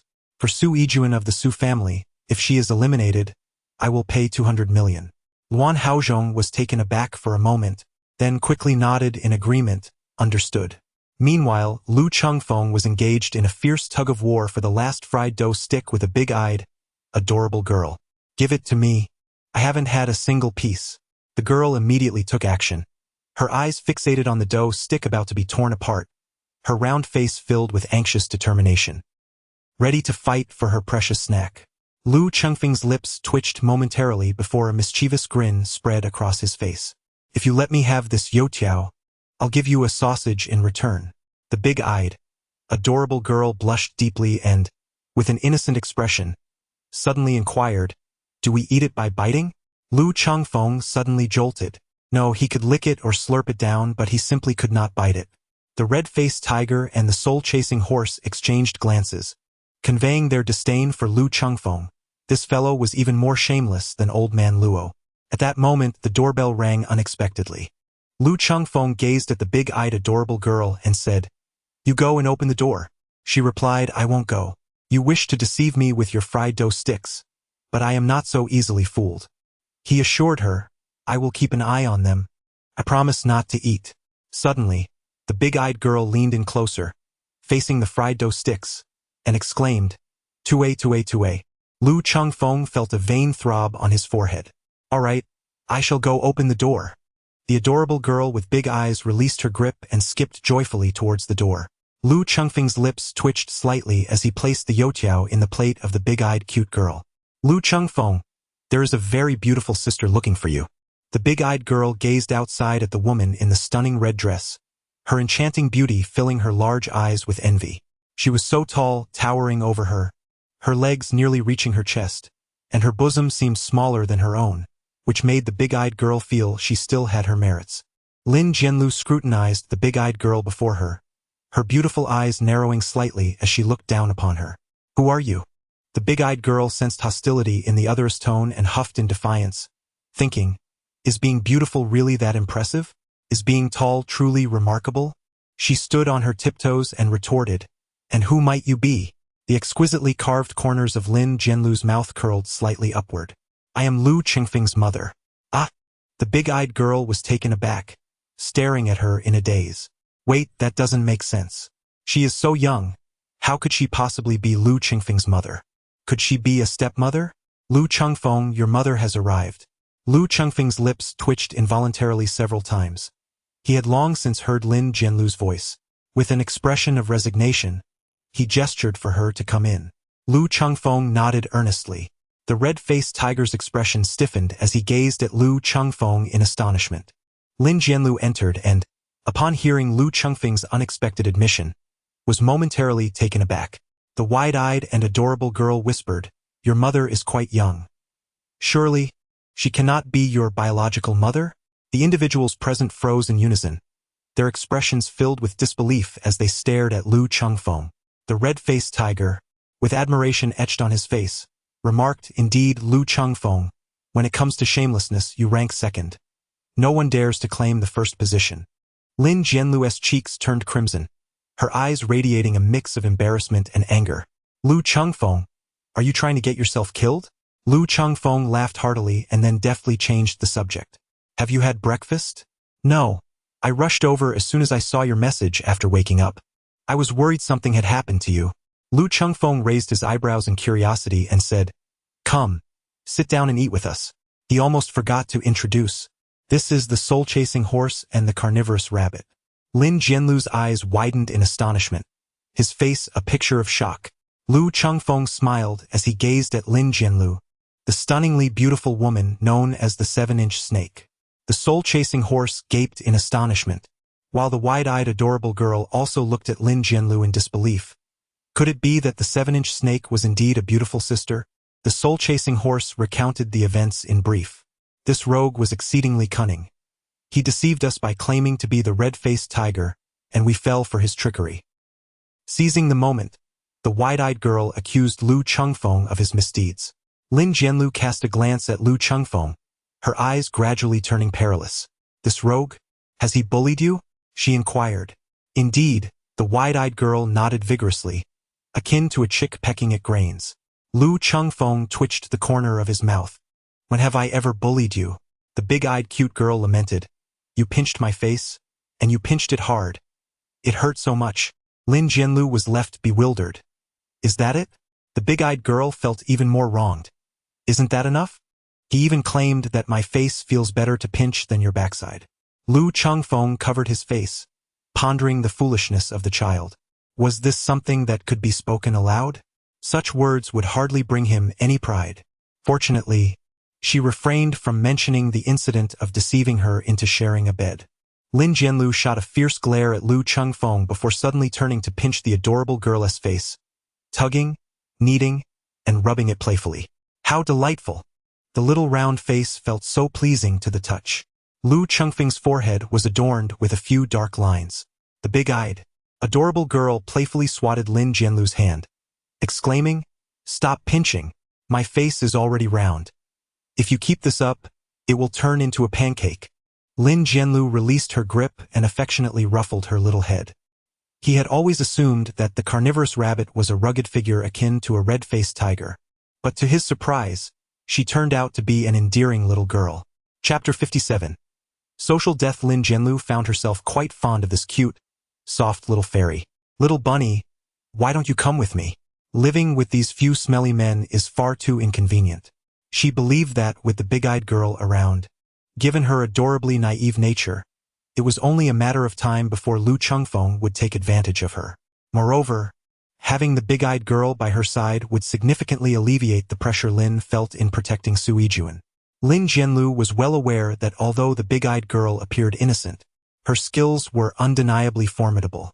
After a moment of contemplation, the big-eyed girl asked, "Will there be food?" Lin Jianlu was momentarily taken aback. The big-eyed girl, with utmost seriousness, declared, "I have quite the appetite." Lin Jianlu chuckled. Ever since she had cultivated that aura, her own appetite had also increased exponentially. "Fear not, follow me, and you can eat whatever your heart desires." "Really?" The big-eyed girl's eyes sparkled with excitement. Lin Jianlu nodded with a smile. "All right, I will go with you." Lu Chengfeng felt somewhat reluctant. If the big-eyed adorable girl were to leave, only the three of them, two rather unsightly companions, the crimson-faced tiger and the soul-chasing horse, would remain. The mere thought of it was disheartening. Wasn't it promised that he would support her? Had she truly abandoned her benefactor? Indeed, the big-eyed girl turned her gaze towards Lin Jianlu, who had professed his intent to care for her. Before Lin Jianlu could utter a word, the big-eyed girl extended her hand towards Lu Chengfeng, declaring, "In that case, I no longer require your support. Please convert the expenses for my meals and accommodation into cash for me." A large question mark flashed through Lu Chengfeng's mind. "You are going to pay me?" "Indeed." The other replied, "You mentioned that you would support me. My daily expenses for meals are approximately 500, and let's estimate 300 for lodging. That's a total of 800. I will be lenient and suggest that you provide me with 500 each day." Lu Chengfeng's lips twitched slightly. You consume my food and drink, yet you still expect me to pay you? You were the one who insisted on supporting me. But now, you no longer wish for me to be under your care, do you? Indeed. So why not simply convert the funds you promised for my support into cash and hand it over directly? Lu Chengfeng furrowed his brow, feeling a bit flustered. Wait a moment. I'm a bit confused. No, I'm not confused at all. Let me calculate for you. My daily expenses for food and lodging amount to 500. I am 22 this year, and I certainly expect to live until 80. Oh dear. I can't seem to figure this out. The big-eyed, adorable girl turned to Lin Jianlu for assistance. Lin Jianlu stifled a laugh. If you spend 500 a day, that would amount to over 180,000 a year. Even if the little bunny lives for another 60 years, that totals over 10 million. Let's give you a discount, shall we? 1 million will suffice. The big-eyed girl nodded thoughtfully. Is it really that much? Lu Chengfeng replied, somewhat bewildered. Wait, hold on. Why do I owe you 1 million? Do you think I'm foolish? You nearly had me tangled up in this. Humph. You deceiver. You can't backtrack on your words. You even attempted to trick me into sleeping with you. Fortunately, I am clever enough not to fall for your ploy, or I would have faced great losses. Lu Chengfeng felt a surge of frustration. Lin Jianlu's gaze grew increasingly menacing. Did he deceive you into sleeping with him? The wide-eyed, adorable girl nodded, saying he also mentioned that if I didn't sleep with him, once you did, I would surely regret it. I certainly won't. I can attest to this. The red-faced tiger remarked with a face full of schadenfreude. Lu Chengfeng shot him a glare, then covered his face, instantly feeling mortified. How could that silly girl with big eyes blurt out everything? Lu Chengfeng, you despicable rogue, you're courting death. Lin Jiandu gritted his teeth, glancing around, searching for something handy to take him down. The red-faced tiger reached behind his waist, retrieving a rusty revolver and offering it to Lin Jiandu. What the hell? Lu Chengfeng caught sight of the scene through his fingers, momentarily rendered speechless, filled with an overwhelming desire to strike down the despicable red-faced tiger. He sprang to his feet, darting into the room like a startled rabbit, and promptly locked the door behind him. Lu Chengfeng, come out this instant. Lin Jianlu banged on the door. Lu Chengfeng cowered within, trembling with fear. Come out. Lu Chengfeng. I want to come out. A man is a man. If I choose not to emerge, then I shall not. Lu Chengfeng remained resolute in his defiance. Lin Jianlu, her delicate face flushed with anger, exclaimed, you shameless rogue, flirting with women everywhere, and claiming that your rear is more comfortable to hold than the face of a cute girl with big eyes. This is utterly excessive. How disgraceful. The soul-chasing horse interjected its critique. The crimson-faced tiger nodded in agreement, perplexed by the actions of old Luo. How could he possibly entrust the dark 12 zodiac to someone like him? Old Luo must have been completely deceived by this brazen scoundrel. Lu Chengfeng concealed himself in the room for over half an hour, quietly pressing his ear against the door to listen to the sounds outside. After a while, he cautiously opened the door to peer out. Come out. Everyone has left, said the red-faced tiger, wearing a look of malicious glee. Lu Chengfeng finally felt at ease to emerge. The soul-chasing horse jested. I never expected you to have someone you fear? Nonsense, this woman truly knows how to shoot. Lu Chengfeng silently complained. You don't understand a thing. I simply adhere to the principle of a gentleman not contending with a lady. Lu Chengfeng approached, a mischievous glimmer dancing in his eyes, and then feigned an accidental step on the foot of the soul-chasing horse. The creature, wounded on its foot, inhaled sharply in pain. My sincerest apologies. I did not mean to. Lu Chengfeng, in a state of panic, retreated hastily. In his flustered demeanor, his elbow inadvertently collided with the back of the red-faced tiger's head, causing the latter's face to plunge into the remaining half-bowl of congee before him. My apologies. My apologies. Just look at my clumsy hands. I have matters to attend to. Please remember to tidy up the table once you finish your meal. Lu Chengfeng dashed away in a flash. The spectral horse, with a darkened countenance, led me to suspect it was intentional, though I possessed no evidence. The crimson-faced tiger lifted his head, his visage smeared with congee, gritting his teeth in frustration. Indeed, it was deliberately orchestrated.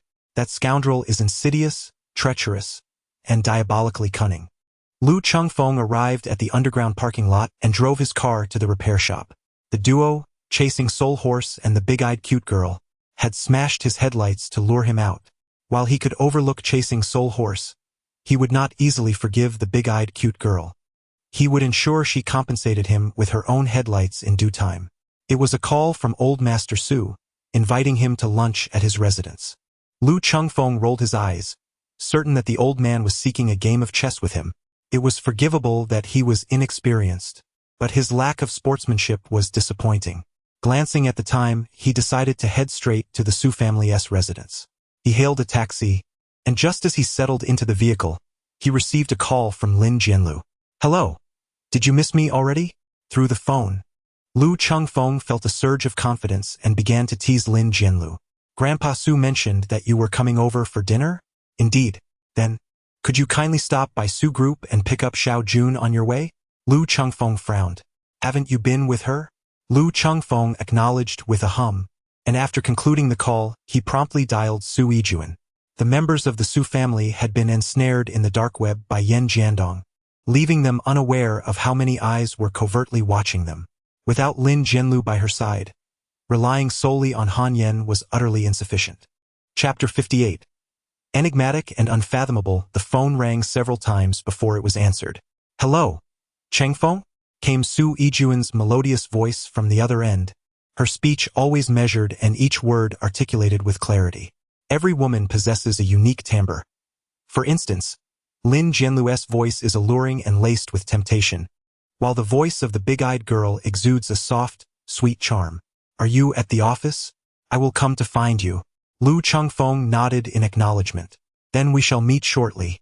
Lu Chengfeng contemplated for a moment, realizing that it might be too late to seek her out now. Nevertheless, he cautioned her, "It is unsafe outside. Please be careful. We shall meet at home." Su Yijun responded with a soft concluding the call. As Han Yan drove, he glanced at Su Yijun through the rearview mirror. Noticing her radiant smile, he hesitated before speaking. "Miss, there is something I am uncertain whether to say." Su Yijun lifted her gaze from the documents in her hands and looked at him. "Are you suggesting I distance myself from Chengfeng?" Han Yan was momentarily taken aback, but then nodded slightly. "Miss, I understand I lack the standing to voice this, but Su grandfather and uncle and aunt have treated me exceedingly well. Lu Chengfeng is far too perilous. He is not a suitable match for you." Su Yijun smiled faintly. "How do you know he is not my suitable match?" "He is a killer and thus dangerous." Han Yan replied, "Destiny is preordained. My connection with him began 15 years ago, and we are destined to be entangled." As Su Yijun spoke, she cast a glance at the rearview mirror and changed the subject to Beiyang Road. Han Yan was taken aback. Beiyang Road was newly constructed and not yet officially open to traffic, and it was a bit of a distance from their current location. Su Yijun smiled without elaborating. Han Yan could not inquire further and altered their route to Beiyang Road. Half an hour later, they arrived at Beiyang Road, which was still under construction. The entrance was blocked by a blue metal fence, leaving only a narrow passage for construction vehicles. A sign nearby read, "Construction ahead. Please detour." Han Yan, puzzled, drove into the enclosure. At that moment, he noticed a white sedan appearing behind them. "Miss, it seems we are being followed." Han Yan's expression turned tense as he gripped the steering wheel with one hand and drew his gun with the other. Su Yijun chuckled lightly. "I am aware." Han Yan was perplexed. "What do you mean, you know? Hand me the gun." Han Yan was astonished. "Miss, this is no joke. Get down. I will protect you." "Give it to me," Su Yijun insisted. Han Yan, bewildered, hesitated but ultimately handed the gun to her. Su Yijun took the gun, expertly removed the magazine, glanced at it, then swiftly chambered around and disengaged the safety. Han Yan watched in disbelief, his eyes wide as saucers. "Han Yan, reduce your speed. Allow them to catch up," she instructed. Instinctively, Han Yan pressed the brake, slowing down. The white sedan accelerated, matching their speed. The driver, a dark-skinned man with a buzz cut and a long scar across his face, rolled down his window, revealing a cold, sinister smile. The window in the back lowered as well, revealing a man with a sharp face, brandishing a gun, signaling Han Yen to stop immediately. Feeling nervous, Han Yen contemplated accelerating to evade them, as his car was far superior in performance. However, upon seeing Su Yijuan open the back window, he was utterly horrified. "Miss, no, do not panic. It is fine," Su Yijuan reassured him with a calm smile, turning her gaze to the men in the adjacent vehicle. The two men, upon seeing Su Yijuan's ethereal beauty, were instantly captivated, their eyes filled with desire. "Damn, she is even more beautiful in person than in the photos. It would be a pity to kill such a stunning woman immediately. Let's enjoy ourselves first before we kill her. Hehehe. We are in for a treat." The man with the gun wore a lecherous grin. Su Yijuan's smile gradually faded as she swiftly extended the gun out of the window. Bang! Bang! After 2 shots, the adjacent vehicle veered uncontrollably, crashing into the curb. Han Yen was left utterly astounded, his mouth agape. As a military man, he was well versed in firearms, and Su Yijuan's marksmanship was nothing short of exceptional. Her speed in firing was astonishing. Despite the high-speed scenario, her accuracy was remarkable. She had hit the gunman squarely in the forehead and the driver in the temple with just 2 shots. Han Yen watched the road, she commanded. He could hardly fathom that the seemingly delicate young lady possessed such hidden depths. Su Yijuan lifted her gaze from the documents, a slight smile gracing her lips. "Feel free to ask me anything." Han Yen opened his mouth but found himself at a loss for words. Su Yijuan chuckled. "Then, ask when you are ready." "Han Yen, today's events must remain confidential. Not a word must escape." Han Yen nodded vigorously, realizing that even if he spoke, no one would believe him. Who would believe that a seemingly fragile woman could kill without so much as a blink? "In truth, I am akin to Lu Chengfeng. Do you still believe he is not my suitable match?" Han Yan's expression stiffened, waves of shock crashing within him. "Miss, who is stronger, you or Lu Chengfeng?" Su Yijuan shook her head. "I have never crossed blades with him, so I cannot say." Suddenly, Han Yen recalled something. "Miss, regarding the attack you faced that night, even if Lu Chengfeng had not come to your aid, you would have been unscathed. But what about the 3 bodyguards? Are you suggesting they died protecting me? I had the ability to save them but watched them perish before my eyes. It was utterly heartless, was it not?" Han Yen remained silent. "How do you think the assassins knew my whereabouts that night? With so many bodyguards, why did I specifically choose those 3? Han Yan's eyes widened in realization. Was she implying that her movements were divulged by them? Su Yijuan chuckled lightly. "I initially sought to uncover who wished to kill me but was unexpectedly thwarted by Lu Chengfeng. I never anticipated he would be the one." The last statement left Han Yen puzzled. Su Yijuan's gaze returned to the documents in her hands, as if the act of killing 2 men was as inconsequential as squashing 2 ants, having no effect on her whatsoever. Han Yen felt a chill run down his spine. He now perceived Su Yijuan as enigmatic and instinctively felt a sense of trepidation. Upon returning to the Su residence, Su Yijuan instructed, Han Yen, procure 4 new tires and replace the old ones. Dispose of the old tires in a secluded location. Han Yen, bewildered, responded, "Miss, these tires were only changed last month. It is precisely because they are new that they may leave traces," she explained. Han Yen, although confused, nodded in agreement. As Su Yijuan entered the living room, she spotted an adorable little girl sitting on the sofa, munching on snacks, her cheeks puffed out like a cute little hamster. The big-eyed girl looked up at Su Yijuan, her eyes filled with envy, thinking, "What a beautiful older sister, taller and more stunning than me, with longer legs, how infuriating, and her chest is bigger than mine. Who are you?" Su Yijuan inquired with a smile. The big-eyed girl blinked, her voice soft and sweet. "Are you here to find Lu Chengfeng? You know Lu Chengfeng?" Su Yijuan asked, taken aback. Was this adorable little girl brought by him? The girl pondered for a moment before her face lit up with joy. "I know who you are." Su Yijuan was intrigued. "Oh, you do?" "Yes," the girl nodded eagerly. "You are Lu Chengfeng's wet nurse." Su Yijuan's expression froze, her demeanor shifting dramatically. "Wet nurse? Why am I Lu Chengfeng's wet nurse? Lu Chengfeng is currently engaged in a game of chess with Grandpa Su. Should I go and call him for you?" No, that's not right. This isn't Lu Chengfeng's home, so you are not his wet nurse." Su Yijuan felt a wave of confusion. This adorable girl was clearly speaking the language of Longua. Yet why could she not comprehend it?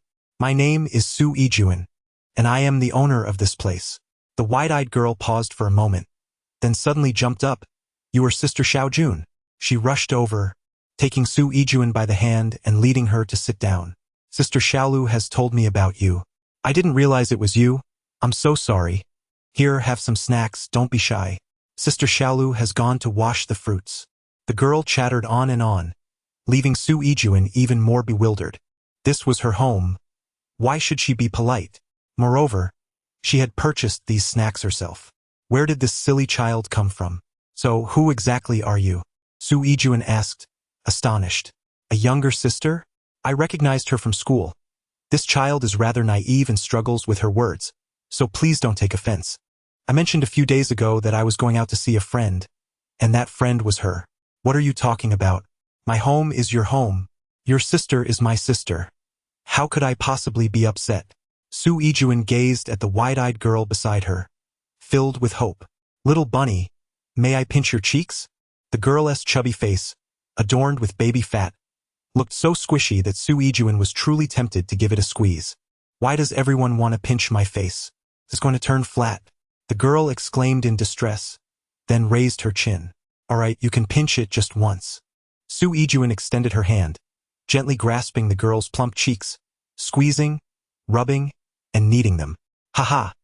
So adorable, so soft, truly delightful to pinch. Sister Xiaojun, is it more comfortable to pinch your bottom?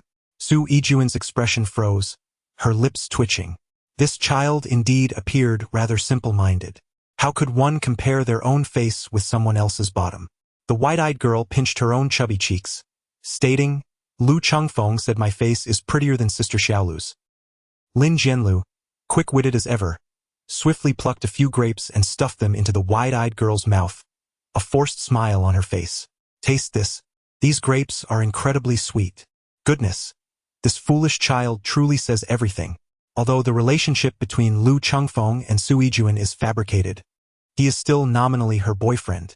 If she were to discover that Lu Chengfeng had touched her, how could they continue their friendship without feeling awkward? How sweet.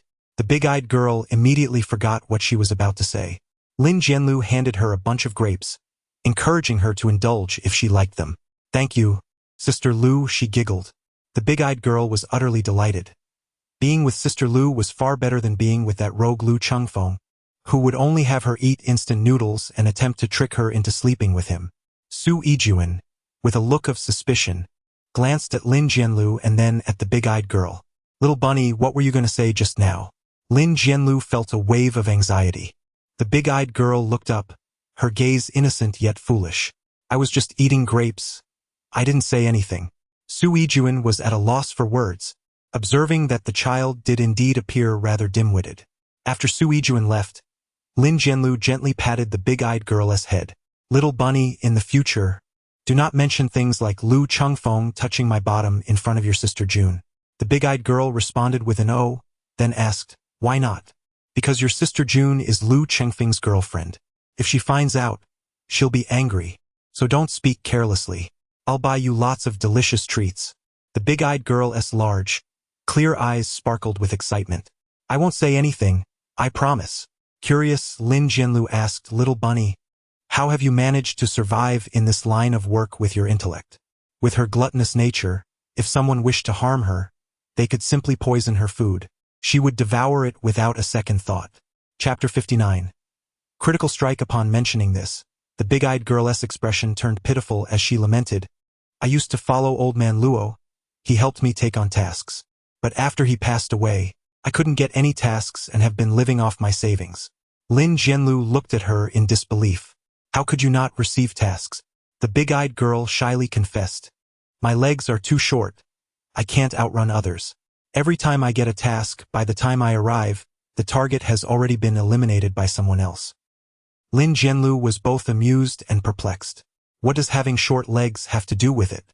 You surely don't run to complete your missions, do you? Not at all. But I just can't compete with others. I earn nothing and lose quite a bit in deposit fees. And with my appetite, I fear I might starve when I grow old.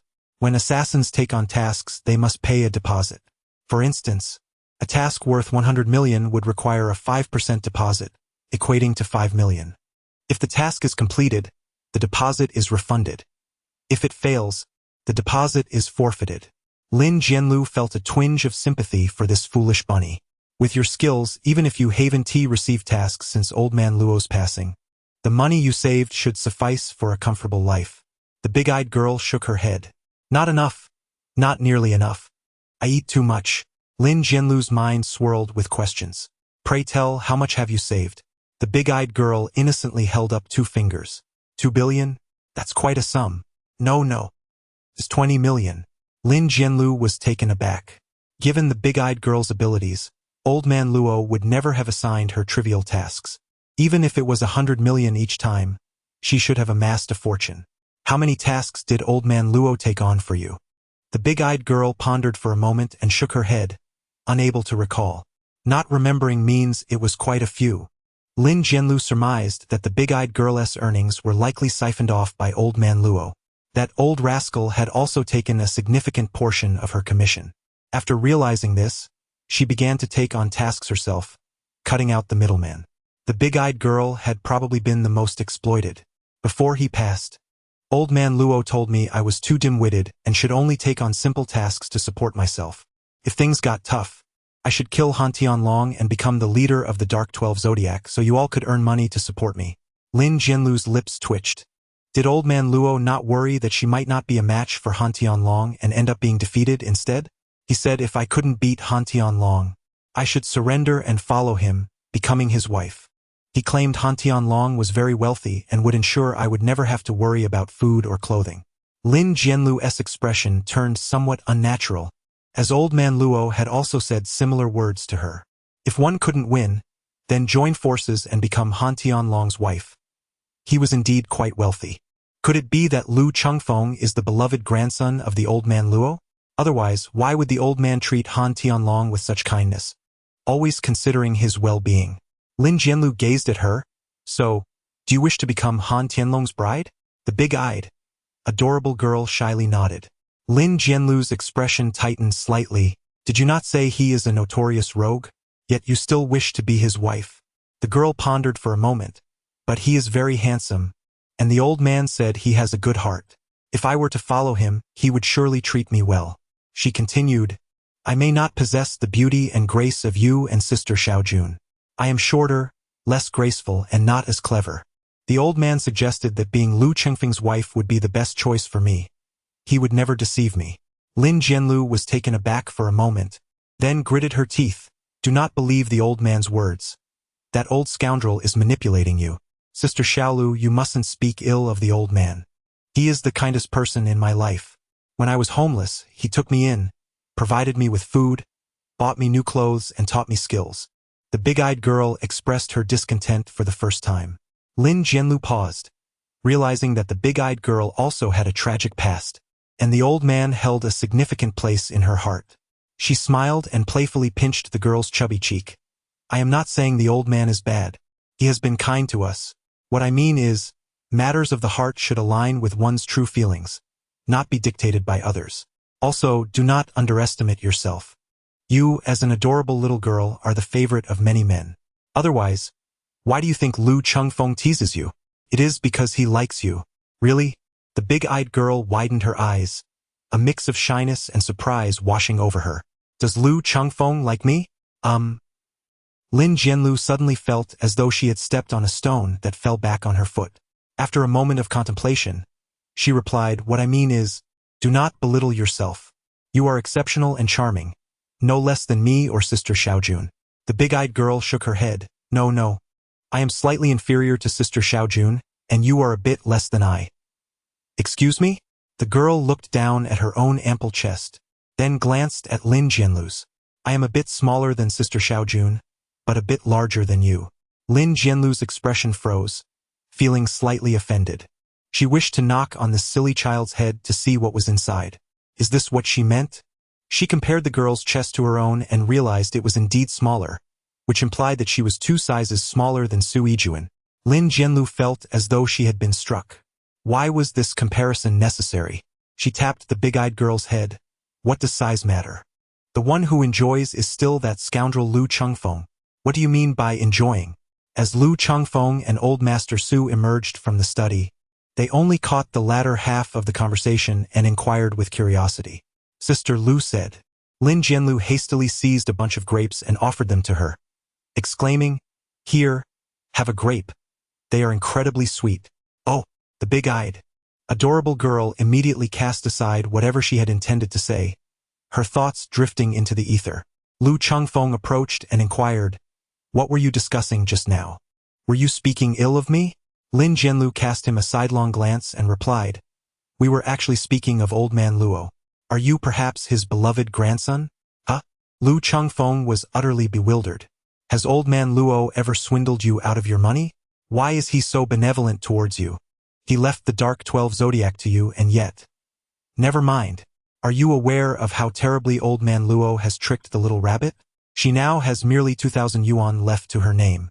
Luo Chengfeng was taken aback, staring in astonishment at the big-eyed adorable girl. Sister Lu, don't speak, just eat the grapes. Luo Chengfeng furrowed his brow. This old man was indeed excessive. After all, if it weren't for the little rabbit's desperate situation, it would never have dared to take the risk of coming to kill you. Luo Chengfeng turned to the big-eyed cute girl and said, "Give me your account. I will transfer you 1 million first. If it runs out, then ask me for more." The girl, with her large, sparkling eyes filled with astonishment, couldn't help but cheer. "Luo Chengfeng, you are truly wonderful." Lin Jianlu looked at him suspiciously and remarked, "You are usually so stingy, not willing to part with a dime. Why are you suddenly so generous? Does it hurt to wax? Have you bought your hair removal device? Lend it to me." Lin Jianlu's face flushed crimson as she shot him a glare. "Get lost. I do not fancy the white dragon." Chapter 60. A capable dog, he circled around the Yen family's estate, covertly observing their defensive arrangements. Half an hour later, Luo Chengfeng left with a furrowed brow. The Yen family's security system was exceedingly tight, with at least 100 bodyguards positioned around, all armed with firearms. It seemed unrealistic to storm in and eliminate Yen Jiandong.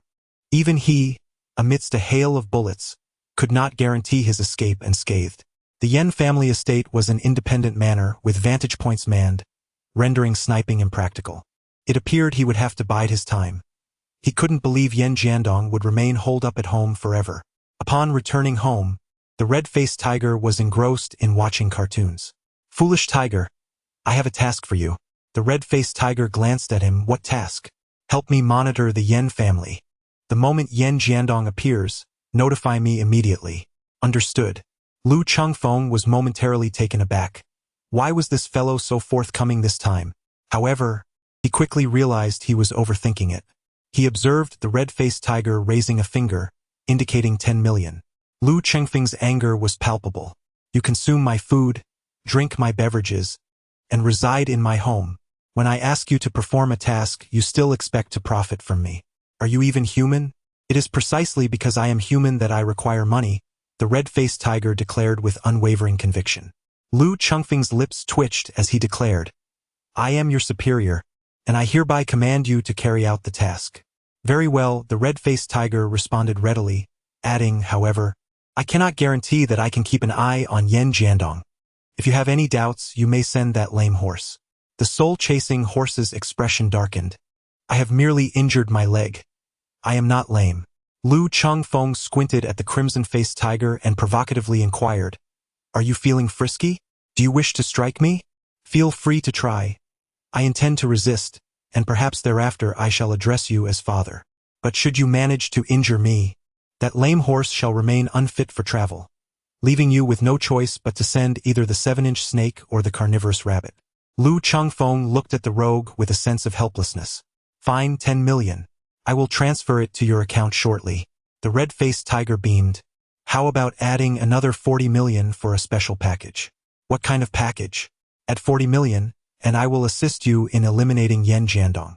"Get lost. You are trying to swindle me again," Luo Chengfeng reprimanded with a chuckle, but his gaze turned icy. "Yen Jiandong must be dealt with by my own hands. Just keep an eye on him. The moment he leaves the Yen family, inform me immediately." The red-faced tiger nodded. Foolish tiger, remember not to get too close to the Yen family. I have observed them before. Their defenses are impenetrable, not even a bird could enter. Additionally, Yen Jiandong has someone by his side, a person who is no match for us. Even the 7-inch snake is inferior to him. You must prioritize your safety. A glimmer of battle intent flashed in the red-faced tiger's eyes. If the opportunity arises, I will certainly take my chance. Don't act recklessly. Rest assured, I possess enough professional integrity not to jeopardize your affairs. The red-faced tiger stood up and headed towards the door. Once I leave, remember to transfer the money to my account. Lu Chengfeng forced a bitter smile. His fortune was nearly depleted by these fellows. He turned to the soul-chasing horse, wearing a facade of cheerfulness. Dear brother horse, could you lend me a bit of money? The soul-chasing horse, with a look of disdain, replied, Please spare me the disgust. I am broke, utterly impoverished.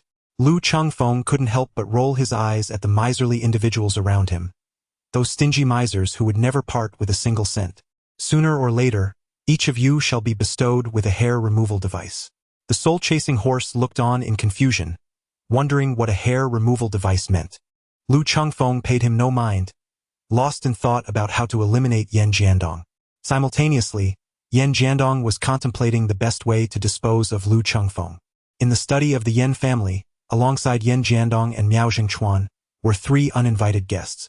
One was a tall, handsome young man with an arrogant demeanor. The second, also youthful, had a gentle expression that was as refreshing as a spring breeze, leaving those around him at ease. The last was an elderly man, his face dark and brooding, eyelids drooping, exuding a chilling aura akin to that of a venomous snake, sending shivers down the spine of anyone who met his gaze. Miao Jingchuan stood modestly to the side, his demeanor respectful. The haughty young man scrutinized Miao Jingchuan, then approached him, grasping his arm wrapped in white bandages. Miao Jingchuan stifled a groan of pain, cold sweat beading on his forehead. The young man's words rang true. His subordinate was indeed useless, a mere liability. Miao Jingchuan's expression was one of discomfort, yet his tone remained obsequious, suppressing any hint of dissatisfaction. Yen Jiandong was taken aback. What was the identity of this young man that could instill such fear in Miao Jingchuan? These 3 visitors had arrived unexpectedly, and thus far, he remained unaware of their true identities. Are you Yen Jiandong? The arrogant young man inquired, his head held high and voice dripping with disdain. Yen Jiandong felt discomfort at his attitude and nodded slightly. Suddenly, his vision blurred as the cold-faced elder appeared before him, a bony hand clutching his throat and lifting him effortlessly. The frail fingers tightened slowly, causing Yen Jiandong's neck to crack ominously. Terror filled his face as he struggled to breathe, his complexion turning crimson, veins bulging at his temples. Do you understand my words? Yen Jiandong nodded desperately. The haughty young man waved his hand dismissively. Enough. This is a capable dog, and over the years, he has provided us with substantial funding. He has some utility. Yen Jiandong was unceremoniously thrown to the ground, clutching his neck and gasping for fresh air like a dying dog. The arrogant young man's gaze fell on Miao Jingchuan. Who harmed you? A mysterious expert? He scoffed disdainfully. Master, I suspect Lu Chengfeng and the enigmatic figure behind him are the gatekeepers. The haughty young man's expression stiffened abruptly. The gentle young man, who had been silent at the tea table, suddenly lifted his head. Gatekeepers? The haughty young man's eyes turned frigid. Are you certain? Miao Jingchuan lowered his head. Master, forgive me. My subordinates cannot ascertain. Anyone capable of injuring Miao Jingchuan proves their strength. Whether they are gatekeepers or not, they must be dealt with to prevent future troubles. The gentle young man's voice remained calm, yet his words were laced with lethal intent. The haughty young man nodded.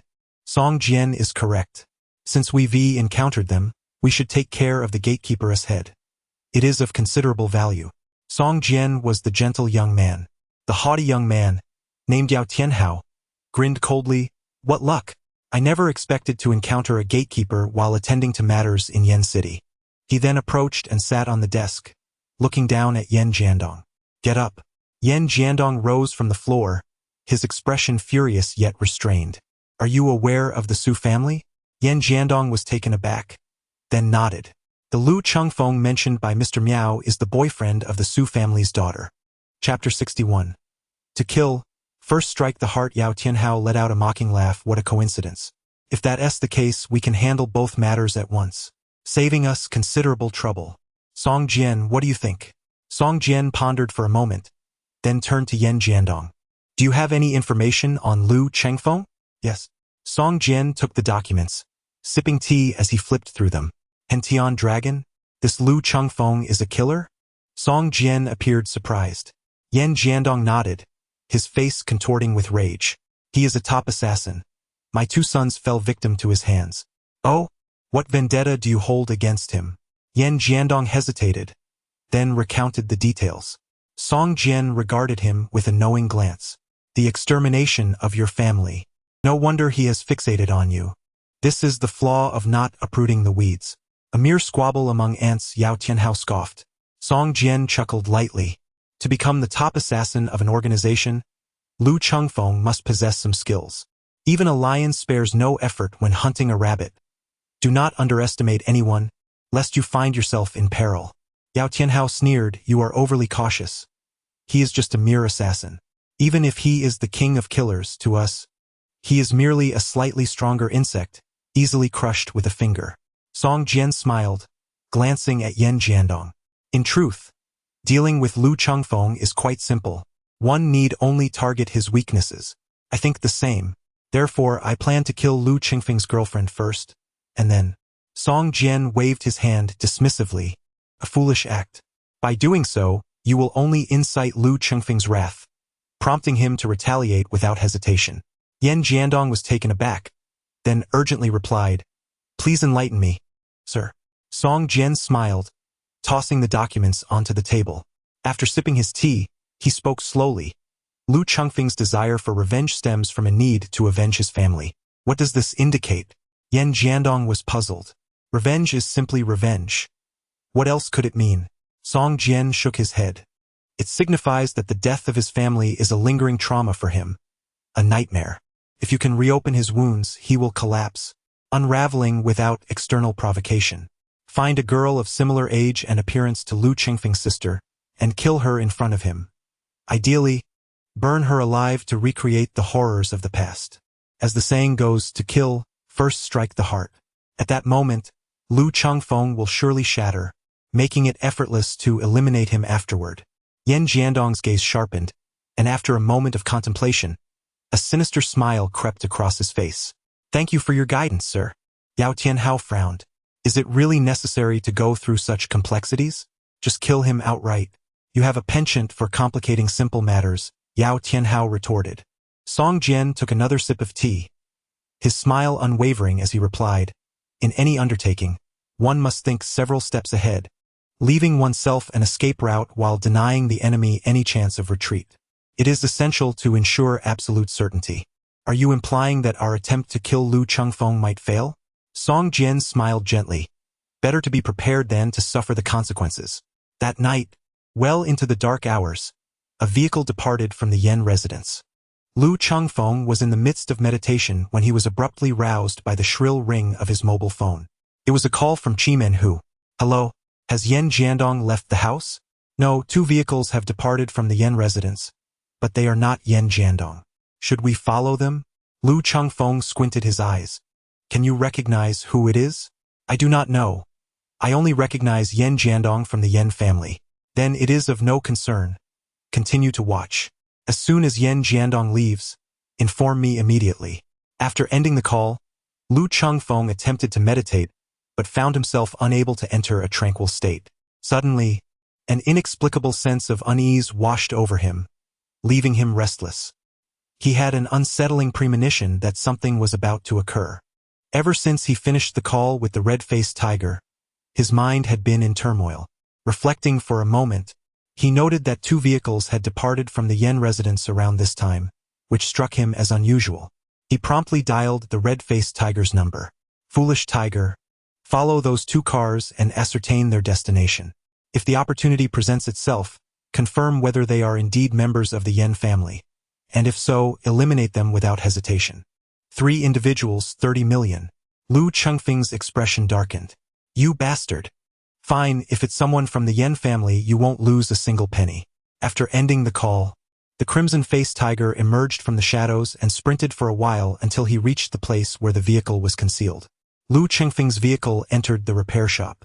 This van had been stolen from the roadside during the ambush by the soul chaser and the carnivorous rabbit, and it had remained abandoned in the garage, with no one coming to claim it. The red-faced tiger pursued relentlessly, nearly pressing the accelerator to the floor, and finally managed to catch up. Half an hour later, Lu Chengfeng received another call from the red-faced tiger. The two vehicles had separated. Which one should I pursue? Lu Chengfeng pondered for a moment, contemplating whether there was an opportunity to take action. There was none. In the city, it was ill-advised to act. Then choose any vehicle to follow, he said casually. The crimson-faced tiger responded with a grunt, then jested. There happens to be a vehicle heading in the direction of your home. Do you think it might be on a mission to eliminate you? The speaker was oblivious, yet the listener was keenly aware. Lu Chengfeng's gaze slightly sharpened, and I understood. You should pursue the other vehicle. The red-faced tiger grunted in acknowledgement and ended the call. Lu Chengfeng set his phone down, his gaze flickering with uncertainty. Qi Mianhu had informed him that a vehicle was approaching his home. Could it truly be that Yan Jiandong had sent someone to eliminate him? It seemed implausible for Yan Jiandong, who was aware of his true identity, to dispatch an assassin, unless it was the very individual who had confronted Lin Jianlu that night and had narrowly escaped after being severely wounded by him. Regardless of the identity of the approaching figure, it was prudent to exercise caution. Approximately 20 minutes later, Qi Mianhu called again. Can you guess where the car I was tracking has gone? Lu Chengfeng pondered for a moment, then his gaze slightly narrowed. In an ordinary situation, the scarlet-faced tiger would certainly not speak in such a tone. The Su family? How did you deduce that? Lu Chengfeng spoke in a low voice. Enough with the idle chatter. If we ascertain that they are indeed targeting the Su family, we should intercept them and eliminate them without hesitation. Intercept? Show me how you intend to do that. This dilapidated vehicle has me practically pressing my foot into the fuel tank. On flat terrain, I might barely keep pace, but now we are ascending the mountain, and my legs are far swifter. Lu Chengfeng's lips twitched slightly. Well, do your best to find an opportunity, and take care of yourself. After hanging up the phone, he sent a message to Lin Jianlu, informing her that there might be an assassin heading to the Su family, urging her to be cautious and vigilant. Just as he finished sending the message, a sudden knock echoed through the room. Lu Chengfeng's gaze sharpened as he fixed his eyes upon the door, a glint of sharpness evident in his eyes. I never anticipated that they would truly come to take my life. He approached the door and peered through the peephole. Suddenly, he recoiled violently, a sharp sound piercing the air as a gleaming blade thrust through the peephole, its tip barely a centimeter from his eye. Chapter 62. Closing the door on the hound, Lu Chengfeng's eyes gleamed with an intimidating brilliance. A chilling glimmer suddenly appeared, and with a sharp clang, the blade that pierced through the peephole was effortlessly severed. Lu Chengfeng examined the reverse scale in his hand, which sliced through iron as if it were mud. Indeed, it was a remarkable blade. With a sudden thud, a large bulge appeared on the door, indicating that someone outside was forcefully kicking it. The assailants capable of inflicting such damage on a security door were undoubtedly not ordinary individuals. Lu Chengfeng grasped the doorknob, inclining his ear to listen, and then abruptly swung the door open. Outside, Yao Tianhao was poised to kick the door. Unexpectedly, it swung open, and he lost his balance, landing in a perfect split. What a predicament. Lu Chengfeng wore a mocking expression, yet the reverse scale in his hand darted towards his throat with lightning speed. Yao Tianhao's complexion changed dramatically as he rolled to the side, narrowly evading Lu Chengfeng's assault. Lu Chengfeng let out a soft exclamation, somewhat astonished by the other's agility. With a swift motion of his foot, he slammed the door shut, preparing to deal with his adversary. Yao Tianhao, with an air of arrogance, regarded Lu Chengfeng with disdain, speaking condescendingly. So, you are Lu Chengfeng? Lu Chengfeng raised an eyebrow and inquired, who are you? What does it matter to a dying person to ask so many questions? What significance does knowing my name hold for you? Are you capable of transforming into a vengeful spirit to seek me out? As Yao Tianhao spoke, his gaze suddenly sharpened, fixating intently on Lu Chengfeng's hand, and he demanded in a fierce tone, "What is it that you hold in your hand?" Lu Chengfeng was somewhat taken aback. Did this person truly recognize the reverse scale he held in his hand? He raised the reverse scale, a family heirloom, renowned for its efficacy in slaying swine and canines. Yao Tianhao's gaze burned with intensity as he fixated on the reverse scale. "Give it to me. Such a treasure is not something a mere insect like you should lay hands upon." "You are familiar with the reverse scale?" Yao Tianhao exclaimed, astonished. "You actually know of the reverse scale? It appears you are indeed the gatekeeper." Lu Chengfeng raised his eyebrows slightly. This was the second time he had heard that title. "What exactly is a gatekeeper? I shall claim both the reverse scale and your life." Yao Tianhao let out a sinister laugh and charged towards Lu Chengfeng like a bolt of lightning, delivering a powerful punch aimed at Lu Chengfeng's head. Lu Chengfeng let out a cold laugh, transferring the reverse scale to his left hand while clenching his right fist. In an instant, a surge of energy flowed into his fist. With a powerful strike, the force reverberated. Bang! In the midst of a muffled collision, their fists collided, sending a visible wave of energy radiating outward. With a resounding explosion, the decorative vase atop the shoe cabinet was shattered into countless pieces by the sheer force. Both Yao Tianhao and Lu Chengfeng were staggered, retreating several steps from each other's overwhelming power. Lu Chengfeng stared at the other man, astonished and skeptical. Judging by his age, he was only a few years older, yet he had cultivated a similar energy within him. Lu began to suspect that this individual might be a member of the Dark Zodiac. "Who on earth are you?" Yao Tianhao's eyes glinted with malice. "Lu Chengfeng, you possess quite a bit of skill. It seems my assumptions were correct. You are indeed the gatekeeper." "The gatekeeper? What does that even mean? I ask you, are you familiar with the Dark Zodiac? If you dare claim ignorance, I shall shatter your skull." Yao Tianhao was taken aback. "You're not the gatekeeper? That's impossible. If you weren't the gatekeeper, how could you have cultivated true energy?" True energy? It appeared he was referring to the energy within Lu. He had previously entertained doubts about whether this energy might be what people commonly referred to as internal power, or true energy. "It seems you are unaware of the Dark Zodiac. What is this Dark Zodiac?" Lu Chengfeng's gaze gradually sharpened. Since ignorance was bliss, could be easily resolved, he would spare their lives. However, before the end, they were to compensate for the door and the vase, the latter being an antique of immeasurable value. No sooner had the words left his lips than he darted forth like lightning, the reversed scale in his hand transforming into a glinting blade aimed at his adversary's throat. A flicker of apprehension flickered in Yao Tianhao's eyes, not towards Lu Chengfeng himself, but rather the reversed scale in his possession. His reflexes were swift. He deftly sidestepped Lu Chengfeng's assault, unleashing a fierce whip kick accompanied by a sharp, whistling sound. Lu Chengfeng moved like a specter, abruptly creating a distance of several centimeters between them. His foot brushed closely past Lu Chengfeng's abdomen, while the reverse scale in Lu Chengfeng's hand transformed into a chilling glimmer, slicing towards his Achilles tendon. Lu Chengfeng glanced at the reverse scale in his hand. It was considerably heavier than a flying knife, and he found it somewhat unwieldy during his initial use, feeling as though his strikes were consistently a beat too slow. A flicker of terror involuntarily crossed Yao Tianhao's eyes as he realized the terrifying prowess of Lu Chengfeng. He was utterly outmatched, forcing down the surging blood in his veins. He pressed his hand against his chest and gradually rose to his feet, casting a furtive glance towards the entrance, pondering how to make his escape. He regretted underestimating Lu Chengfeng, wishing he had heeded Song Jian's advice to visit the Su family first before confronting Lu Chengfeng. Suddenly, with a sharp whoosh, blood erupted from Yao Tianhao's heel, causing him to crouch and collapse to the ground, clutching his foot as a bone-chilling scream escaped his lips. Thankfully, this was a high-end residential area with solid construction and decent sound insulation. Otherwise, such a wail would surely rouse the entire building from their slumber. Lu Chengfeng was momentarily taken aback, lifting his gaze to behold the door of the Soul Chaser's chamber swing open. He emerged with a silenced gun in hand, one foot hopping as he exited. Yao Tianhao cradled his foot in anguish, blood streaming across the ground.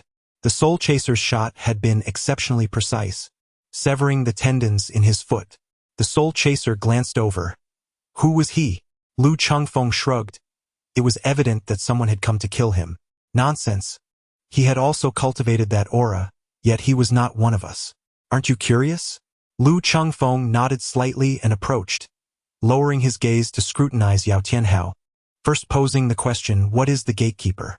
Yao Tianhao's expression twisted into a grimace, his eyes coldly fixed upon Lu Chengfeng. It appears he is indeed a tough adversary. With that, he pressed his foot down on Yao Tianhao's hand, swiftly severing his thumb with a decisive strike. The agony struck Yao Tianhao like a thunderclap, causing his eyes to redden with blood vessels, his face flushed, and veins to bulge at his temples. Just as he opened his mouth to let out a wail, Lu Chengfeng seized him by the throat. Do not scream. It disturbs the peace. If you do, I shall have no choice but to demonstrate a swift throat-cutting. Lu Chengfeng spoke as he gently released his grip. Yao Tianhao stared at Lu Chengfeng with a look of sheer horror, his eyes reflecting the gaze one might reserve for a demon. Lu Chengfeng gazed at him, a radiant smile illuminating his face. Your eyes are quite striking. Might I inquire if I could procure them to use as firecrackers? Yao Tianhao was utterly terrified, his soul seemingly escaping his body, filled with regret so profound it turned his insides to anguish. He should have heeded Song Jian's counsel and not ventured alone to confront Lu Chengfeng.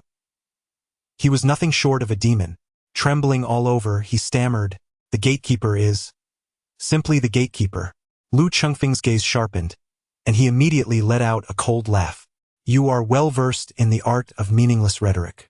"No, I believe he is belittling your intelligence," Chasing Soul Horse said earnestly. Lu Chengfeng's expression darkened. "I appreciate your reminder." Chapter 63. Playing Tricks and Deception. Lu Chengfeng gazed intently at the anguished expression of Yao Tianhao, with the sharp tip of the reverse scale blade pressed against the back of his hand. Trembling in terror, Yao Tianhao spoke rapidly. "The gatekeepers are a group caught between immortals and mortals. They meddle in affairs that do not concern them, priding themselves on their sense of justice, and are an exceedingly detestable bunch. Immortals are simply divine." Lu Chengfeng and the soul-chasing horse exchanged a glance. Could it be that immortals truly exist in this world? Lu Chengfeng was filled with curiosity. "Have you ever seen an immortal?" Yao Tianhao shook his head. "No, one cannot simply encounter an immortal at will. Only those with a destined connection or those who wholeheartedly revere the immortals may have the chance to behold them." Lu Chengfeng and the soul-chasing horse exchanged glances once more, as if they were listening to a mythical tale.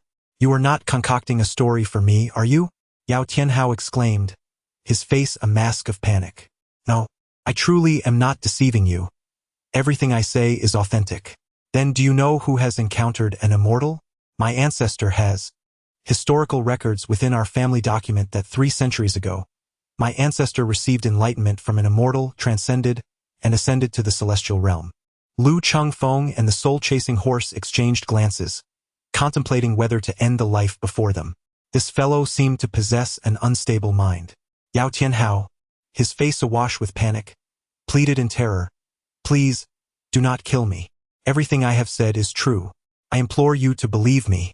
Lu Chengfeng was equally skeptical of Yao Tianhao's fanciful tales. Immortals? Surely, such beings do not exist in this world. Even if they did, they would merely be individuals masquerading as divine. "Who are you?" Yao Tianhao inquired. "I am a member of the Shan't sect. My father is the leader of the sect. You cannot kill me, for my father would never let you go unpunished." Before Yao Tianhao could finish his sentence, another finger was severed by Lu Chengfeng, causing him excruciating pain that nearly rendered him unconscious. "If you weave any more stories, I shall twist your head from your shoulders." Shan't sect? Perhaps you have indulged too much in fantastical novels. Lu Chengfeng suddenly recalled something and asked, "How did you come to know about the reverse scale?" Yao Tianhao trembled in pain, stammering, "I have come to Flame City solely for the reverse scale. This reverse scale is a key left behind by immortals in the mortal realm. Once all these keys are gathered, one can unlock the heavenly gate, and at that time, the immortals shall descend to the earthly realm." Lu Chengfeng raised his eyebrow slightly, and the reverse scale in his hand transformed into a streak of icy brilliance. Suddenly, Yao Tianhao's body stiffened. A faint line of blood appeared on his throat, which quickly expanded, blood gushing forth. His gaze became fixed, and he fell into stillness. Lu Chengfeng curled his lips in disdain, finding the situation utterly tedious. This individual clearly possessed a few loose screws, and yet we had wasted half the day listening to his nonsensical ramblings. A celestial being? Yes, more like a charlatan. I suspect this person hails from some nefarious assassin organization. I am aware that certain malevolent factions manipulate their subordinates through tales of the supernatural, all mere tricks to deceive the gullible. Zhuo Hunma nodded slightly. However, he acknowledged that this person's skills were commendable, having cultivated a certain energy within him. It appears that the organization backing him is formidable. Regrettably, with old man Luo deceased, he might have shed some light on this matter. Never mind. Let us disregard these supernatural musings. He is an enemy, and the solution is straightforward: eliminate him. And we must dispose of the body. Zhuo Hunma glanced at him and then gestured towards his own feet. Lu Chengfeng's lips curled in disdain. What are you all good for? I feel less like your leader and more like your caretaker. I have to handle everything personally. Whether you intend to kill me or swindle my money, this is truly exhausting. Lu Chengfeng took out his phone and attempted to call the red-faced tiger, but there was no answer. A frown creased his brow. Could something have gone awry? I must visit the Su family to ascertain the situation and, in the meantime, dispose of the body. Please ensure that the traces at home are cleaned up. Lu Chengfeng carried the lifeless body, ascending the staircase to the underground garage. He casually selected a vehicle and skillfully pried open the trunk with a flying knife, unceremoniously discarding the body within before forcing open the car door. In less than a minute, he drove away from the garage. Meanwhile, the Su family was embroiled in a fierce battle. Thanks to Lu Chengfeng's prior warning to Lin Jianlu, she had prepared in advance, ambushing the enemy alongside the bespectacled girl on the winding mountain road. They were soon joined by the red-faced tiger, who arrived in a vintage car, encircling their adversaries. However, they underestimated the capabilities of the duo, the older man and the younger one. The bespectacled girl faced off against the young man, who was none other than Song Jian. With a clang, the clash of metal rang out, sparks flying vividly against the night sky. The sinister-faced elder wielded a black iron rod with ferocity. Lin Jianlu had her Tang Dao destroyed by Lu Chengfeng and, lacking a suitable weapon, borrowed a precision steel arrow from the bespectacled girl to use as a makeshift blade. The steel arrow collided with the black iron rod in a brutal display, the force threatening to tear Lin Jianlu's hand apart, causing her to stagger backward repeatedly. Seeing this, the red-faced tiger let out a furious roar, his brown eyes gleaming like a wild beast's, muscles tensed for a fierce pounce accompanied by a dual fist strike. The elder swiftly evaded the assault, countering with a vicious strike of his iron rod to the red-faced tiger's back, sending him flying. With a malevolent glint in his eyes, the elder charged forward, the iron rod slicing through the air toward the red-faced tiger's head. Lin Jianlu, witnessing this, transformed the steel arrow in her hand into a silver streak, darting toward the elder's back with lightning speed.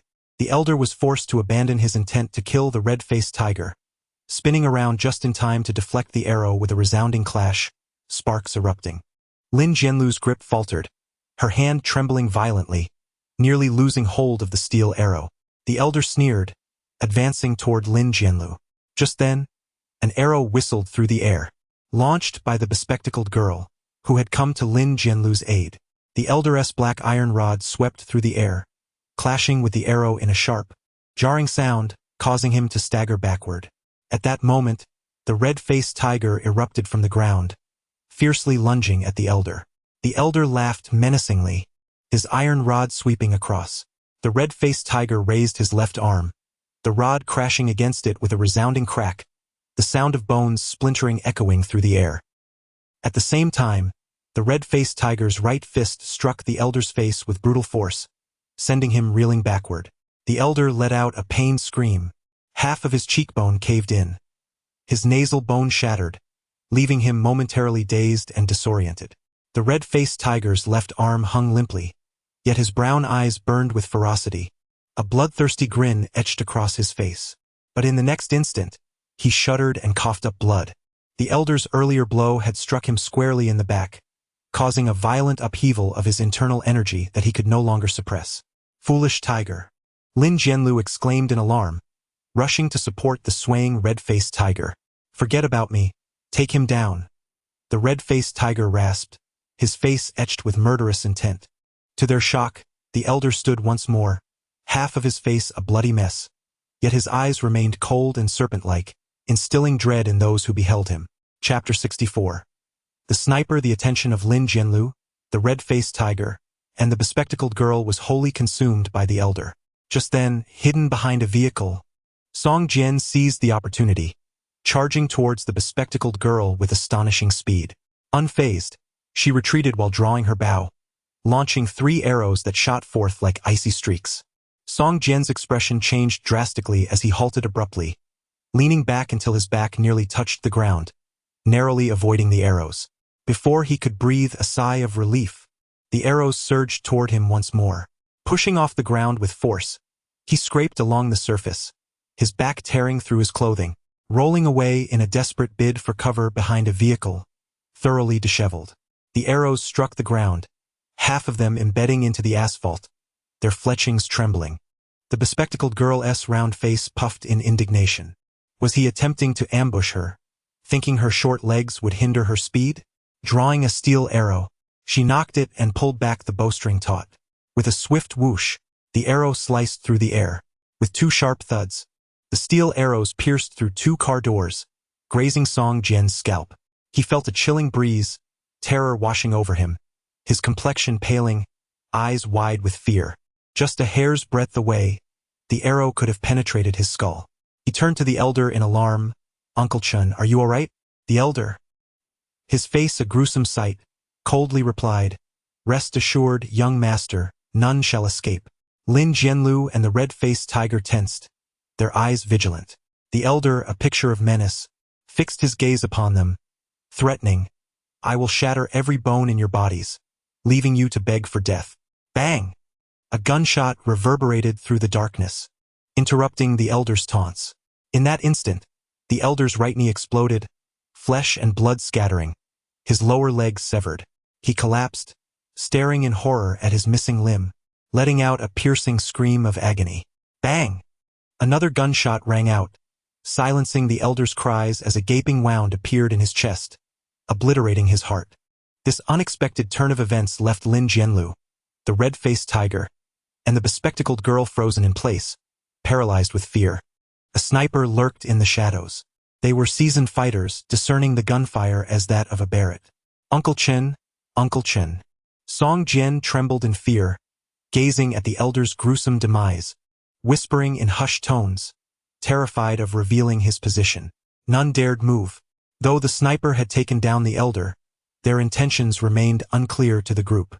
Song Jian stealthily opened the car door, climbed inside, and with the speed of electricity, started the engine, flooring the accelerator as the vehicle careened away. Bang! Another gunshot rang out, shattering the left front tire, sending the car skidding off the road, tumbling down the adjacent slope. Lin Jianlu and the others remained motionless. Though they could easily take cover behind a nearby van, the bespectacled girl had no such protection. If they moved, provoking the hidden sniper, she would become a living target. Sucking on a lollipop, she peered through her scope at Lin Jianlu and the others, a playful smirk gracing her exquisitely carved lips. "Ah, red-faced tiger, so you've been with him all along." This foolish girl seemed like a naive bunny, yet she was anything but when engaged in battle. Surveying the surroundings through her scope, ensuring no other threats lurked nearby, she rose, her dainty hands transforming the imposing sniper rifle into mere components with astonishing grace. After retrieving the nearby box and stowing away the components, Lin Jianlu meticulously cleaned up the traces left behind, then vanished into the darkness, carrying the box on his back. After a span of approximately 10 minutes, Lin Jianlu contemplated the situation, concluding that their adversaries bore no ill intentions. If they were indeed enemies, they would not have waited so long. Qi Mian, who slightly nodded, indicating that their mysterious benefactor was indeed assisting them. "Sister dear, may I move now? My legs have gone numb from standing," came the anxious voice of the young girl. Lin Jianlu's lips twitched slightly as she turned to face her, her eyes alert as they scanned the surroundings. After a moment's pause, she reassured, "It's safe now." The wide-eyed girl, clutching her bow and quiver, hurried over, her gaze falling upon the gruesome remains of the elderly man. With a nervous pat on her own chest, she asked, "Sister dear, who do you think is helping us?" Lin Jianlu pondered for a moment, shaking her head slightly. "Where is Lu Chengfeng?" she inquired, noticing the absence of the man from the Yen family. Initially, there were 3 of them. It seemed the third had likely gone to confront him. A sudden realization struck Lin Jianlu. She took out her phone to call Lu Chengfeng but hesitated upon seeing the pain etched on Qi Mianhu's face, deciding instead to pocket her phone. "With your skills, he should be fine. Let me see your injury." "There's no need to look. My forearm is fractured," Qi Mianhu replied, his expression tense. "The hospital is necessary. Otherwise, you may suffer lasting consequences," the young girl interjected, anxiety evident in her voice. Qi Mianhu frowned, clearly reluctant to seek medical attention. "I can tend to it myself." In their line of work, navigating perilous situations was commonplace. After enduring numerous injuries, he had become adept at self-treatment, whether it be fractures or gunshot wounds. Lin Jianlu considered this for a moment before proposing, "Don't be stubborn. Since you refuse to go to the hospital, I will find a skilled healer for you." "A skilled healer?" she inquired, perplexed. "Don't forget, the Su family is in the medical field. Su Yijuan has been studying medicine since childhood, mastering both traditional and Western practices. Her skills far surpass those of many experts. Your injury would be a trivial matter for her." The young girl blinked in admiration. "Sister Yijuan is that impressive? But wouldn't he that expose Qi Mianhu's identity?" "Not at all. Your sister Yijuan is exceptionally talented in medicine but rather clumsy in other aspects. Not much smarter than you, my little fool. We can easily concoct an excuse to cover it up." The young girl beamed, realizing that Sister Yijuan was just as clumsy as she was. Lin Jianlu, however, was left puzzled, wondering what there was to be so cheerful about. "First, help the foolish tiger to the side for a rest while I clear the battlefield." Chapter 65. Acute senses. While Lin Jianlu was tidying the scene, Lu Chengfeng had just arrived at the foot of the mountain. He had taken some time to handle the body of Yao Tianhao along the way. In the distance, he spotted a vehicle on the verge of becoming scrap metal. He halted his car and approached for a closer inspection, only to find the interior eerily empty. "What is going on here?" he mused.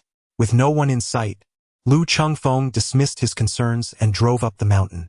Meanwhile, Lin Jianlu had just completed her cleanup and was preparing to take Qi Mianhu to find Su Yijuan for treatment when suddenly, 2 beams of light shot towards them at an alarming speed. The trio immediately became vigilant. Lu Chengfeng spotted the van from a distance, his expression subtly shifting. As the vehicle approached, it came to a sudden halt. When Lin Jianlu and the others saw that it was Lu Chengfeng who stepped out, they let out a faint sigh of relief. Lu Chengfeng also noticed them and hurried over. "Are you all right?" he inquired. "The foolish tiger is injured, and I intend to take him to Shaojun for treatment." Lu Chengfeng glanced at his limp arm, perplexed by his disheveled state. Lin Jianlu sighed.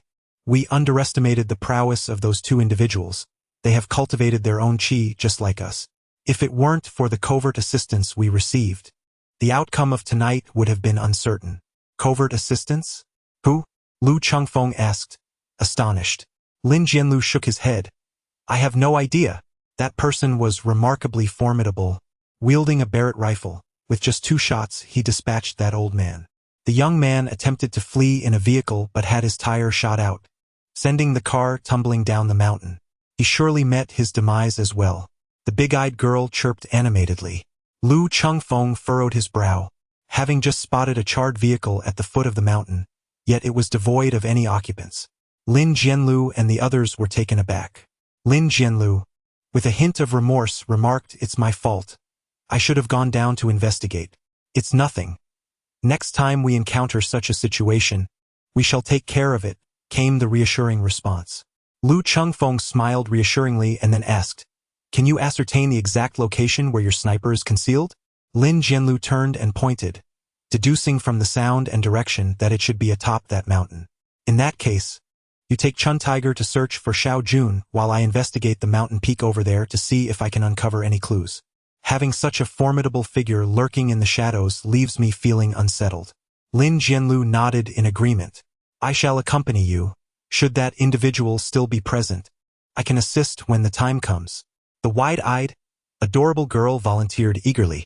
Lu Chengfeng was on the verge of declining when Lin Jianlu interjected. Bring along the little rabbit. Her archery skills are truly remarkable and will prove invaluable in critical moments. Had it not been for her long-range assistance today, we would have undoubtedly faced significant losses. Lu Chengfeng nodded slightly. Indeed, Barrett was formidable, yet it bore its disadvantages. It was excessively heavy and lacked the flexibility of a bow and arrow when engaged at close range. Let us depart. Lu Chengfeng soared towards the distant mountain peak, accompanied by a wide-eyed, adorable girl. After a while, she finally caught up, breathless and panting. Lu Chengfeng, please wait for me. My legs are too short to keep up with you. Lu Chengfeng glanced at her short little legs and let out a chuckle reminiscent of a pig's grunt. No laughing. She's petite, and her legs are short.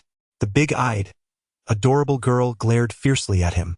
Lu Chengfeng crouched down, beckoning her to come up. Huh? What do you mean, huh? With those little short legs of yours, by the time you reach the summit, it will be dawn.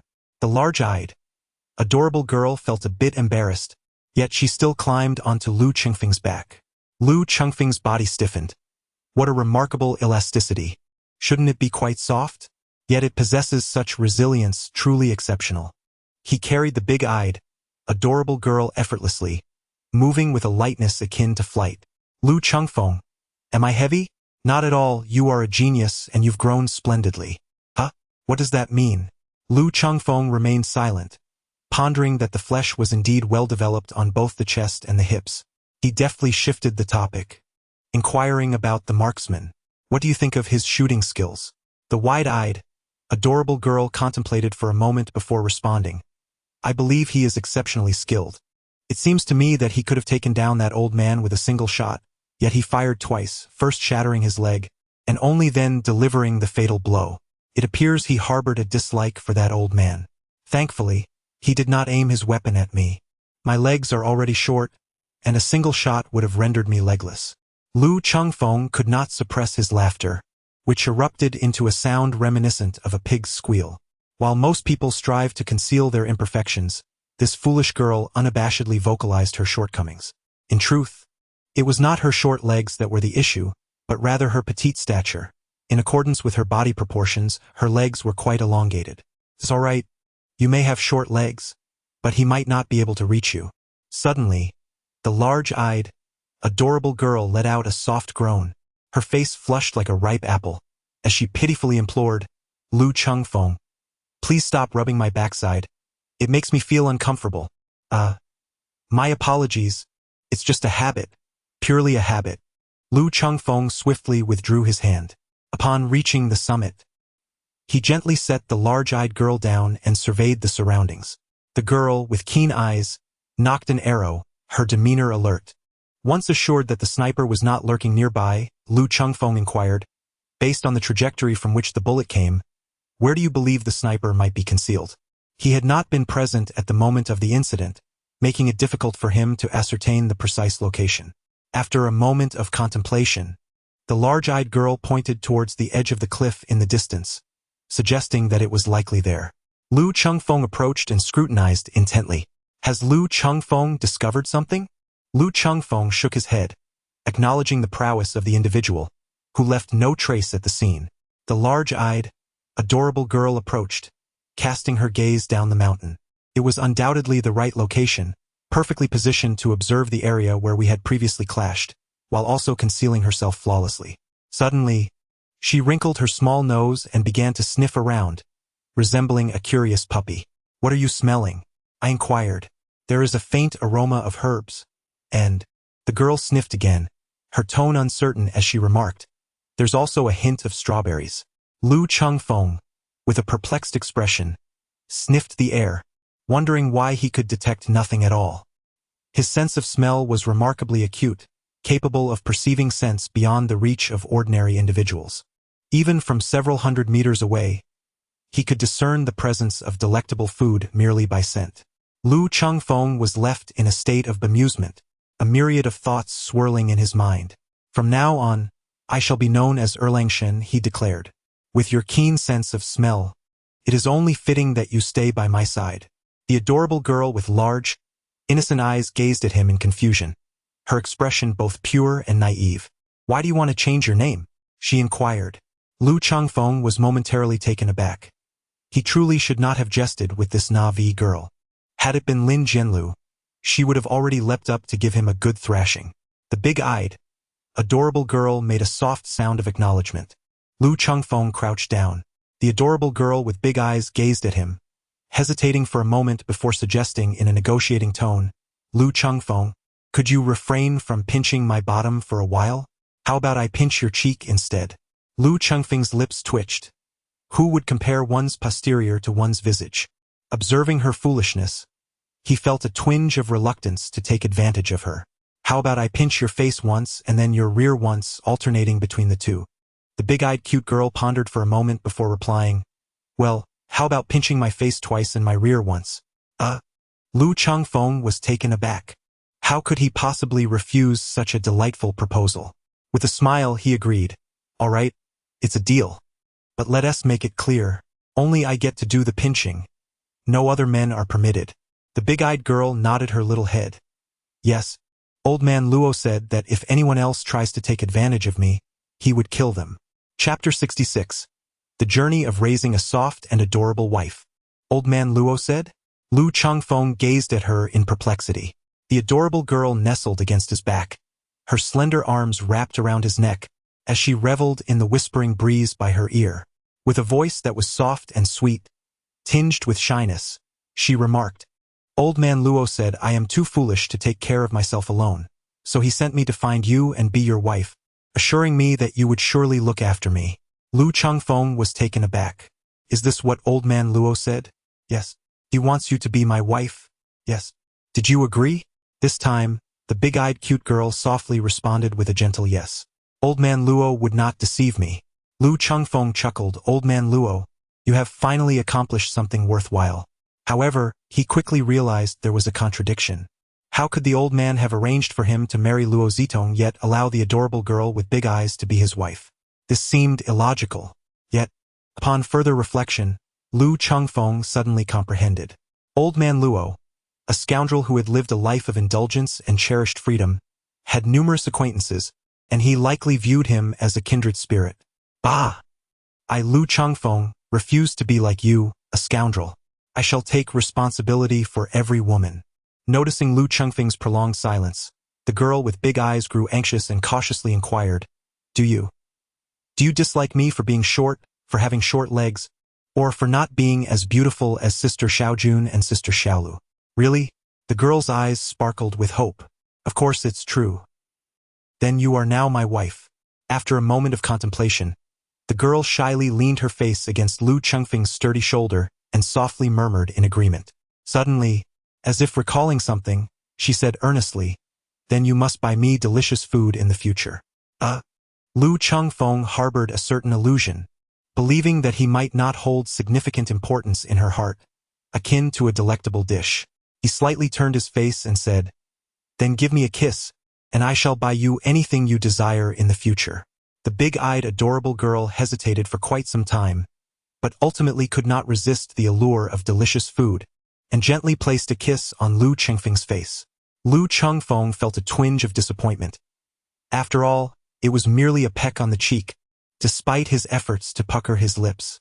However, he reassured himself that the big-eyed, adorable girl was not particularly astute, and with time and gentle guidance, he would navigate their relationship. The journey ahead was long. The delightful tale of cultivating a soft and endearing wife seemed quite promising. Suijuan, after all, belonged to a different realm. Her future was destined to shine brightly in the medical field, adorned with accolades and applause, while he remained a shadowy figure, a mere assassin. Lin Jianlu was a woman of remarkable qualities in every regard, yet he found himself unable to grasp her essence, so he decided to let that be. Thus, the big-eyed girl appeared to be the most suitable choice for a spouse. Her simplicity brought her joy with the mere presence of delicious food, making her easily content. Once the matters in Yen City were resolved, he envisioned taking the big-eyed girl to a secluded place, rich in culinary delights, where they could adopt new identities. His wealth would suffice for them to lead a prosperous and joyous life together. Upon returning to the base of the mountain, Lu Chengfeng drove the van belonging to Chimi who, bringing the big-eyed girl to the Su residence. No wonder Chimi who grumbled. This dilapidated vehicle struggled to perform. Upon arriving at the Su household, he found Han Yen waiting for him. He followed Han Yen into a room. Lu Chengfeng was taken aback. This was, in fact, a medical room, equipped with an array of medical instruments.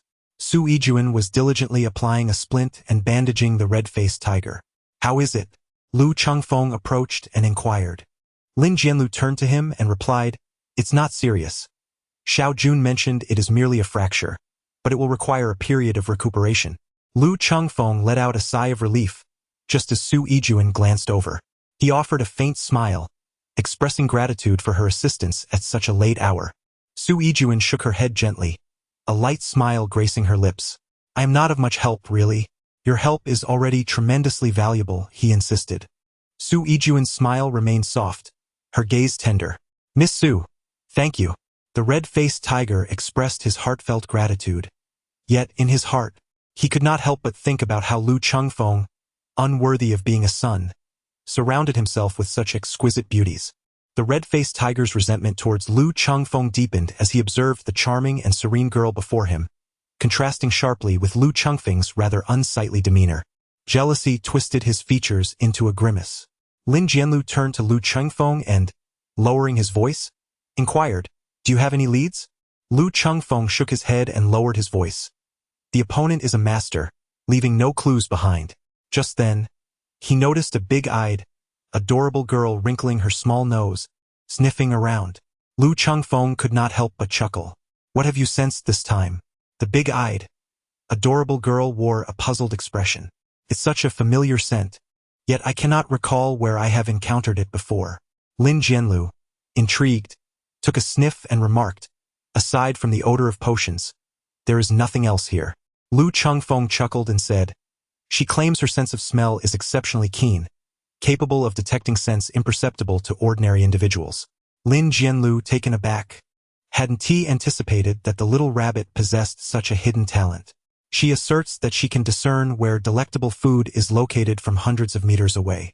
Lin Jianlu's expression momentarily stiffened before she burst into laughter, teasing, "There is no delicious food here, only an array of medicinal herbs."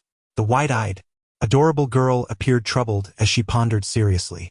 Suddenly, her eyes sparkled with delight, and she joyfully exclaimed to Lu Chengfeng, "I've just remembered, it's the scent from the mountain." Lu Chengfeng paused for a moment, then swiftly regained his composure. The girl with large, expressive eyes detected a faint aroma of herbs and strawberries in the place where the sniper had once lingered atop the mountain. Here, she sensed the same familiar scent. He gazed at the girl with the large, expressive eyes and asked, "Are you certain?" "Indeed," she replied. Lu Chengfeng slightly narrowed his eyes, his gaze settling upon Han Yen, who stood beside him. Someone had covertly aided Lin Jianlu and his companions, and the only individual here who possessed such potential was Han Yen. With a look of bewilderment, Han Yen stared back at him and inquired, "Why are you looking at me like that? Did you go out tonight?" Han Yen, utterly perplexed, could not comprehend Lu Chengfeng's words. Lu Chengfeng asked the big-eyed adorable girl to take a whiff, wondering if it was the scent of Han Yen. The big-eyed girl shook her head, stating that it was not. Rather, it seemed to be the fragrance of Sister Xiao Jun. Lu Chengfeng's expression was one of astonishment as he turned to Su Yijuan, who appeared visibly anxious. What is wrong with me?" she stammered. The others also regarded Lu Chengfeng with expressions of confusion. Lin Jianlu raised an eyebrow and inquired, "Lu Chengfeng, what riddle are you trying to convey?"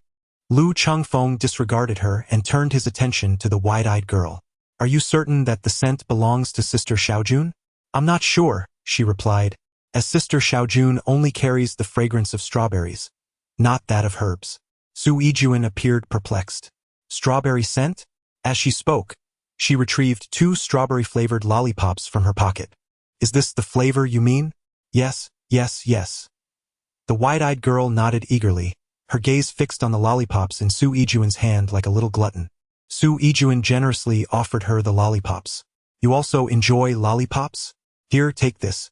"Thank you, Sister Xiaojun," the girl exclaimed as she accepted the treat, unwrapped it, and placed it in her mouth.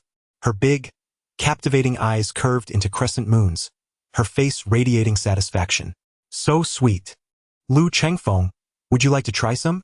Lu Chengfeng was taken aback, realizing that the foolish girl had caught a whiff of something delicious.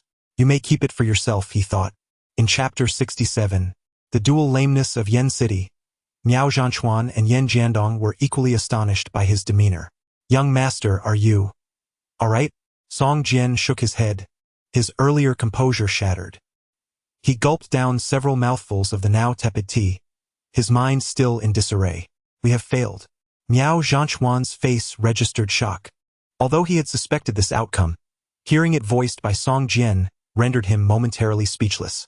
With caution, he inquired, what about Elder Chen? A myriad of emotions, fear, anger, and sorrow, flashed across Song Jian's face. After a moment's pause, he sighed heavily. Elder Chen has perished. Miao Zhanchuan felt a ringing in his ears, his complexion paling. Yen Jiandong feigned concern, yet internally he sneered. Wasn't he, that old dog, quite arrogant? Good riddance, indeed. Miao Zhanchuan shook his head. Song Jian's visage turned ashen, trembling hands reaching for his phone to call Yao Tianhao. After several unsuccessful attempts, dread washed over him. It seemed Yao Tianhao was also in peril. Miao Zhanchuan cautiously asked, is young Master Yao? After a lengthy silence, Song Jian finally spoke. We have underestimated Lu Chengfeng and the Su family's influence. This time, we have truly stumbled. Miao Zhanchuan hesitated before suggesting, perhaps young Master Yao is still alive?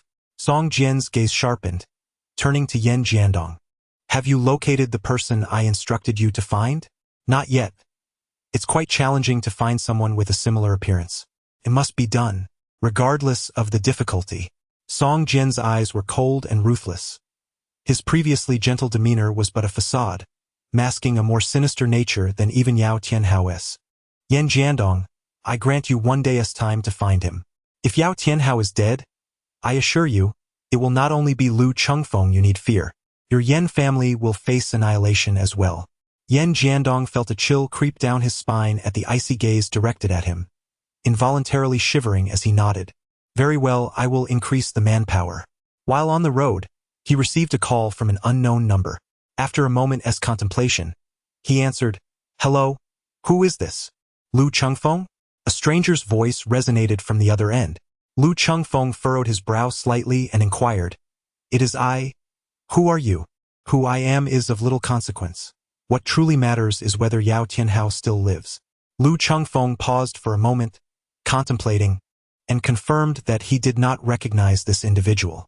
Curiously, he inquired, Who is Yao Tianhao? Lu Chengfeng, do not feign ignorance. He sought you out last night. Sought me out last night?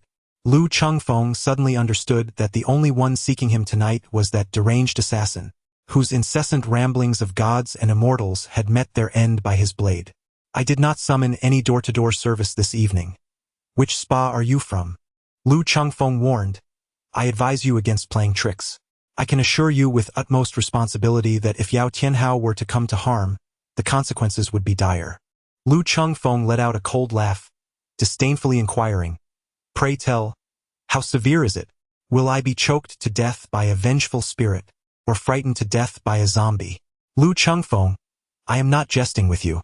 Yao Tianhao's identity is of utmost significance. I advise you to hand him over to me, and I shall provide you with a corresponding reward.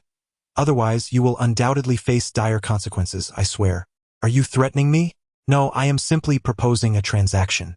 Lu Chengfeng chuckled coldly and said, Pray tell, what can you offer me? I shall provide you with a person, someone of great significance to you. Lu Chengfeng, await my call. I shall reach out to you again, but only on the condition that you ensure Yao Tianhao's safety. Otherwise, you shall undoubtedly regret it. Lu Chengfeng listened to the static emanating from his phone, his brow furrowed in contemplation. The red-faced tiger glanced at him, inquiring, Whose call is this? What does he want from you? A transaction. Lu Chengfeng replied with a shake of his head, a faint smile escaping his lips. He wishes for me to hand over the assassin who attempted to take my life tonight, but that individual has already been dealt with. The red-faced tiger let out a cold laugh. Ha! This man is indeed quite foolish. He threatens you directly and yet expects to obtain something for nothing. Has he been drinking counterfeit wine? It is not a threat, but a transaction, Lu Chengfeng clarified. He proposes to exchange someone very dear to me for this Yao Tianhao. The red-faced tiger paused, taken aback. Someone very dear to you? Who might that be? Lu Chengfeng shrugged, a look of bewilderment on his face. You are the most significant people to me, yet you all seem fine. Perhaps he is merely putting on an act. Before he could finish his thought, Lu Chengfeng's expression suddenly changed dramatically. He hurriedly picked up his phone to call Chuahunma. Upon hearing Chuahunma's voice, Lu Chengfeng felt an overwhelming sense of relief wash over him. The other party mentioned exchanging Yao Tianhao for someone very important to him, and his mind instantly turned to Chuahunma. Alone at home with an injured leg, he feared that once he left, assassins might come knocking. Hello, Lu Chengfeng, is that you? Speak up. Chuahunma's anxious voice crackled through the phone. It's all right. I will be home shortly. After Lu Chengfeng concluded the call, he hung up the phone. At home, Chasing Soul Horse stared at the device in a daze, muttering, baffling, utterly insane. Chi Mian, who observed his startled demeanor and, for once, refrained from mocking him. Instead, a warm current flowed through his heart. This fellow was not merely speaking for effect. His earlier appearance did not seem feigned. It appeared that they truly held significant meaning for him. If not that lame horse, then who could it possibly be? Lu Chengfeng shook his head, uncertain. Dismissing the matter, suspecting it was merely an act of theatrics. Upon returning to the community, he parked the car in its original spot, erasing all traces. The owner, if he were to disregard the mileage, would remain oblivious to the fact that someone had pilfered his vehicle. Even if he discovered it, it mattered little, for no one could ascertain the identity of the perpetrator. Are you injured? Chasing Soul Horse inquired, observing the arm of the red-faced tiger, his brow furrowed. The red-faced tiger replied in a low voice, It's just a minor injury. A fracture is hardly a minor injury, Lu Chengfeng retorted with disdain, casting a scornful glance at the image-conscious red-faced tiger. Suddenly, a mischievous grin spread across his face. I believe the two of you could form a duo. I've even thought of a name for you, the lame duo of Flame City. The corner of the red-faced tiger's mouth twitched slightly. I have a broken arm, not a leg. It's all the same, Lu Chengfeng replied. This is certainly not the case. Lu Chengfeng, disinterested in further argument, proceeded towards his room, having toiled throughout the night. It was time to seek rest. His intentions were not driven by any lascivious desires, but rather the solitude that rendered him restless. Suddenly, he sprang from the bed once more and entered the bathroom, retrieving the reverse scale which he had forgotten after his earlier bath. He feared that exposure to moisture might lead to rust. As he placed the reverse scale into its box and was about to close the lid, he paused, crouched down, and tilted his head at various angles. Eventually, he discerned that there were inscriptions upon the bright yellow satin lining the box. Chapter 68. The Blade's Aura. Lu Chengfeng unfurled the bright yellow satin, which measured approximately the size of 3 A4 sheets stitched together. Under the illumination of the overhead light, faint characters became discernible, including the phrase against the heavens 9, though the remaining text remained obscured.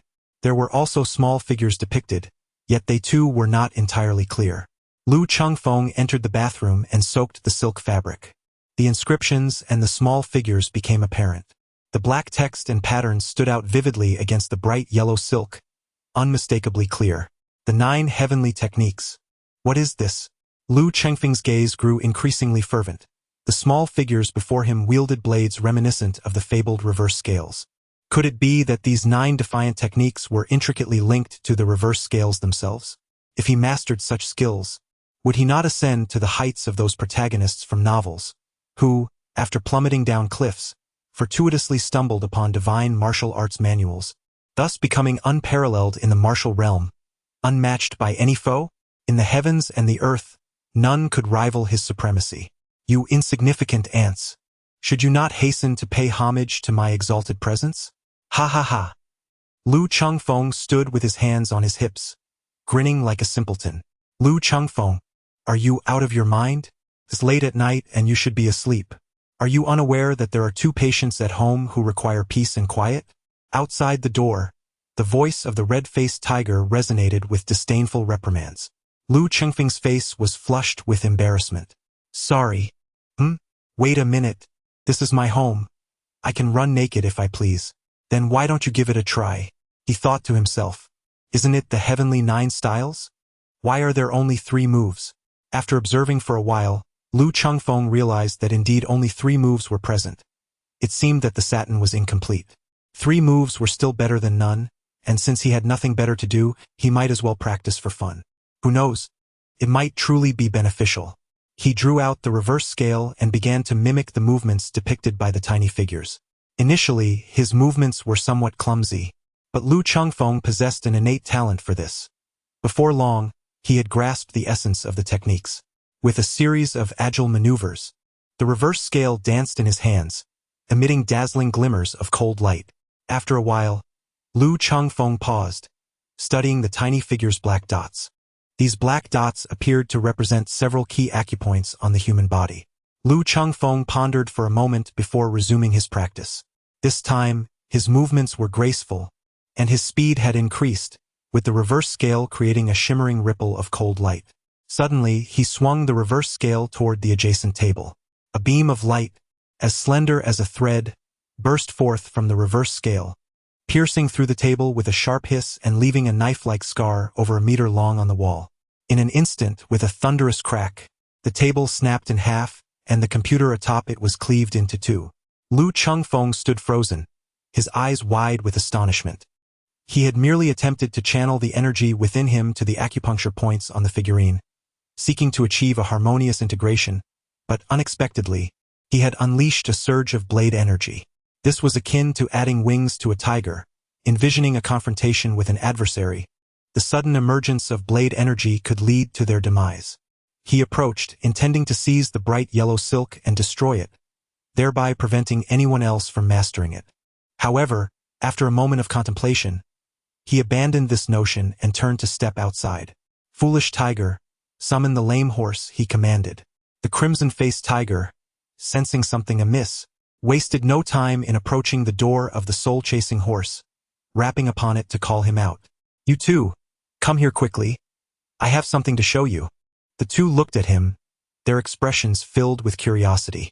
Lu Chengfeng glanced around, pondering what he could use for practice. The furniture was rather expensive. His gaze settled on the coffee table, where he picked up an apple. Steadying himself, he tossed the apple into the air, then executed a swift strike with his reverse scale, sending a brilliant, slender line slicing through the air in an instant.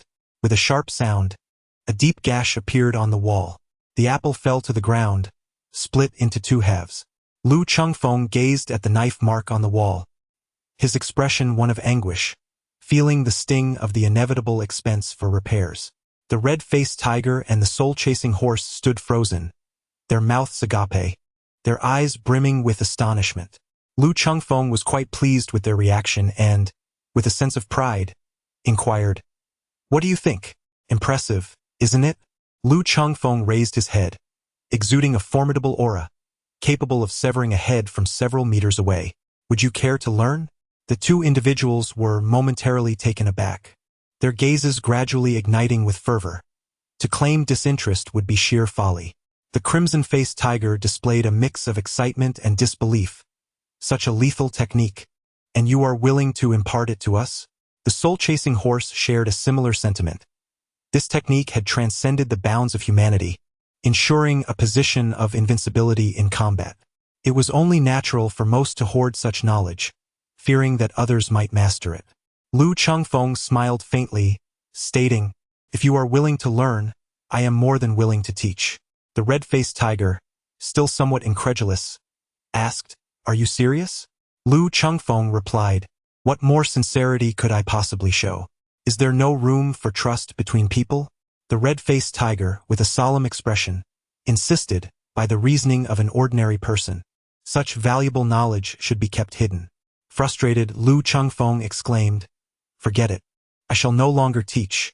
Despite my good intentions, I am accused of being irrational and untrustworthy." Lu Chengfeng was exceedingly irate, the kind of anger that could not be soothed. The soul-chasing horse approached with a leap, a sycophantic grin plastered across its face. "Boss, please do not engage with this foolish tiger. His mind is unhinged. He refuses to learn from me. So why not teach me instead? I promised to study diligently. Who the hell claimed I was no longer learning? The red-faced tiger cast a glance at Lu Chengfeng, remarking, I merely find him generously foolish, sharing such things as if they hold any value. The soul-chasing horse wholeheartedly agreed, exclaiming, indeed, such matters cannot be quantified by mere currency. His willingness to share with us is truly an act of generosity bordering on folly. Lu Chengfeng's lips curled slightly in confusion, pondering whether they were genuinely praising him or mocking him. The red-faced tiger turned to Lu Chengfeng, expressing heartfelt gratitude. Boss, thank you. This marked the first occasion he sincerely addressed Lu Chengfeng as boss. The soul-chasing horse was equally moved, declaring, Boss, I have nothing more to say. From now on, I will heed your every word. All right, enough of the sentimentality. I suspect this blade aura can be manifested with other blades as well, though its potency would undoubtedly fall short compared to the reverse scale. The soul-chasing horse inquired curiously, Boss, did old man Luo teach you this blade aura? I'm not envious. He truly cares for you. No, I just recently mastered it. The red-faced tiger and the soul-chasing horse stared at him in astonishment, having assumed that this blade aura had been imparted to Lu Chengfeng by old man Luo. Lu Chengfeng unfolded the bright yellow satin and spread it across the tea table. I discovered this fabric within the box that contained the reverse scale. The techniques inscribed upon it are known as the 9 unrivaled styles, yet only 3 are depicted here, leading me to suspect that this satin is indeed incomplete. Chapter 69. 2 useless fools, the crimson-faced tiger and the soul-chasing horse, approached with eager expressions, their eyes fixated on the satin. After gazing intently for quite some time, their eyes nearly bulging from their sockets, they realized that there was nothing to be seen on it at all. Lu Chengfeng was taken aback for a moment, realizing that he had forgotten. Much like a woman, this thing required some moisture before it would respond. The crimson-faced tiger and the soul-chasing horse exchanged glances of disbelief, wondering how one could possibly drive on such a dilapidated road. Lu Chengfeng entered the restroom with a piece of satin, immersing it in water before retrieving it and laying it out anew. The crimson-faced tiger and the soul-chasing horse finally discerned the characters and stick figures above. Observe the black dots on these little figures. They represent acupoints. By channeling the energy within our bodies to these vital points and then harmonizing it with these techniques, we can unleash a blade of energy. Lu Chengfeng patiently elucidated. Why do you stare at me so intently? Lu Chengfeng was momentarily taken aback, gazing at the 2 individuals in speechless astonishment. The red-faced tiger extended an arm encased in a splint, while the soul-chasing horse silently lifted its foot, wrapped in bandages. Lu Chengfeng felt a myriad of thoughts swirling in his mind. First, you should memorize these acupoints. Once your injuries are healed, it will facilitate your practice, he advised. The 2 nodded in agreement, their gazes fixed intently on the satin, too absorbed to divert their attention from Lu Chengfeng.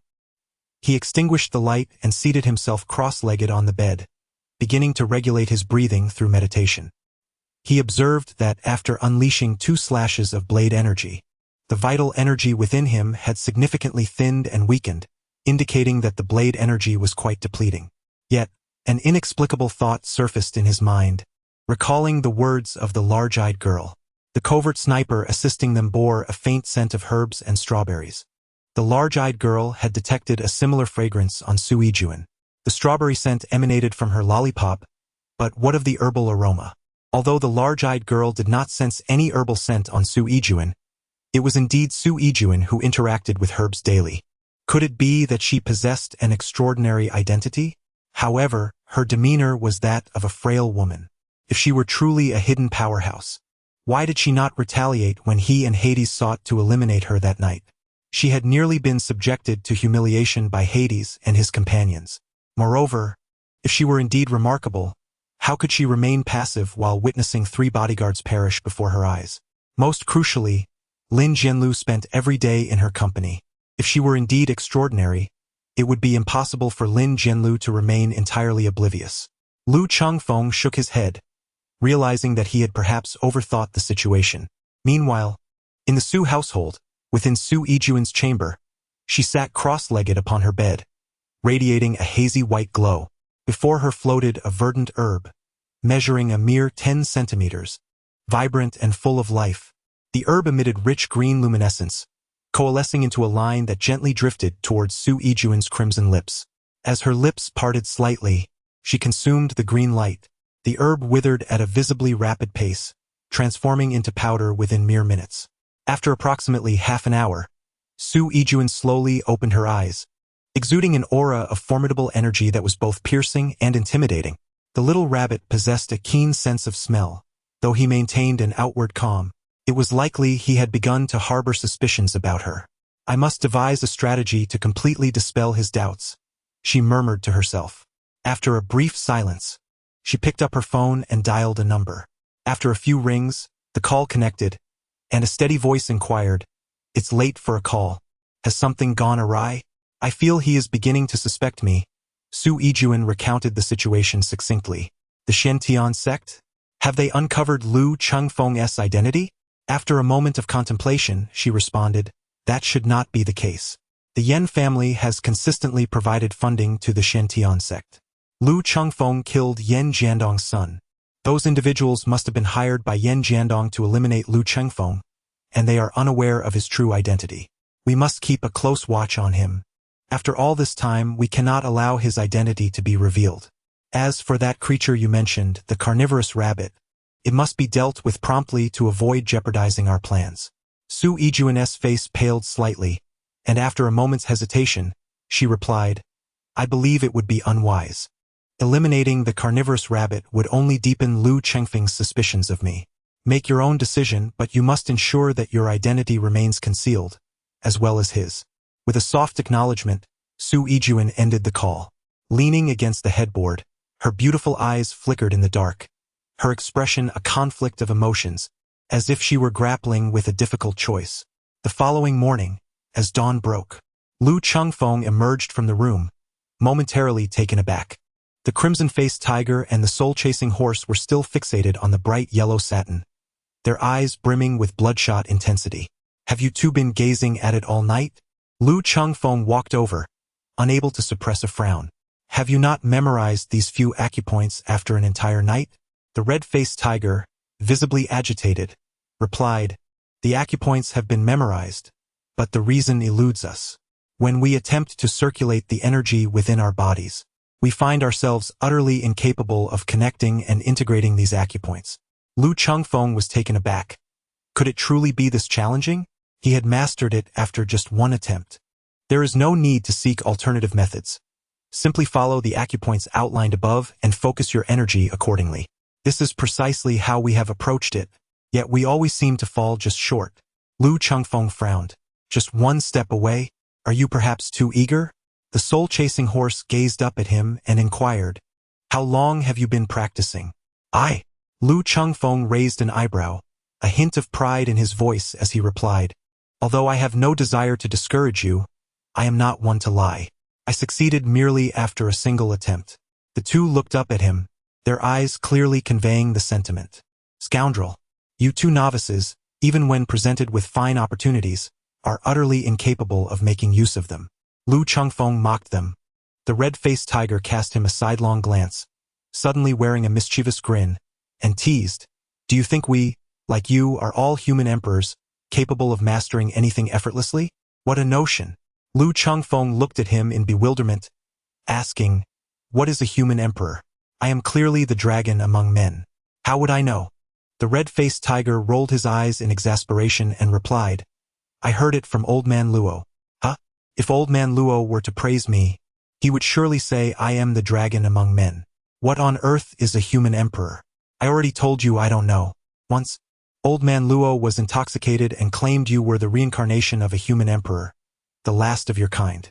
He said you possess extraordinary talent, that you can grasp anything with ease." Suddenly, the soul-chasing horse grinned slyly and interjected, "Are you certain Old Man Luo meant emperor as in royalty, and not yellow as in lewd? Perhaps Old Man Luo meant to imply that he is the most lascivious of them all. How about we name him Heaven-Shattering Dragon? Dragons are known for their lasciviousness, and Old Man Luo seems to know him well." Lu Chengfeng's lips twitched. A frown of exasperation etched upon his forehead. With a swift motion, He snatched away the silk, exclaiming, "What nonsense is this? You two good-for-nothings.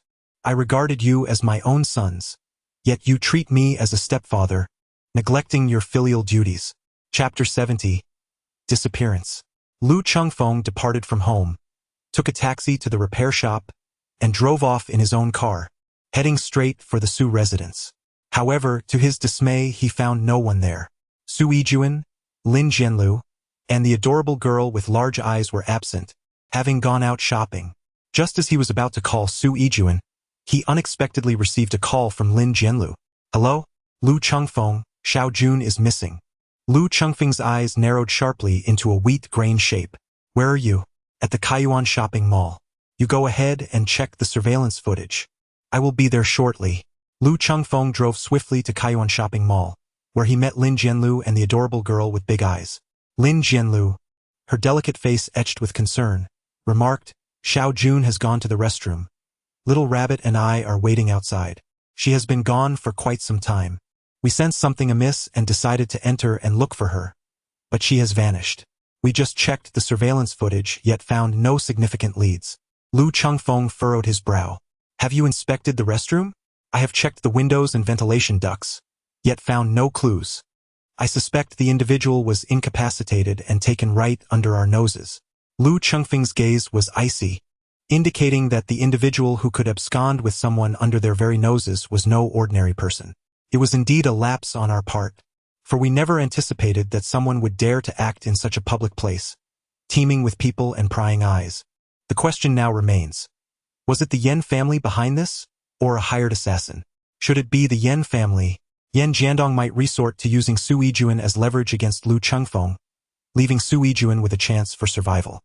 However, if it is an assassin at play, then Su Yijuan would be in grave peril, as assassins are driven solely by monetary gain, taking lives for a price. Luo Chengfeng took out his phone, searched for Yen Jiandong's number, and dialed it. The call was swiftly connected. Luo Chengfeng spoke without preamble. "Yen Jiandong, is the person in your hands? Speak up. What do you intend to do?" Yen Jiandong was taken aback by Luo Chengfeng's call, and his confusion deepened upon hearing the words. It seemed that someone close to Luo Chengfeng had gone missing, and he suspected that the individual was in Yen Jiandong's possession. Yen Jiandong did not deny the implication. Rather, he swiftly calculated how he might exploit the situation to eliminate Luo Chengfeng. Luo Chengfeng certainly possesses a keen ear for news, he mused. Luo Chengfeng's eyelids drooped, concealing the fierce glint in his eyes. He spoke in a low voice, "Go ahead. What is it that you desire?" "I haven't decided yet, I'll call you later." "Yen Jiandong, I warn you, if a single hair is harmed on her head, I assure you that you will wish for neither life nor death." Yen Jiandong let out a cold laugh and hung up the phone. Lin Jianlu turned to him. "Is Xiao Jun in Yen Jiandong's hands?" Luo Chengfeng's gaze flickered with uncertainty. When I inquired about whether the person was in his possession, he remained silent for over 10 seconds. I began to doubt that the individual was indeed in his hands, as he seemed to be mentally strategizing on how to leverage this situation against me. Lin Jianlu grew increasingly apprehensive. If the person was in Yen Jiandong's control, it would be manageable, but if they had fallen into the hands of an assassin, the consequences would be dire. "What shall we do now?" Luo Chengfeng shook his head, lamenting that they lacked sufficient manpower and intelligence networks to locate Xiao Jun amidst the vast sea of people. All they could do was wait, hoping that Yen Jiandong's words were true.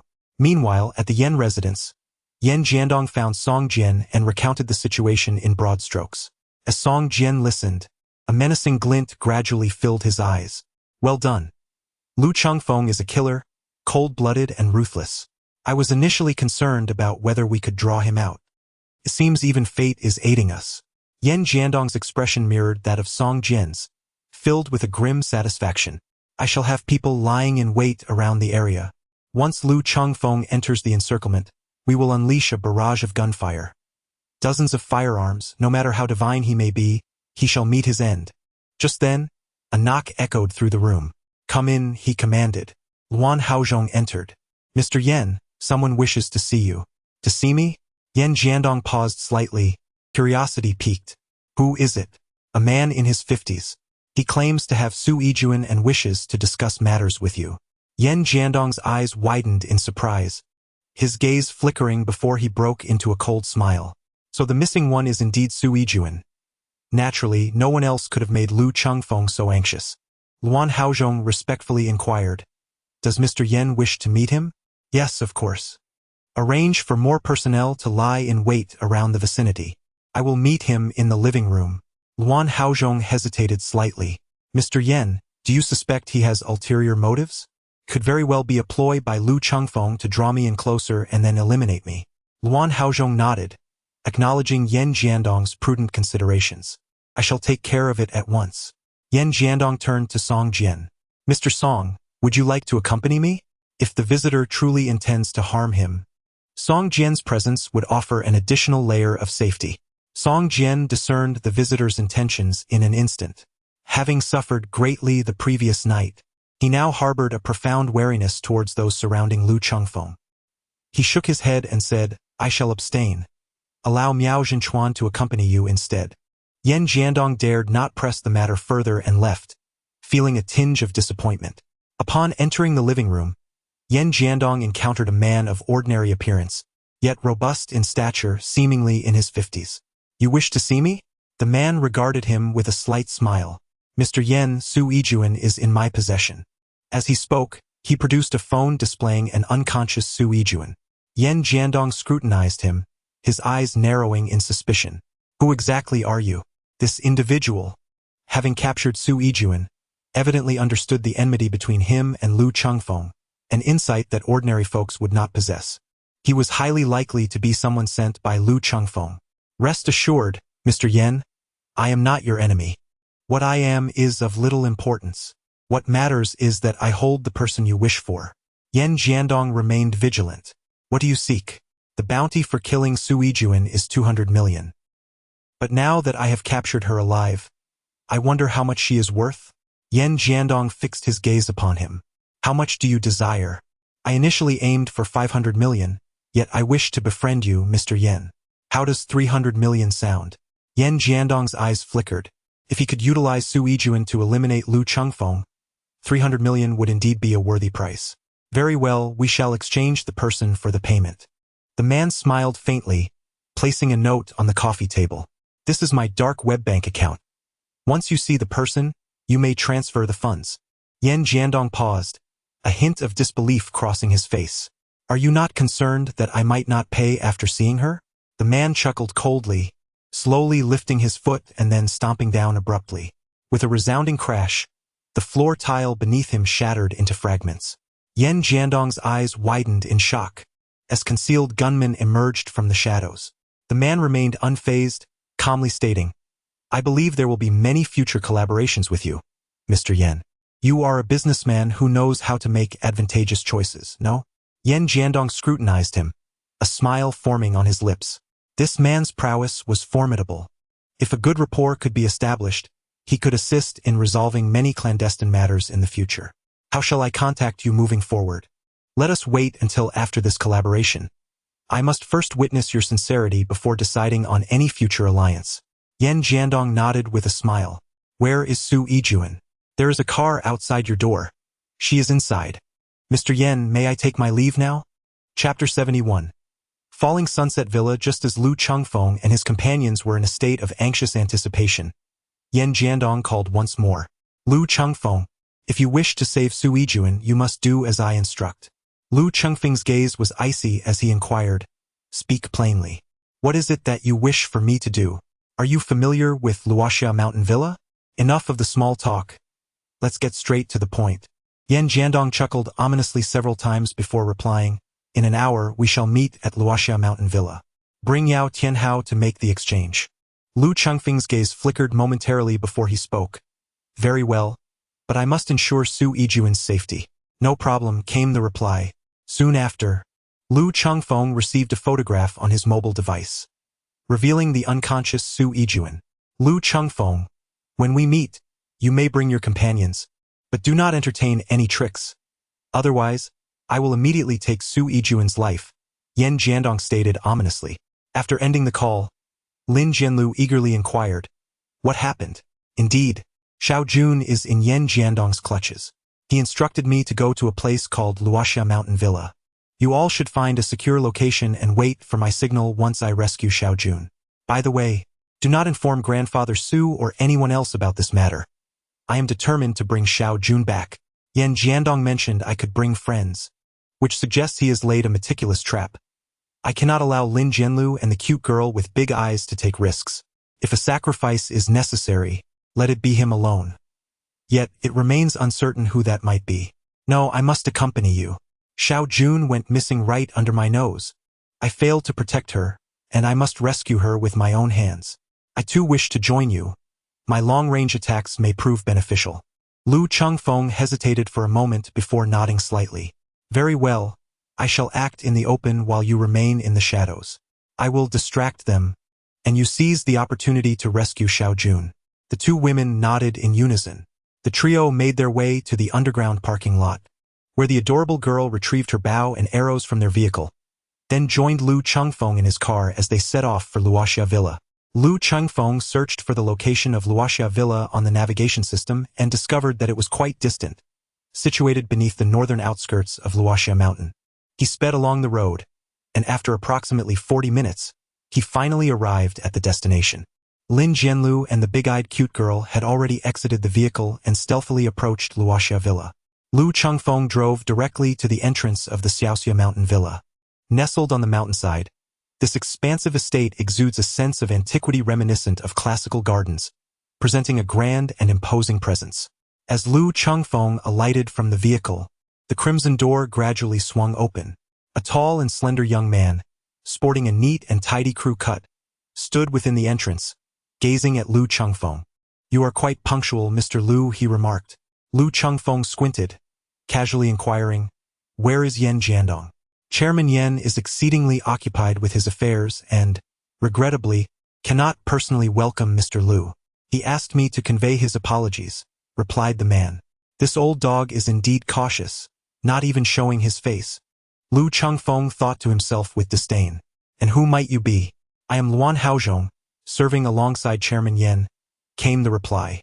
It appears this individual is a trusted aide of that old dog Yan Jiandong, Lu Chengfeng observed, fixing his gaze upon him. Now, what is the nature of this engagement? Luan Haozhong smiled and said, I kindly ask Mr. Lu to surrender his firearm. This is Chairman Yan's private summer retreat, and weapons are strictly prohibited. I am not armed. I seldom use a gun. Can I bring a throwing knife? Luan Haozhong paused for a moment, then shook his head. Certainly not. Lu Chengfeng reached behind his waist to unfasten the dagger pouch. His dagger pouch was uniquely designed to be discreetly secured at the small of his back, ensuring both concealment and accessibility. He opened the car door and tossed the pouch inside. Does Mr. Lu possess any other weapons? Lu Chengfeng shook his head, stating there was nothing left. If you don't believe me, feel free to search me. Mr. Lu is a guest. How could we be so impolite? Luan Haozhong smiled faintly and said, Mr. Lu, please come in. Lu Chengfeng nodded slightly and proceeded forward. Luan Hao retreated step by step, maintaining a distance of over 20 meters from Lu Chengfeng at all times. As Lu Chengfeng entered, a dozen armed men surged out from either side, their weapons aimed squarely at him. Luan Haozhong, with a smile, remarked, Mr. Lu, please do not misconstrue our intentions. Given your remarkable abilities, we felt it necessary to take certain precautions. I trust you will cooperate, as it would be mutually beneficial. He signaled discreetly to two of the gunmen. Luan Haozhong then scrutinized Lu Chengfeng, saying, It appears, Mr. Lu, that you have not upheld your end of the bargain. Where is the person we seek? Do you take me for a fool? The only reason you haven't riddled me with bullets is that Yao Tianhao remains in my possession. Should I hand him over, I would instantly become a target, wouldn't I? Enough, Lu Chengfeng continued. I realize that your authority here is limited. You are but a mere pawn. Take me to someone with true influence. A flicker of anger flashed in Luan Haozhong's eyes. His face contorted into a cold smirk. Lu Chengfeng, what audacity you possess, considering you stand on the precipice of death. If your presence can instill such trepidation in you lot, do you not think I have every right to be bold? Luan Haozhong, with a sinister gaze, fixed upon him for a moment, then turned away, commanding, Follow me. Lu Chengfeng followed closely, while the surrounding gunmen anxiously fixed their gaze upon him. Do not be so tense. Be mindful that a stray bullet may be fired. Lu Chengfeng cast a casual glance at them and spoke up to remind them. Luan Haozhong, accompanied by him, traversed a stony path several dozen meters long, passed through an extended corridor, and then entered an archway. Beyond the archway lay a spacious courtyard, adorned with a rockery and a lotus pond, the scenery quite delightful. Not far off, a table was set, where a young man with a gentle demeanor was sipping tea. Luan Haozhong approached with a respectful demeanor, saying, Mr. Song, I have brought the person, but Mr. Yao is not in his vehicle. The young man nodded slightly, his smile warm as he replied, Lu Chengfeng is an astute individual. How could he possibly present someone without having seen Su Yijuan? He then turned to Lu Chengfeng and inquired, Am I correct? Lu Chengfeng pondered for a moment and recalled your voice. We spoke over the phone. I have a good memory. My name is Song Jian. Lu Chengfeng, weary of idle chatter, inquired about Su Yijuan. Upon encountering her, I shall ensure the release of Yao Tianhao. Song Jian sipped his tea, nonchalantly raising a finger in a pretentious manner. From the moment you stepped through the courtyard gate, Lu Chengfeng, everything here is under my jurisdiction. Yao Tianhao can only be exchanged for one. As for which one to save, that is entirely up to your discretion. Lu Chengfeng gazed at him with a hint of bewilderment. Song Jian clapped his hands, and four bodyguards emerged from the rear room, escorting two individuals. One was Su Yijuan, but as Lu Chengfeng turned his attention to the other person, a thunderous shock coursed through his mind, rendering him momentarily incapable of coherent thought. It was a little girl, perhaps 7 or 8 years old, possessing a cherubic face, remarkably adorable. Upon closer inspection, he noticed a resemblance between her features and his own. Memories surged forth like a tidal wave, overwhelming him completely. Brother, happy birthday. I saved up my pocket money for a month to buy this for you. Do you like it? Brother, this is the chicken leg I secretly hid for you. Hurry and eat it. You mustn't make Mom and Dad angry again. Brother, will you take me butterfly catching tomorrow? Vivid images flashed incessantly in his mind, only to be engulfed by an inferno that consumed them all. Lu Chengfeng breathed heavily, gasping for air, beads of sweat forming on his forehead. His eyes a fiery crimson, and low, guttural growls emanated from his throat, reminiscent of a wounded beast. Chapter 72. Slaughter. Song Jian wore a chilling smile upon his face.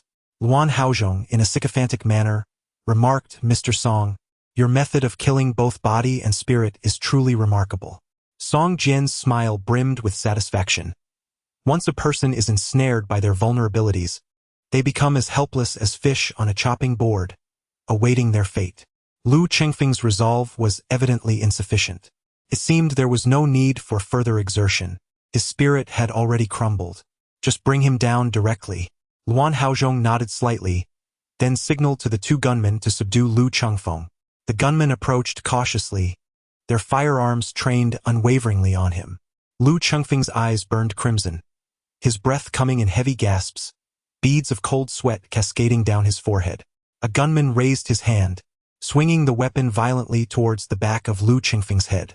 In a surprising turn, Lu Chengfeng swiftly pivoted, seizing the assailant's wrist. With a sharp crack, the wrist was crushed, eliciting a chilling scream as the gun was wrested from his grasp. With 2 precise shots, Lu Chengfeng dispatched the first 2 gunmen with deadly accuracy. The firearm of another assailant soon found its way into his possession. A barrage of gunfire erupted, blood splattering in the air as 2 magazines were rapidly emptied. In mere moments, a dozen gunmen lay lifeless on the ground, including the 4 who had been holding Su Yijuan and the young girl at gunpoint, each felled by a single shot to the head. The remaining gunmen, pale with terror, struggled to maintain their grip on their weapons. Fools, why aren't you firing? Lu Chengfeng moved like a phantom, swiftly darting towards Luan Haozhong. Song Jian reacted with remarkable speed, quickly turning to charge towards the fallen Su Yijuan. However, in a sudden motion, he deftly sidestepped. 2 streaks of cold light whizzed past him, embedding themselves into the wall.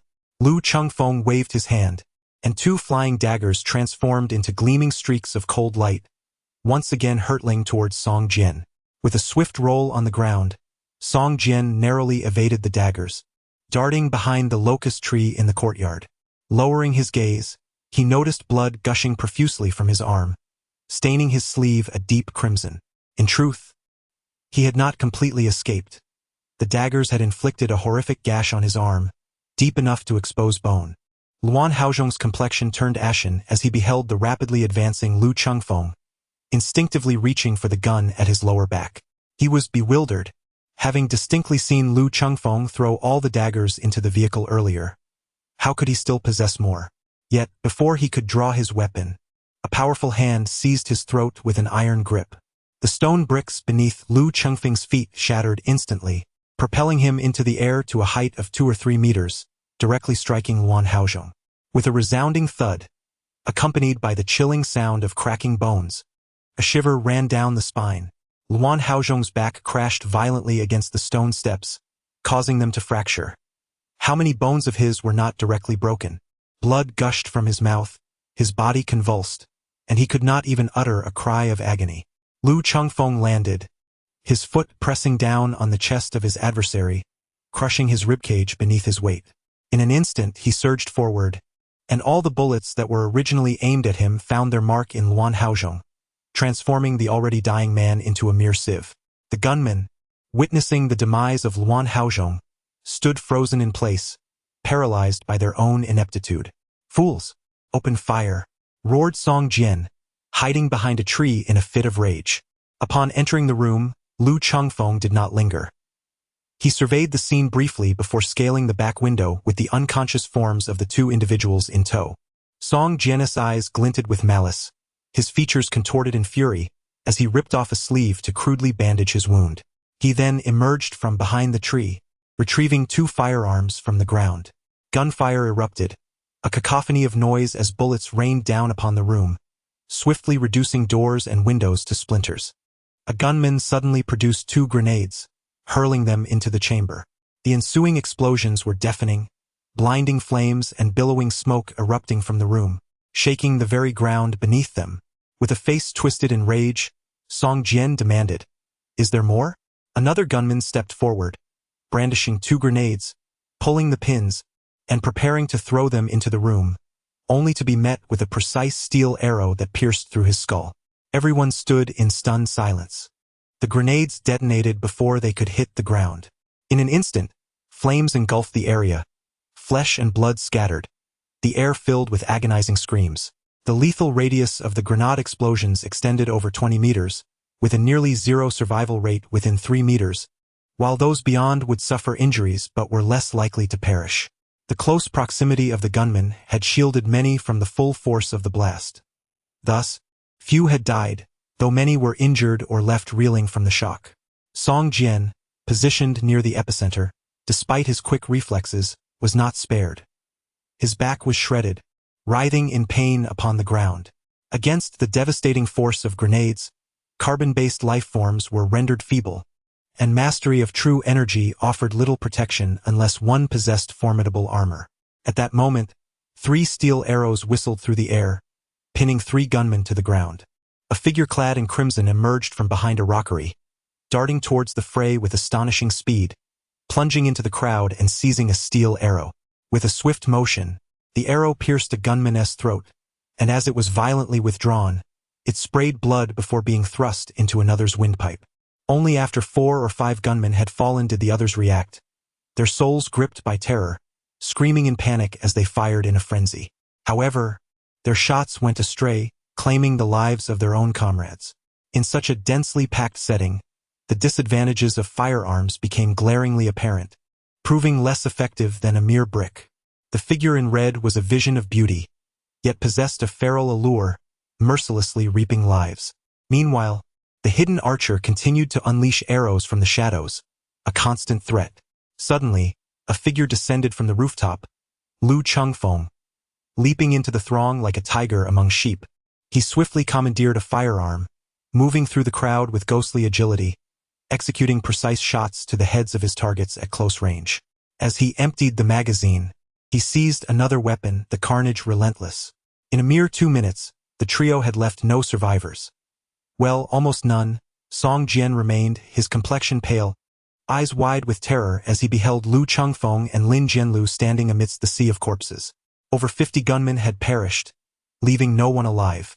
Bodies lay strewn, blood flowing like a river, the acrid scent of iron making one want a retch.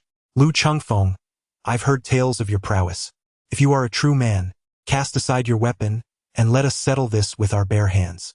Lu Chengfeng's gaze was tinged with a hint of crimson, and a palpable sense of murderous intent surged between his brows.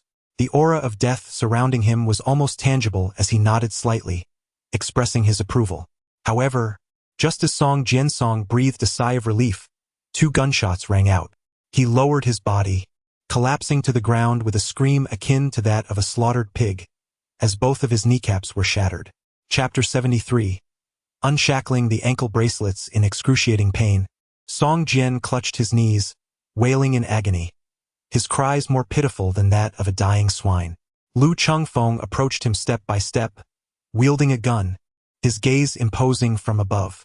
The gravest mistake you made was to tear open the scars buried deep within my heart. You thought this would lead to my collapse, to the utter destruction of my sanity. Yet you remain unaware that by ripping open my wounds, you unleash a demon. Yao Tianhao has long perished. You may now go and join him. With those words, Lu Chengfeng prepared to pull the trigger. However, at that moment, a gasp pierced the air. An ordinary-looking man in his 50s emerged from behind the artificial hill, fingers claw-like as he gripped the delicate neck of a wide-eyed girl, holding her hostage. Release her. Lin Jianshu's face was fierce, her eyes glinting with lethal intent as she commanded. The man grinned. Lu Chengfeng, you have taken enough lives. Let him go. Lu Chengfeng gazed at him with a calm demeanor, yet the sharpness in his eyes was striking, and the murderous intent he exuded was palpable, sending chills down one's spine. Who are you? My identity is of little consequence. What truly matters is the desire to spare this young girl's life. Thus, release him. Very well. Without a hint of hesitation, Lu Chengfeng lowered his gaze towards Song Jian. You may leave. Lu Chengfeng, you are indeed extraordinary, decisive in your actions and astute in your judgments. The words of the other party sounded peculiar, a blend of admiration and wariness. Struggling, Song Jian crawled towards him, leaving behind 2 long trails of blood on the ground. Lu Chengfeng's expression remained impassive as he slowly crouched down, placing the gun upon the ground. He then rolled up his pant leg, revealing 2 black metal cuffs encircling his ankles, the skin around them worn and calloused. With a decisive click, Lu Chengfeng released one of the cuffs, gently setting it aside. He proceeded to remove the second cuff before retrieving the gun and rising to his full height. Song Jian had crawled several meters away, the bloodstains on the ground starkly vivid. At last, he reached the man before him, his face contorted in agony as he inquired, Who are you? Naturally, I am here to rescue young Master Song, came the reply, as he glanced at Lu Chengfeng. Thank you for your assistance. Until we meet again. Release him. Lu Chengfeng spoke with an expressionless demeanor. Rest assured, once we reach a safe location, I shall naturally release this young girl. Lu Chengfeng fell silent.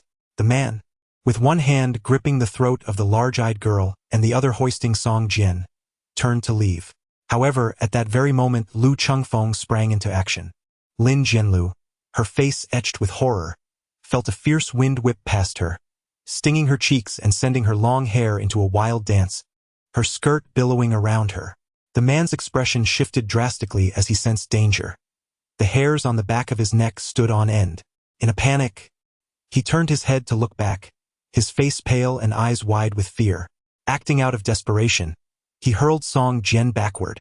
A resounding thud echoed as Song Jian's forehead was pierced by a sudden wound.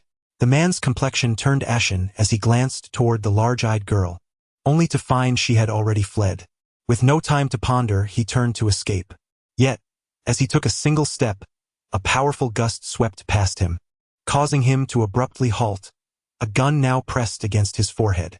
The searing muzzle brought with it the scent of death, rendering his face as pale as a sheet, his body trembling uncontrollably, beads of sweat cascading down his forehead in terror. Lu Chengfeng, you cannot kill me, I am. A gunshot rang out. The man's head erupted in a spray of crimson, the bullet piercing through his skull.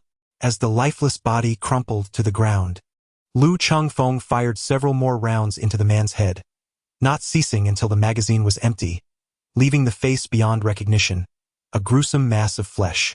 The large-eyed girl watched as Lu Chengfeng approached, resembling a child caught in wrongdoing.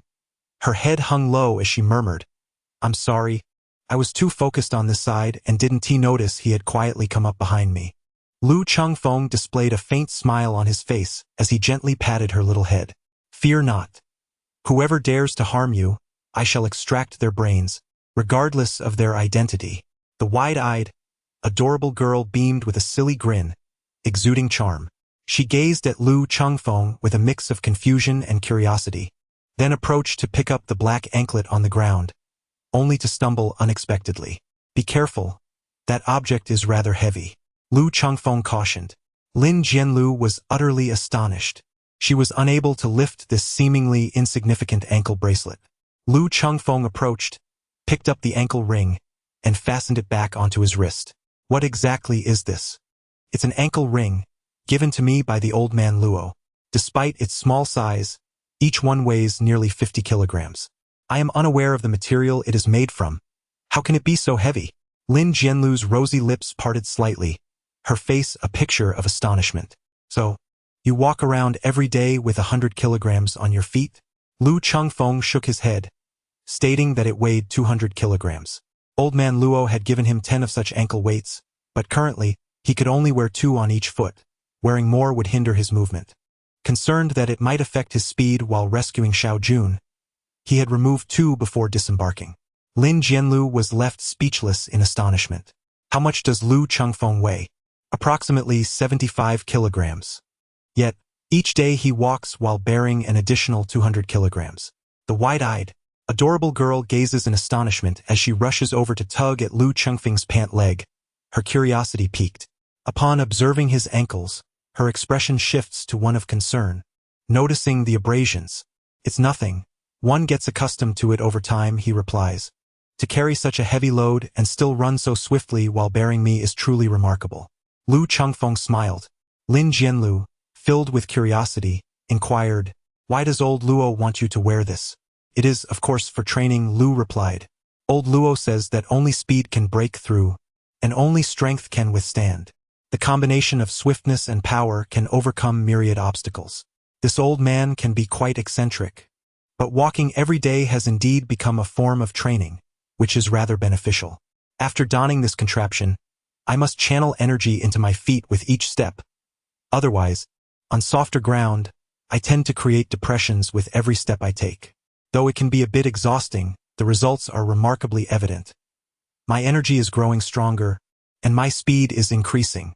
Would any of you like to give it a try?" The wide-eyed girl, brimming with excitement, eagerly nodded her head. "Yes, yes. What is there to be excited about?" Lin Jianlu teased, pinching the soft cheek of the wide-eyed girl. "We are girls. Our ankles are covered in calluses, which is quite unsightly. Oh right, my legs are already short, and if they are marred with calluses, it would be even more unattractive. Perhaps I shall refrain from trying." The wide-eyed girl pondered for a moment before promptly dismissing the idea of attempting it. Chapter 74. "Wait for me to find you. Where is Xiao Jun?" "How is she?" Lin Jianlu asked. "Follow me." Lu Chengfeng led the 2 individuals to the lawn behind the courtyard. Beneath a decorative tree on the lawn lay Su Yijuan, unconscious, alongside a young girl. Lin Jianlu approached to examine the situation and couldn't help but sigh in relief. Su Yijuan had merely fainted. Lu Chengfeng, however, gazed intently at the unconscious young girl, his expression intricate. "Do they resemble each other?" Lin Jianlu inquired softly. Lu Chengfeng let out a gentle sigh, nodding slightly. "She bore a resemblance. Yet my sister did not possess such fair and delicate skin, nor did she wear clothing as exquisite as hers. During that time, our family's circumstances were challenging. Whenever we had the opportunity, we would assist our parents in cutting fodder for the pigs. Exposed to the sun and wind, our skin grew coarse, and our faces often bore the rosy flush of high altitudes." Lin Jianlu let out a deep sigh and softly grasped Lu Chengfeng's hand, urging him not to be too sorrowful. The big-eyed, adorable girl held his other hand, offering him comfort. Lu Chengfeng said in a low voice, I am not yet worthy of sorrow. They died with their eyes wide open. Only after I avenge them shall I have the right to grieve. But what should be done with this young girl? Lu Chengfeng nodded slightly, advising caution. He departed with Su Yijuan and the cute girl with large eyes. As they approached the Su residence, he recalled that Lin Jianlu had already left the Luoxia mountain villa and decided to call Yan Jiandong. At that moment, Yan Jiandong was in a state of agitation, akin to an ant on a hot pan. He had attempted to reach Luan Haozhong several times, yet there was no answer. A sense of foreboding began to brew within him. Suddenly, his phone rang, and assuming it to be Luan Haozhong, he hastily answered without checking. Mr. Yan, have you lost your manners? We agreed to meet at Luoxia Mountain Villa, yet you are nowhere to be found. Upon hearing Lu Chengfeng's voice, Yan Jiandong's expression shifted dramatically. What do you mean by that? Mr. Yan, we were to meet at Luoxia Mountain Villa, but you failed to appear. I was concerned you might have been in an accident or perhaps choked on water. I thought it prudent to check in on you, yet your attitude is rather unbecoming.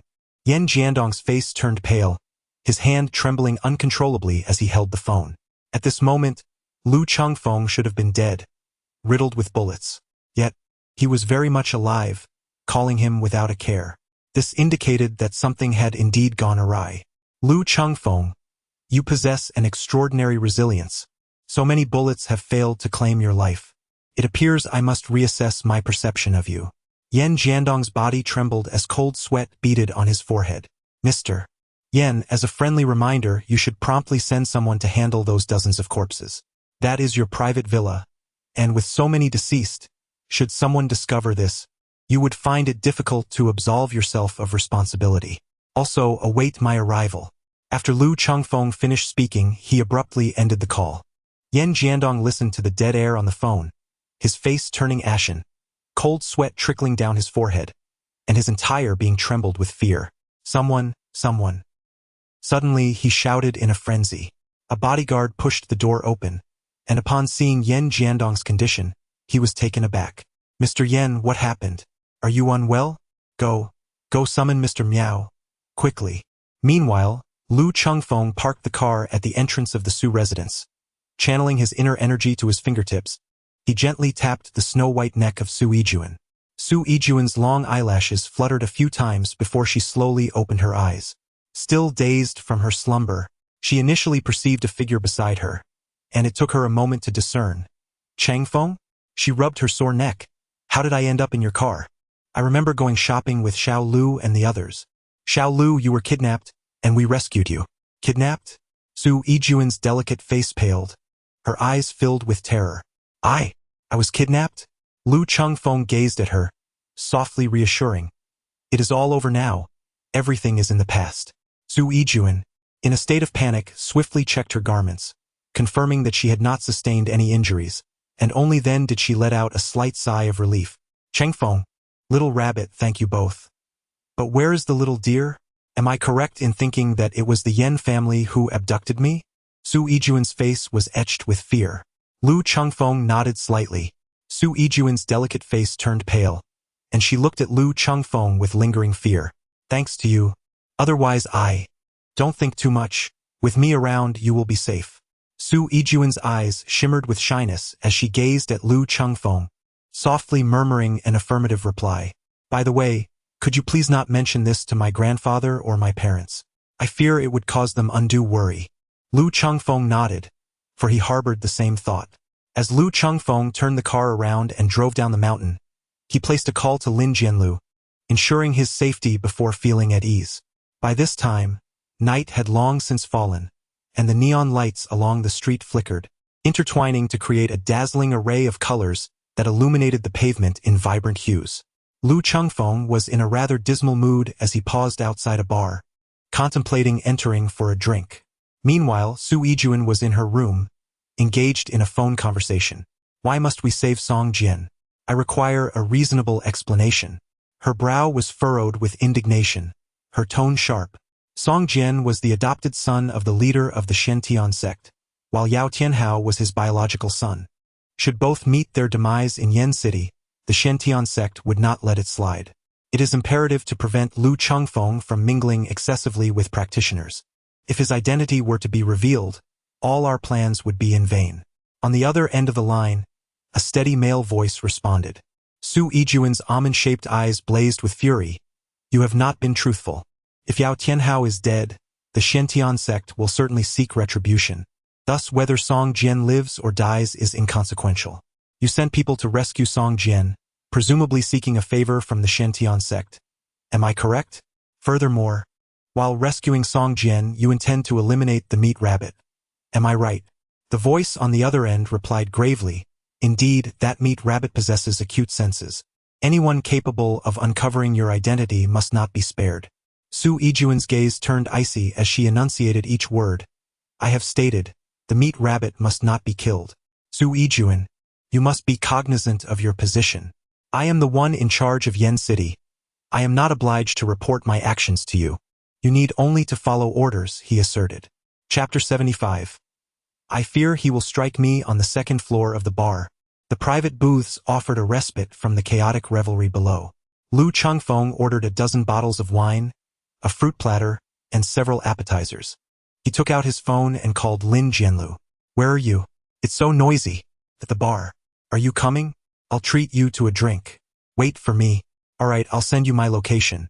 After ending the call, Lu Chengfeng sent Lin Jianlu his coordinates. After waiting for a little over 10 minutes, Lin Jianlu, adorned in a stunning red dress, entered the bar. Amidst the awestruck gazes of men and the envious glances of women, she ascended to the second floor.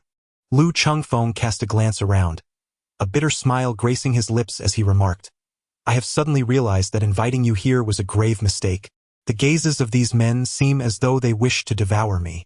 Lin Jianlu, with her enchanting peach blossom eyes, blinked playfully and replied with a charming laugh, I believe they are yearning to feast upon me instead.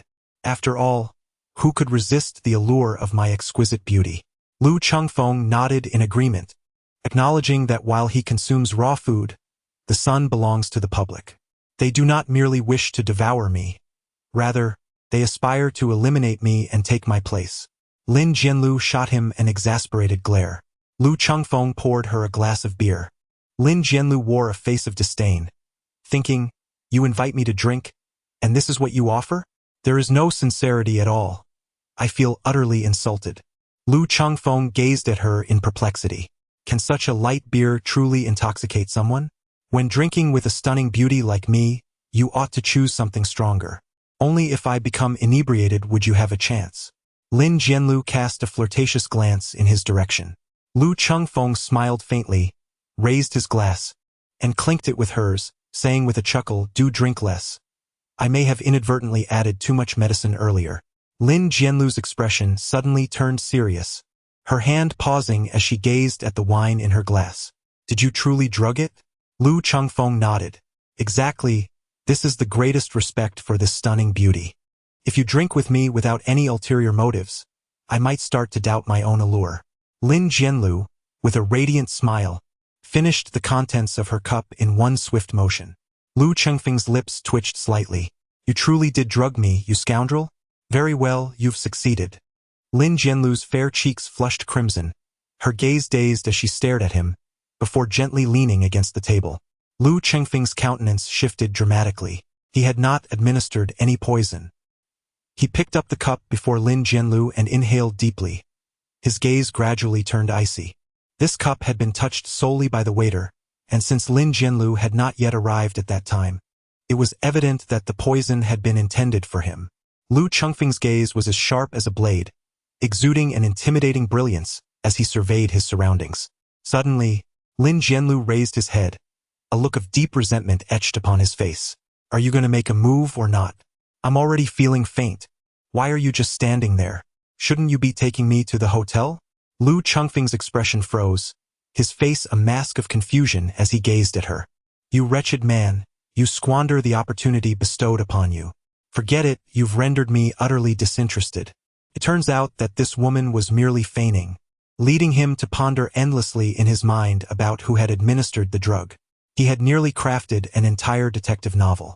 Lin Jianlu, with her alluring peach blossom eyes, rolled them dramatically and inquired, Are you incapable?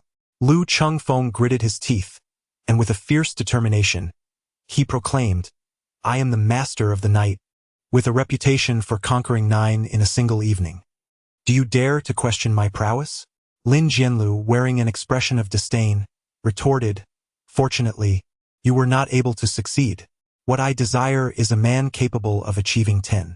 As Lu Chengfeng was about to speak, a head peeked out from the elegant booth behind him. It belonged to a young man with a trendy hairstyle and sparkling earrings. My dear lady, such an appetite you have. How about accompanying your brother for a drink?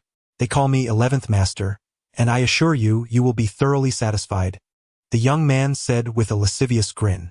Lu Chengfeng fell silent, quietly sitting and observing the unfolding drama. Lin Jianlu shot him a glare, questioning, Are you still a man? He is bullying me and you do nothing. I dare not, he replied. I fear he will strike me. Lu Chengfeng wore a fearful expression. My dear lady, your choice in men leaves much to be desired. This timid fellow here is hardly worthy.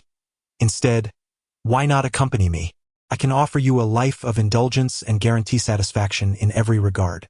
The young man cast a disdainful glance at Lu Chengfeng before letting his gaze linger hungrily on Lin Jianlu's stunning visage. Lin Jianlu ground her teeth and remarked, Mr. Lu, are you truly going to stand idly by? I dare not. There are too many of them and I cannot hold my own. Mr. Lu, you mustn't live to regret this decision. Lu Chengfeng's head hung low, his expression betraying a palpable fear. Lin Jianlu, incensed, could not help but notice the mirthful smirk that crept across Lu Chengfeng's face. My dear, your boyfriend is rather cowardly. Join my brothers instead. I assure you, no one would dare to bully you. Indeed, as long as you are with my brothers, who would dare to lay a finger on you? We shall extract their brains. Echoed the youthful companions, their voices a chorus of bravado. Lin Jianlu gradually rose, her admiration evident as she sweetly remarked, Oh, how impressive you all are, brothers. The young men, utterly captivated by her enchanting figure and exquisite beauty, felt their resolve weaken, their throats dry with desire. If you wish for my company, it is not out of reach, Lin Jianlu declared, pointing an accusatory finger at Lu Chengfeng. Just give this ineffectual man a good thrashing, and I shall be yours for the night. Instantly, the youth's eyes blazed with fervor, perfectly embodying the phrase lust clouding judgment. As they cast menacing glances at Lu Chengfeng, Lu Chengfeng raised his head, gazing at them with a look of helplessness. Lin Jianlu, with a smile as radiant as a blooming flower, winked playfully at him. Lu Chengfeng suddenly rose to his feet, exclaiming, I urgently need to use the restroom. Enjoy yourselves. With that, he dashed away. Lin Jianlu's delicate face darkened as she snapped, What are you all still standing there for? Go after him and give that scoundrel a good thrashing. Then he shall belong to you tonight. The young men exchanged glances before they surged forth in a frantic pursuit of Lu Chengfeng. Lin Jianlu, with a sly glint in her eyes, settled back down with a smile, pouring herself a glass of beer, exuding an elegance akin to sipping fine wine. You want to witness a spectacle, do you? Suddenly, her gaze fell upon Lu Chengfeng's cup. In an instant, 2 silver needles appeared between her fingers, stirring within his glass. Now let me see if he has been harmed. Lu Chengfeng rolled his eyes and took a sip of the wine before him. Let me tell you something important. Lin Jianlu gazed at him, a mysterious smile gracing his lips. What are you laughing at? I've noticed that Xiao Jun seems a bit off. Lin Jianlu absent-mindedly responded with an "Oh." I'm serious. Xiao Jun is not quite right. Please pay more attention to her in secret. I sense that she is not as she appears. As Lu Chengfeng's words hung in the air, he was suddenly beset by a wave of dizziness, his vision darkening before him. He shook his head vigorously, attempting to regain clarity, yet his sight continued to blur. Ultimately, he succumbed to fatigue, collapsing onto the table. Oh yeah, it worked! Lin Jianlu exclaimed with a triumphant gesture, then rose to assist Lu Chengfeng, saying, Come on, Zhilong, tonight you are mine. Meanwhile, a robust man in his 30s, having indulged excessively, staggered towards the restroom. Upon entering, he groggily opened the stall door, barely able to navigate his way. Rubbing his eyes, he was met with the sight of 4 naked youths within the cramped confines of the stall, one of whom had his head submerged in the toilet. His gaze involuntarily drifted towards the youth's posteriors, and upon discerning that no one was paying attention, a fervent gleam ignited in his eyes. accompanied by an excited smile as he hurried inside and locked the door behind him. Chapter 76. A waste of resources. Lu Chengfeng awoke in a daze, finding himself sprawled upon the grand bed of a hotel. How did I end up here? His mind was a flurry of questions. Suddenly, a sense of unease washed over him. He lifted the covers to discover he was clad only in a pair of small undergarments adorned with an elephant motif, the elephant's trunk playfully elevated. At that moment, the bathroom door swung open, revealing Lin Jianlu, wrapped in a towel, her delicate shoulders glistening, as she emerged, gently drying her damp hair. "You're awake?" she inquired. Lu Chengfeng was left in a state of bewilderment, staring at her in a daze. We last night." Lin Jianlu, with a captivating smile and enchanting eyes, playfully responded. "What's the matter? Have you forgotten? Last night, you were like a ravenous wolf, leaving me utterly exhausted. Nevertheless, I believe your words now. After one night, I shall henceforth refer to you as Jiulang." Lu Chengfeng stood there, his mouth agape, utterly bewildered. We last night. How could I have no recollection at all?" Lin Jianlu's expression shifted abruptly as he glared at him. "You, Lu, are you attempting to deny your actions after the fact? I was only wearing a pair of undergarments. What trousers am I supposed to pull up?" Lu stammered. "How could I have become inebriated after just one bottle?" "You weren't drunk. I had drugged you," Lin replied. Lu Chengfeng was left utterly dumbfounded, feeling as though his mind could scarcely comprehend the situation. "Am I being taken advantage of?" Lin Jianlu replied with a charming smile. "What a peculiar notion.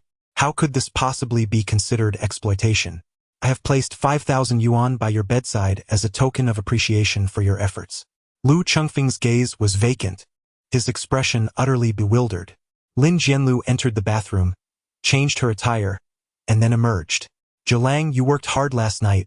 You may rest a little longer while I take my leave," she remarked, before sashaying towards the door with her petite figure swaying gracefully. Lu Chengfeng's lips curled slightly. "Were you satisfied with their performance last night?" Lin Jianlu pondered for a moment before responding. "It was mediocre, but with some effort, I shall endeavor to call you Shilong next time." Lu Chengfeng's expression darkened. "What do you mean by average? 9 times. Can that be considered average? Come here, and I shall make it an even 10 for you. I felt nothing last night. Shall we try again?" Lin Jianlu shook his head. "I can't, my legs are weak. I can't do it anymore. You'll have to manage on your own." "Manage on my own?" Lu Chengfeng glanced at his hands, his lips twitching uncontrollably. "Jiulang, make sure to rest well," Lin Jianlu said with a charming smile before turning to depart. Lu Chengfeng's gaze was vacant, and he abruptly pulled the blanket over his face, murmuring, "I am unclean. I cannot face you, my doe-eyed girl. I am too ashamed to show my face." After a moment, he lifted the blanket, got out of bed, and walked into the bathroom. As he prepared to take a shower, an unsettling thought crossed his mind. No, that can't be right. He was no longer a novice in such matters and could easily discern if anything had transpired. Exiting the bathroom, he inspected the bed and ultimately concluded that nothing had occurred between him and Lin Jianlu. Was this woman toying with him? Lu Chengfeng retrieved his phone and dialed Lin Jianlu. The call connected, and Lu Chengfeng spoke through gritted teeth. "Lin Jianlu, are you out of your mind? You brought me to the hotel and did nothing. Are you trying to humiliate me? Oh, have you figured it out?" Lin Jianlu feigned surprise, before breaking into a soft, tinkling laughter. "Actually, I wanted to, but unfortunately." Her sentence trailed off, prompting Lu Chengfeng to inquire, "Unfortunately what?" "Don't ask. It's a vexation to ponder," she replied. However, her dismissal only piqued Lu Chengfeng's curiosity further. "Stop keeping me in suspense. Just tell me. This is what you asked me to say." "Truth be told, you are incapable of any reaction at all. I call you Jiulang merely to spare your dignity." Lu Chengfeng's expression froze, as he was struck by an overwhelming blow. Lu Chengfeng was in a state of agitation. "It's all right. Modern medicine is so advanced it will surely be cured eventually. Rest assured, I will keep your secret." Lin Jianlu kindly consoled him and, without waiting for Lu Chengfeng to respond, abruptly ended the call. Lu Chengfeng listened to the muffled sounds emanating from his phone, feeling as though he were being mocked by Lin Jianlu. He glanced down at the small elephant with its trunk raised, feeling exasperated. How could this be deemed unacceptable? Lin Jianlu, you are undoubtedly deranged, gravely so. What infuriated Lu Chengfeng even more was the woman's utter humiliation. She had brought him to a hotel yet had done nothing at all, a sheer waste of opportunity. And the most aggravating aspect of all was the absence of 5,000 yuan by his pillow. Lu Chengfeng finally experienced what it meant to be in a state of exasperation and impotent rage. He entered the bathroom, took a shower, and after dressing, departed from the hotel. Lu Chengfeng took a taxi to the bar from the previous night, got into his own car, and headed straight for the Su family. He intended to confront Lin Jianlu, feeling that such humiliation was intolerable. However, after some contemplation, he decided against it. Matters like these should not be made public, particularly not to his little wife, the innocent girl with big eyes. Although she was somewhat naïve, it was best she remained unaware of such affairs. To this day, he could not fathom why Lin Jianlu had taken him to the hotel without any further actions. Was it merely to humiliate him? He even entertained the notion that Lin Jianlu might have sinister intentions. Strangely, both the red-faced tiger and the soul-chasing horse had unusually opted not to watch cartoons. Lu Chengfeng lowered his head to examine himself, questioning whether his trousers had slipped. "Are you two out of your minds?" he exclaimed. Chasing Soul Horse, brimming with excitement, pointed at the television backdrop and urged, "You must see this." Lu Chengfeng turned his head to glance, his gaze narrowing slightly. On the television backdrop, myriad intersecting knife marks were evident. "Have you both mastered the essence of the blade?" The crimson-faced tiger and the soul-chasing horse nodded eagerly in response. "When did you achieve this?"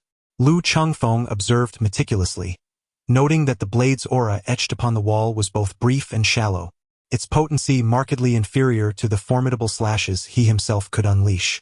"The reverse scale is within my chamber. Please wait a moment while I retrieve it," he stated. The scarlet-faced tiger's expression turned grave as the energy within him coursed through various acupoints. He swiftly executed a strike, producing a fleeting glimmer of light that vanished almost instantly. With a soft hiss, a new scar appeared on the wall.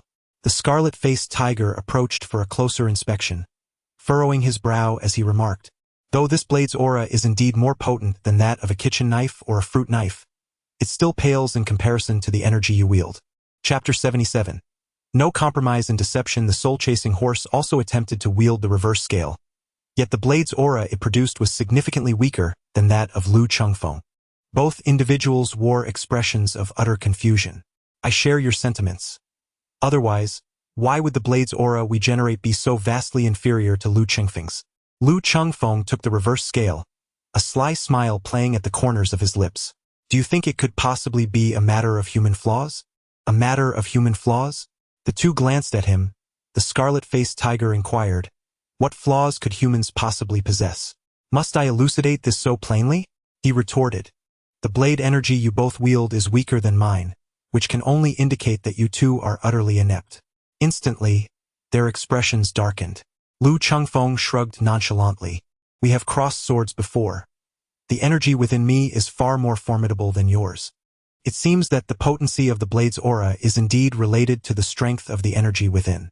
In other words, you two inept individuals lack diligence and have not devoted yourselves to proper cultivation." The expressions of the two darkened even further. The red-faced tiger snorted disdainfully. "I had something of great importance to discuss with you, but I am rather displeased at the moment. Unless someone addresses me as father, my irritation shall persist." Lu Chengfeng raised his eyebrows slightly and called out, "What?" The red-faced tiger lifted his head and replied, "Father." "Hey!" Lu Chengfeng initially responded, then, with a serious expression, said, "I regard you as a brother, yet you treat me as your father. You rascal, this must not happen again." The red-faced tiger and the soul-chasing horse exchanged glances. "Am I at a disadvantage?" The soul-chasing horse pondered, then comforted, "That depends on how you perceive it.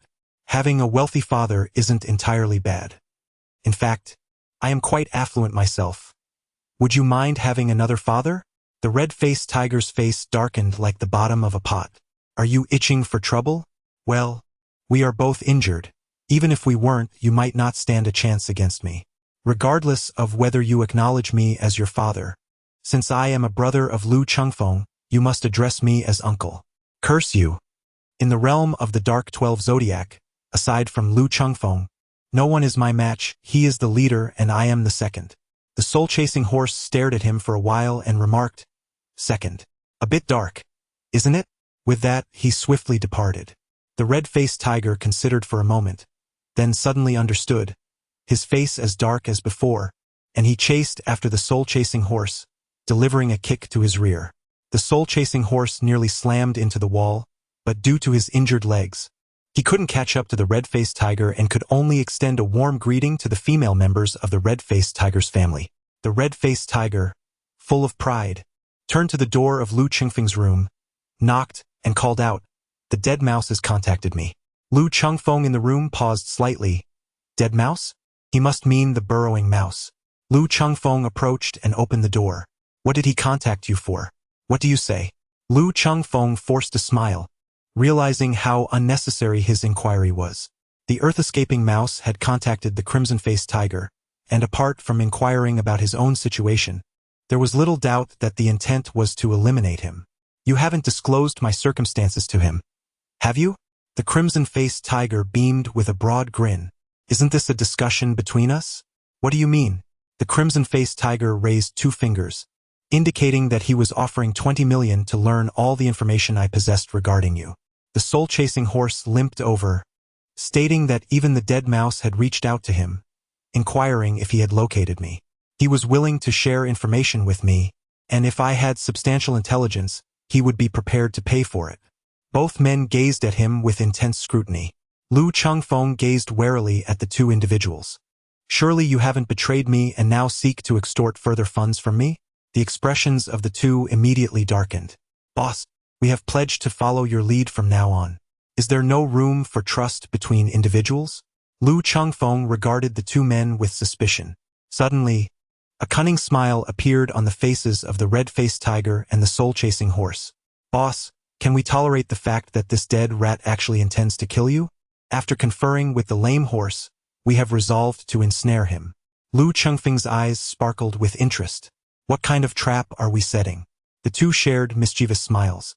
"Boss, we have decided to first swindle his money and then set a well-prepared mousetrap to lure him out. At that point, we shall reap both fortune and advantage." Lu Chengfeng's expression was awkward. It felt rather unsettling to see such a dual benefit applied to a single man. Just then, Lin Jianlu unexpectedly called. After Lu Chengfeng finished the call, his expression was peculiar. "Boss, what's the matter?" The red-faced tiger paused. Then a sly grin spread across his face. Little did he know the 7-inch snake was a close associate of the boss. Lu Chengfeng felt a dark cloud of confusion descend upon him. What did Lin Jianlu have to do with his profound friendship with Guanbao? This woman had brought him to a hotel, yet nothing transpired. Was there anything more humiliating than this? The spirited soul-chasing horse exclaimed with fervor. Surely he has also reached out to the carnivorous rabbit, poor soul, unaware that the carnivorous rabbit is also the leader's woman. Lu Chengfeng shook his head. Lin Jianlu mentioned that the dead mouse had no connection to the carnivorous rabbit, suggesting he remained unaware of the rabbit's presence in Yen City. As he spoke, he suddenly paused, pondering aloud whether the deceased mouse had already arrived in Yen City. The 2 responded with a shake of their heads. The dead mouse had not disclosed anything. Lu Chengfeng pondered for a moment and said, "First, provide him with some information about me, but ensure that he cannot locate me. Lure him into parting with his money, and then orchestrate a plan to draw him out." Lin Jianlu and the big-eyed girl vowed to protect Su Yijuan. The red-faced tiger and the soul-chasing horse, both inept, were incapacitated. One injured its foreleg, and the other its hind leg, resulting in no surveillance from the Yen family. Capturing a dead mouse would perfectly resolve this predicament. The red-faced tiger and the soul-chasing horse nodded in agreement. "Boss, how much should we deceive him out of?" Lu Chengfeng wore a wicked smile, clearly relishing the idea that the more, the better. "If you have the ability, trick him into losing everything and begging on the streets." The 2 exchanged mischievous laughs and nodded in agreement. Lu Chengfeng urged them to act swiftly and devise a means to lure out the deceased rodent, for he sensed an unsettling disturbance. Yao Tianhao, Song Jian, and the individual who had previously executed the large-eyed girl at Luoxia Mountain Villa all bore that same ominous aura within them. Where did these individuals originate? Song Jian had inquired about the identity of the man who saved him, indicating that they were previously unacquainted and likely not affiliated with the same faction. Yet, despite their disparate allegiances, they converged at Luoxia Mountain Villa. Yan Jiandong must surely be aware of their origins. As a businessman, Yan Jiandong barely qualifies as a regional tyrant. How did he come to know such formidable figures? Chengfeng harbored a growing apprehension that such individuals would proliferate in the future, necessitating the subjugation of all members of the Dark 12 Zodiac to amass sufficient strength for both resistance and self-preservation. Yao Tianhao had previously spoken of celestial beings, cultivators, gatekeepers, and mortals. Initially, Chengfeng had dismissed Yao Tianhao as eccentric or delusional, yet now his convictions began to waver. Chapter 78. The Burrowing Mouse. Ha ha ha. I have successfully deceived the dead mouse once again. The red-faced tiger grinned broadly, laughing like a scoundrel. The soul-chasing horse glanced back, curious about the sum. The red-faced tiger extended 5 fingers, indicating 5 million. Yet you still possess less than I do. The soul-chasing horse beamed with pride. Over the past few days, they had done nothing but devise schemes to swindle the burrowing mouse. The trio of red-faced tiger, soul-chasing horse, and Lin Jianlu maintained constant communication, working together to bamboozle. With Lu Chengfeng, the grand deceiver, occasionally offering guidance. The poor burrowing mouse was left bewildered, having spent a considerable amount of money and acquired a wealth of information regarding the tremor dragon. But upon reflection, these revelations appeared to hold little value. Lu Chengfeng moved forward slowly as if his legs were burdened with lead, resembling a waddling duck. Each of his feet was adorned with 3 heavy anklets, making his movement arduous. The red-faced tiger, curious, attempted to mimic him, but found even 1 anklet on each foot rendered him nearly immobile. He stumbled several times and decisively abandoned the endeavor, not forgetting to berate Lu Chengfeng as a freak. The soul-chasing horse, equally intrigued, refrained from trying due to an injury. He was a lame steed. It's time to collect the nets, he said. The red-faced tiger shook his head. No, let us deceive a bit more. Lu Chengfeng said with irritation. Well, he is at least our brother. Don't you feel a pang of conscience for deceiving him like this? He came here to kill you, and yet, when it came time to divide the spoils, you smiled like a blooming dogtail flower, showing no sign of remorse at all. Lu Chengfeng forced a smile, saying, You may proceed, but tonight, it is imperative that you draw him out. It has been 2 days. Even that foolish old rat must be catching on by now. The two nodded in agreement. That evening, Lu Chengfeng took the phone of the red-faced tiger and made his way directly to the abandoned steel mill in the northern suburbs. This was not his first visit to this place. Lu Chengfeng parked his car and entered the desolate factory. He took out the phone belonging to the red-faced tiger and sent a message to the dead mouse. I have arrived. However, Lu Chengfeng was well aware that the dead mouse was certainly lurking in the shadows, observing him. He then sent another message to the burrowing mouse. If you choose to remain hidden, I shall take my leave.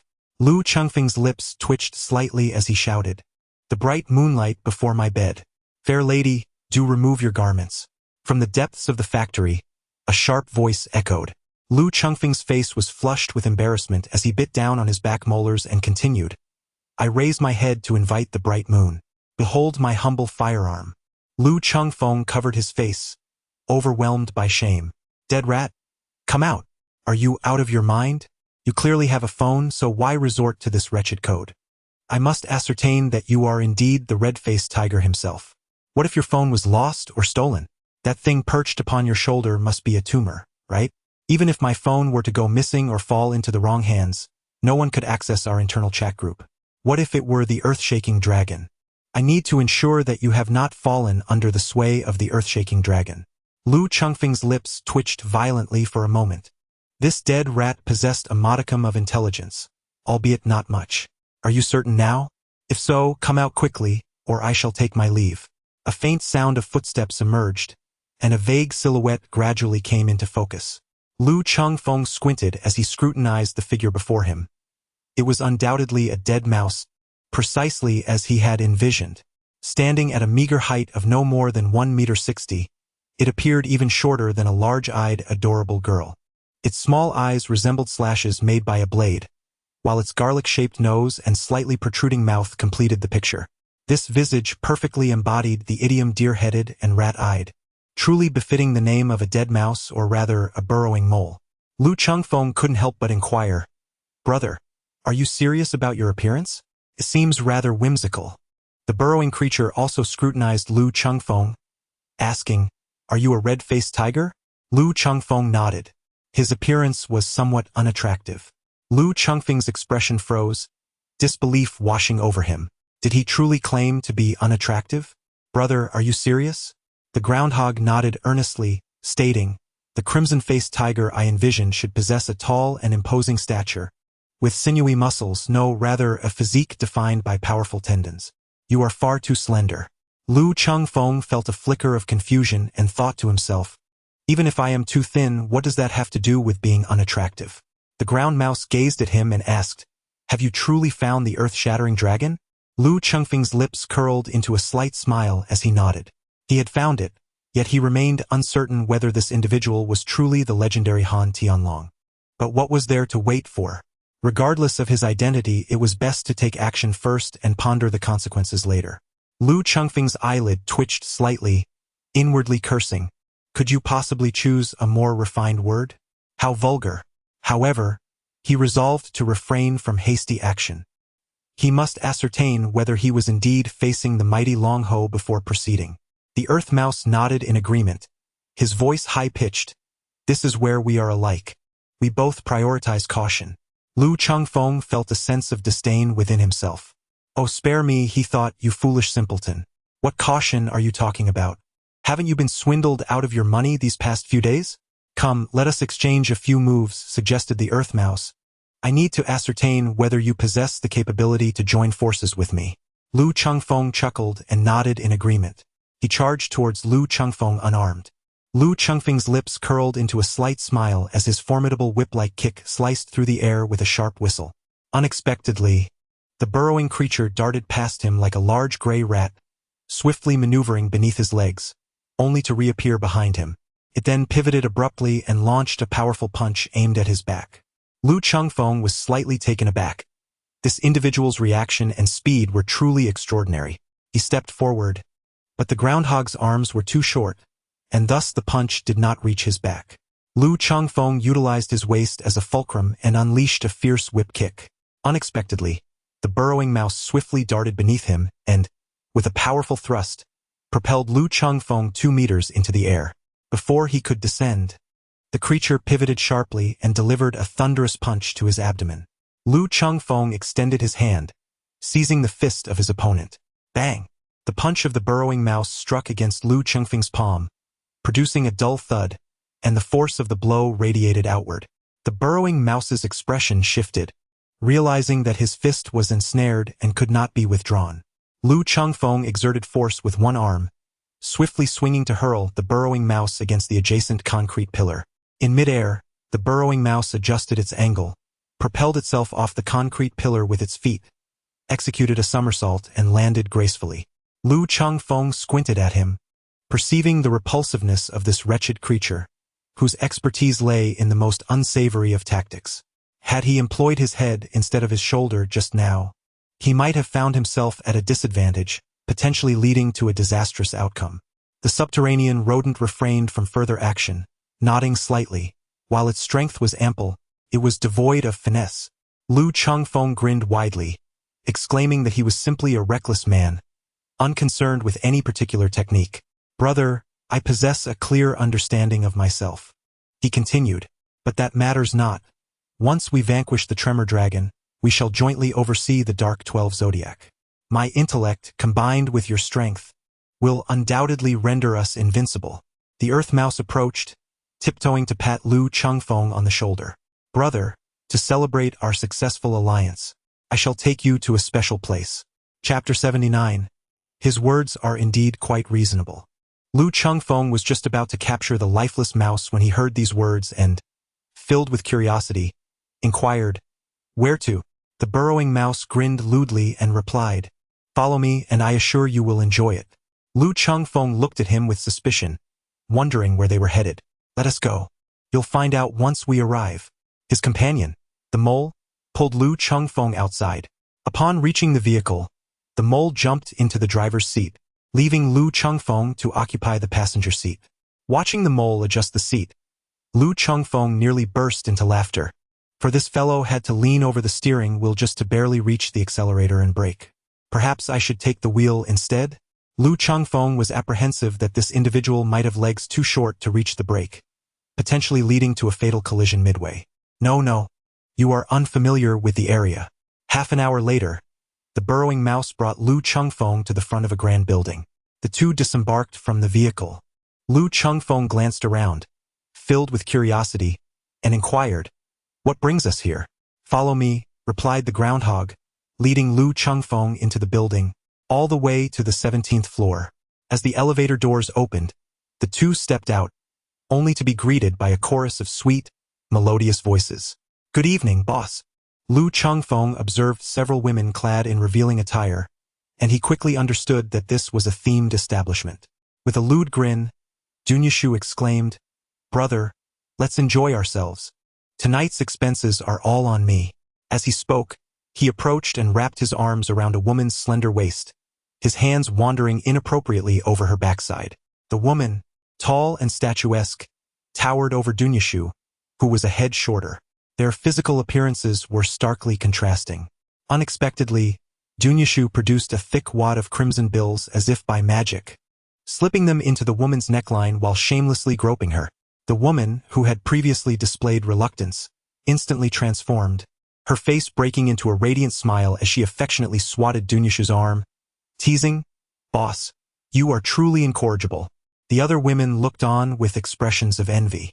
Lu Chengfeng wore a bitter smile, pondering the notion that beauty equates to justice. Why, upon the sight of wealth, did these women suddenly disregard him? "As long as you treat my brother well, rest assured, money is no object." The groundhog, resembling a newly affluent individual, inexplicably produced a stack of bills and casually scattered them into the air. In an instant, a rain of banknotes descended from above, prompting the women to scramble and vie for the fluttering currency. Lu Chengfeng rushed over to join in. The mole's mouth twitched in annoyance as he pulled him back. "Brother, must you embarrass yourself? Is there any shame in picking up money? Are you truly in such need? Haven't you made a fortune from me recently, nearly 100 million? "Well, I've spent all that money on information," Lu Chengfeng replied. The mole patted his shoulder reassuringly. "No worries, indulge yourself. We are not lacking in funds." "I'm not that kind of person," Lu Chengfeng protested. The mole shot him a disdainful glance. "What's the matter with you? What kind of man wouldn't enjoy this? Let me tell you, this place is my carefully selected choice. In the entire Yen City, this spot offers the finest service. I seldom bring just anyone here." Lu Chengfeng was taken aback. "How long have you been in Yen City?" "About a week, right?" Good heavens, Lu Chengfeng thought to himself. This lecher. He had lived in Yen City for quite some time and was unaware of such places. This old rat had only been here for a week and had already explored all the entertainment venues of Yen City. Incredible. "Why don't you indulge? And I'll wait for you in the car?" The shifty-eyed rodent rolled his eyes. "I've been staying here for the past few days. You can't possibly wait in the car the whole time, can you? All right, now that you're here, relax and enjoy yourself. You needn't worry about money. My brother has plenty." As he spoke, he unceremoniously pulled Lu Chengfeng inside, not forgetting to promote the women here, who are all part-timers and relatively clean. The beds in these rooms are all electric. You don't even have to lift a finger. Just lie back and relish the experience. "Brother, we earn our keep by risking our lives, so what are we aiming for? Who knows when our lives might come to an end? Therefore, we must indulge in the finest pleasures and learn to seize the moment." The rest is saying, "Isn't there? The greatest regret in life is dying with unspent wealth. After completing each task, I treat myself to a month-long vacation, focusing solely on enjoyment." Lu Chengfeng wore a look of disdain, yet he found himself oddly convinced by the seemingly reasonable words of the dead mouse. A group of slender, beautiful women flocked over in a frenzy. Lu Chengfeng's face was filled with reluctance. "Perhaps it would be best for me to leave now." The ground mole clung tightly to him, refusing to let him depart. "Brother, this is where you are in the wrong. Can't you show a little compassion for them? Lu Chengfeng was left speechless. It was precisely because I felt pity for them that I chose to leave. While we may not be able to provide these young women with a home, we can certainly offer them financial support. Do not perceive our actions as immoral. We are certainly better than those scoundrels who deceive and exploit, leaving the women with nothing in the end. At the very least, we have improved their lives. Lu Chengfeng was utterly astonished, taken aback. Is it truly possible to explain it in such a manner? This wretched rodent is a genius. How can something so sordid be articulated so eloquently and with such grandeur? Even the walls cannot help but admire him. No, I must resist. I am married. Huh? The mole stared in disbelief at him. My friend, I must candidly express my thoughts. Have you lost your mind? Lu Chengfeng gazed at him in silence. Given our status, how could we possibly marry? Wouldn't that be a disservice to the young lady? Moreover, can marriage truly compare to this? Just look at these enchanting beauties. Gracious, understanding, and welcoming with open arms. With just a modest sum, one can indulge in the finest of services. Is that not enticing? However, marriage is not without merit. It resembles a child's yearning for an unplayed-with toy. Such desires are entirely natural. Lu Chengfeng gazed at him, thinking to himself that it was all over. What he said seemed quite reasonable. No, I cannot allow this old rat to brainwash me. I, Lu Chengfeng, am a paragon of virtue, a man with a wife. I cannot betray my dear, wide-eyed sweetheart. Oh, how soft. A woman clad in a JK uniform, tall and strikingly beautiful, approached and wrapped her arms around Lu Chengfeng's, her ample bosom radiating warmth against his arm. Brother, may I attend to you tonight? Her delicate voice rendered Lu Chengfeng's bones weak. He wasn't married yet. Indulging once in a while shouldn't be too much to ask, right? No. According to the old rat's words, this could be considered a good deed of the day. Lu Chengfeng's mind was a battleground for two inner voices. One argued that indulging occasionally posed no harm, while the other insisted that once was insufficient, urging for repeated indulgence. As he wrestled with his dilemma, the elevator doors slid open, revealing a well-dressed young man accompanied by two burly bodyguards. Ladies, are you interested in a taste of my charm? The young man grinned lecherously, more provocative than a lewd rodent. Chapter 80. Utter embarrassment, the young man approached, playfully slapping a woman's derriere while leering, Man, have you missed me? The girl, named Man, returned his gaze with a flirtatious smile. Lu Xiao, it's been ages since your last visit. Lu Xiao, you're insufferable, she added, attempting to deflect his advances. Lu Xiao wrapped his arm around her waist. Come on. Let me fully experience your electric allure. Man appeared visibly troubled, recalling that the lewd rodent had claimed all the girls in the vicinity. Lu Xiao, I'm truly sorry, but I have a guest right now. Can we perhaps meet another time? Lu Xiao's expression darkened. Who dared to challenge him for a woman? Get lost, he barked. Please don't be upset. We have plenty of sisters inside. Let me introduce you to a few, Man quickly reassured him. With a disdainful sneer, Lu Xiao retorted, Damn it, I want you. The lewd rodent chuckled coldly. All the girls here are mine to claim. Lu Xiao turned to the rodent, his face twisting into mockery. Who is this pathetic cripple? Standing, you're barely taller than a child. Crouching, you're even less impressive. Is your endowment as meager as your stature? Can you even satisfy a woman? The rodent's beady eyes glinted with malice. Lu Chengfeng hurriedly warned against the violence. The burrowing mouse snorted disdainfully and swiftly advanced towards Lu Xiao, delivering a powerful kick that sent him hurtling backward. The nearby young women gasped in terror, their shrieks piercing the air. They were astonished that this diminutive man possessed such immense strength, capable of propelling a man weighing over 150 pounds several meters away. Lu Xiao clutched his abdomen, feeling as though his insides were in turmoil, contorted in agony. Lu Xiao, two men, their faces pale with shock, rushed forward. Forget about me, just break his legs. Lu Xiao, grimacing in pain, bellowed in anguish. Before the two burly men could react, the burrowing mouse was already upon them. With a resounding thud, one of the men cried out in agony, staggering backward as his nasal bone shattered from a single punch, reduced to tears. The other man fell to the ground, incapacitated by a swift kick, his face turning purple from the pain. unable to contain his drool. Lu Chengfeng gazed at the despicable figure, a man with a blackened heart. However, he had shown restraint. Had the circumstances been different, these three would likely have been reduced to lifeless corpses.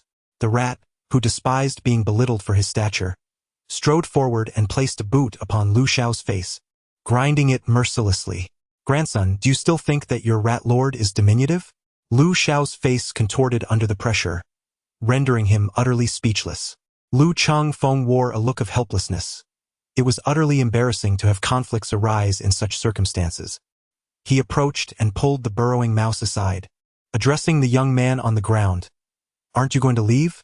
The youth clumsily scrambled to his feet, hastily making his way toward the elevator, followed closely by two burly men. "You dead dwarf, just wait. I will not let you off easily." Lu Xiao pressed the elevator button furiously while casting a fierce glance at the burrowing mouse. Provoked, the burrowing mouse's eyes glinted with murderous intent as he charged toward the elevator. If he were to reach them at that moment, those three would surely meet their demise. The burrowing mouse could simply commit his act and vanish, but he still needed to navigate the treacherous waters of Yen City. The elevator doors closed. "Aren't we here for a bit of fun? Why bother with such foolishness? This is not a place for murder." The burrowing mouse contemplated for a moment, his expression softening.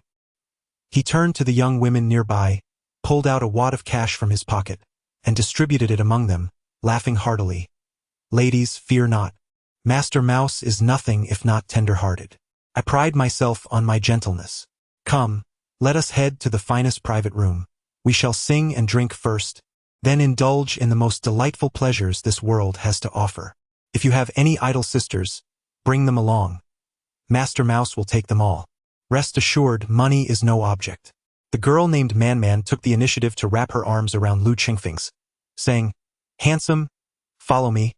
Lu Chengfeng let out a helpless sigh and cast a glance at the partially exposed bosom of Man. He thought to himself, "I am being compelled. If I were to leave, this wretched creature would undoubtedly stealthily follow and eliminate those three individuals from earlier."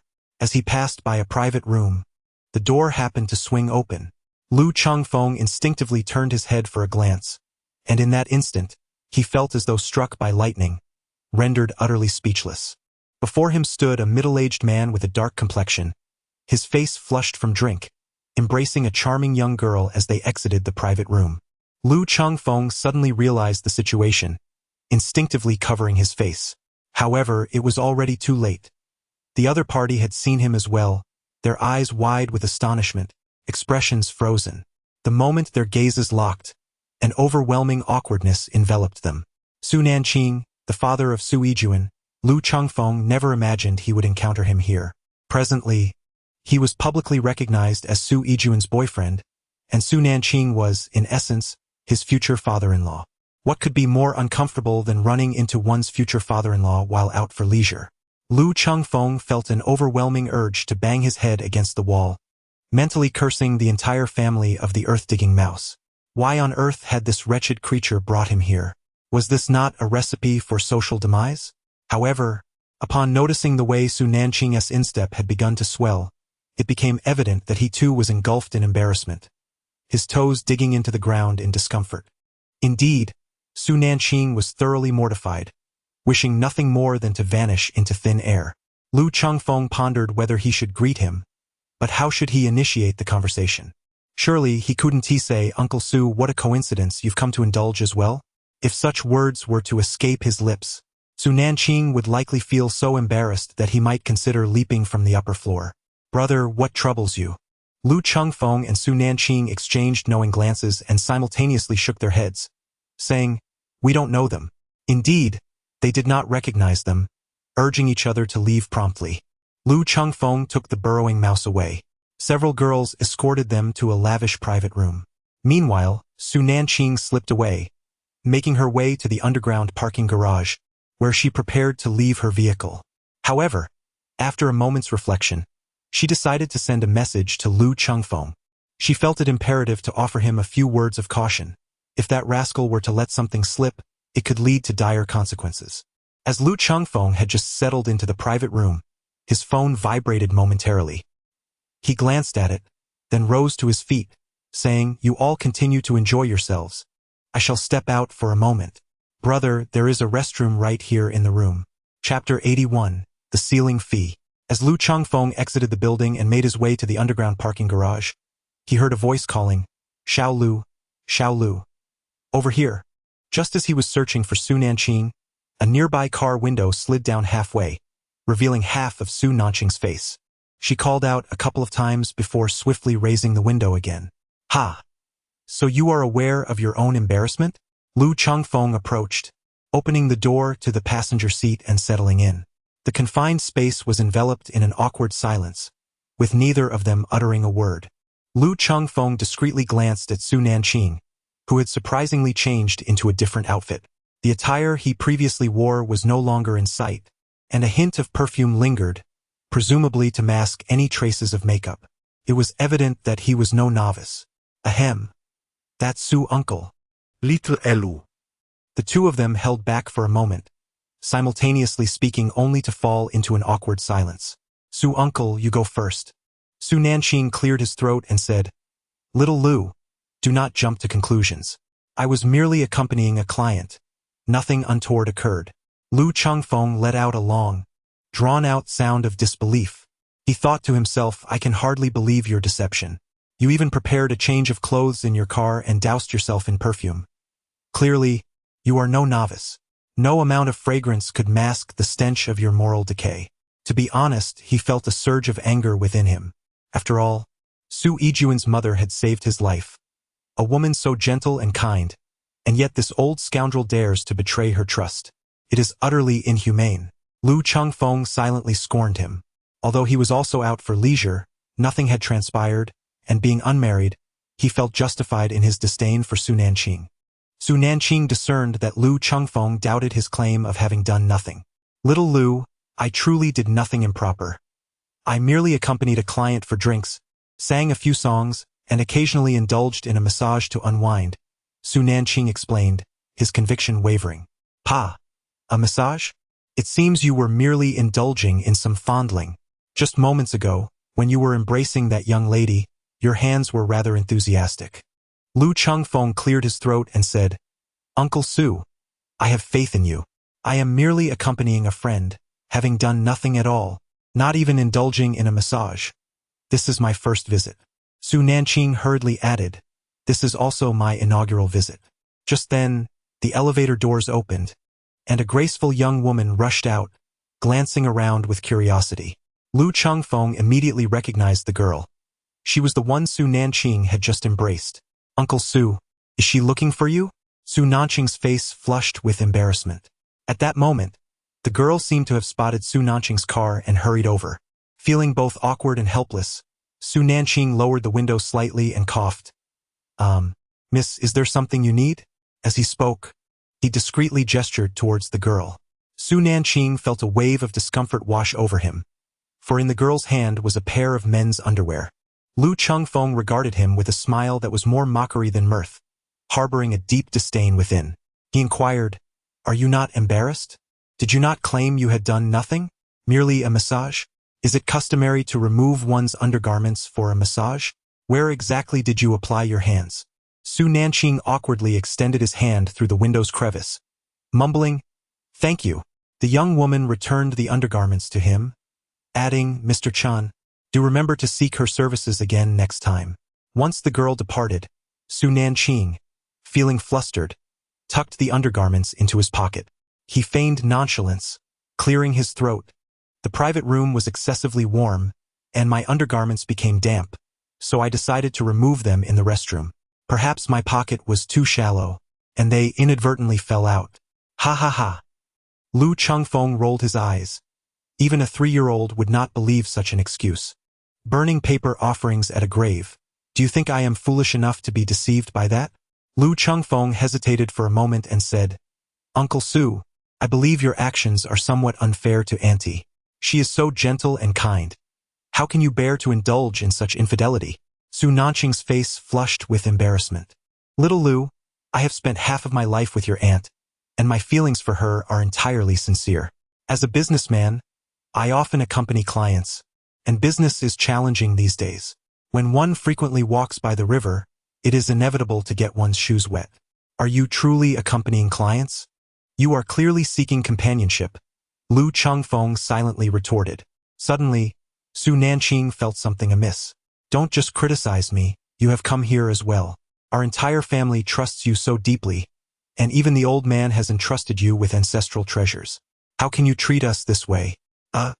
Lu Chengfeng's face turned crimson with embarrassment as he defended himself. Uncle Su, I am still unmarried, so I consider myself free. I believe it is not excessive to enjoy myself occasionally. Besides, I have done nothing wrong. You are already married. This is infidelity, Su Nanqing remarked, his lips twitching. Please do not phrase it so harshly. Infidelity implies keeping a mistress. I am merely seeking novelty by spending money. This fleeting romance does not qualify as infidelity. Isn't that a distinction without a difference? Lu Chengfeng murmured, it's different. Su Nanqing's expression softened, and after a moment's contemplation, she took out her checkbook, swiftly penned a note, tore it off and handed it to Lu Chengfeng. Lu Chengfeng glanced at it and exclaimed, My goodness, 5 million. Uncle Su, what does this mean? Is it a hush money? No, don't overthink it, Su Nanqing replied solemnly. Take this money and go out shopping with Yijuan, and treat yourself to some new things. You are currently unemployed and without income. I cannot bear to see you suffer. If you find yourself in need, just let me know. Lu Chengfeng chuckled. Thank you, uncle. No need for such formalities. We are all family. He cleared his throat. Xiao Lu, about today's events. Today's events? What happened today? Su Nanqing gazed at him, nodding in satisfaction, thinking to himself how thoughtful this young man truly was. Lu Chengfeng felt a surge of frustration. Yes, indeed. We have done nothing. In fact, we have not encountered each other at all this evening. Lu Chengfeng's lips twitched slightly as he nodded. Su Nanqing retrieved a bottle of perfume from the armrest box, saying, This is for you. A spritz after the deed works wonders for eliminating odors. Darn. This old man is quite experienced. It's evident he has engaged in such matters more than a few times. Lu Chengfeng took it and expressed his gratitude. Thank you, uncle. Su Nan nodded slightly, signaling to Lu Chengfeng that he could alight from the vehicle. Lu Chengfeng pushed open the car door and alighted. Su Nanqing drove away in a flash, disappearing from sight. Lu Chengfeng held the check in his hand, a smile inevitably spreading across his face. While others ventured out to indulge in leisure, he had unexpectedly profited 5 million. Wait, that can't be right. The Su Group is currently in need of funds. He had just invested 1 billion. Goodness, so this money was originally his. Su Nanqing, that lecherous old man, has been squandering his money on extravagant pleasures. Utterly disgraceful. Chapter 82. Do you find this half-brick appealing? He did not mind occasionally stepping out to unwind. Regarding such matters, he neither despised nor particularly enjoyed them. The reason for his departure was simply that he was not yet that desperate. Have you managed to catch that dead mouse? Lu Chengfeng's lips twitched slightly, indicating a sense of accomplishment. Is that so? The two looked at him with bewilderment. He remains unaware that I am the heavenly dragon. Mistakenly believing me to be merely the red-faced tiger. Well, you need not concern yourselves with this matter. I shall handle it. The red-faced tiger inquired curiously, what kind of person was that dead rat? Lu Chengfeng remarked without a moment's hesitation. His appearance is repugnant, and he is insatiably lecherous. The two exchanged glances, and then simultaneously replied, in that case you are indeed two of a kind. Lu Chengfeng twitched the corner of his mouth and dismissed him. The following day, in the morning, Lu Chengfeng received a message from the earth-dodging mouse, inquiring about someone's whereabouts. Lu Chengfeng was utterly astonished. After an entire night had passed, he finally remembered himself. Truly, he had been blinded by lust. After some contemplation, he resolved to capture the earth-ducking mouse today and send him to surveil the Yen family. Meanwhile, I was trailing Han Tianlong. In a certain room at the club last night, 2 delicate bodies were pressed tightly against the lean figure of the earth-ducking mouse. Upon witnessing Lu Chengfeng's recovery, the mouse's beady eyes suddenly lit up. He gently moved the snow-white thigh that had been resting on him aside, sat up, and sent a message inquiring, Can we confirm it is Han Tianlong? Lu Chengfeng, it can be confirmed. Dundishi, where are you? I shall come to find you. Lu Chengfeng, we met at the steel mill last night. The burrowing mouse glimmered with a hint of confusion and inquired, Aren't you tracking the Titan dragon? Burrowing mouse, wait for me. Lu Chengfeng put away his phone, picked up the car keys and stepped outside. Half an hour later, he arrived at the abandoned steel factory from the previous night. After a brief wait, the earth digger arrived. Upon meeting, the earth digger eagerly inquired, Where is the tremor dragon? Lu Chengfeng pointed towards the factory building. He likely realized that I was following him and lured me here. Lu Chengfeng spoke as he retrieved a bundle of rope from the carriage. What do you intend to do with the rope? Lu Chengfeng chuckled, saying, You will find out soon enough, let us go. The earth mole was brimming with excitement, eagerly rubbing his hands together, having long wished to encounter the renowned Hanshenlong. Old man Luo had claimed he possessed unparalleled talent, which he found unacceptable. In the rankings of the Dark 12 Zodiac, he believed he ought to be first, and it should be for him to decide. Lu Chengfeng's lips curled slightly in a smirk. Are we truly going to kill him? Observing his behavior, let us first subdue him. If he is willing to concede and acknowledge us as his superiors, we shall spare his life. However, if he refuses, then he must be sent to meet the old man Luo. Lu Chengfeng squinted slightly and nodded. The two of them proceeded into the factory. The earth mouse drew a dagger from his waist, vigilantly surveying the surroundings. Shaking dragon, show yourself. I am aware of your presence here. Lu Chengfeng suddenly shouted. Are we afraid of him alone? Dun Dishi pondered for a moment, finding it reasonable. With his head held high, he declared, Shenlong, come forth. You cannot escape. I am more familiar with this place than you. Now, if you obediently come out and concede defeat, kneeling to call me Mouse Lord twice, I may consider sparing your life. Otherwise, do you find this half-brick appealing? Lu Chengfeng picked up a half-brick from the ground and suddenly interrupted his speech. The burrowing rat turned to look at Lu Chengfeng, questioning the significance of the half-brick in his hand. What is so interesting about it? Do the patterns on it not resemble the words fool? The burrowing rat, intrigued, leaned closer for a better look, only to be met with a sudden thud as the half-brick made an unexpected and intimate contact with his head.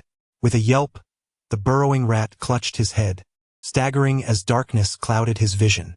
You? Lu Chengfeng wore a mischievous smile at the corner of his mouth, his head held high. Will you fall? If not, I shall bestow upon you another brick. The groundhog, disoriented and engulfed in darkness, staggered on its feet, stubbornly refusing to succumb. With a resounding thud, it fell. Lu Chengfeng's half-brick shattered into fragments. The burrowing rat fell to the ground without a sound, lying on its back. With such limited intellect, do you truly aspire to be the leader? Do you believe I would kneel before you and address you as Lord Rat? Do not assume that because you have taken me to indulge in debauchery, I would refrain from striking you. Unable to distinguish between the major and minor players. Several minutes later, the burrowing rat regained consciousness. A throbbing pain coursed through his head, and he realized he was bound by ropes, sprawled across the steel beams of the factory. He struggled desperately, but to no avail. Red-faced tiger, you scoundrel, show yourself. He recollected how he had lost consciousness. Awake now? Lu Chengfeng approached with a cheerful smile. The earth-digging mouse strained to turn its neck, gazing at Lu Chengfeng, who was walking backward. As it had been unceremoniously discarded onto the beam, it now viewed Lu Chengfeng in an inverted manner. Red-faced tiger, you scoundrel, what are you up to? The earth-digging mouse cursed angrily, feeling betrayed. It had regarded red-faced tiger as a brother and had kindly invited him to partake in enjoyment, only to find that red-faced tiger treated it as a fool. Lu Chengfeng approached, crouching down with a smile, observing him. You wretched creature, with such intelligence, do you truly believe you can kill me? Do you aspire to be the leader of the Dark Zodiac? Nonsense. My target is the earth-shattering dragon. When have I ever sought to kill? The voice of the burrowing mouse suddenly ceased, eyes widening in shock as he stared intently at Lu Chengfeng. Who are you, really? Take a guess, came the reply. You are not the crimson-faced tiger. Rather, you are the earth-shattering dragon? Lu Chengfeng playfully nudged him, causing him to swing in midair like a pendulum, and with a smile remarked, You guessed it right. You truly are quite clever. The burrower stared with its beady, mouse-like eyes, exclaiming, "So, the red-faced tiger has fallen into your grasp?" Lu Chengfeng chuckled softly. "Han Tianlong, you despicable scoundrel. You are utterly shameless and vile. I refuse to accept this. If you have the courage, let us engage in a genuine battle. What is this farce? Ha, you certainly have a sharp tongue." Lu Chengfeng seized him and abruptly spun him around. The burrowing mouse twirled in the air like a spinning top. After a moment, Lu Chengfeng grasped him again, forcing him to whirl frantically in the opposite direction. "Do you submit?" "I refuse to submit." "Ugh!" The burrowing mouse felt the world spinning uncontrollably, disoriented and nauseous, as the excess from the previous night's indulgence surged forth. Lu Chengfeng wore an expression of disdain as he forcefully spun him around, causing him to whirl faster and faster. The burrowing mouse was on the verge of regurgitating its bitterness. "I shall ask you once more, do you submit?" "Refuse." The burrowing mouse understood that if it conceded, it would henceforth be compelled to follow Lu Chengfeng's lead, as dictated by the old man Luo's established rules. It stubbornly held its ground, unwilling to yield. Chapter 83. Unyielding Lotus Splendid. "I was truly apprehensive that you might concede, for that would render this encounter rather dull. Let me test whether your dagger is sufficiently sharp." Lu Chengfeng's smile was imbued with mischief. With a deft flick of his dagger, the trousers of the burrowing mouse were transformed into a pair of split-crotch pants with a soft sound. The burrowing mouse felt a sudden chill in the air, instinctively tightening its legs, its pea-sized eyes filled with panic. "Han Tianlong, what are you up to?" Lu Chengfeng wore a peculiar expression, exclaiming, "How audacious of you to don such attire." He noticed that the burrowing mouse was clad in a woman's underwear, adorned with lace edges. The mouse's unattractive face flushed a deep purple as it retorted, "What business is it of yours? Is it wrong to wear something different?" "Different?" Lu Chengfeng scoffed. "You wretched pervert. Doesn't that feel uncomfortable?" "It's none of your concern. Lord Mouse is quite content," it replied defiantly. "Ah! Since you have such an affinity for feminine garments, I might as well transform you into a woman. No need for thanks." Lu Chengfeng slowly extended his hand towards his legs. The earth mouse, with a face full of panic, exclaimed, "What on earth are you trying to do?" Lu Chengfeng's lips curled into a wicked smile as he remarked, "Killing the chicken to get its eggs." The earth-diving mouse's expression shifted dramatically, a chill racing down his spine, as he struggled desperately. "Do you dare? Do you doubt my courage? Are you serious?" Upon realizing that Lu Chengfeng was not jesting, the earth-diving mouse was utterly flustered, shouting, "Tremor Dragon, if you have the guts, let us engage in a true duel. I ask you, do you dare? We are already in a real fight. Is the knife in my hand a fake? Is your gun a mere illusion?" The earth-diving mouse paused, astonished at such reasoning. "Lu Chengfeng, you despicable scoundrel. I regarded you as a brother, yet you conspired against me. Even if you were to castrate me, I would never submit." Lu Chengfeng squinted his eyes and fixed his gaze upon him, his courage commendable. "I admire you. If that is the case, then go and become the last eunuch in history." As he spoke, amidst the terrified screams of the burrowing mouse, the dagger in Lu Chengfeng's hand glinted with a cold light, sweeping through the air. With a sharp snap, the rope was severed. The burrowing mouse fell to the ground with a thud, letting out a cry of pain. Lu Chengfeng severed the ropes binding him, thrusting his dagger before him, and then he stepped back a few paces. The burrowing mouse paused for a moment, then raised its gaze towards the dagger in front of it. With a swift motion, it drew the dagger and leaped into the air, its eyes fixated intently on Lu Chengfeng. Lu Chengfeng beckoned with his finger, saying, "If you wish to fight, I shall oblige. But should you lose, you must heed my commands thereafter." "And what if you were to lose?"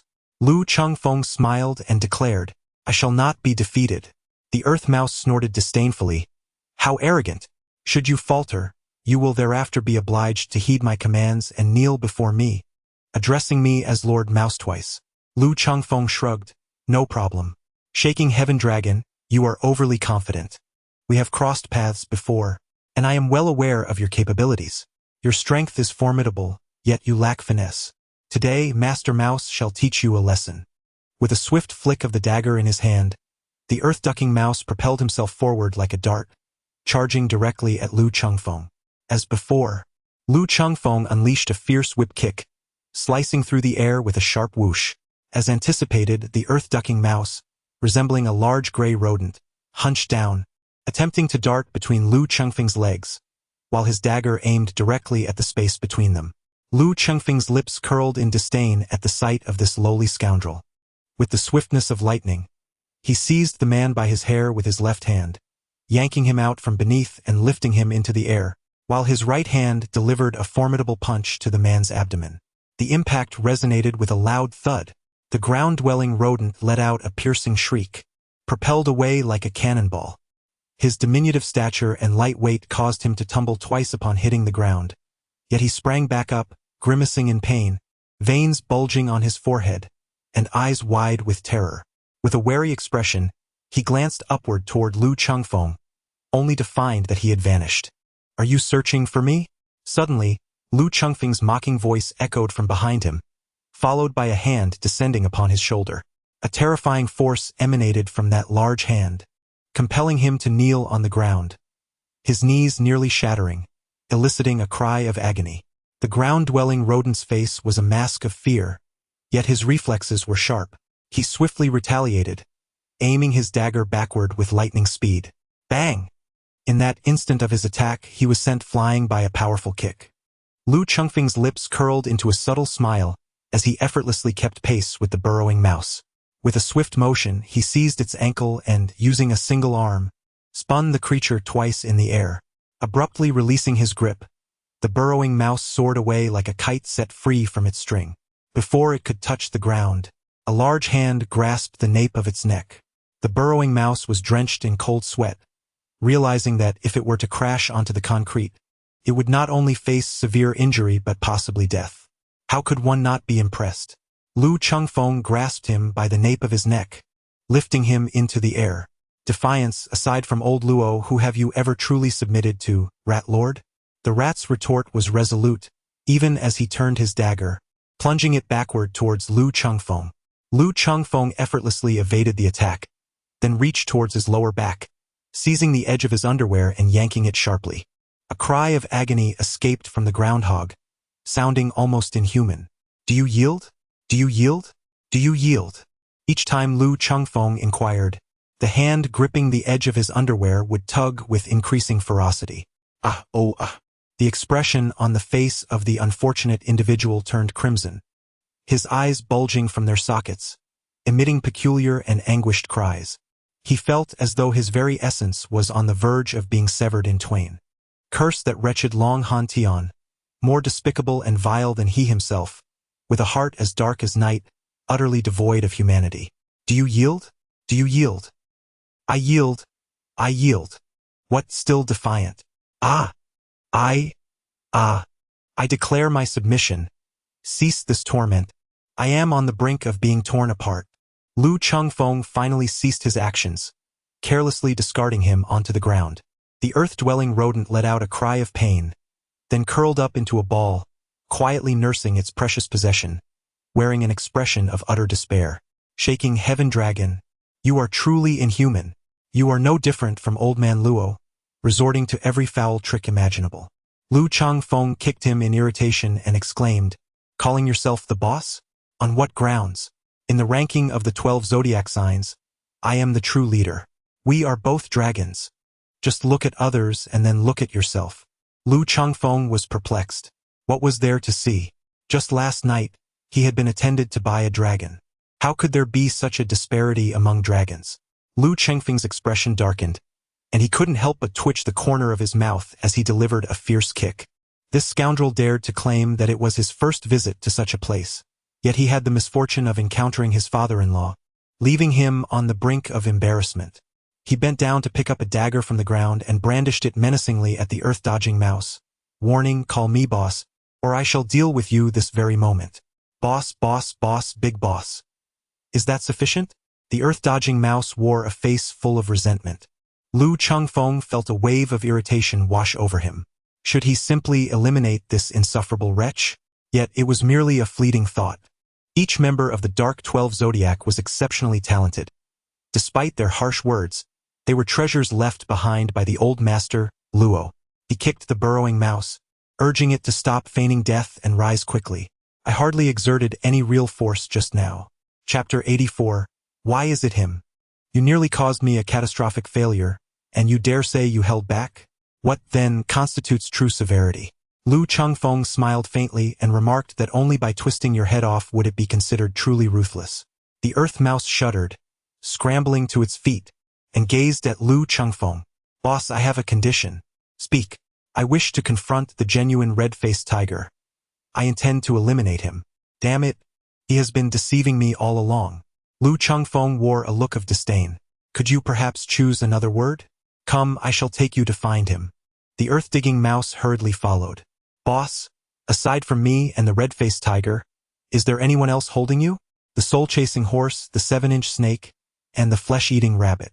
The earth-digging mouse's eyes widened in astonishment, his expression one of shock. Goodness. So it turns out the red-faced tiger, the soul-chasing horse, and the 7-inch snake have been colluding to deceive me all along? Lu Chengfeng's lips curled into a subtle smile, contemplating that he was still present. Boss, are there any women among these people? Indeed. Both 7-inch snake and carnivorous rabbit are stunning beauties. Well, carnivorous rabbit could be considered a petite beauty, as she is roughly your height, a charming little lowly. The earth-digging mouse's eyes sparkled with excitement, radiating fervor. So, may I pursue 7-inch snake? Lu Chengfeng halted momentarily, turned around, and with a swift motion of her hand, struck him down to the ground with a resounding slap. She is mine. The burrowing mouse, rubbing the back of its head, rose from the ground and indignantly exclaimed, Why didn't you say so earlier? Then is it permissible for me to pursue the flesh-eating rabbit? With another sharp slap, the burrowing mouse was once again sent sprawling onto the ground.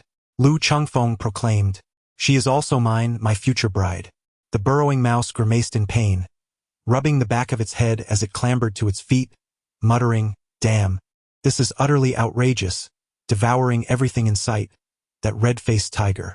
Suddenly, a resounding slap sent the burrowing mouse crashing to the ground for the third time. This time, the burrowing mouse was left in stunned silence. Lu Chengfeng was taken aback. Boss, could it be that the red-faced tiger is also? No. Lu Chengfeng's face flushed with embarrassment. Having grown accustomed to the habit, he encouraged, The red-faced tiger can be yours. Go for it. The burrowing mouse rose from the ground, brushed off the dirt from its body, and indignantly remarked, I merely wish to inquire about the prowess of the red-faced tiger. Am I capable of defeating him? Lu Chengfeng scrutinized him from head to toe, pondering that while there might still be a glimmer of hope, he certainly could not match him in a confrontation. The man was robust and formidable. The groundhog, bewildered, questioned whether there was truly a distinction between fighting and confronting. As the car approached the city center, Lu Chengfeng suddenly received a call from Lin Jianlu. You insufferable man, hurry to the Su family. Your little rabbit is about to be taken away. Lu Chengfeng was momentarily taken aback before realizing that Lin Jianlu was referring to the adorable girl with big eyes. Xiao Jun's family had visitors, among whom was a pesky dog that relentlessly pursued the little rabbit. If you don't come, I shall be left with no choice but to seize an opportunity to eliminate him. Lu Chengfeng pondered for a moment, realizing something was amiss. If he were to be infatuated, it would surely be with you, not a large-eyed cute girl. But who can say? Perhaps he, like you, has a penchant for lolas. Scientific research indicates that those who are fond of lolas tend to have diminutive endowments. Lu Chengfeng was overwhelmed with indignation, feeling deeply offended. I will arrive shortly. Damn it, he thought. He would see who dared to lay a hand on his woman. What's the matter? Do you know Yan Jiandong? The mole nodded. Didn't you mention in the group that killing a member of the Yan family would earn you 5 million and a piece of information about yourself? I have investigated the Yan family and visited their premises, but their defenses are too tight. I didn't dare to approach recklessly. You need to keep an eye on the Yan family for me. As soon as Yan Jiandong steps out, notify me immediately.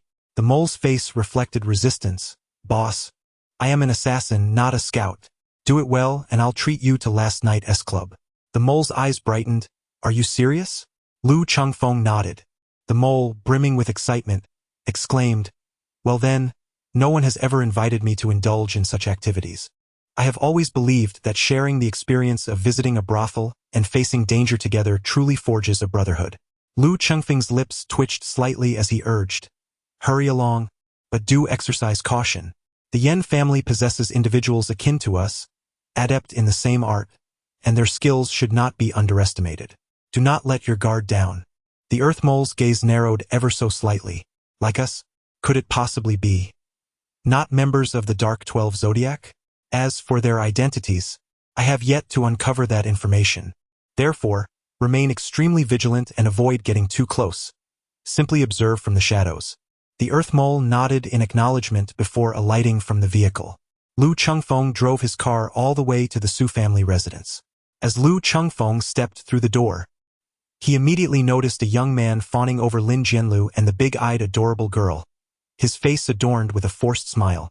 Lin Jianlu and the big-eyed girl displayed evident impatience. The youth's face was marred by bruises. Why was it him? Upon sighting him, Lu Chengfeng's instinct was to make a swift exit. The young man was someone he recognized, the very individual who had attempted to abduct a woman alongside the earth-digging mouse the previous night, only to be met with a thrashing. The bruises adorning his face were a testament to the prowess of the earth-digging mouse. "Little Lu has arrived?" remarked Su Yijuan's mother, Meng Lanyu, with a smile as she caught sight of Lu Chengfeng. All eyes turned toward the entrance where Lu Chengfeng stood, including that of the bruised young man. Upon recognizing Lu Chengfeng, the young man's expression shifted dramatically as he pointed, exclaiming, "Auntie, auntie. It is he! The injuries on my face were inflicted by him. Auntie?" The only person in this gathering who could warrant such a familial address from the young man was Meng Lanyu. Could it be that this young man was indeed the child of Meng Lanyu's sister? Everyone gazed at Lu Chengfeng in astonishment. Lu Chengfeng wished to cover his face, and with righteous indignation he proclaimed, "Excuse me, sir, but I believe you have mistaken me for someone else. Have we met before? Stop playing the fool." The young man retorted, glancing at Meng Lanyu. "And who is he? What is he doing here?" "He is your cousin's boyfriend, named Lu Chengfeng. Is there some misunderstanding between you?" "There is no misunderstanding. The injuries on my face were inflicted by his friends." The young man suddenly turned to Su Yijuan. "Is he your boyfriend?" Su Yijuan nodded slightly. The young man bellowed, "I do not approve." Everyone regarded him with incredulous expressions, questioning his audacity to object. "Xiaojun, this man is not of good character. Last night, while I was at a club discussing business with friends, I saw him there soliciting women, even embracing several at once." All eyes converged upon Lu Chengfeng's face. Lu Chengfeng wished he could find a crack in the earth to hide himself. This foolish individual, does he not realize that by saying such things, he is exposing himself? It appears that this person is not particularly astute. However, it strikes me as odd. Su Nanqing was also present at that time, yet they simply did not encounter one another. But these two clearly seem to be regular patrons of that establishment. Could it be that they have never crossed paths? On his first visit, the two of them had coincidentally met him. Although he felt a twinge of embarrassment, he maintained a facade of calmness, reassured by the presence of his ally, Su Nanqing, knowing that nothing would go awry. He cast a glance at Su Nanqing, who unexpectedly remained as composed as ever. Noticing Lu Chengfeng's gaze, he remarked with an expressionless demeanor, "What are you looking at? At such a young age, indulging in frivolities and seeking out pleasures, it is exceedingly inappropriate." Lu Chengfeng's lips twitched violently, and he thought to himself, "Old Su, if you do not assist me, do not blame me for being ungracious. If we must perish, let us perish together. Uncle Su, I truly did not visit any club. I simply rested at home last night." He had mistaken the person. He was slandering me, and I shall sue him. Chapter 85. A Lesson in Misconduct. I did not. What I witnessed last night must have been him. If you do not believe me, I can have someone check the surveillance footage right now. The young man glared at Lu Chengfeng, exasperated and furious. Lu Chengfeng felt a profound sense of regret. He should not have intervened last night to stop the burrowing mouse from eliminating this wretch. "You ungrateful scoundrel! I saved your life, and yet you repay my kindness with enmity. Just wait. The burrowing mouse's actions had nothing to do with him. How could you betray me in such a manner?" Lu Chengfeng was engulfed in a surge of frustration, unable to articulate his discontent. Suddenly, a flicker of determination ignited in his eyes as he declared, "You wish to review the surveillance footage? Let us do so at once. Never have I endured such an affront. I demand the footage to restore my honor." Su Nanqing's expression shifted dramatically, her composure faltering. The implication of reviewing the surveillance was dire. It would spell his doom. Setting aside how his wife and daughter might perceive him, the patriarch would certainly break his legs. Ahem. Is there perhaps some misunderstanding in this matter? Lu Chun, have you mistaken someone for another? In my recollection, Chengfeng does not fit the description you provide. It dawned on Lu Chengfeng that this individual was Lu Chun, a man named Chun, which explained their encounter in such a disreputable establishment. Lu Chengfeng silently scoffed at the irony. Meng Lanyu nodded in agreement. I too believe it to be a misunderstanding. I cannot accept that Chengfeng is the kind of person you portray. Lu Chengfeng was so moved that he felt like crying.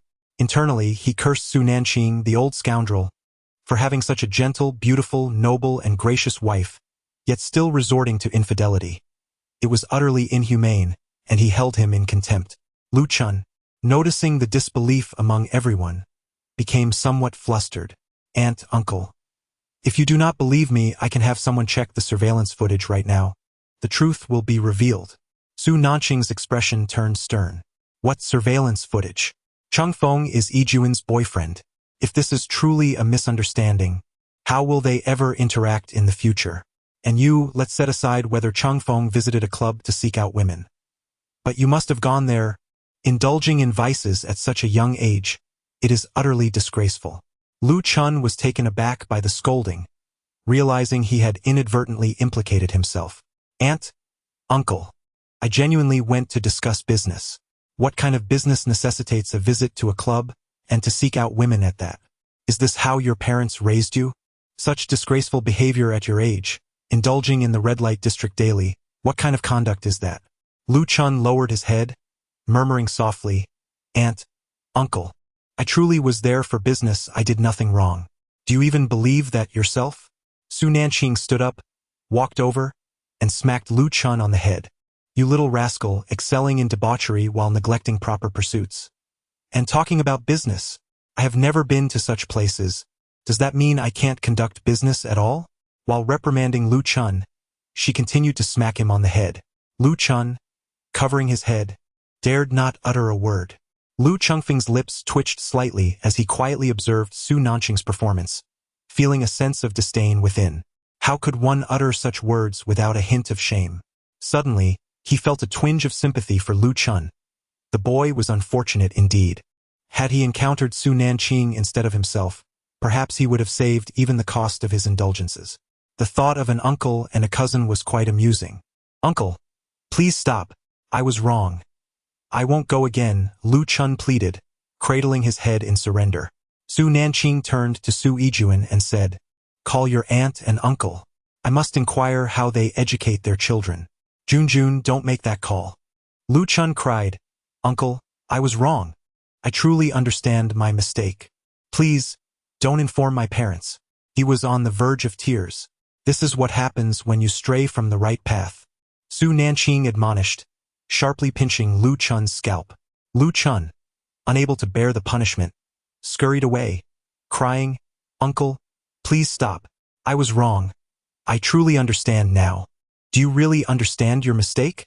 Will you still frequent such places? Lu Chun hastily shook his head, promising, I won't go again.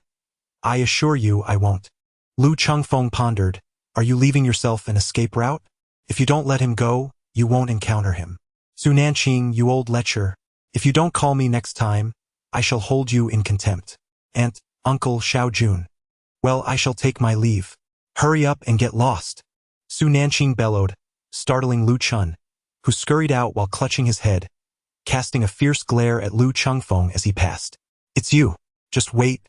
I will surely expose your true nature. Do not think you can deceive Xiao Jun's affections, humph. With that, he dashed away. That scoundrel is infuriating. If he is not properly reprimanded, he will be utterly wasted. Su Nanqing's fury remained unabated. Meng Lanyu stepped forward to console him. Darling, Do not be angry. Perhaps he is indeed attending to business. You believe such nonsense? I have spent my entire life in business. I have seen it all. Is that a place for business discussions? If I conducted affairs in such a manner, the Su group would have collapsed long ago. Damn it. Old man. Your act has run its course. Lu Chengfeng mused inwardly. This is infuriating, truly infuriating. With a face full of ire, Su Nanqing retreated to his study. Meng Lanyu turned to Lu Chengfeng. Xiao Lu, do not take Lu Chun's words to heart. That boy has always been wayward, often spouting nonsense. Thank you for your trust. And I am quite well. Lu Chengfeng felt an overwhelming sense of guilt. You all continue your conversation. I shall go check on your uncle, he said. Meng Lanyu then departed. This is utterly outrageous. To claim that I sought out the young lady is simply preposterous. Lu Chengfeng said angrily. However, Su Yijuan and Lin Jianlu gazed at him with impassive expressions. Only the big-eyed cute girl remained oblivious to the situation. Lin Jianlu let out a cold laugh and remarked, Lu Xiao, how is the service at that club? Lu Chengfeng's expression stiffened, and soon his face was filled with grievance. I truly did not go. That scoundrel has slandered me. How could I possibly venture into such a place? As for my cousin, why would he wrongfully accuse you upon your first meeting? Lu Chengfeng chuckled dryly, convinced that he must have been mistaken for someone else, or perhaps he was envious of my handsome appearance. Indeed, a man's jealousy can be quite formidable. My cousin is always accompanied by 2 adept bodyguards, making it nearly impossible for ordinary individuals to harm him, unless they possess extraordinary skills. Lu Chengfeng's lips twitched in exasperation, contemplating whether he ought to simply provide his identification number. I am truly innocent. I am wronged. O heavens, O earth, I am more wronged than Doi. Lu Chengfeng raised his hand, declaring, if I go, let the thunder. Suddenly, a resounding clap of thunder interrupted his words. He turned to gaze outside, only to find that the once clear sky had inexplicably transformed into a gloomy overcast. What on earth? Oh, dear heavens, are you jesting with me? Lu Chengfeng was filled with grievances that he could not express. Lin Jianlu gazed at him with a look of disdain.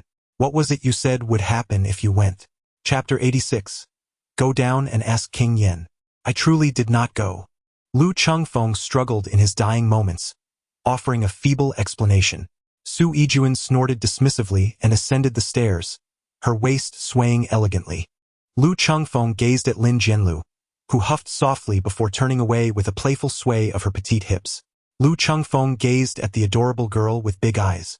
The girl blinked her large eyes, wearing an expression of innocent bewilderment, clearly oblivious to the situation. Little rabbit, come here, Lin Jianlu called out from the stairs, turning to look at the big-eyed girl. The girl stood up, raised her head to look at Lu Chengfeng, and suddenly let out a little huff before turning around and preparing to flee. Lu Chengfeng grasped her firmly, exclaiming, Do you not even believe me? I truly did not go. The innocent gaze of the big-eyed girl shimmered with naivety, and she casually replied, I believe you. Lu Chengfeng, with a look of exasperation on his face, realized that the foolish girl clearly had yet to grasp the situation. Undeterred, he pressed on with his inquiry. Then why are you humming for me? Both Sister Xiao Jun and Sister Xiao Lu hummed as well. If I don't hum, they won't buy me any delicious treats. Lu Chengfeng was left pondering deeply. Which is more significant, my importance or the allure of delicious food? Lu Chengfeng gazed at him earnestly, yearning for a glimmer of solace. The big-eyed, adorable girl pondered seriously, If I don't eat, I shall perish. You are significant, yet I believe that delectable food holds greater importance. Lu Chengfeng felt as though struck by lightning, his eyes vacant. The wide-eyed charming girl seized the opportunity to break free from his grasp and swiftly darted to Lin Jianlu's side. Lifting her little face, Sister Lu, I spotted a delicious burger. All right, I shall buy it for you. Let us purchase 10. Lu Chengfeng, with a sorrowful expression, thought to himself that he should take his leave. His forlorn figure made its way towards the exit. How pitiable he is! The big-eyed cute girl felt a pang of compassion. Lin Jianlu rolled her eyes, mused that when he seeks the company of a lady, he must be quite elated. Surely the tips he gives to the lady would be sufficient to buy you a year's worth of hamburgers. Lu Chengfeng stepped outside, gazing at the overcast sky, when suddenly, a rumble of thunder echoed through the air. That scoundrel is making empty promises again. Please do not implicate me, for I am innocent. As the vehicle ascended the winding mountain road, an unsettling sensation pierced through him, and an alarm within his mind blared ominously, persistently warning him of impending danger. Yet, Lu Chengfeng remained oblivious to the source of this peril. Abruptly, he froze, his gaze shifting to the rearview mirror, where he caught sight of an elderly man with graying hair and beard, who was also peering intently at him through the glass. When had this old fellow hidden himself in his car? He had not sensed his presence at all when he entered. Lu Chengfeng maintained a calm facade, yet his hand gradually inched towards his lower back. Should you dare to make a move, there exists but one inevitable outcome, your certain demise. The old man spoke slowly, his voice deep, exuding an intangible sense of oppression. Who are you? Lu Chengfeng felt an acute sense of vigilance within, yet maintained an outward composure. In a calm voice, he inquired, "Please drive to a deserted location." Lu Chengfeng nodded slightly. An immediate silence enveloped the car, with no one daring to utter a word. After descending the mountain, Lu Chengfeng drove towards the rear mountain, a place yet to be developed, where the roads were rather treacherous. After a little over 10 minutes, the path was obstructed by fallen rocks from the mountainside.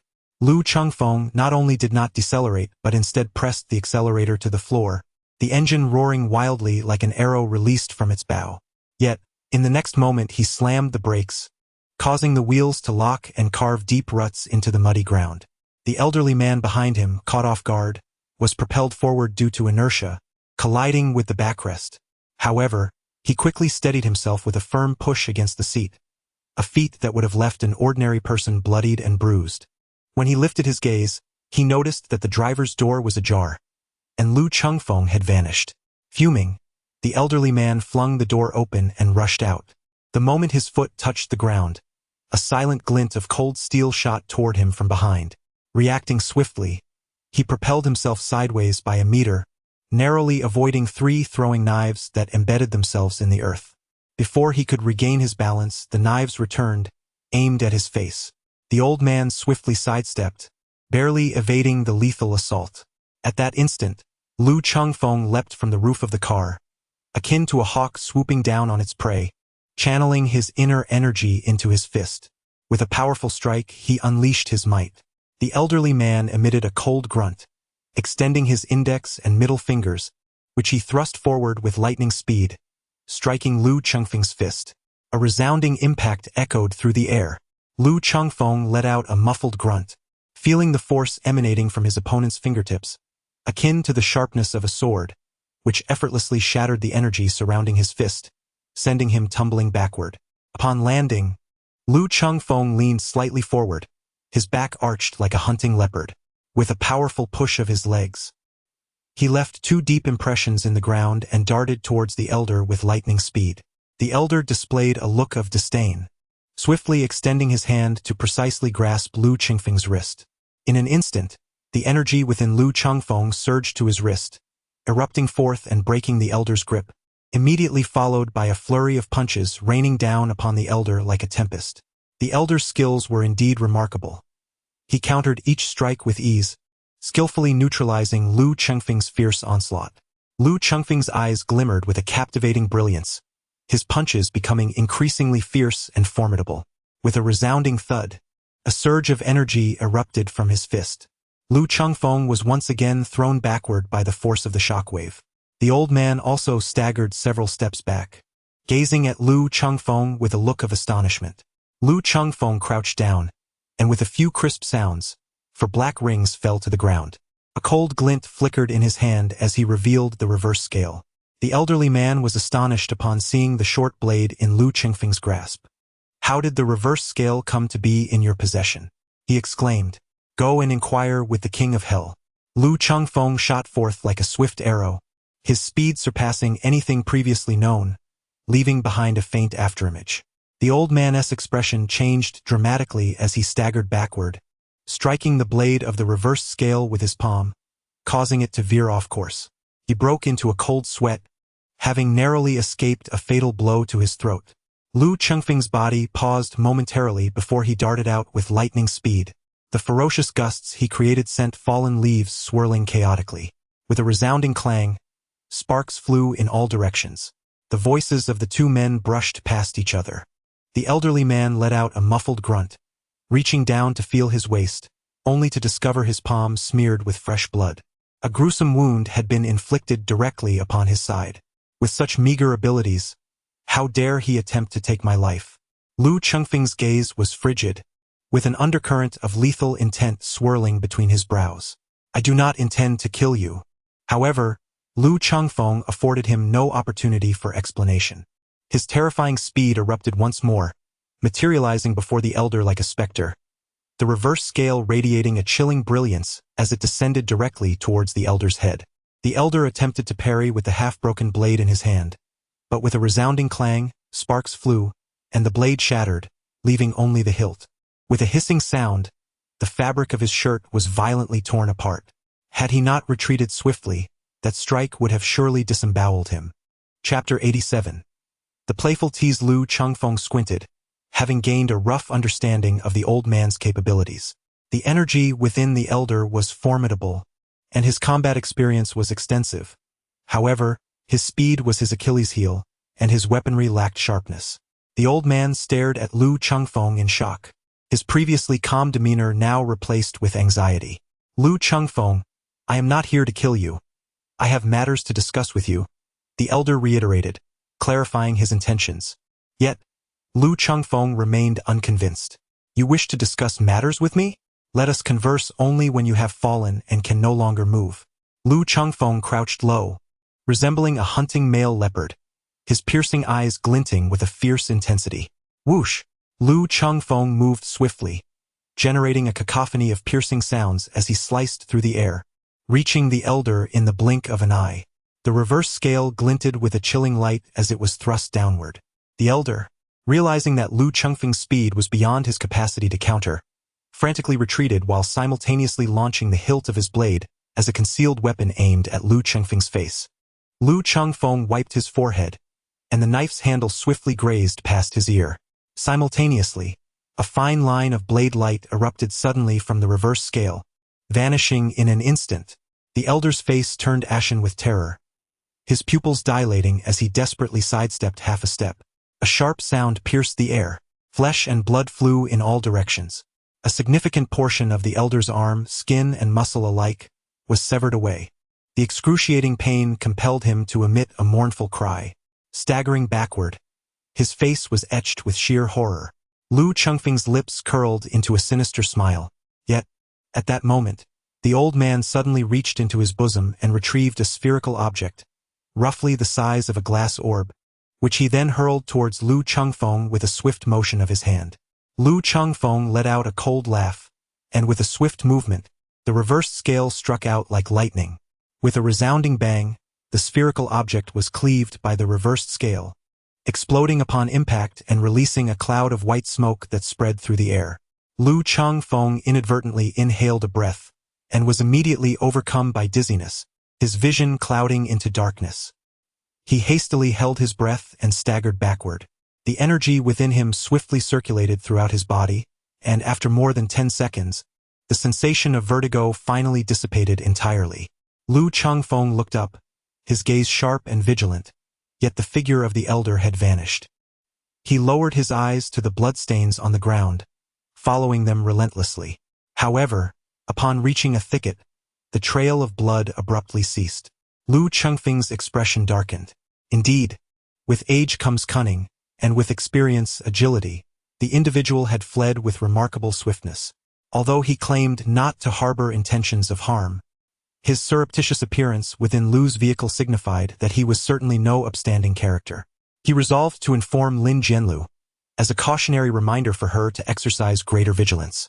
Lu sensed that the current predicament had transcended his personal feud with Yan Jiandong, suggesting the involvement of forces beyond his comprehension. Lin Jianlu sent a message. Are you all right? Lu Chengfeng's lips curled into a slight smile. This woman truly cared for him. It seemed that the matter of his visit to a brothel had faded into the past.